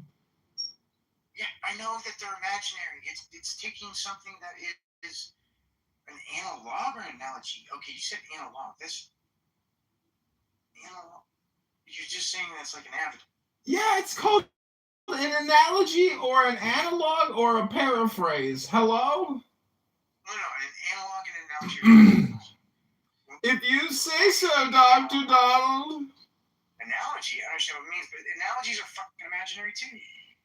So just keep your imaginary God, your fucking self. You know what else is imaginary? Your personal hygiene. When was the last time you even flossed your teeth? That's imaginary. Dental floss, that's probably imaginary in your life. No, definitely doesn't floss. 100%. Doesn't use a tongue scraper, doesn't use a water pick. We'd be lucky if he even brushes before he goes to bed.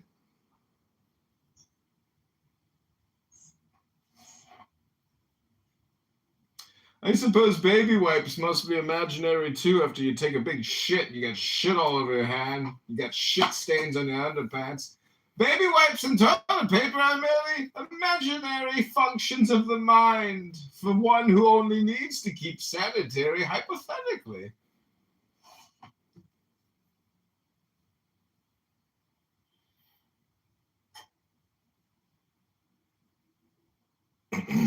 Oh God, I must have been very accurate.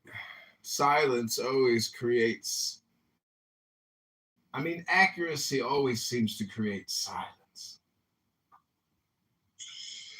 Yeah, what was the... He had wealth beyond 10 million before 2025. Donald, what was the big deal a few days ago where somebody brought, I can't remember what the word they brought up. You remember that?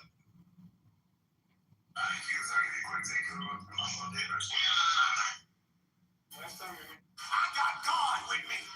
You can have Last time we made this, sold out in less than 5 days.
respectfully, I think it was you that invited me to the stage, and I appreciate it. I got God. Yeah. It's an open conversation. The decent firm in Delaware, he had errors throughout. You have to call it out on both sides.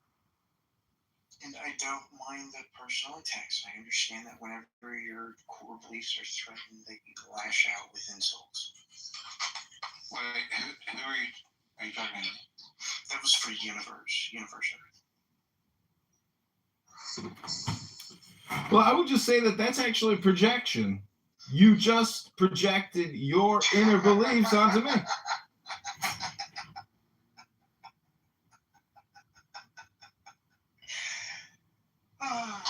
You need to Google what projection actually means.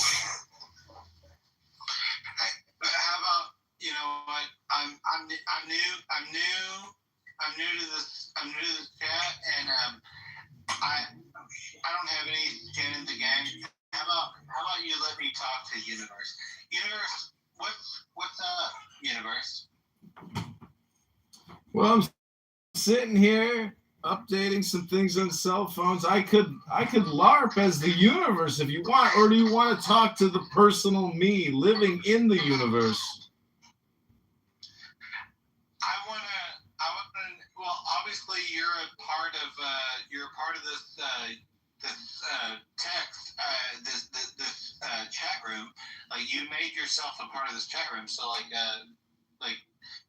what are your beliefs, or why did you choose to be a part of this chat room? Oh, because I like to come here and try to get to allow me to convince him that God exists, but then he just cuts me off and screams at me and accuses me that when my fundamental assumptions are challenged, I lash out and get angry, and he projects on me. So I just come here to polish my mirror. Project. I said insult. Calm down. So, Perfectly calm. Don't do that. well, so Universe, what does it look like in your view? What does it look like when Donald lashes out and says, says that you're wrong? Yeah. What does that look like? Well, sometimes he gets very angry, and then he plays this horrible schizophrenic song that causes a migraine for himself and for everybody else. It's actually one of the few songs that doesn't cause migraine. See what I mean? So, anyways, if he gets upset enough and too many people come in here and start, spam abusing by talking, he will play this horrific song that will just drone out all other noises and make you question your own sanity and why you feel you have enough time to come on Clubhouse. Ah! Ah! That's it. That's the song. No!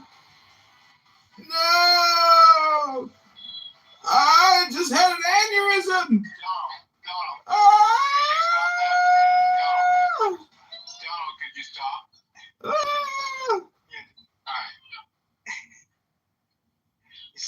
Okay, so Universe, is that the song you were? That's the song. He's so cruel. The man is a sadomasochistic psychopath. How could he play that song? It's horrible. It's the worst choice. Are y'all? Y'all are like working together. This is not a real. Working together. We're trying to create a YouTube live stream, Casey. We're on YouTube trying to make content. Hello? Hello? Okay.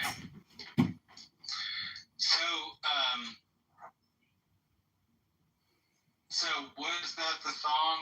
Yeah, I usually play it much louder. Okay. So, Universe, are you still there? I guess it doesn't matter. Okay, so Donald, that's the song that you usually play. Yeah. Okay. I do it much louder.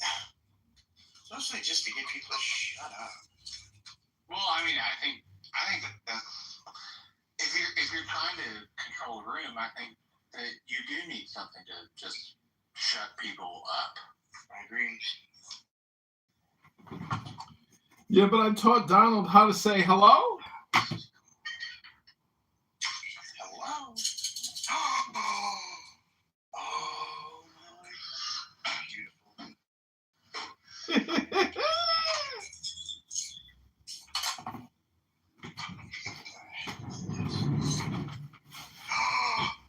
Oh, it's a percussion quick loader. Oh, wow, that is cool. What classroom? Oh, sorry. I got a black powder kit, a black powder gun firing kit from a buddy of mine for free. And it's got some badass stuff in it. It's got a whole thing of percussion caps and a percussion cap speed loader. Oh, wow.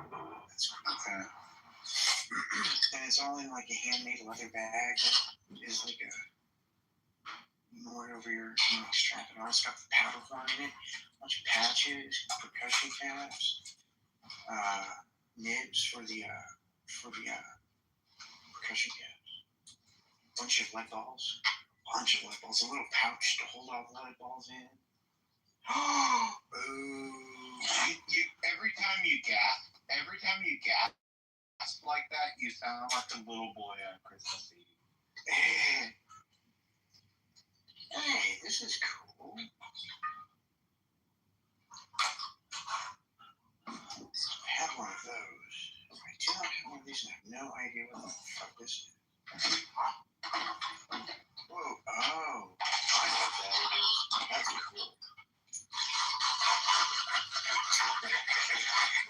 I have one of these, but this one's better than mine.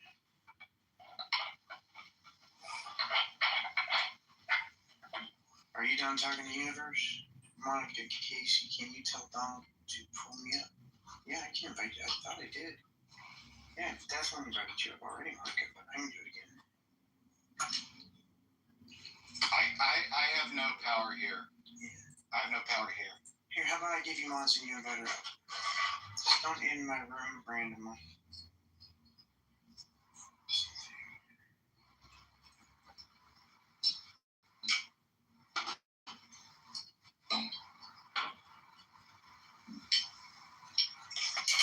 That is cool. That is just cool. Cool. I wish that we could all see what you're seeing, what you're getting. You have Discord? Oh, I do, but I also have not much. Okay, it's complicated.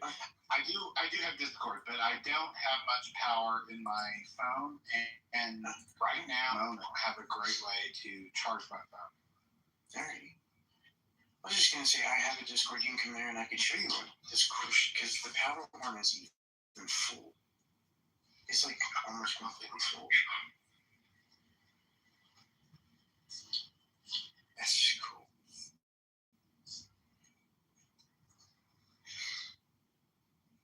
It's got 2 speed loaders, a nib tool, a round remover tool, a powder measurer, a whole box of percussion caps, a big old bag. Why do you... Please don't take it as antagonistic, but like, why do you need all that shit? Like, I have a black powder gun. I have an 1858 Remington, 44 Navy. Arnold, have you ever written? I can't remember what the whole book was. Have you ever written? No, I've never. Well, I mean, Have you ever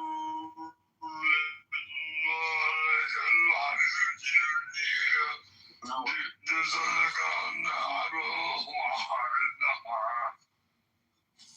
I'm not sure I was going to say, but thanks. No, I've never written a book. No. Have you ever read the ancient text of India about the ancient monarch? I've read some of the ancient Indian myths, but not many of them. Oh God, this is too cool. Like the Bhagavad Gita? I have read that. I've read a couple. No, it starts with an M. It starts with a M. M as in what? Mary. Yeah, M as in Mary. But it talks about the Ramana. I'm trying to find it. It's too cool.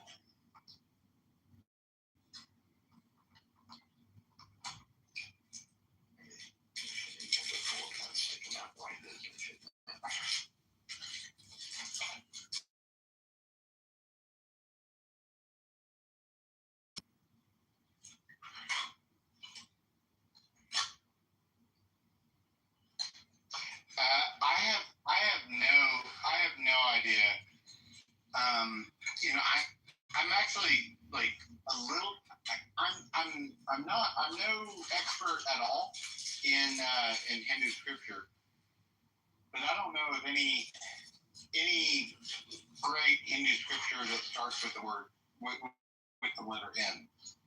Well, I mean, if you look up, it's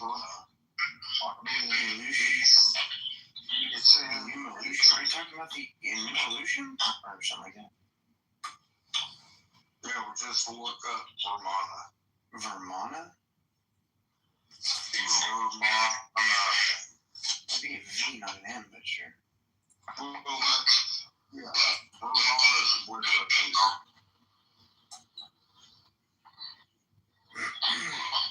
I'm getting a company in Orange County, Florida.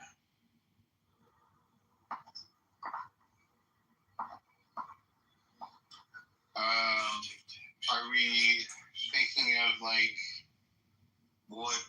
Actually, it's a Vermana. Vimana.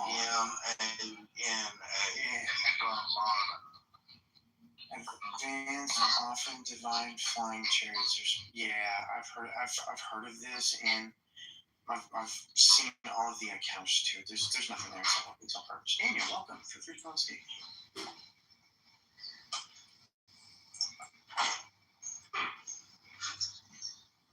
I am very happy about this. This is very cool.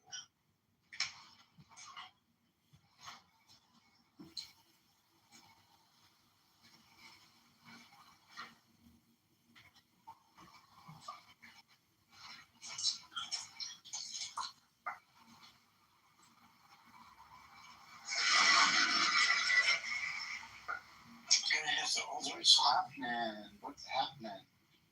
I'm gonna have to alter it slightly because I have a pistol on my rifle, so I don't get all the patches. But I'm very happy about this little kit. Well, that's good. There's a ton of balls in it, of blood balls. And I think they're 44s. Just what I need. 44s? Yeah, that's the caliber of my gun.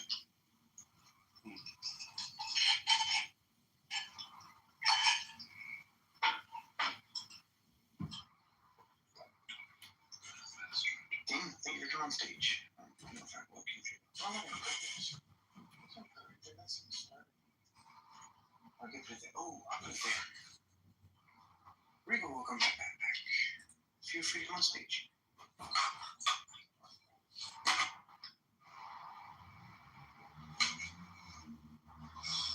How's it going, everyone?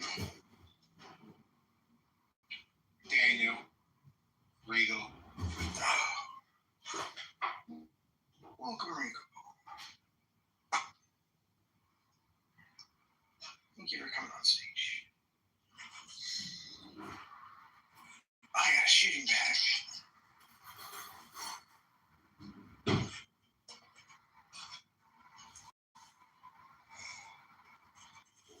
Daniel, Regal, do you have anything to talk about as far as convincing a person that God exists? Pretty sure Daniel is an atheist. I don't remember about Regal. Well, so am I, you know. I'm wondering if Regal does. Regal, I cannot tell. Oh yeah, definitely at least.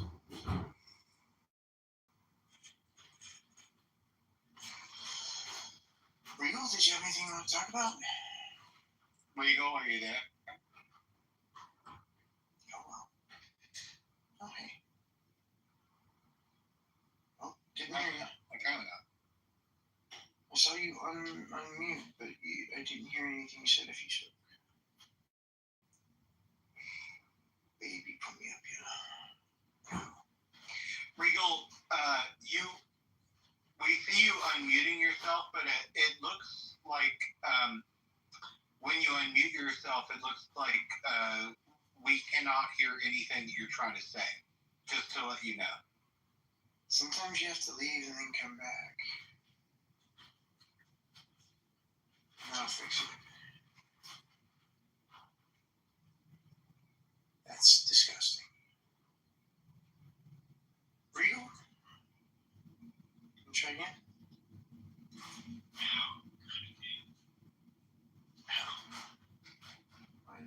Everything had to hurt so bad. That's a big pile of shit.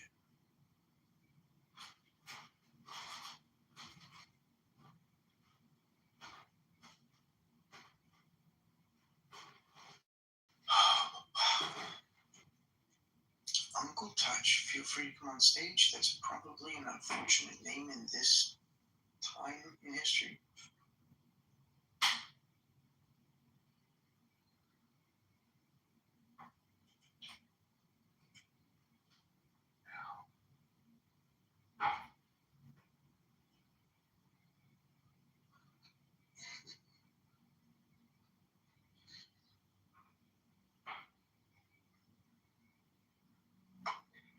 Sorry, Donald. I think I had my mic turned off. It sounded like you said that you appreciated something. When Regal was showing like this giant pile of dinosaur shit, it sounded like you said you appreciated something. I was trying to understand what you said you appreciated. No, I was just thinking Uncle Touch from coming by, even though it's an unfortunate name for this time in history. Yeah. Is there lots of uncles that touch inappropriately? Oh goodness. Oh, I wasn't taking it that way. Okay. I know. I wasn't either. It's an unfortunate name in this time of history. This is all of the Epstein shit. Well, can we hey, let's join together and say that probably this is the best time in history. Oh, sure. In terms of family members molesting or taking advantage of younger people in their families, this is probably the best time in history that we've ever lived in history. Like that's probably been worse throughout history, all leading back into time. It's probably better now than it ever has been. So plus we have better reporting and better capturing. And kids are taught to like tell people that they trust, And finally kids are privacy is important. They're taught that privacy is important. I'm feeling a little bit anxious. You know what I mean? Nope. Donald, are you familiar with Dr. Seuss's, Sam I Am? I have never read a Dr. Seuss book, but I have heard it recited before. I'm familiar with Sam I Am. Well, what I'm trying to say is, I do not like green eggs in ham. right, it works for all situations because it forces the opposite. And so all I can say is, I know you're suffering from a migraine, and I know you're suffering with your disability, but could you maybe just try God once and see if you like it? Hello?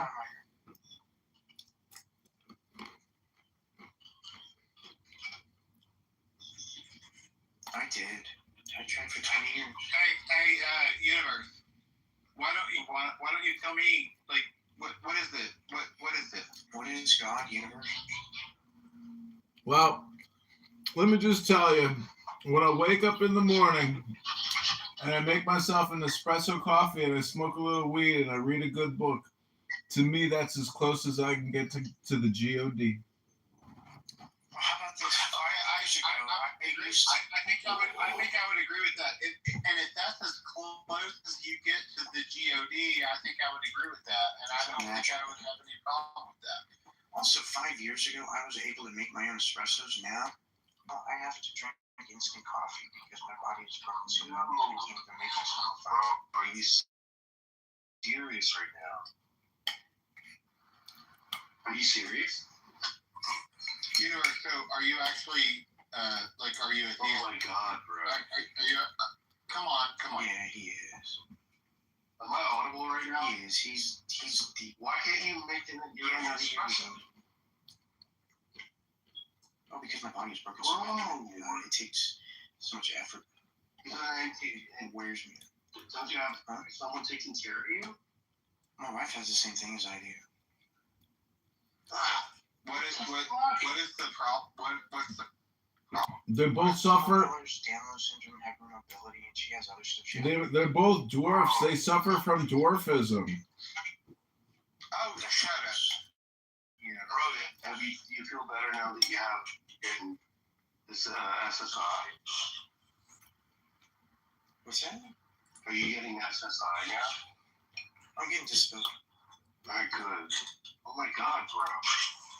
Bro, if you were here near me, I'm in the East Coast, I'm in Philly.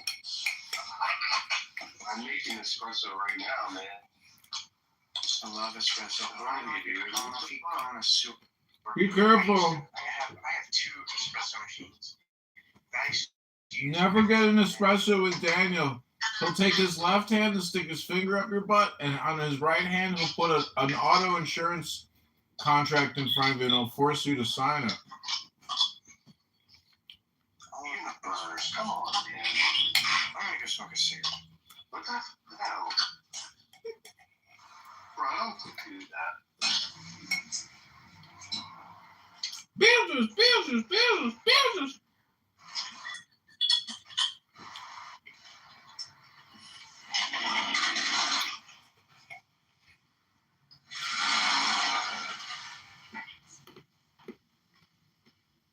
Casey, what the fuck are you doing? What do you mean, what am I doing? You're making a ton of noise, Dingleberry. Okay, well, I've given Daniel the brain. Who's asking me? I'm asking you, Daniel. Daniel? Yeah. Okay, well, I'm sorry. I'm sorry I'm making so much noise, Daniel. Yeah. I'm just doing my thing, okay? What are you doing now? I should have muted myself. I apologize. Daniel, let me ask you a question, Daniel.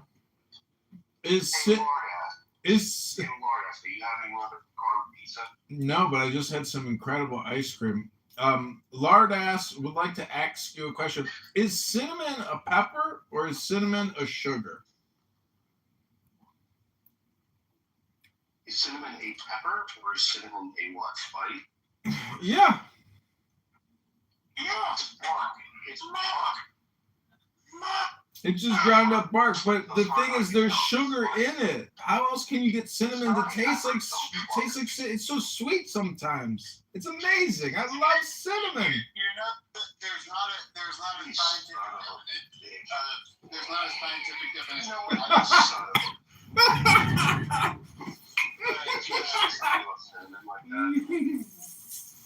Cinnamon would almost certainly, in my mind, cinnamon would almost certainly be a spice. Casey.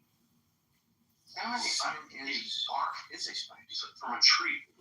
Well, barks can be spices. Barks can be spices. Yeah, I said it was a spice. He said, is it a pepper? And no, it's not a capsaicin. Well, it's just not part of it. It's just not part of the... But the definition of capsaicin is not see. Oh, thank. I'll look it up. I'll look it up so that, I mean, this doesn't have to be a mystery. We can just load up our question and you'll answer it. Let's do it. Let's see what's right. Is salmon kept chasing? No, it's not. There's no way. I don't think it is either. Fuck no.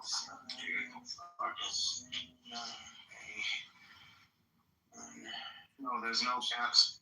Asian and cinnamon. Caps. It's a C. A's would be making like very good extract with that.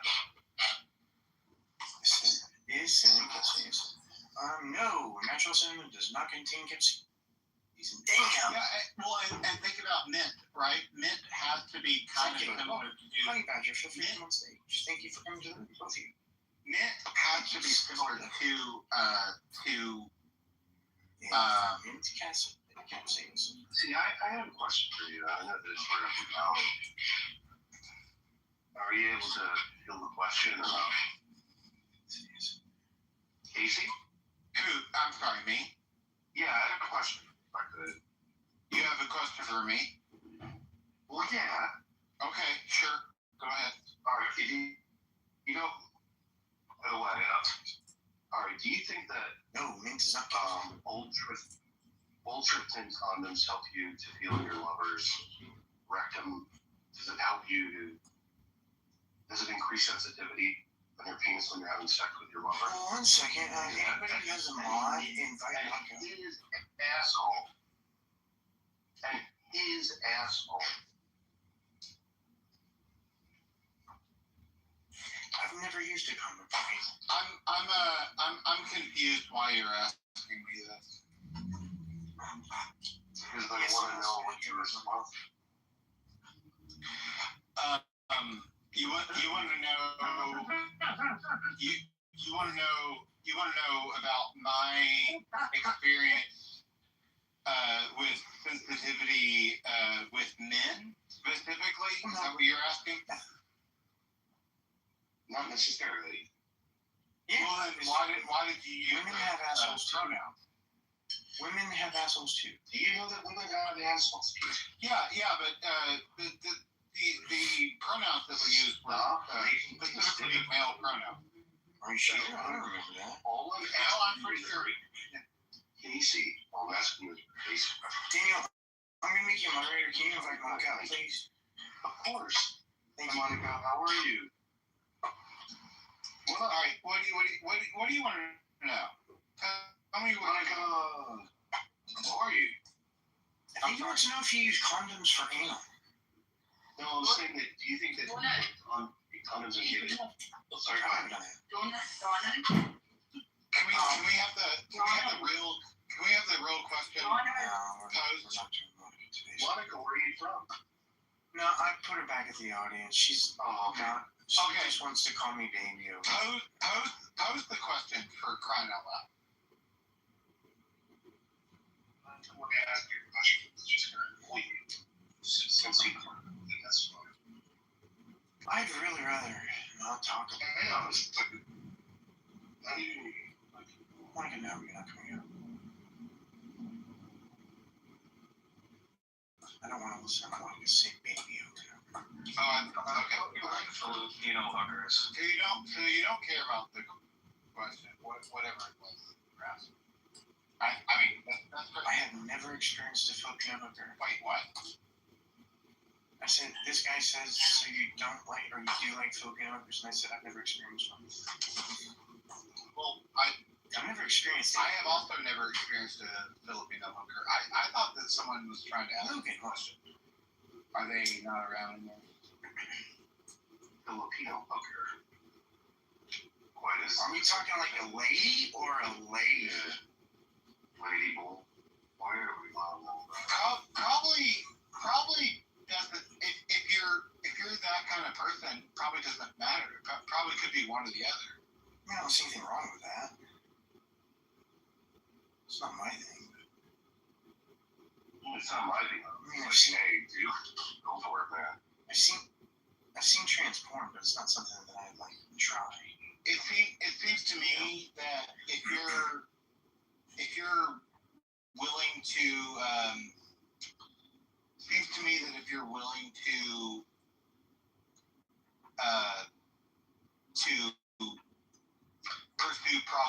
prostitution in. There's nothing wrong with prostitution. Hang on, I didn't say there was. It seems to me that if you're willing to pursue prostitution in a country that is extremely destitute, that you should not be surprised if some of the prostitutes happen to be male. There's nothing wrong with that either. Yeah. No, I'm not saying there is. Casey, why is that a problem for you? It's not a problem for me. Okay. I can guarantee you it's not a problem for you. Casey, do you masturbate to porn? What? Casey, do you masturbate to porn? Yeah, you understand that I'm gay, right? I'm gay. Oh, I didn't know that. I am a gay man. I did not know that. See, I didn't know. I thought you were more of a. To me, you seem like more of a masculine, traditionally masculine, assertive, Chad. Well, that's fantastic. I guess that means that I can he's a gay sort of hold up some kind of like traditional masculine whatever. But yeah, I am a gay man. So, Casey, I'm not actually broadcasting on YouTube right now, so would it be okay if I asked you a couple of questions that are personal? You said you are not? Yeah, I'm not actually broadcasting me? Yeah, we're not broadcasting right now. Would it be okay if I asked you a personal question with you? I mean, sure, I guess. How old were you when you realized that you liked the same sex? That's a complicated question. I know. That's why I asked for permission. So like, it kind of like, how old was I when I started to suspect that I started? How old was I when I started to suspect that I like was attracted? That would have been like back when I was like, I don't know, like 13, 14, 15. Okay. When was I convinced that I was exclusively attracted to men? That would have been maybe like a year or two after that, like 15, 16. All right.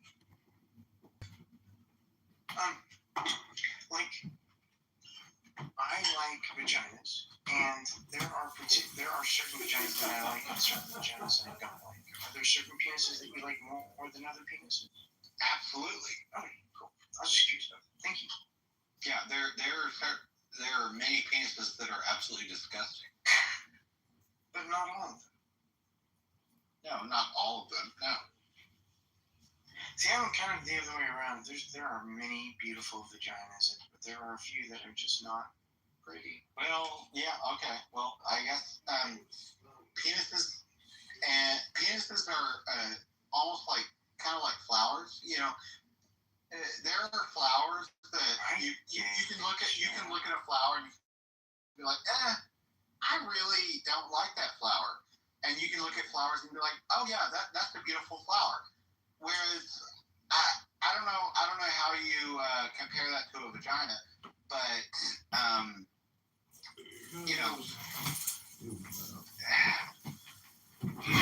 there are ways to express displeasure towards a penis and also pleasure towards it. No, I shouldn't say displeasure and pleasure, but. No, that's why I'm curious, is because I have bisexual needs, but I'm in a monogamous relationship, so I keep trying things. So I was just curious. Yeah.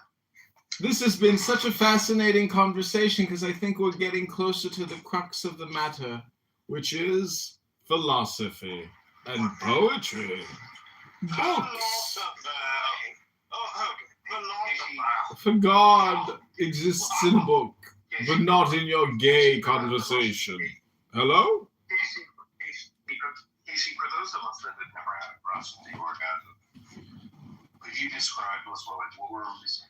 Why are you doing this to me? Why is he already I want you to jerk off on my fucking face. nothing inappropriate. No, you just said that you want me to jerk off on your face. Yeah. That's a desire. And that's not inappropriate. That's not inappropriate. Will you shut up? My girlfriend said the same thing to me, so I said that I wanted to have a pour in I'm talking about desire I have. Crush the And cookies you're with the judging rolling me. pin and shake the crust. Go on. If I offended you, I'm sorry.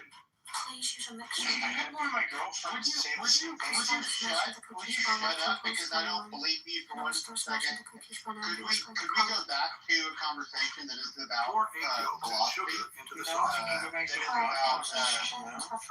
Pour in milk. If you want us to move on to someone else and talk about God, that's fine. I don't want to. I tried to get him to stop a minute ago. So I don't support what Daniel's doing. I tried to get him to stop. You said that you didn't want to talk about this thing just a minute ago, and I would like to see that. Pour the cream over the cookie crust. No, I Cover didn't the say cream what with a I layer didn't of want to talk cookies. about. Pour the cream over the cookie crust and cover the cream I with was talking about cookies. what Daniel was talking about. Mix egg yolks with sugar in the saucepan. There's this idea of Mix egg yolks with sugar in a frying pan. I'd love, feel free to come the see trolley problem is like Pour in milk. Add star perennial. Yeah, there's a perennial problem in philosophy where Boil the cream, philosophy and stirring I it continuously until it where thickens. we think of Pour the the trolley cream problem. until it Would thickens. you sacrifice one person Pour the cocoa willing to cream save? over the That's not cookies. what the trolley problem is about. It's about action. Yeah, what's it about? It's about action and inaction. Dark chocolate into pieces. Cut the dark chocolate into pieces. Pour in liquid whipping cream with milk The idea is that, you know, Cream and microwave for 2 minutes. what Pour the melted there's chocolate also a into the box. spectrum from I can already hear people typing what you do guidance is in the what you comment section. perform and people. Side cooking What is you do is phenomenal. not The act at chill all. cake is easy to prepare. Caramelizing and phenomenal. This chill cake took $8 to prepare. We've been trying to get Daniel off of sex for a while. Daniel just seems to be obsessed with sex. This does seem like a bit of an obsession. It's just because I looked at the title of the thing and it was something about. I don't want to be. Which means I wasted 10 hours until I asked one person a title, one person a couple personal questions, and that way to move on. But Daniel, you wouldn't get off with those. I'm sorry. You know that I love You know that's a spirit of lust. It's not. I don't really think that's the name. This is all that woman. Speaking of lust, that's Reds. They're as beautiful as you Everyone are. will ask for the recipe. All right. So the question I wanted to ask Casey was that in order to sing, would you masturbate?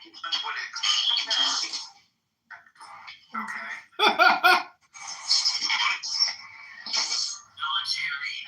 I'm sorry. Do you want me to move No, Daniel. He has the green bean. you gotta hold it down. Hold him down. Of course I can. Click on him. Here, give me a bean real quick. I'm gonna show you how to do it. Push your conversation you don't have now. I'll stop talking that. I didn't even know. Stop pushing the conversation in case it doesn't work. I don't like that. It's a violation of consent. I don't like it. Whoa. I don't write answer right now. I just feel like it's just off topic and it's just what is the point of the question? I cannot understand you. I'm sorry. I say, what's the point of the question? How's it gonna benefit this conversation? It doesn't. It was just a tangent that was supposed to end 10 minutes ago. What was the beginning of your question? It does not matter. It does not matter. I wanna know. No, it Well, does not bro. matter. You broached the topic. Donald, do you think that we could reform the question rather than what is, quote, God? Or, That's a zero. That's a zero. Wait, I'm actually, okay. First it says, convince me God exists, and then it says, what is God? Well, one's the house name and one's the room name. The house name is everything falls underneath the questions all underneath. But we have control over the chat name. So what is God? Could we reform that in your view? So what? I mean, it depends on who is God. River ran through the city. What if we say, I don't know,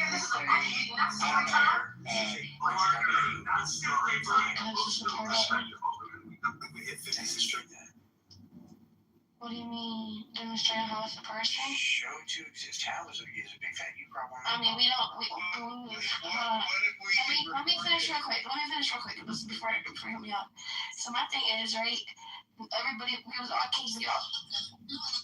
That's amazing because she interrupted you. Just for a second, because I just want to ask a question. You know, you actually did, because you sat here and said, prove that he exists.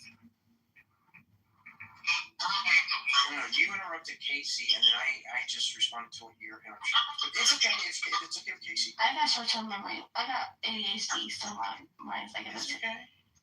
But all I'm saying is, we all was kids, right? At one point, we all believed in the tooth fairy. We all believed in Santa Claus. You never believed in Santa Claus?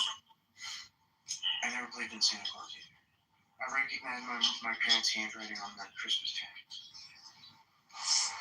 Check. This one flagged in the X-ray. Okay, so when you have a dream that you want to accomplish in life, right? Nope. So you just want to be a bum your whole life? Or you wanted to... Oh my God. Carlos, welcome to Frequent State of Every Conversation. Yeah, I have lived in constant pain and torture every day of my life, and it gets worse and worse every day.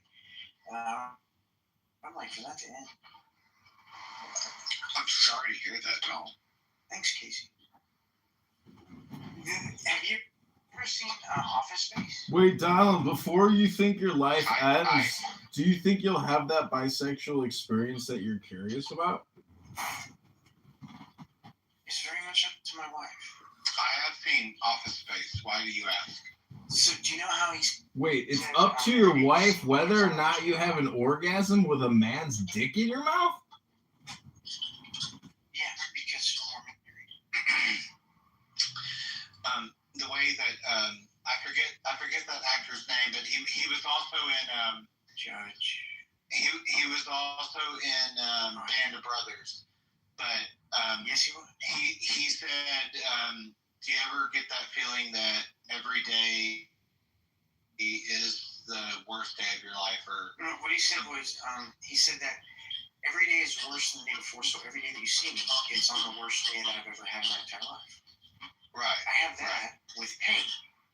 So every day, the pain is worse than it was the day before. So every time you talk to me, you're talking to me in the most pain I've ever been in my entire life. Oh, I'm so sorry, Donald. Okay, so Donald, I had no idea. I honestly, honestly, I had no idea. So can you tell me, and forget all these other people, can you tell me what you're suffering from? Like what? Don't forget us, Donald. Keep us in your prayers.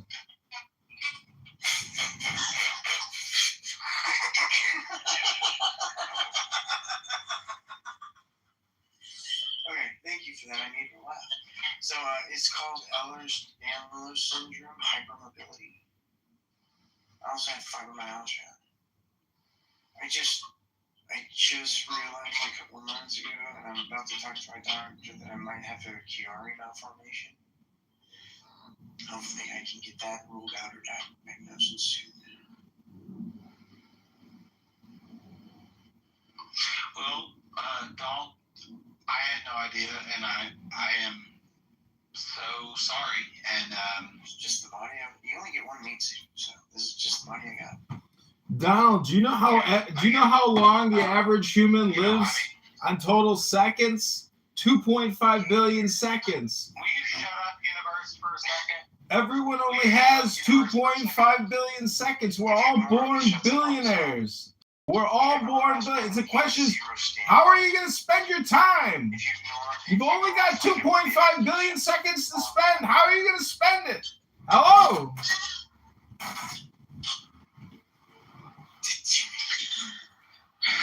All right. Well, Donald, I really feel bad.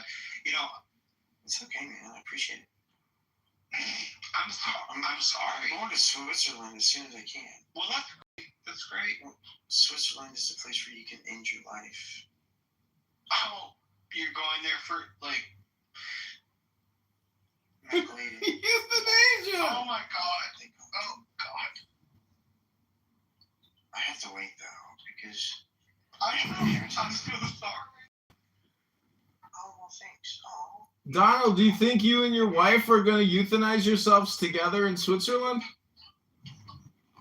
The whole reason I'm waiting is to get an inheritance that I'm going to give to her before I go. So it would be very silly if your frequency.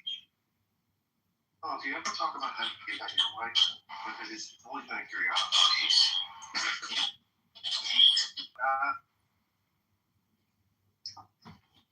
Okay, we met as children at church. We grew up in church together, and then we Really? graduated. Oh my God. Why is that a good idea? Happened. Well, okay, so we moved into game. Happened. Well, okay, so we moved into game. Good job. What the fuck? Who's asking these questions?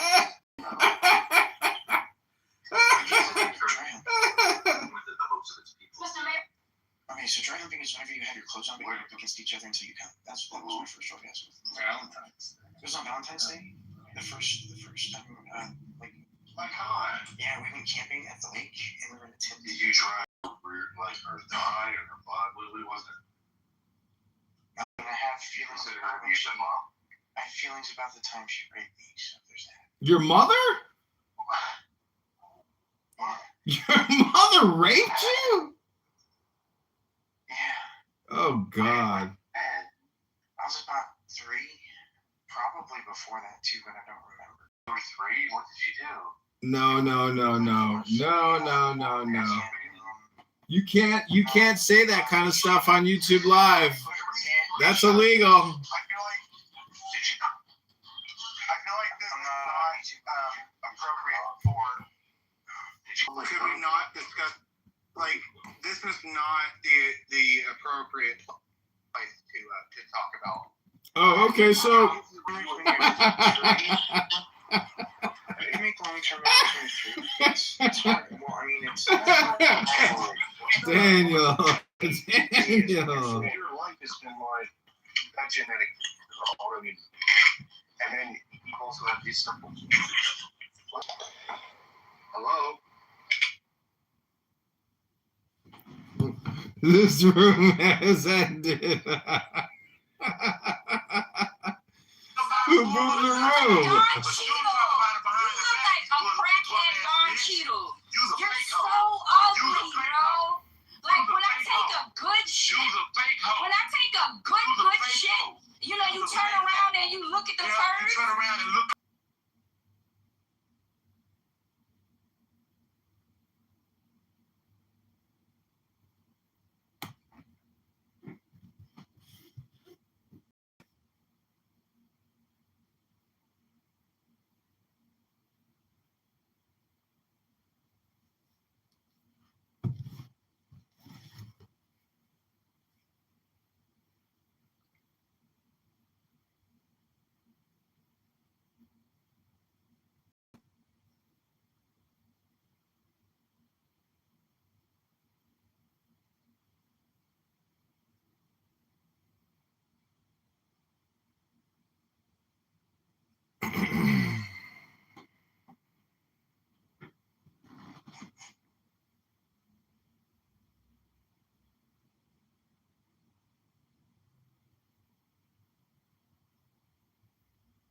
If you were actually taking steroids, would be YK11 for somebody who's on the steroid cycle is gonna allow you to build way more muscle. So YK11 in that context, okay, decent. But all the other ones, Follistat 344, you know, all the other, they just didn't live up to their hype.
King Thaddeus, what do you want to tell the Democrats?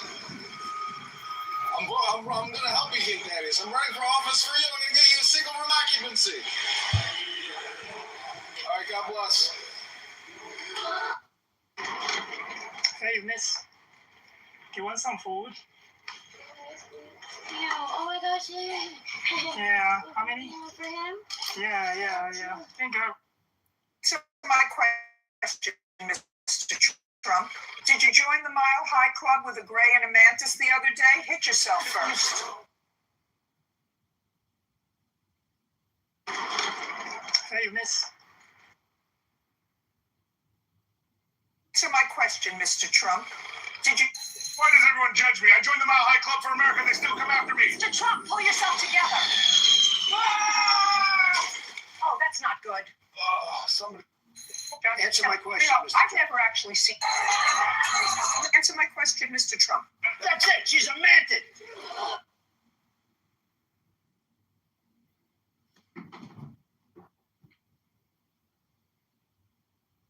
Before we get any further, I keep hearing about aliens. What's going on with Speaking that? of aliens, you're probably an alien since there isn't a nasty than you on this. You're tremendous.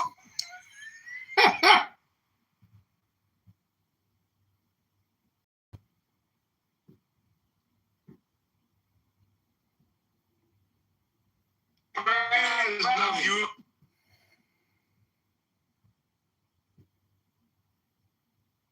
In other nations, it's no shock.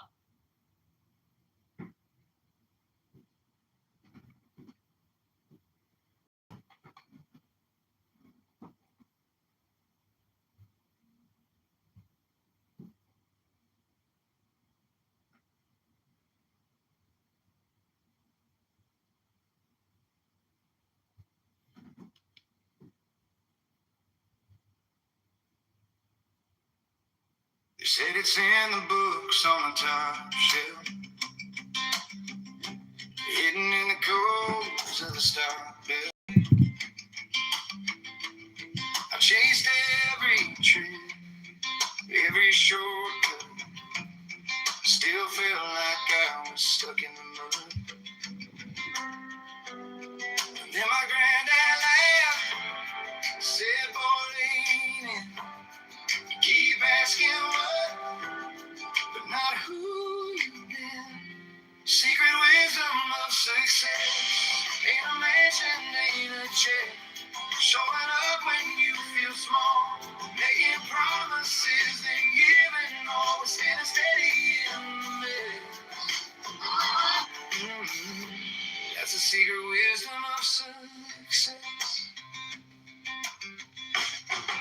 I learned to shake hands, look them straight on, say I don't know yet and still stay strong.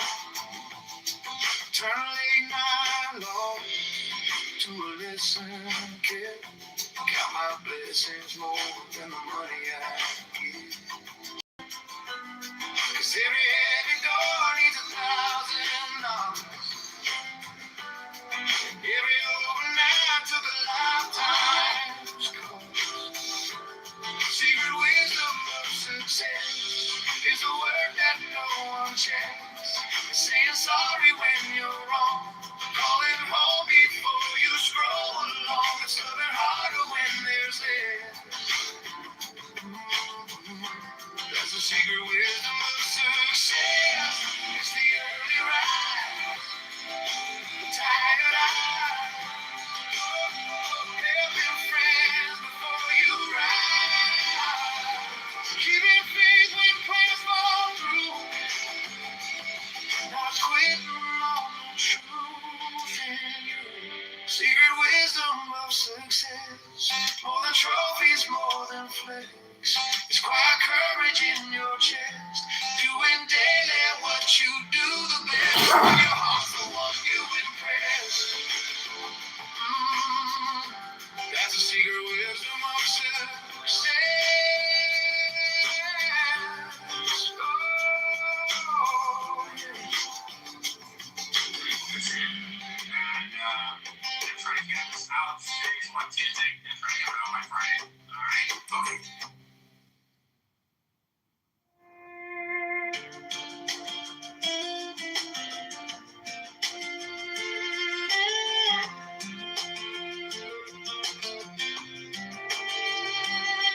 cigarettes and the books on the top shelf, hidden in the cold to the stock bell. I chased every trick, every shortcut, still felt like I was stuck in the mud. Then my granddad laughed, said, boy, you keep asking what, but not who you've been. Secret wisdom of success ain't a mansion, ain't a check. Showing up when you feel small, making promises, then giving all, standing steady in the mess. That's the secret wisdom of success.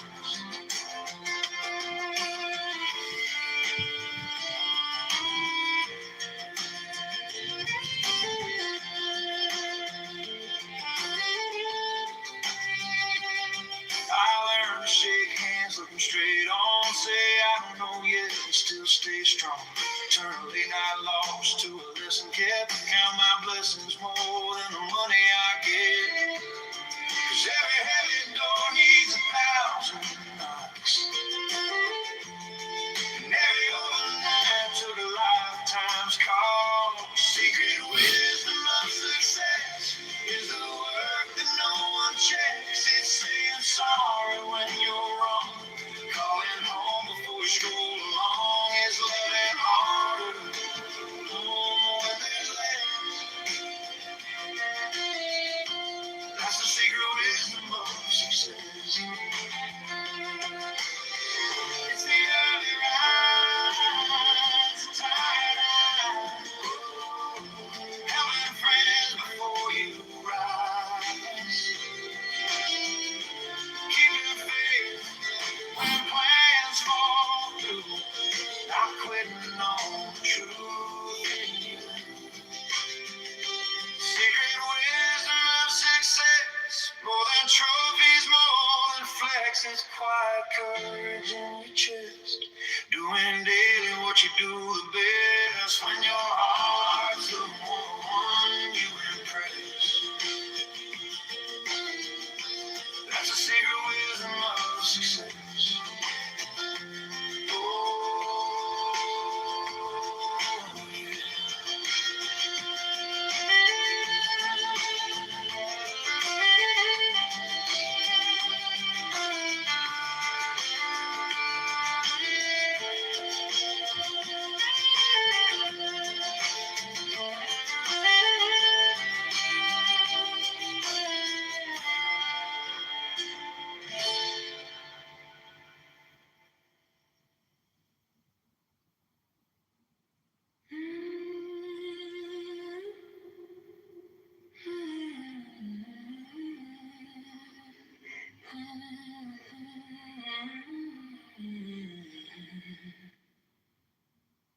You said, know yourself, but I kept looking in other people's eyes.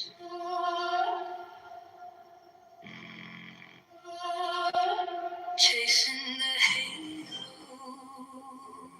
wearing their masks, till my own reflection felt like a lie. Then silence grew loud in my chest, every breath asking, who are you really? I'm a mirror made of morning, breaking, waking, shining through. Every crack becomes a doorway to a better, truer truth. I perfect myself in kindness,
story into something bright and new. I perfect myself in kindness, let compassion be my proof. Learning how to live this lifetime as a practice, not a rule. So good because of alien invasion from 2023.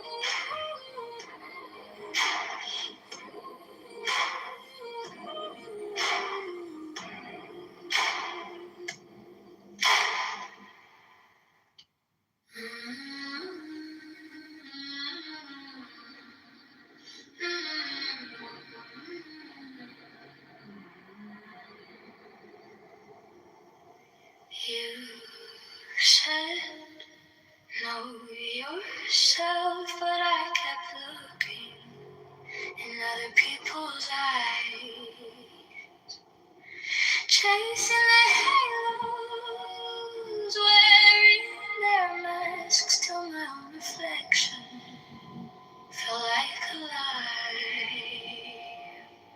Then silence grew loud in my chest. Hey, buddy boy. Russell Hickok. Are you really? I'm a mirror made of morning, waking, shining through. Every crack becomes a doorway to a better, true. I perfect myself in kindness, not in polish, not in proof. Learning how to love this lifetime as a practice, not a rule. How many? I sit with my shadows, name them like friends. Anger, fear, and jealousy would you defend? I pour them some mercy, teach them to love. Virtue is a garden, I'm watering now. Each thought is a stone in the path. I choose which ones I step on slowly.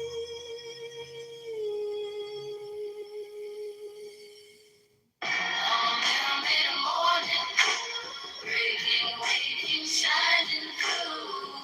Every crack becomes a doorway to a better, true. I perfect myself in kindness, not in polish, not in proof. Learning how to love this lifetime as a practice, not a rule.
perfect meditation.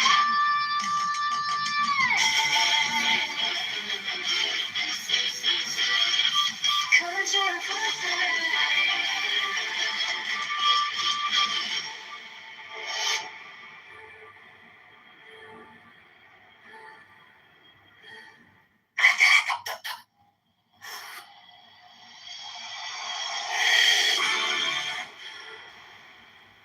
The phoenix hath it for its head. Below are two prongs. They spear the wicked. I will spear thee, O thou little grey god, unless thou beware.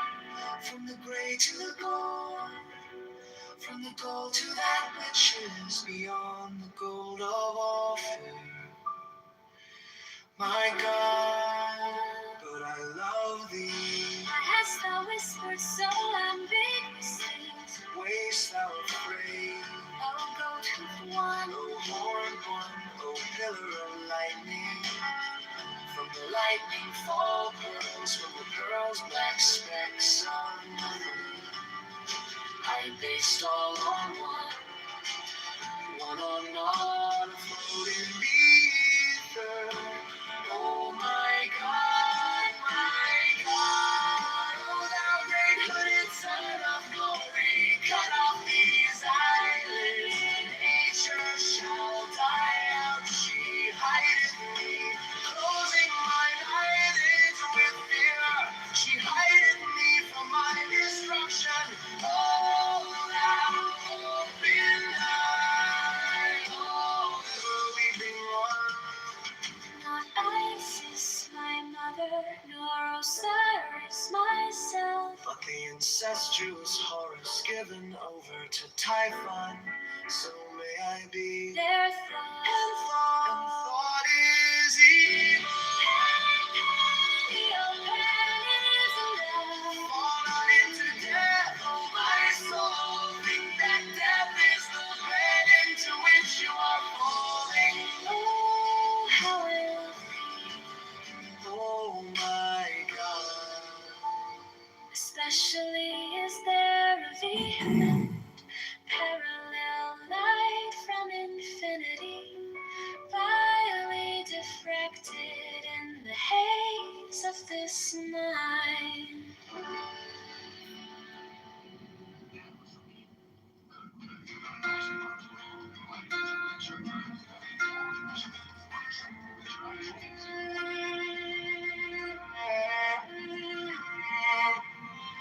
The phoenix hath it for its head.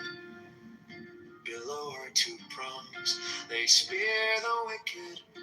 I will spear thee, O thou little grey god, unless thou beware from the grey to the gold, from the gold to that which is beyond the gold of Ophir. My God, but I love thee.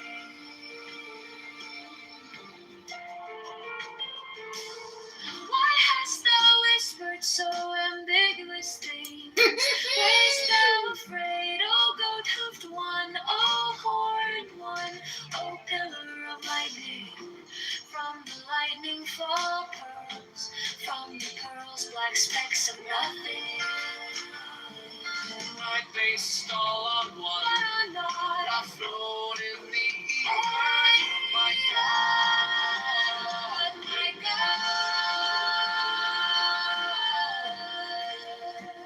O thou great hooded Son of glory, Cut off these eyelids. nature shall die out.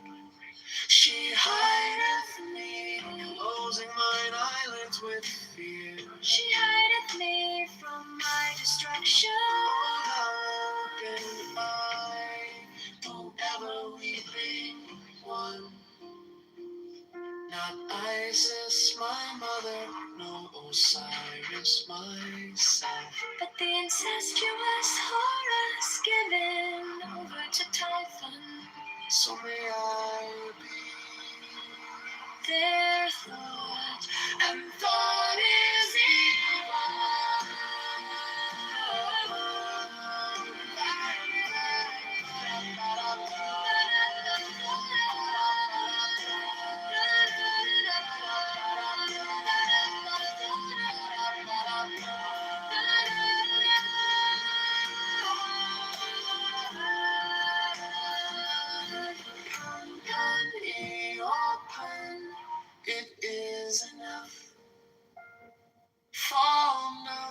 into death, oh my soul. Think that death is the bed into which you are falling. Oh, how I love thee. Oh, my God. Especially is there a vehement parallel light from infinity, vilely diffracted in the haze of this mind.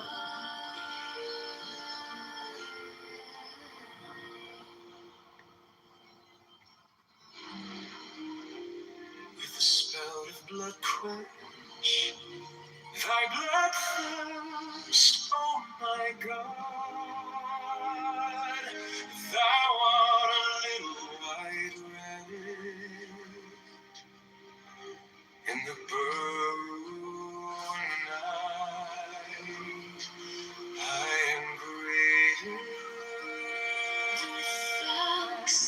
And the whole Kiss me thy kisses, oh Lord God.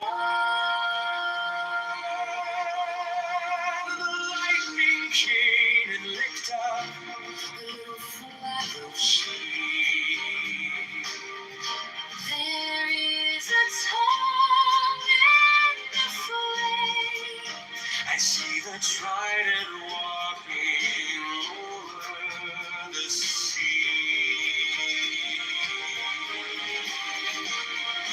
Its head before its head. Below the two thrones they spear the wicked.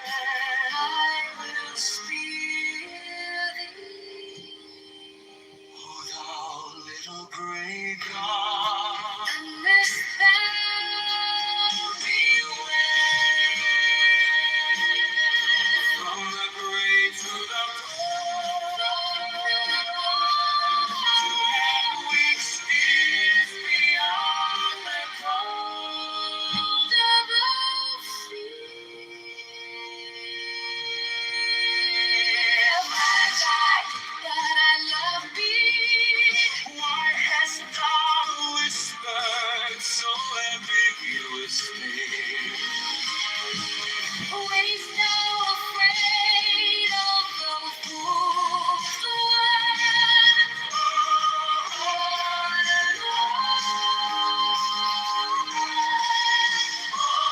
Pillar of lightning from the lively forest.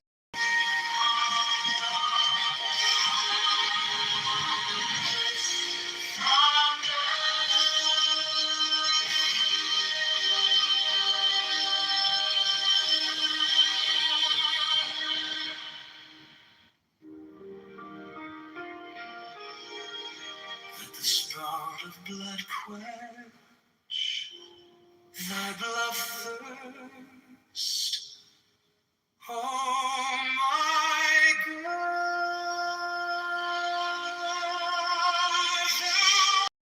A little white rabbit in the burrow. I am greater than the fox and the roe.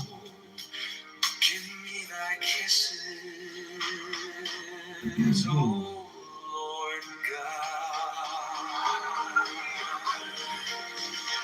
Lightning came and licked up the little flock of sheep. There is a tongue and a flame. I see the trident walking over the sea. A phoenix having for its head. Below are two prongs, they spear the wicked. I will spear thee, thou little gray God, unless thou beware.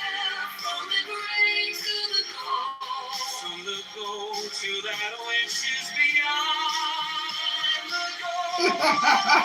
Feel like death. I love thee. Why hast thou whispered so ambiguously?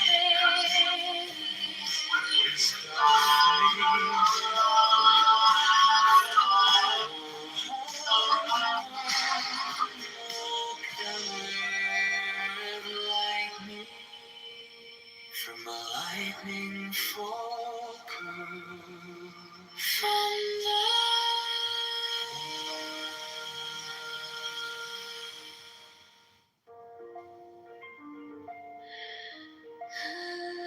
This is a mess up. My God, how I love thee. With a vehement appetite of a beast, I hunt thee through the universe. Thou art standing, as it were, upon the pinnacle. At the edge of some fortified city, I am a white bird, and perch upon thee. Thou art my lover, I see thee as a nymph with her white limbs stretched by the sea. She lies upon the moss, there is none other but she. Art thou not the pen? I am he, speak not, oh my God. Let the work be accomplished in silence. Let my cry of pain be crystallized into a little white fawn to run away into the forest. Thou art a centaur, oh my God, from violet blossoms that crown thee to the hoofs of the horse. Thou art harder than tempered steel. There is no diamond beside thee. Did I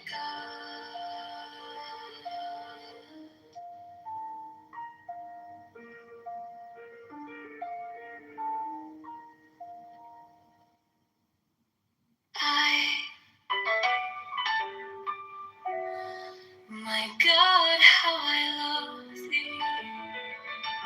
With a vehement appetite of a beast, I hunt thee through the universe. She lies upon the moss. There is none other but she. Art thou the forest? Thou art a centaur. Oh my God, from the violet blossoms that crown thee to the hoofs of the horse. Thou art harder than tempered steel. There is no diamond beside thee. Did I not yield this body and soul? I woo thee with a dagger drawn across my throat. Let the spout of blood quench thy bloodthirst, oh my God.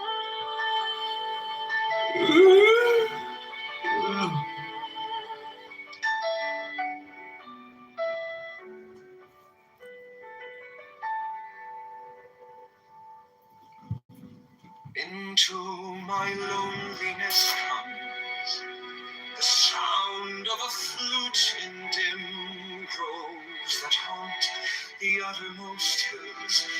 Even from the brave river they reach to the edge of the wilderness. And I behold them, the snows are eternal above, and their perfume smokes upward into the nostrils of the stars. But what have I to do with these? To me only the distant flute, the abiding vision of Pan on all sides, Pan to the eye, to the ear. The perfume of Pan pervading, the taste of him utterly filling my mouth, so that the tongue breaks forth into weird and monstrous speech. The embrace of him intense on every center of pain and pleasure. The six interior planets of flame with the inmost self of him. Myself flung down the precipice of being.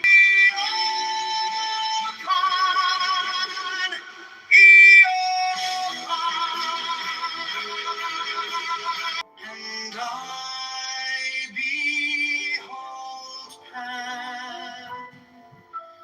The snows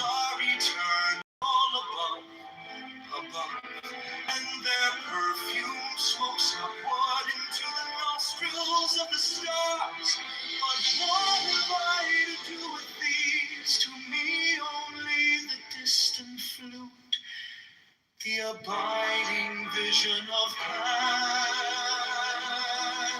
On all sides, Pan, to the eye, to the ear, the perfume of Pan pervading. The taste of him utterly filling my mouth, so that the tongue breaks forth into a weird and monstrous speech. The embrace of him intense on every center of pain and pleasure. The sixth interior sense of flame with the inmost self of him, myself flung down the precipice of being, even to the abyss. Annihilation, an end to loneliness, has to.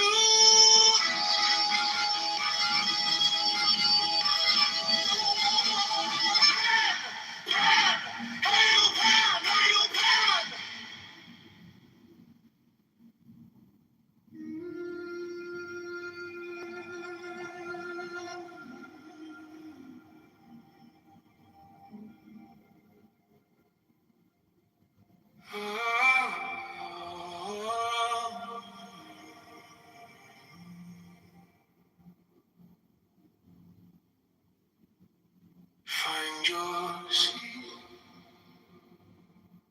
feet on the ground, spine rising like a calm, tall wave. Let your hands rest, heavy jaws, tongue soft, gaze easy behind closed eyes. Notice the noise in your chest, thoughts pacing, racing. You don't have to fix them, just let them pass by.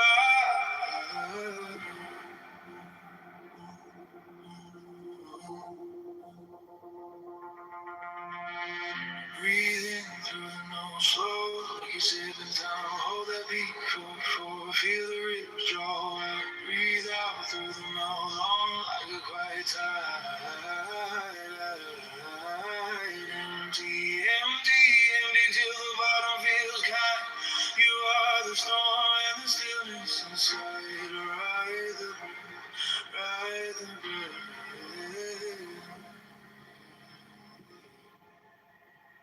Now count with me. And 2, 3, 4. Hold.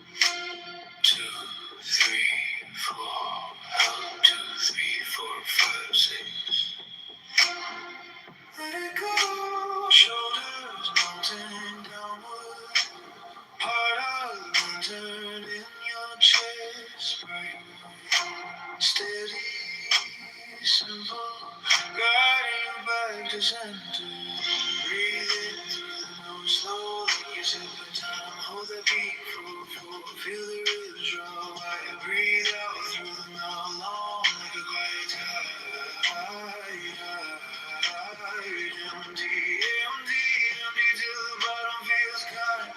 You are the storm and the stillness inside. Ride the wind, ride the wind.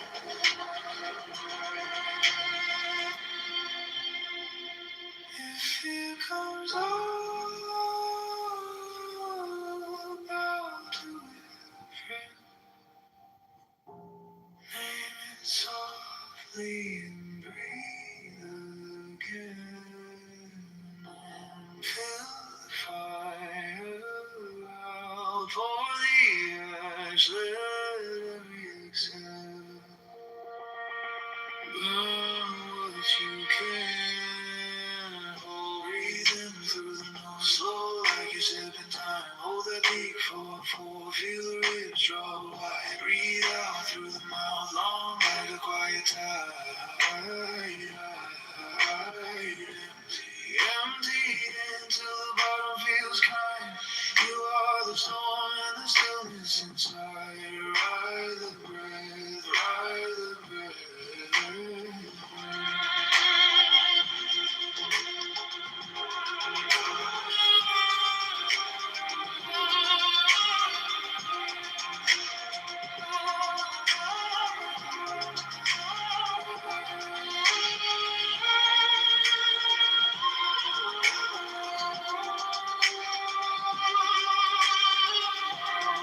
Find your seat, feet on the ground, spine rising like a cold wave.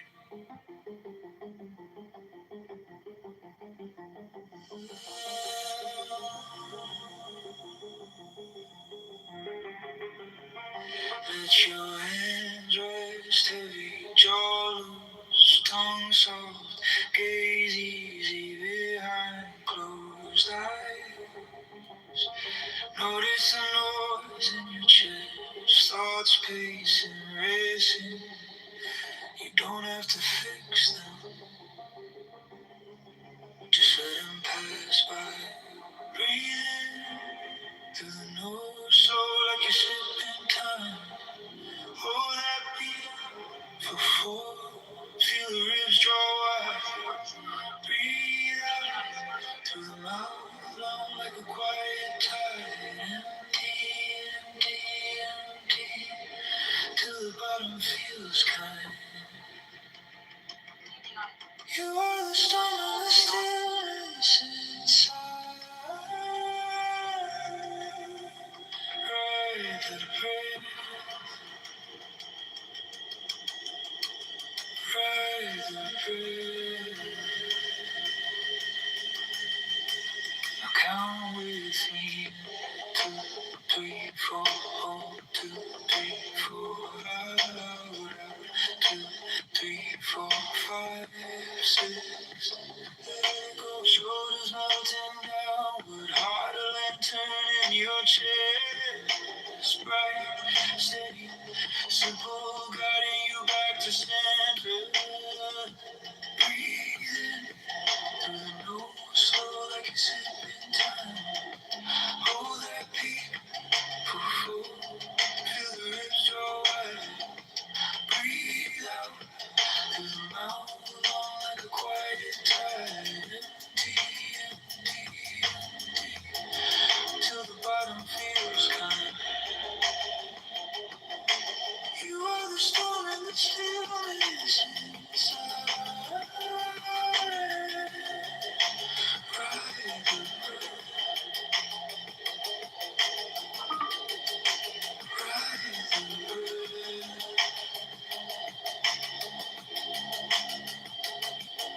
Fear comes up, bow to it.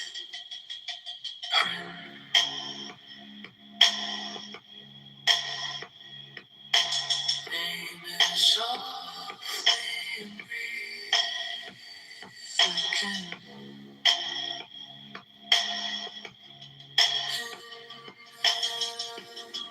The fire out, all the ash that every exhale. Burn what you can hold.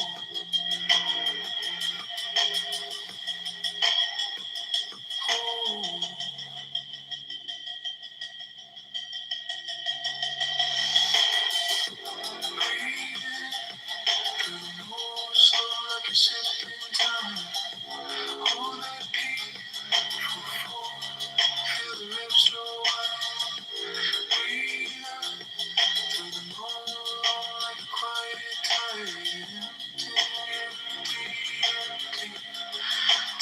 bottom feels kind.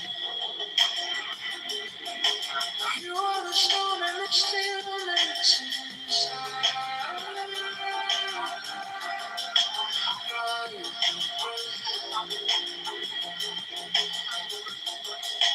God is the breath.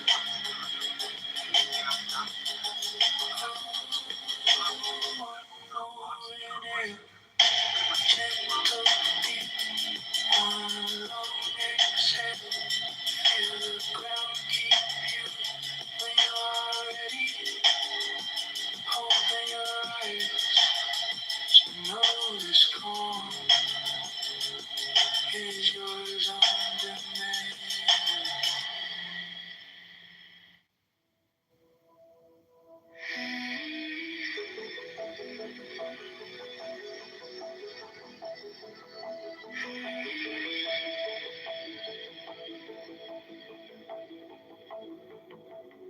Inhale slow. Count the corners of the room. Tiny galaxy in your chest. Every thought just passing through. Breathe between worlds, here and now. Unfolding, nothing to chase.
Inhale slow. I'm not used to seeing this kind of shit. And I don't want my country to turn into a country where this is a normal thing. Every thought just passing through. Starting with the violence. Yeah. The attacks that have been happening to our religious institutes across the country. I mean, this new generation of children, I'm going to say going up to probably the last 15 years, I'm trying to gauge the age, only know to go into a temple with several armed guards, some dressed like SWAT in front with metal detectors. They don't know, they've never entered a religious institution any other way. I mean, it's just kind of strange to think about it, that they just don't know what it's like to just be able to freely walk in the building. They've never done it. You know what, Abby? I'm going to recommend another video if I will. It's the Dad Saves America YouTube channel, and the specific video says we don't know the meaning of this error for 50 years. He's interviewing Arthur Brooks, and one of the stats he brings up, which people forget. I think it was the late 60s, 70s. There were over 700 domestic terrorist incidents in the United States. I think in a year, it might be for the error. I'd have to watch it again to remember. But even if it's over, 5 years, that's still a huge amount. And guess who committed the majority of those? It was the left. So his main point is that these things go in cycles. And what we're seeing is now the pendulum swinging back from the hard left progressive stance. Sadly, I think we're not done with all of this left-wing political violence, which has outpaced right-wing political violence for the first time in a number of years. But yeah, it sucks that this is happening. And Coco, I get it. You don't want to live like this. No one should have to live like this. But these periods of this kind of unrest is not unprecedented, not only in the United States, I think, but throughout the world. And it's something we got to go through. I think what's different now is, actually, I was going to say I think it's different because we have our era of social media. I mean, the visibility of these incidences is greater. I think that's true to some degree. On the other hand, back when before television, families sat down and listened to the radio. So you were still getting news, and it could be just as impactful. So I don't know. And that's not to say, and I've said all of this not to say that it makes anything better or makes it suck less, but just to say that here we go again. Yeah, I'm glad there's action being took towards this on behalf of the state. I think we should do this across the city. Well, we have, but your governor is, proactive about it, which is great. I like her. But the federal government did something. I forget when the grant program started. Started out, it was a couple $100 million, and the needs across the country were pretty significant. What's the irony is that when they do the awards, states that don't have high statistics of crime and threats, those institutions, don't get the grants as readily as places where there's just a higher statistic on it.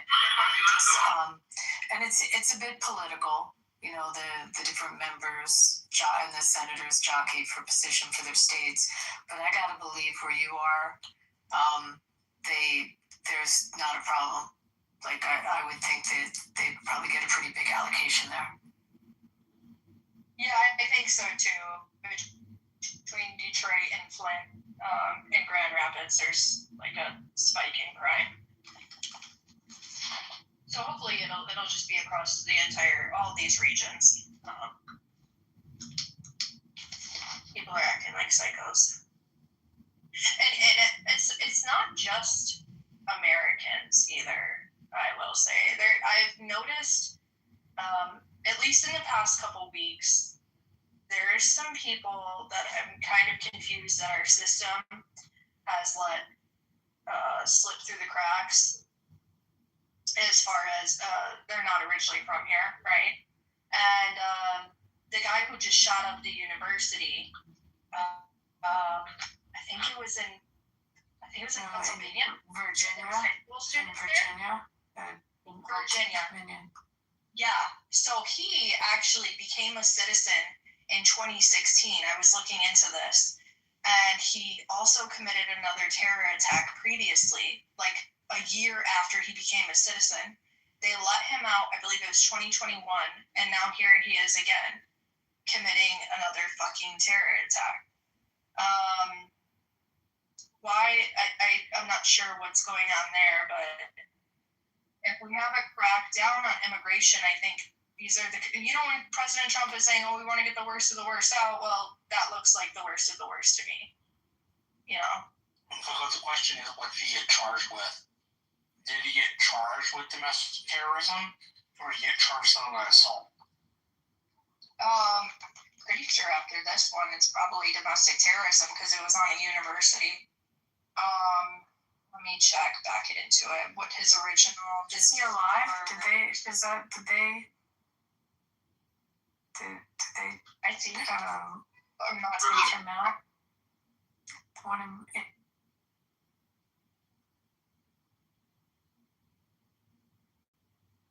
not sure. Let me grab it. I truly can't believe that they let millions of people in without any kind of scanning, and then you have to pay $100,000 for an H1 visa per year. Like an AI expert can't get in the country, but you can get somebody off the street without even any verification whatsoever. It's called left-wing logic, Sam. They actually let them in. What's called progressive English border policy should back up parties. Like the reason the Trump wing rose up in part was because the establishment Republicans had failed to enforce immigration law. Right? Like that had been a thing, a beat, a drum for all of my lifetime, if not longer. I have to disagree. Trump, we clearly, and here's why. And then I'm going to call you a poo-poo face at the end of this, just for good measure. No, because Trump, you remember, Trump had the asylum seekers wait at the border, on the other side of the border, which was an effective deterrent to people coming, who wanted to come, cross over, and say, I'm being threatened in my country and getting lost in the system.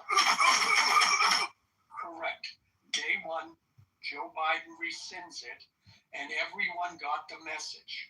Republicans are harder on immigrants. He tried to use it and got pulled by the U.S. Supreme Court. Say that. Say what? Who? I didn't hear. It was, the thing you're referring to is something called Title 42. Title 42 was in place under the Trump administration. Biden tried to keep it in place under his administration. And the appellate court said, no, you can't keep Title 40 going. It's not going to do anything. Why couldn't they keep it going when Trump had it going? Because it wasn't an emergency any longer. That's what the court judge gave me. Would you like me to look up the case? So you're saying Biden, it wasn't Biden's fault, it wasn't the court's fault? Yes, there was a judgment made by the court. Yeah, and which court was this? Which we were no longer under. Yeah, I think you're trying to pin it on one court ruling. Which it is one court ruling, Alan. Yeah, no it isn't. Yeah, it is. That's the court ruling. So you don't think the Biden administration willfully wanted these people to come in? You're missing my... And why is it that when Trump retook office... I was making it... Because you're using this obscure thing as if it matters. No, when it doesn't. Day one, Trump shut down in January 20th, 2021. And he's sworn into office, and he shuts it down. I'm sorry, the Democrats are not that helpless. I didn't say they were helpless. Then what is your point? But you're not quoting me correctly that it came from a U.S. appellate court. It came from Biden and the Biden administration. No. And any other narrative to do it that way is a code. I am sorry. You are arguing you are arguing a court issue when it was a political decision, and you know it. We saw 4 years. In 4 years, Biden couldn't get his shit together to stop those immigrants from coming in. And you're going to pin it on one appellate court? Yes, Trump has been sued 60 times at least, and he's still getting this shit done. You're missing the point. I'm not. No, you missed the point. Of that, of making a point. Marshall. In fact, a federal court. I'm sorry. Okay, I'm getting heated, and I really shouldn't be. Continue. Helen. So, I mean, don't have to worry about that anymore. But he was convicted of terrorism for that first charge, and they let him out of federal prison for completing a drug treatment program, which makes no fucking sense to me, right? Because you're a fucking terrorist. And then that's a charging problem. That's like they didn't charge him properly. Not like the immigration system let him in and he committed this crime, and now because he committed this crime, we can revoke his immigration status. He became a citizen. Like Timothy McVeigh was charged and then put in a U.S. prison, which has, like, depending on the state you're in, they have definite times you can be in jail for. Like Texas, if we say life, it's life. Other states in America, if they say life, they mean to 25 years. Right, so I a huge problem for me. Why are we? What the fuck? You know what I mean? He do it once, he won't do it again. I would be curious of the legal rationale for why they let him out if that's public record, which would do, I think, would be one of the key things you would find to do that. And Alan, you wanted to answer your question? Title 42, this would be New York, November 18th of 2022, Title 42 ruled illegal by federal court. This week, the U.S. Federal District Court struck down the U.S. government's Title 42 exclusion policy, ruling it unlawful without public health justification. Title 42 has been used since March 2020 to rapidly expel asylum seekers and southern border, grave danger, including the LGBTQ refugees.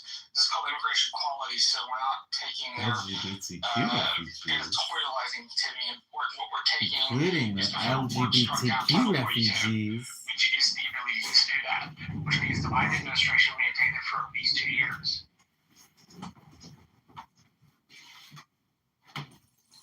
Like that's an important point. Let me say it.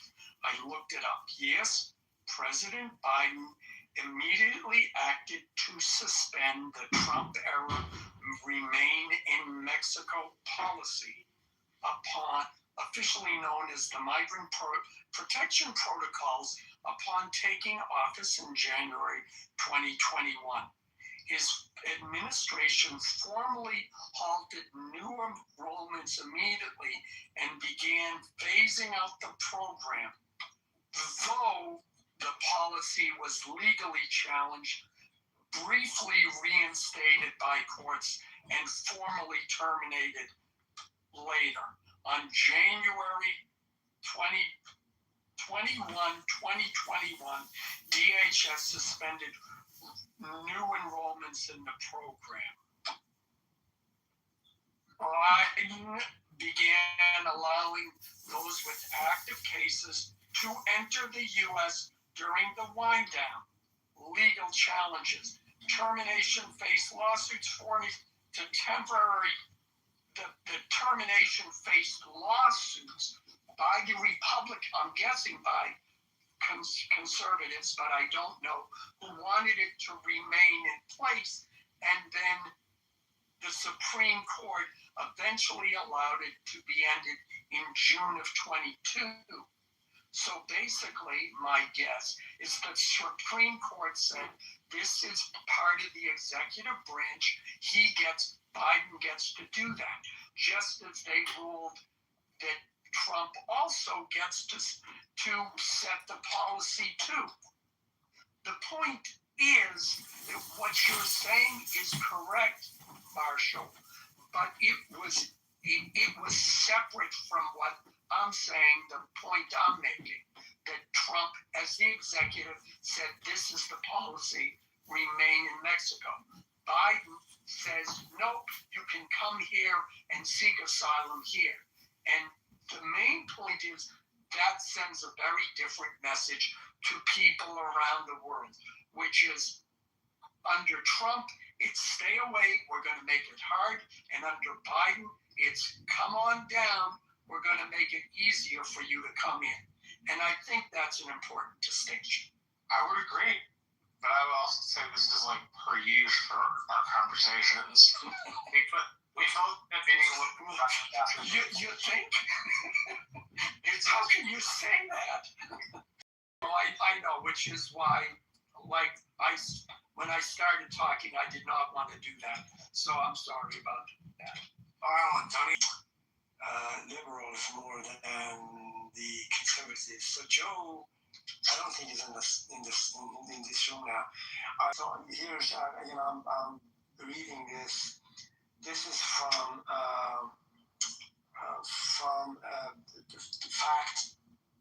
checking facts by the I forgot the name of the organization. It is in the chat. Anyway, the conclusion of the fact-checking organization is this. This is just a paragraph. Indeed, the left-wing violence has risen in the last 10 years, but practically since President Donald Trump's rise to the political leadership in 2016, although it has risen from very low levels and remains much lower than historical levels of violence carried out by the right-wing and jihadist attackers. Well, I wasn't expecting to see jihadists here.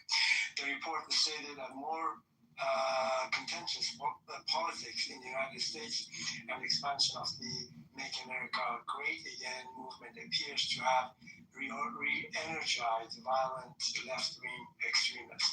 So you're correct in the sense that the last 10 years, the left-wing violence has risen, but overall, looking at decades, according to this study, it shows that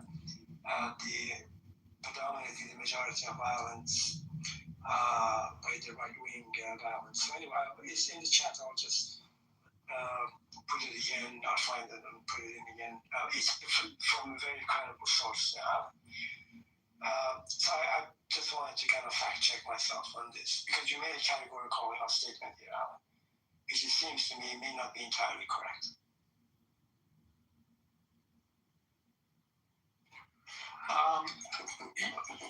Well, I put a link in the chat that showed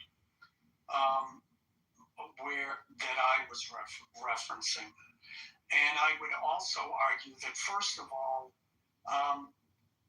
When first of all, the stats that were included also included jihadist violence, did it not? And was that solely in the United States or worldwide?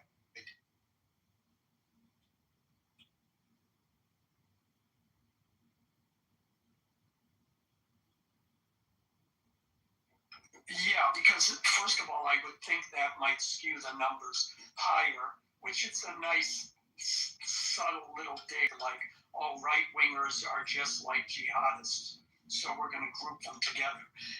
Anyways, that little observation aside, the point I was saying is that and the other thing is, I wonder if the stats that they're still looking at now include the attacks on, for example, Tesla dealerships. As well, it's hard to put let me read it exactly. It's hard to put a number on it because much of the violence was directed at property, such as bombings of corporate or government buildings, through violent confrontations and targeted actions.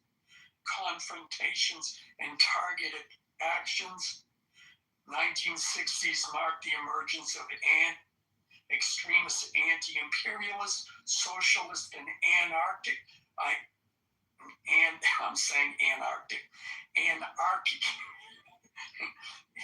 anarchist groups that operated outside mainstream, etc., etc. Those were all left-wing groups.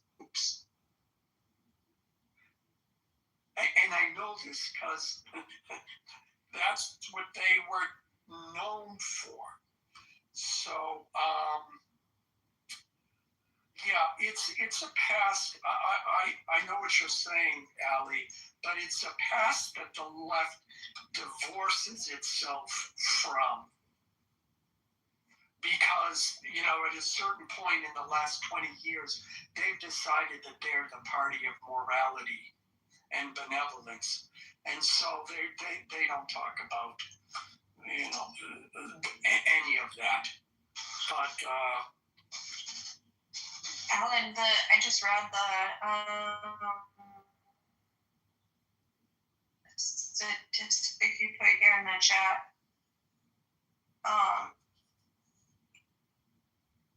This is interesting. I can't help but notice there's a huge number on the right as well. Guys, I don't know, this kind of seems like a flag. Let me just wrap this with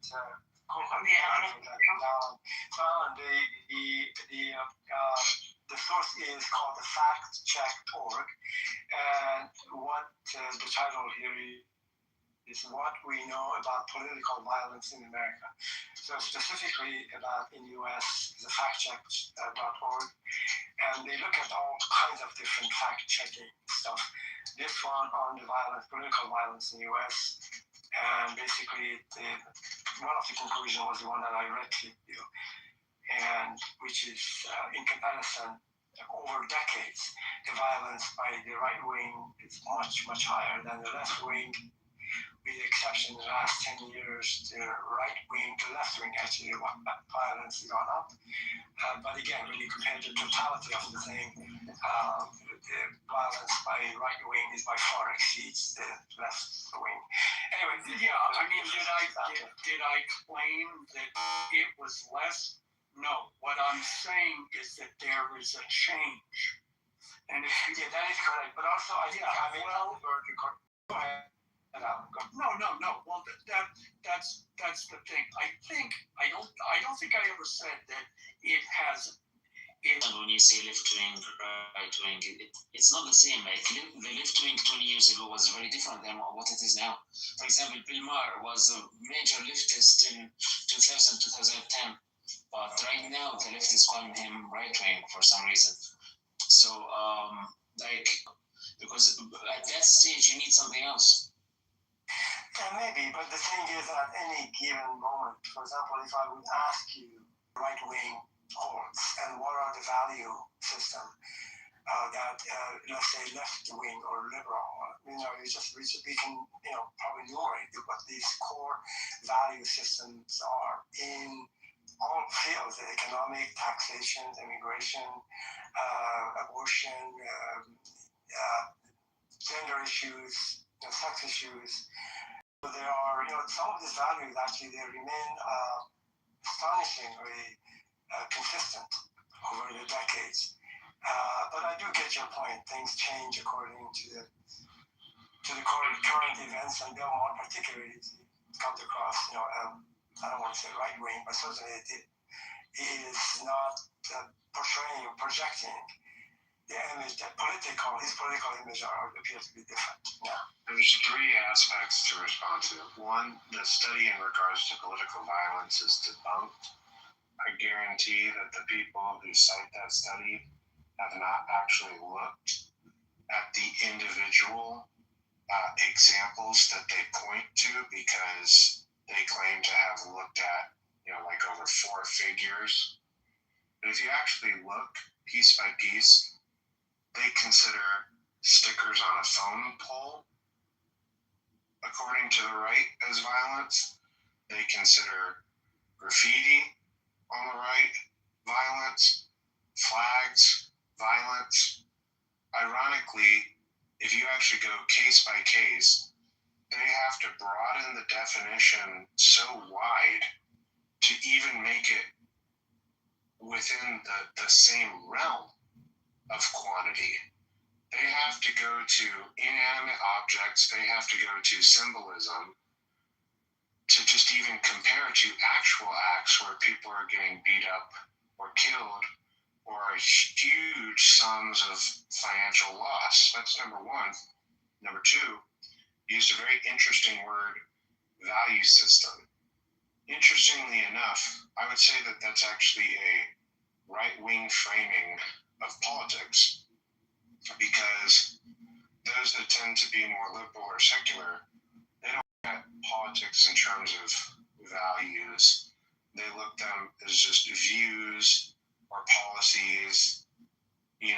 People tend to be spiritual, be religious, or at least grew up or were exposed to a very spiritual or religious upbringing or culture or community or family, because that's foundational, that guides them beyond just politics, which is why there's the social issues and things like that.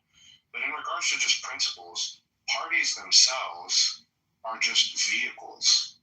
They're vehicles to deliver candidates to hopefully across the finish line by at least 1 inch faster than the opposing vehicle.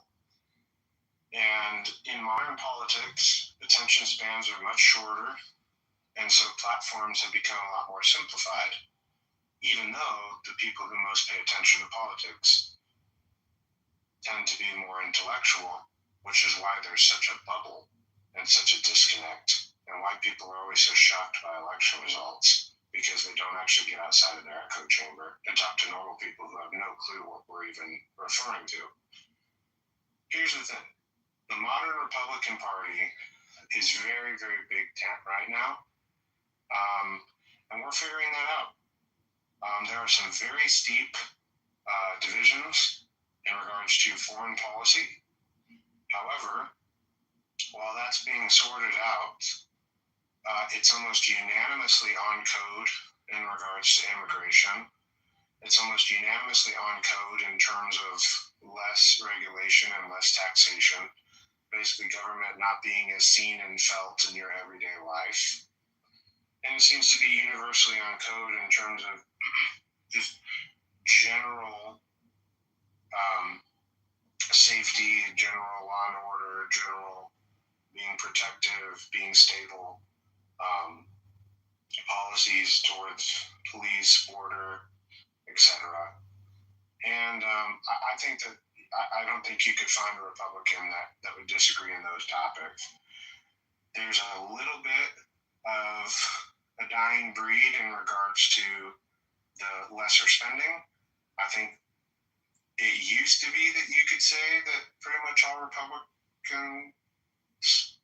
were in favor of that, I think that it would probably still pull high, but I don't think it actually in practice is an issue that as many people care about very much anymore. So I just don't even mention it. I would say in regards to trade, it's just changed.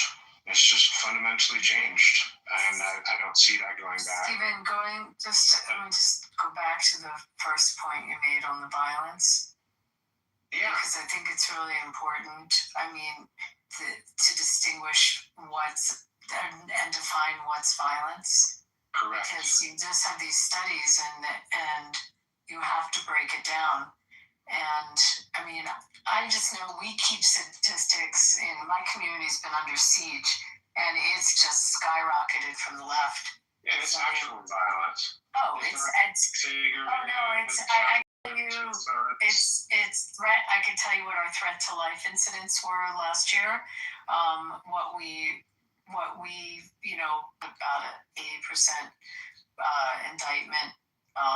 I'd have to check what the final conviction rate was from it. That's, there are threats to life. The vandalism is significant vandalism. So you have to consider also what happened in the last few years with the protests that, vandalized private property and federal property. Pretty significant. So if you want to add, tick all those up, I don't think you can complete the also marked impacts of the fact that the Second Amendment is not as controversial as it was maybe 5-10 years ago. I do think that there was a period of time where, there were maybe a lot more preppers in the 2000s and 2010s, go bags, militias, all that kind of stuff. Not in an offensive capacity, but in a defensive capacity, because there was under siege, and that guns were genuinely going to be grabbed. And that was based on a lot of the international precedent that was happening of gun grabs. But since, to be candid, 2A is not the hot, spicy, controversial issue that it once was, because the left has largely armed itself. And so it would be very hypocritical of them to be as outspoken against 2A as they once were, because a lot of the left, whether it be revolutionary or LGBT, has armed itself. And so it's not the controversial topic anymore. And so I think that has contributed to the fact that even the potential for the right wing to be more violent is far less than it is the left, because now that both sides, they're never going to be equally armed. But now, instead of it being 95 to 5, it's maybe more like 75-25. And, as that continues to move, the potential for violence is only going to go up from here, from the left, because your typical conservative armed individual is very disciplined. They maintain their weaponry. They do range day. They've been familiar with it their whole lives. A lot of the left are picking up these weapons for the first time. They are not familiar with the terminology. They're not familiar with the maintenance. They didn't grow up in the same kind of culture where it was just kind of an everyday thing, and there was a lot of respect and a lot of dignity. They do see themselves as a lot more radical, and they see it as tools, just like how everything is a tool. Because to understand Marxism is to understand means to an end. And so literally everything, a school, a vote, a gun, is all a tool. I just wanted to add to what you said and what you were saying, Abby. how they classify all this stuff is important, and how they report the numbers is important. I forget which year it was, but the Biden administration came out with crime statistics, and oops, crime went down, but they left out. I think they left out Los Angeles, Chicago, and New York or something. Yeah, no, it's a huge reporting problem. I actually have something. I have to look at my notes I saved about that a letter issued from the FBI about the reporting problems. They redid their whole system after that happened. Yeah, but it was like, okay, here's the crime numbers. Look, it went down, and then 2 months later, they include those cities, and the numbers were very different. And you see a lot of that, like you mentioned it, Stephen, like what they consider to be a mass shooting. I forget, it's like 3 or 4 people becomes a mass shooting. And so that gets lumped in with the guy who walks into a school and starts shooting it up. So, once again, we see they're changing definitions to their advantage, which is, good for them. What can I say? But I was also going to say, Ali, I understand where that report is coming from. And so, again, its main thrust is about the change, but I advise isn't the right word. I encourage you to read the rest of it because Stephen Lee, he left, because it talks about not only the violent incidences, but it breaks down the success of those attempts, and it talks about what Stephen just talked about. People on the right are better trained in firearms. And so when if someone on the right commits a violent, politically motivated attack, they're more successful, whereas people on the left are less organized in these kinds of things, and or they tend to use fire bombs and things like that as the method of committing the violence. And those tend to be less lethal in the long run. But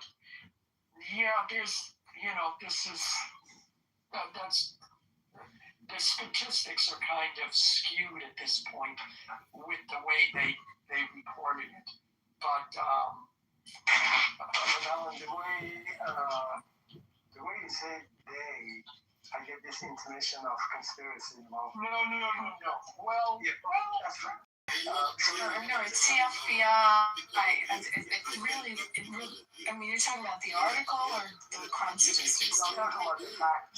Yes, and anyway, so if you don't believe the factcheck.org, which looks like so many different issues and check the facts. Is it possible to say that nowadays the left-wing individuals, they have changed their perspective on the Second Amendment,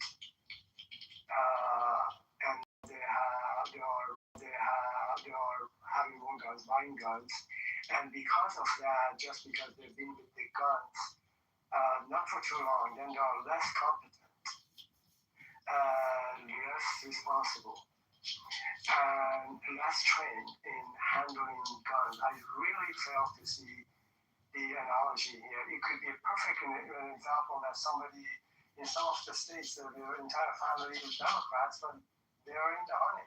They hunt, they own guns, they've had guns for generations. So making that kind of reach to associate the left wing, by the way, my comments are value free. Yeah, and you know what, Ali, you make it. Yeah. Oh, were you done? No, let me just land in here. So I think you also said the same thing, Alan, that there's a perception here that the left wing, that again, less competent, less trained, less responsible for handling guns, it just doesn't. I don't understand this. And I can think of examples of democratic or liberal, right wing, left wing family in some states for generations that they have no guns. I mean, that's the way of life. It's not a political way of being. It's a way of life having guns. And so anyway, I was surprised at that comment. And when people make comments like that, categorically like that, it kind of takes away a little bit about their credibility, about other statements. Yeah, but Ali, what you're saying is true. But those aren't the people who are committing the attacks.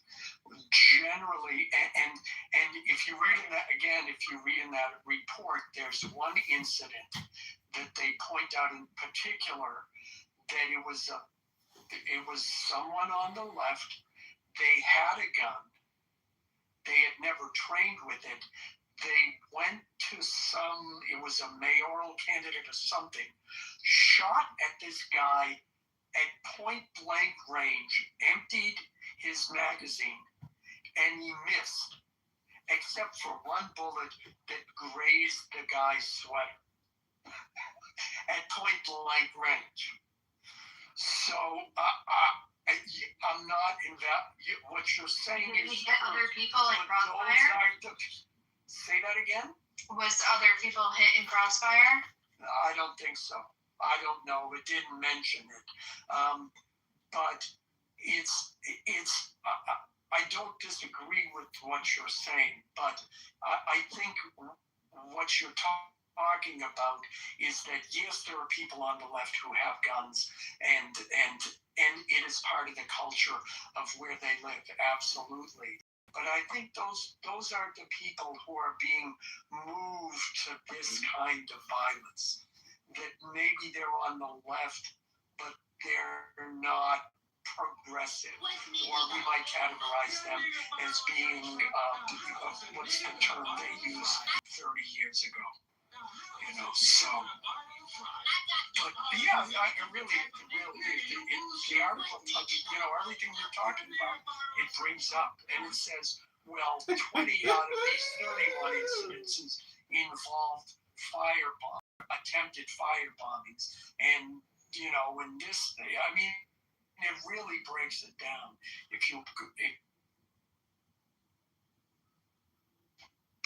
Yeah, I would agree with that. See, without too much, I grew up in a house that was on the right. My parents voted for Trump back in 2016, 2020, and they did the same thing this last election, right? So yeah, definitely a Republican house, but yeah, we all grew up hunting, and as soon as, in my state, it's as soon as you're 12 years old, you can go get your license, as long as you're with your parent and you've done all the training, to go hunting, so on and so forth. So this is something that I learned about at a very young age, and a responsibility, and hey, if these harm people, you gotta be safe. I think more so that's like where that criticism came from. Even though I grew up, and now my ideologies are a little bit different than my parents. I'm not a Trump voter, but I think you guys do have a point. I can see definitely what they're talking about, just being a part of like the American culture and being involved in politics. A lot of people who, if you didn't grow up around guns, you're not going to understand the ins and outs of, okay, we need to be really safe with this. We need to make sure we're, dotting our I's and crossing our T's. And this is important, right? And if you can't fucking handle it, don't buy one, right? So, I don't think a lot of people have had this understanding, and they're just going out and purchasing firearms, and that's where we're seeing this irresponsibility. Thank you for that, Coco. I don't have first-hand experience with these things. I just can tell you I'll just give you my views on it. But if you look at the Second Amendment, a well-regulated militia being necessary to the security of free states and the right of people to keep and bear arms shall not be infringed. I've memorized that for the hell of it. If you look at it, the initial intention of the founding fathers by writing the Second Amendment, it was keeping the states safe from the tyranny of the federal government, a well-regulated militia. If you look at the Federalist Paper, which was written by J. Madison and another one I forgot. So the three people, the founding fathers, actually promoting a year before the Constitution became ratified to make case why the states ought to be supporting this the Constitution and ratifying it. And they wrote a single mention about why the Second Amendment in there for the private citizen to defend their homes or to go out there and shoot anyone. It was just predominantly the second clause. It was constructed because a well-regulated militia would not have been possible without having the right of the people to keep and bear arms would not have been possible. So in a sense, the founding fathers, they had a different idea in mind by saying that people ought to have guns under a militia kind of a structure than the way we see it and interpret it, right now. But anyway, thank you, Coco and Alan, last already. Having a good to see you, everyone. Good night. Oh, no, fine. Ocean, are you awake? There's people in the audience that want to come up.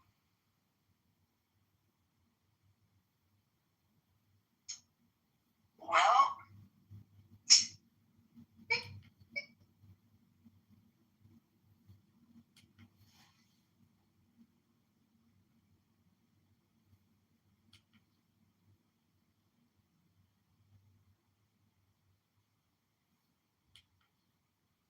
I texted the other mods. I don't know if they're coming back or not, or if they're even online anymore. They might have went to sleep. See, they're still online.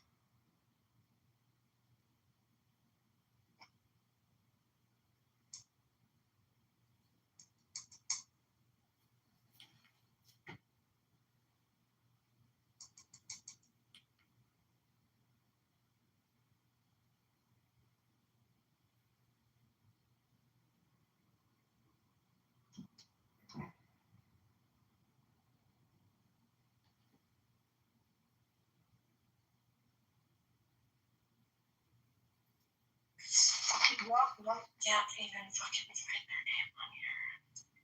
Whatever. Bye.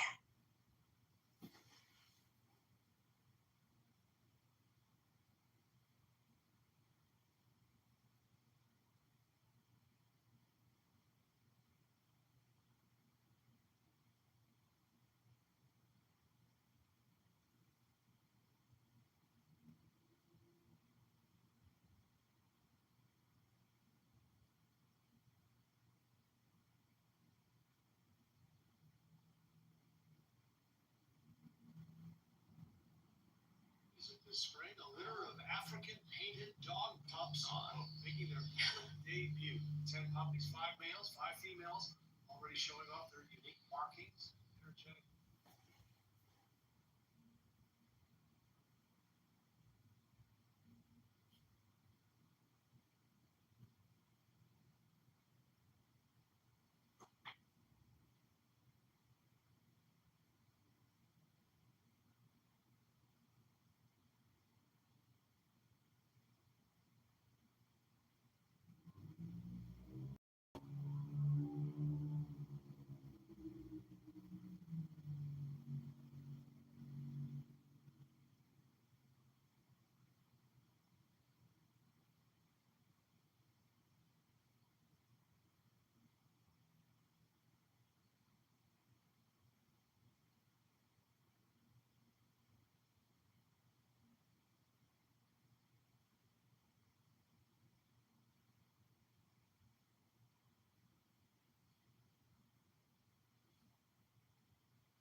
hate homophobics that were so focused on the straights of homos and not the gays of homos. Yes, I agree. Yes, for sure. Why do you think they're willing to leave the gays of homos behind?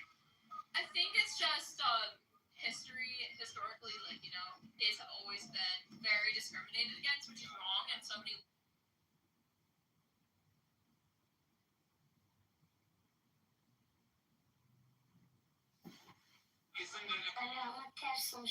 My father has sold me because we don't have bread, rice, and flour.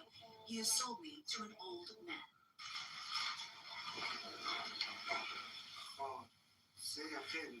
He's bought Parwana for 200,000 Afghanis, just over $2,000 US. Covered up, Parwana whimpers as her mother holds her. This is your bride. Please take care of her, says Parwana's father. Of course, take care of her, replies the man.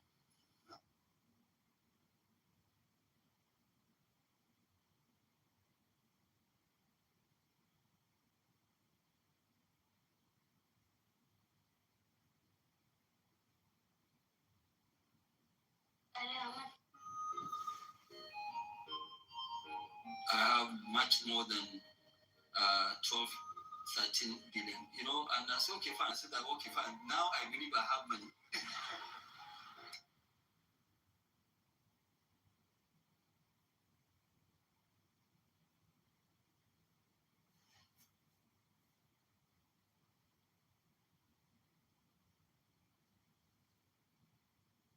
The attorney you hire matters.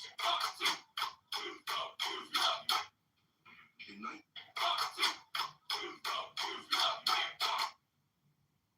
They're good.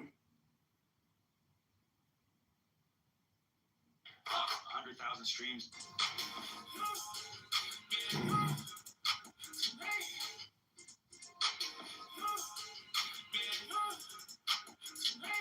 Injury law made personal.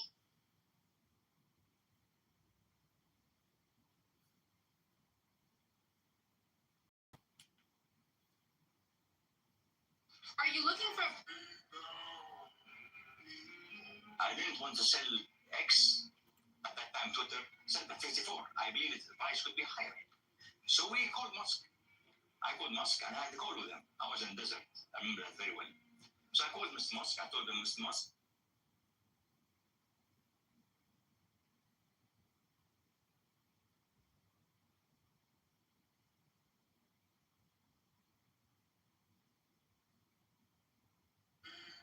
We're out here actually filming as we fight to preserve the wages of tip workers. The history of tomorrow's date is not lost on me.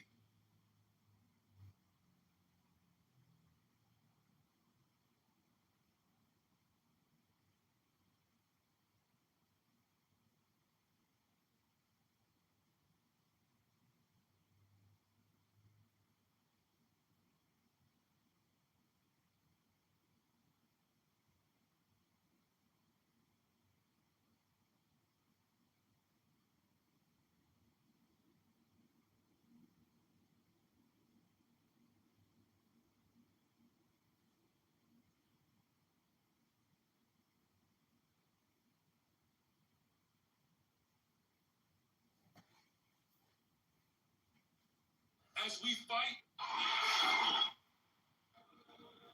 احساس میکنم که خواستیم یه دونه متفاوت بین من.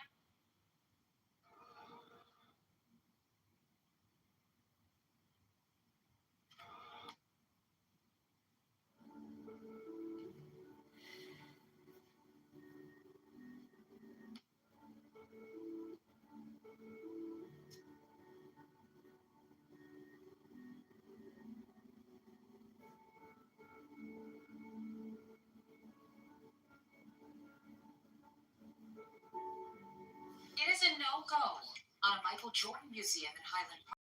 The new owner wanted to turn the estate into an attraction that he said would bring thousands of people to town. He said it would be good for the local economy. The people who live nearby were mostly against it because of the concerns about traffic and noise. The council voted 7-0 against his zoning proposal.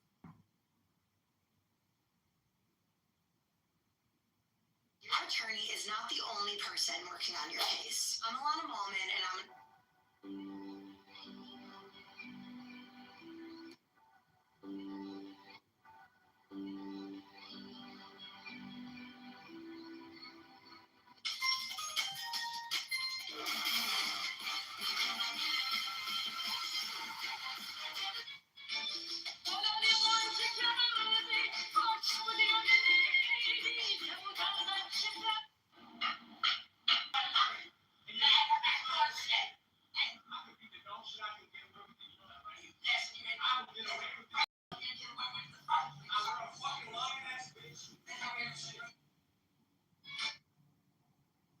انظروا للشباب الفلسطيني والاسرائيلي يريدون السلام ويريدون يعيشوا في دوله واحده.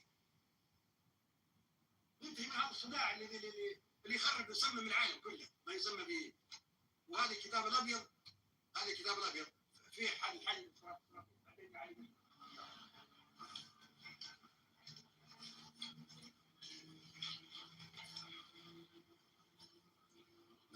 احنا ما فيش عداوه بيننا، العرب ما عندهمش عداوه بالاسرائيليين.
I woke up to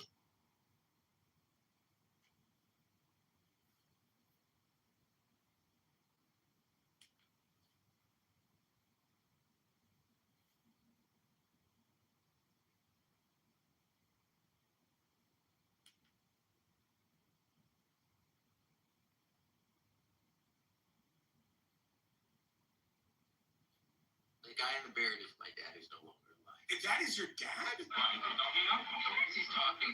Please get out of here. So here's the story. I'll give you this. Yeah.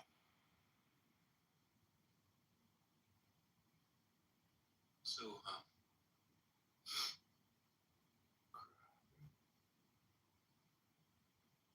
Cry, baby.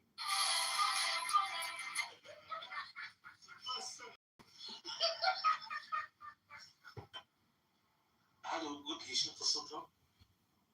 أمانة بتجي 2010 شوي تعثرت الأمور.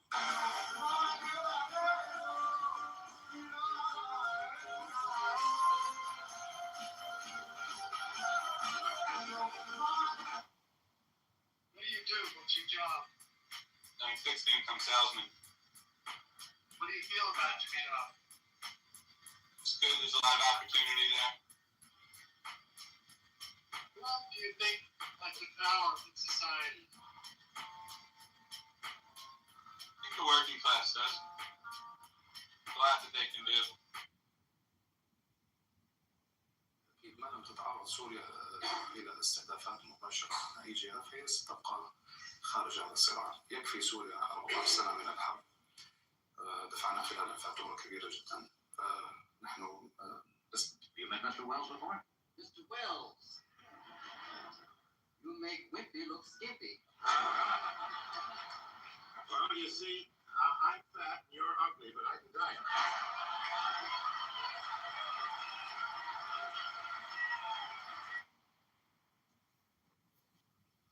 Would you like to? I shouldn't mind now, but I wouldn't when they first came in. I never upset it. وخلوا تعلموا والفوائس أننا شيخ الحروب وكحلها وقدرها.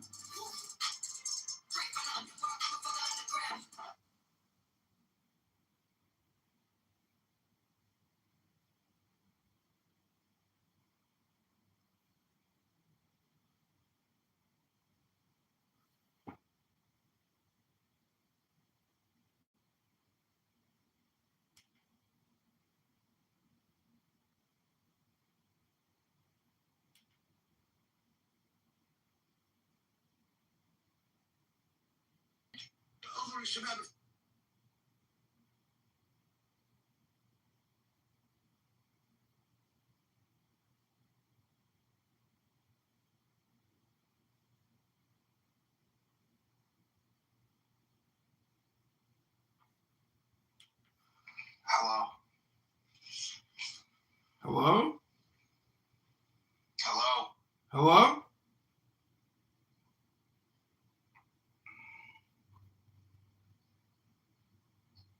I have returned.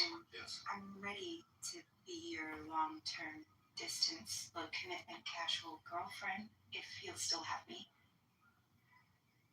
You just hold on, please. Oh.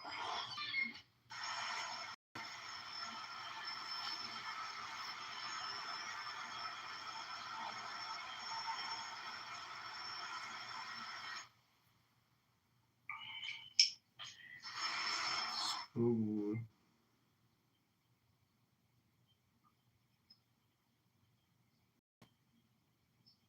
Probably a better combo.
I'll let them study Torah.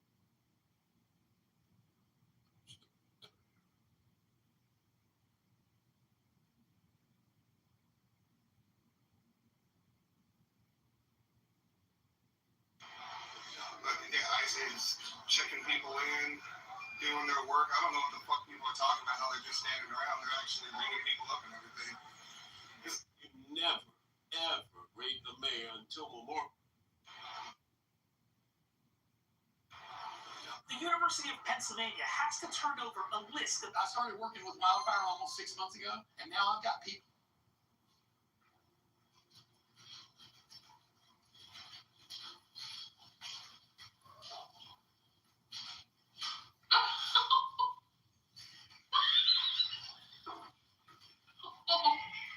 Hey, leave her alone. See, I told you that would happen, Cleo.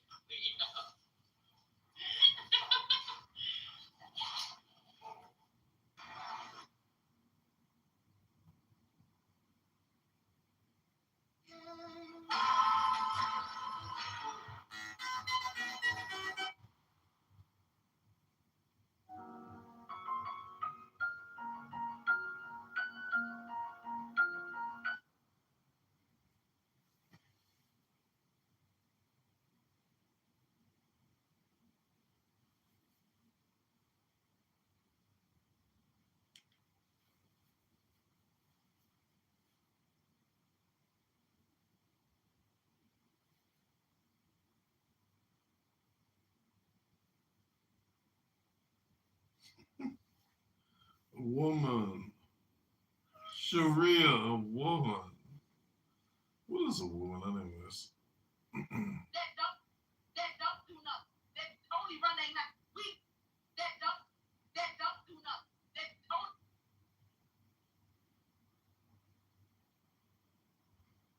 Serenity Med Spa is expanding. We are opening our second location, and it's coming to Willis. We're bringing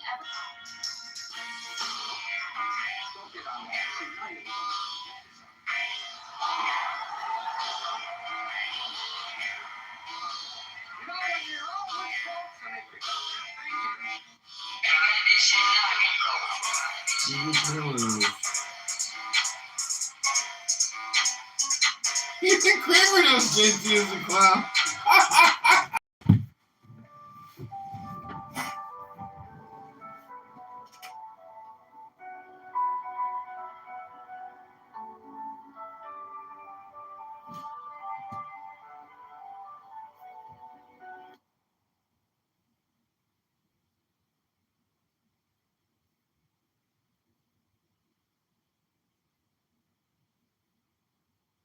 Is amazing.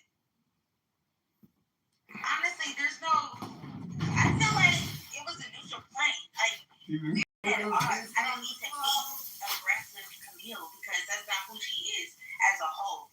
This is what I was saying earlier on in this conversation, like hours ago. Like, they're bad moments. They're not who you are as a whole. I feel like I met Camille.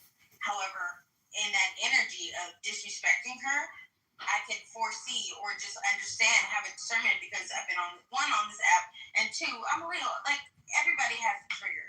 You push up, you poke a bear enough, they'll turn up on you and give you what you fucking looking for. A lot of people counting me out. Hey, oh yeah, real. You feel me? Like, and then you have to give them what they're actually looking for. But just don't do it. But me, but all in all, don't fuck with Leo. That's a fact. No, but all in all, I'm not thinking this is solely you. This is like you can't. I can't book you for business. I can't love you as a friend. You're gonna treat me like this. I don't have to trigger you. I ain't never had disrespect. Why would I? I'm minding my business. Why would I have to do that? But if she's an aggressive shit, my friend don't play. Like, she's gonna pop off. You keep poking the bear. I'm just letting you know right now. As I tuck my hair behind my ears, I'm letting you know right now she don't play. Like, I don't. That's how she's an evolved Leo. Kind of, I got a grandmother who's a Leo, right? And she's so chill. So the grandmother that my granny, who I do everything with, she's a Cancer. And you would think the two of them would be opposite. But no, the Cancer, she's the one that's vibrant. She doesn't really do a lot more than just the way she presents herself. Like, she is gorgeous and she shows it, you know? Like, it gives off a lot of Leo energy. Virgo, Libra, you know, it gives off that time of life where everybody just wants to be beautiful every time they step out. But my grandmother, not that she's not the same. She don't want to look good or nothing like that. But she'll be 85 this year, and she's so chill. You wouldn't think she's Leo until you start talking to her, and certain things she says like, girl, you a Leo." But you know, she's so chill. And I'm like, that's that evolved. That's that I've lived a life. That's that I've had the experience. I've felt the pain. I've felt the joy. I've done this, and I feel like Camille has that. She's lived in those stages of her life, you know. And so Camille, I feel like Camille more of an evolved Leo. So we don't really get we don't see it. Not that she doesn't have it, but she doesn't have to show it to everybody. You know? But you know why, D? Because, like, you resonate at a vibration where you don't have to trigger her because, one, we're never intimidated by none of us. We respect and love and pour into each other, like, equally. Like, reciprocity is beautiful. Like, you show up for me, I'm going to show up for you. You need me there, I'm there, right? Love is love. And the understanding of indifference of people who can't show up within weakness, we create space for that. That's not those situations. It's when you want to pick fights and you want to do things to spark energy from people, and then you assume because they're so zen, because they're so in the pocket, like, you don't even know what it took for me to get right. You don't know what it took for me to get this peaceful. And yeah, honestly, 2025 actually allowed me to show my ass, and I showed everybody who wasn't privy to how I speak when I'm tested, because I felt like season 1, I feel like everybody was testing everybody just to fill out where everybody was at, right? I guess having conversations, not really getting into like situations where people hated me, but just like, oh, you talk spicy? Yeah, I talk spicy too. But then you learn how to pick and choose your battles and have discernment, and you just like digress with that. And that's all like learning and growth and stuff like that. And now I'm in my mid-30s, and it's these days I don't fucking care. Unless I truly fucking care, then you'll see. And that's with my relationships. It's with family and people I actually truly call friends. You'll see me turn into something that you've never seen before. Because it's like, listen, ain't nobody fighting with me. Back against the wall. We throwing clothes, right? And if we were in person, I don't actually do a lot of talking. And I'm just let the mic breathe on that. Because it's not to that point, like, we've tried talking, right?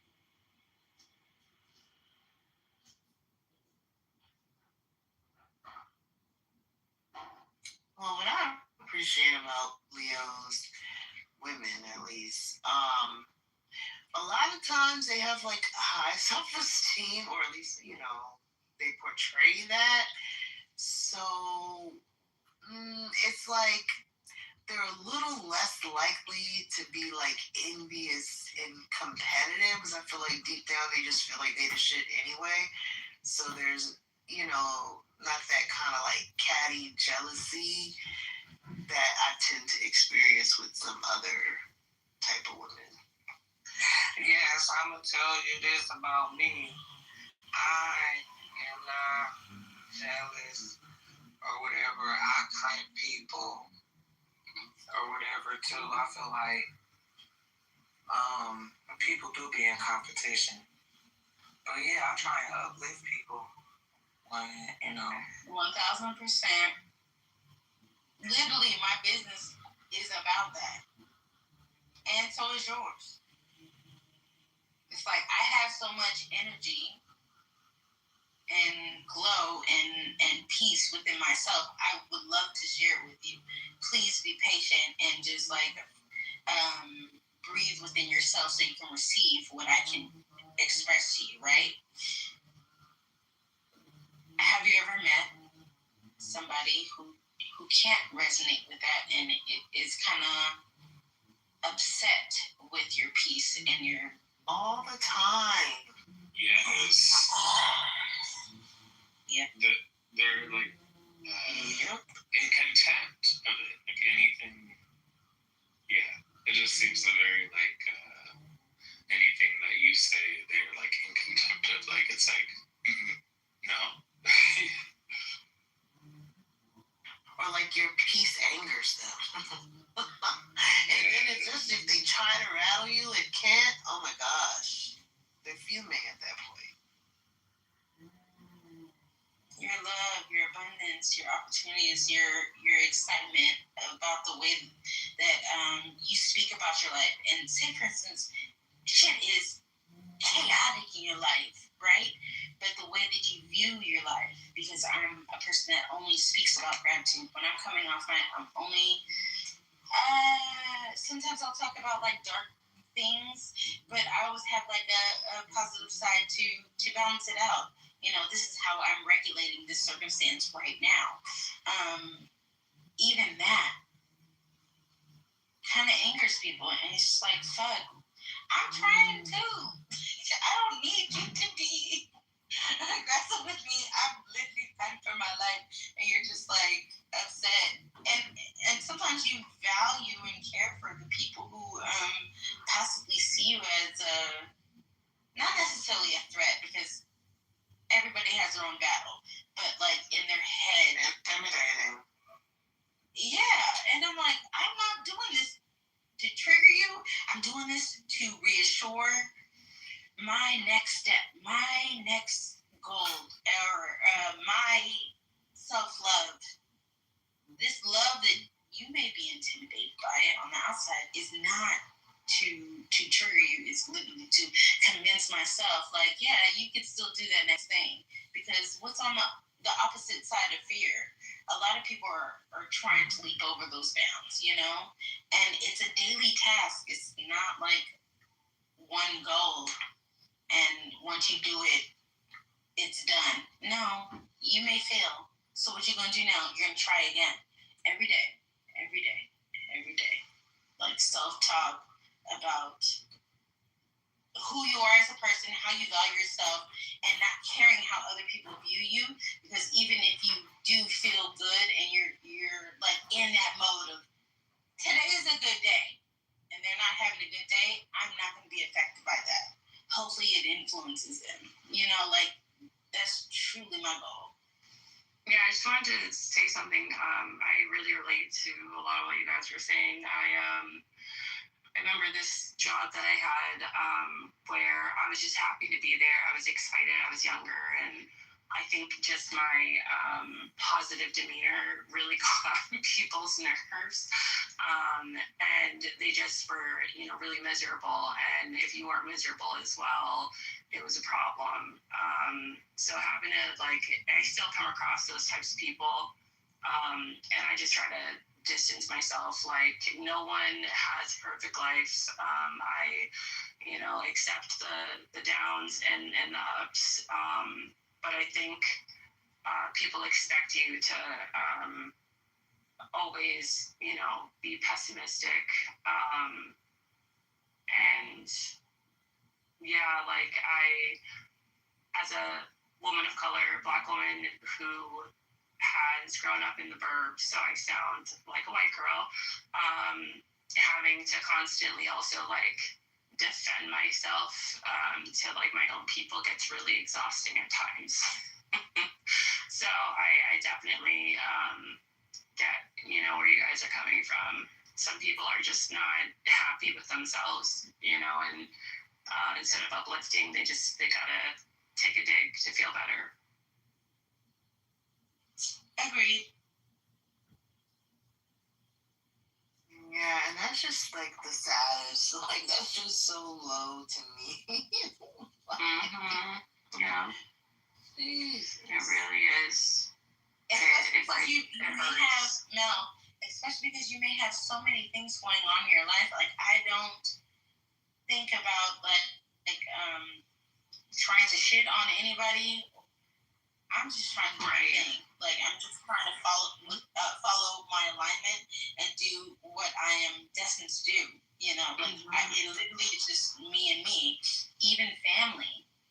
You can talk about friends, you can talk about lovers, you can talk about co-workers or anything that's outside of yourself. Family. Sometimes you just need to lock in and realize who you are as a person and not take it as offense. Have you influenced anybody with your selfish acts of care? I have. Me? I'm asking the room. Have we what? Influenced any of your surrounding people, family, friends, co-workers with your selfish acts of care? Oh yeah. Overgiving. Yeah. Thinking I'll get something in return or something like that. Yeah. Teaching people how to love you. Teaching people how to respect you. And controlling your time and energy within circumstances. And learning your boundaries. A lot of leeway you can utilize it within the companies people work for, but they don't know the terms, and so they're just oblivious and ignorant, and they just oblige to overworking themselves. But utilize these opportunities for yourself within the government, all that's everything, and setting boundaries with friends, family, lovers, it's. Yeah, big boundary setter. That's so important. Really is. Boundary setter of the family. Okay, my whole family learned how to set boundaries messing with me because, yeah. What does that mean? I mean, because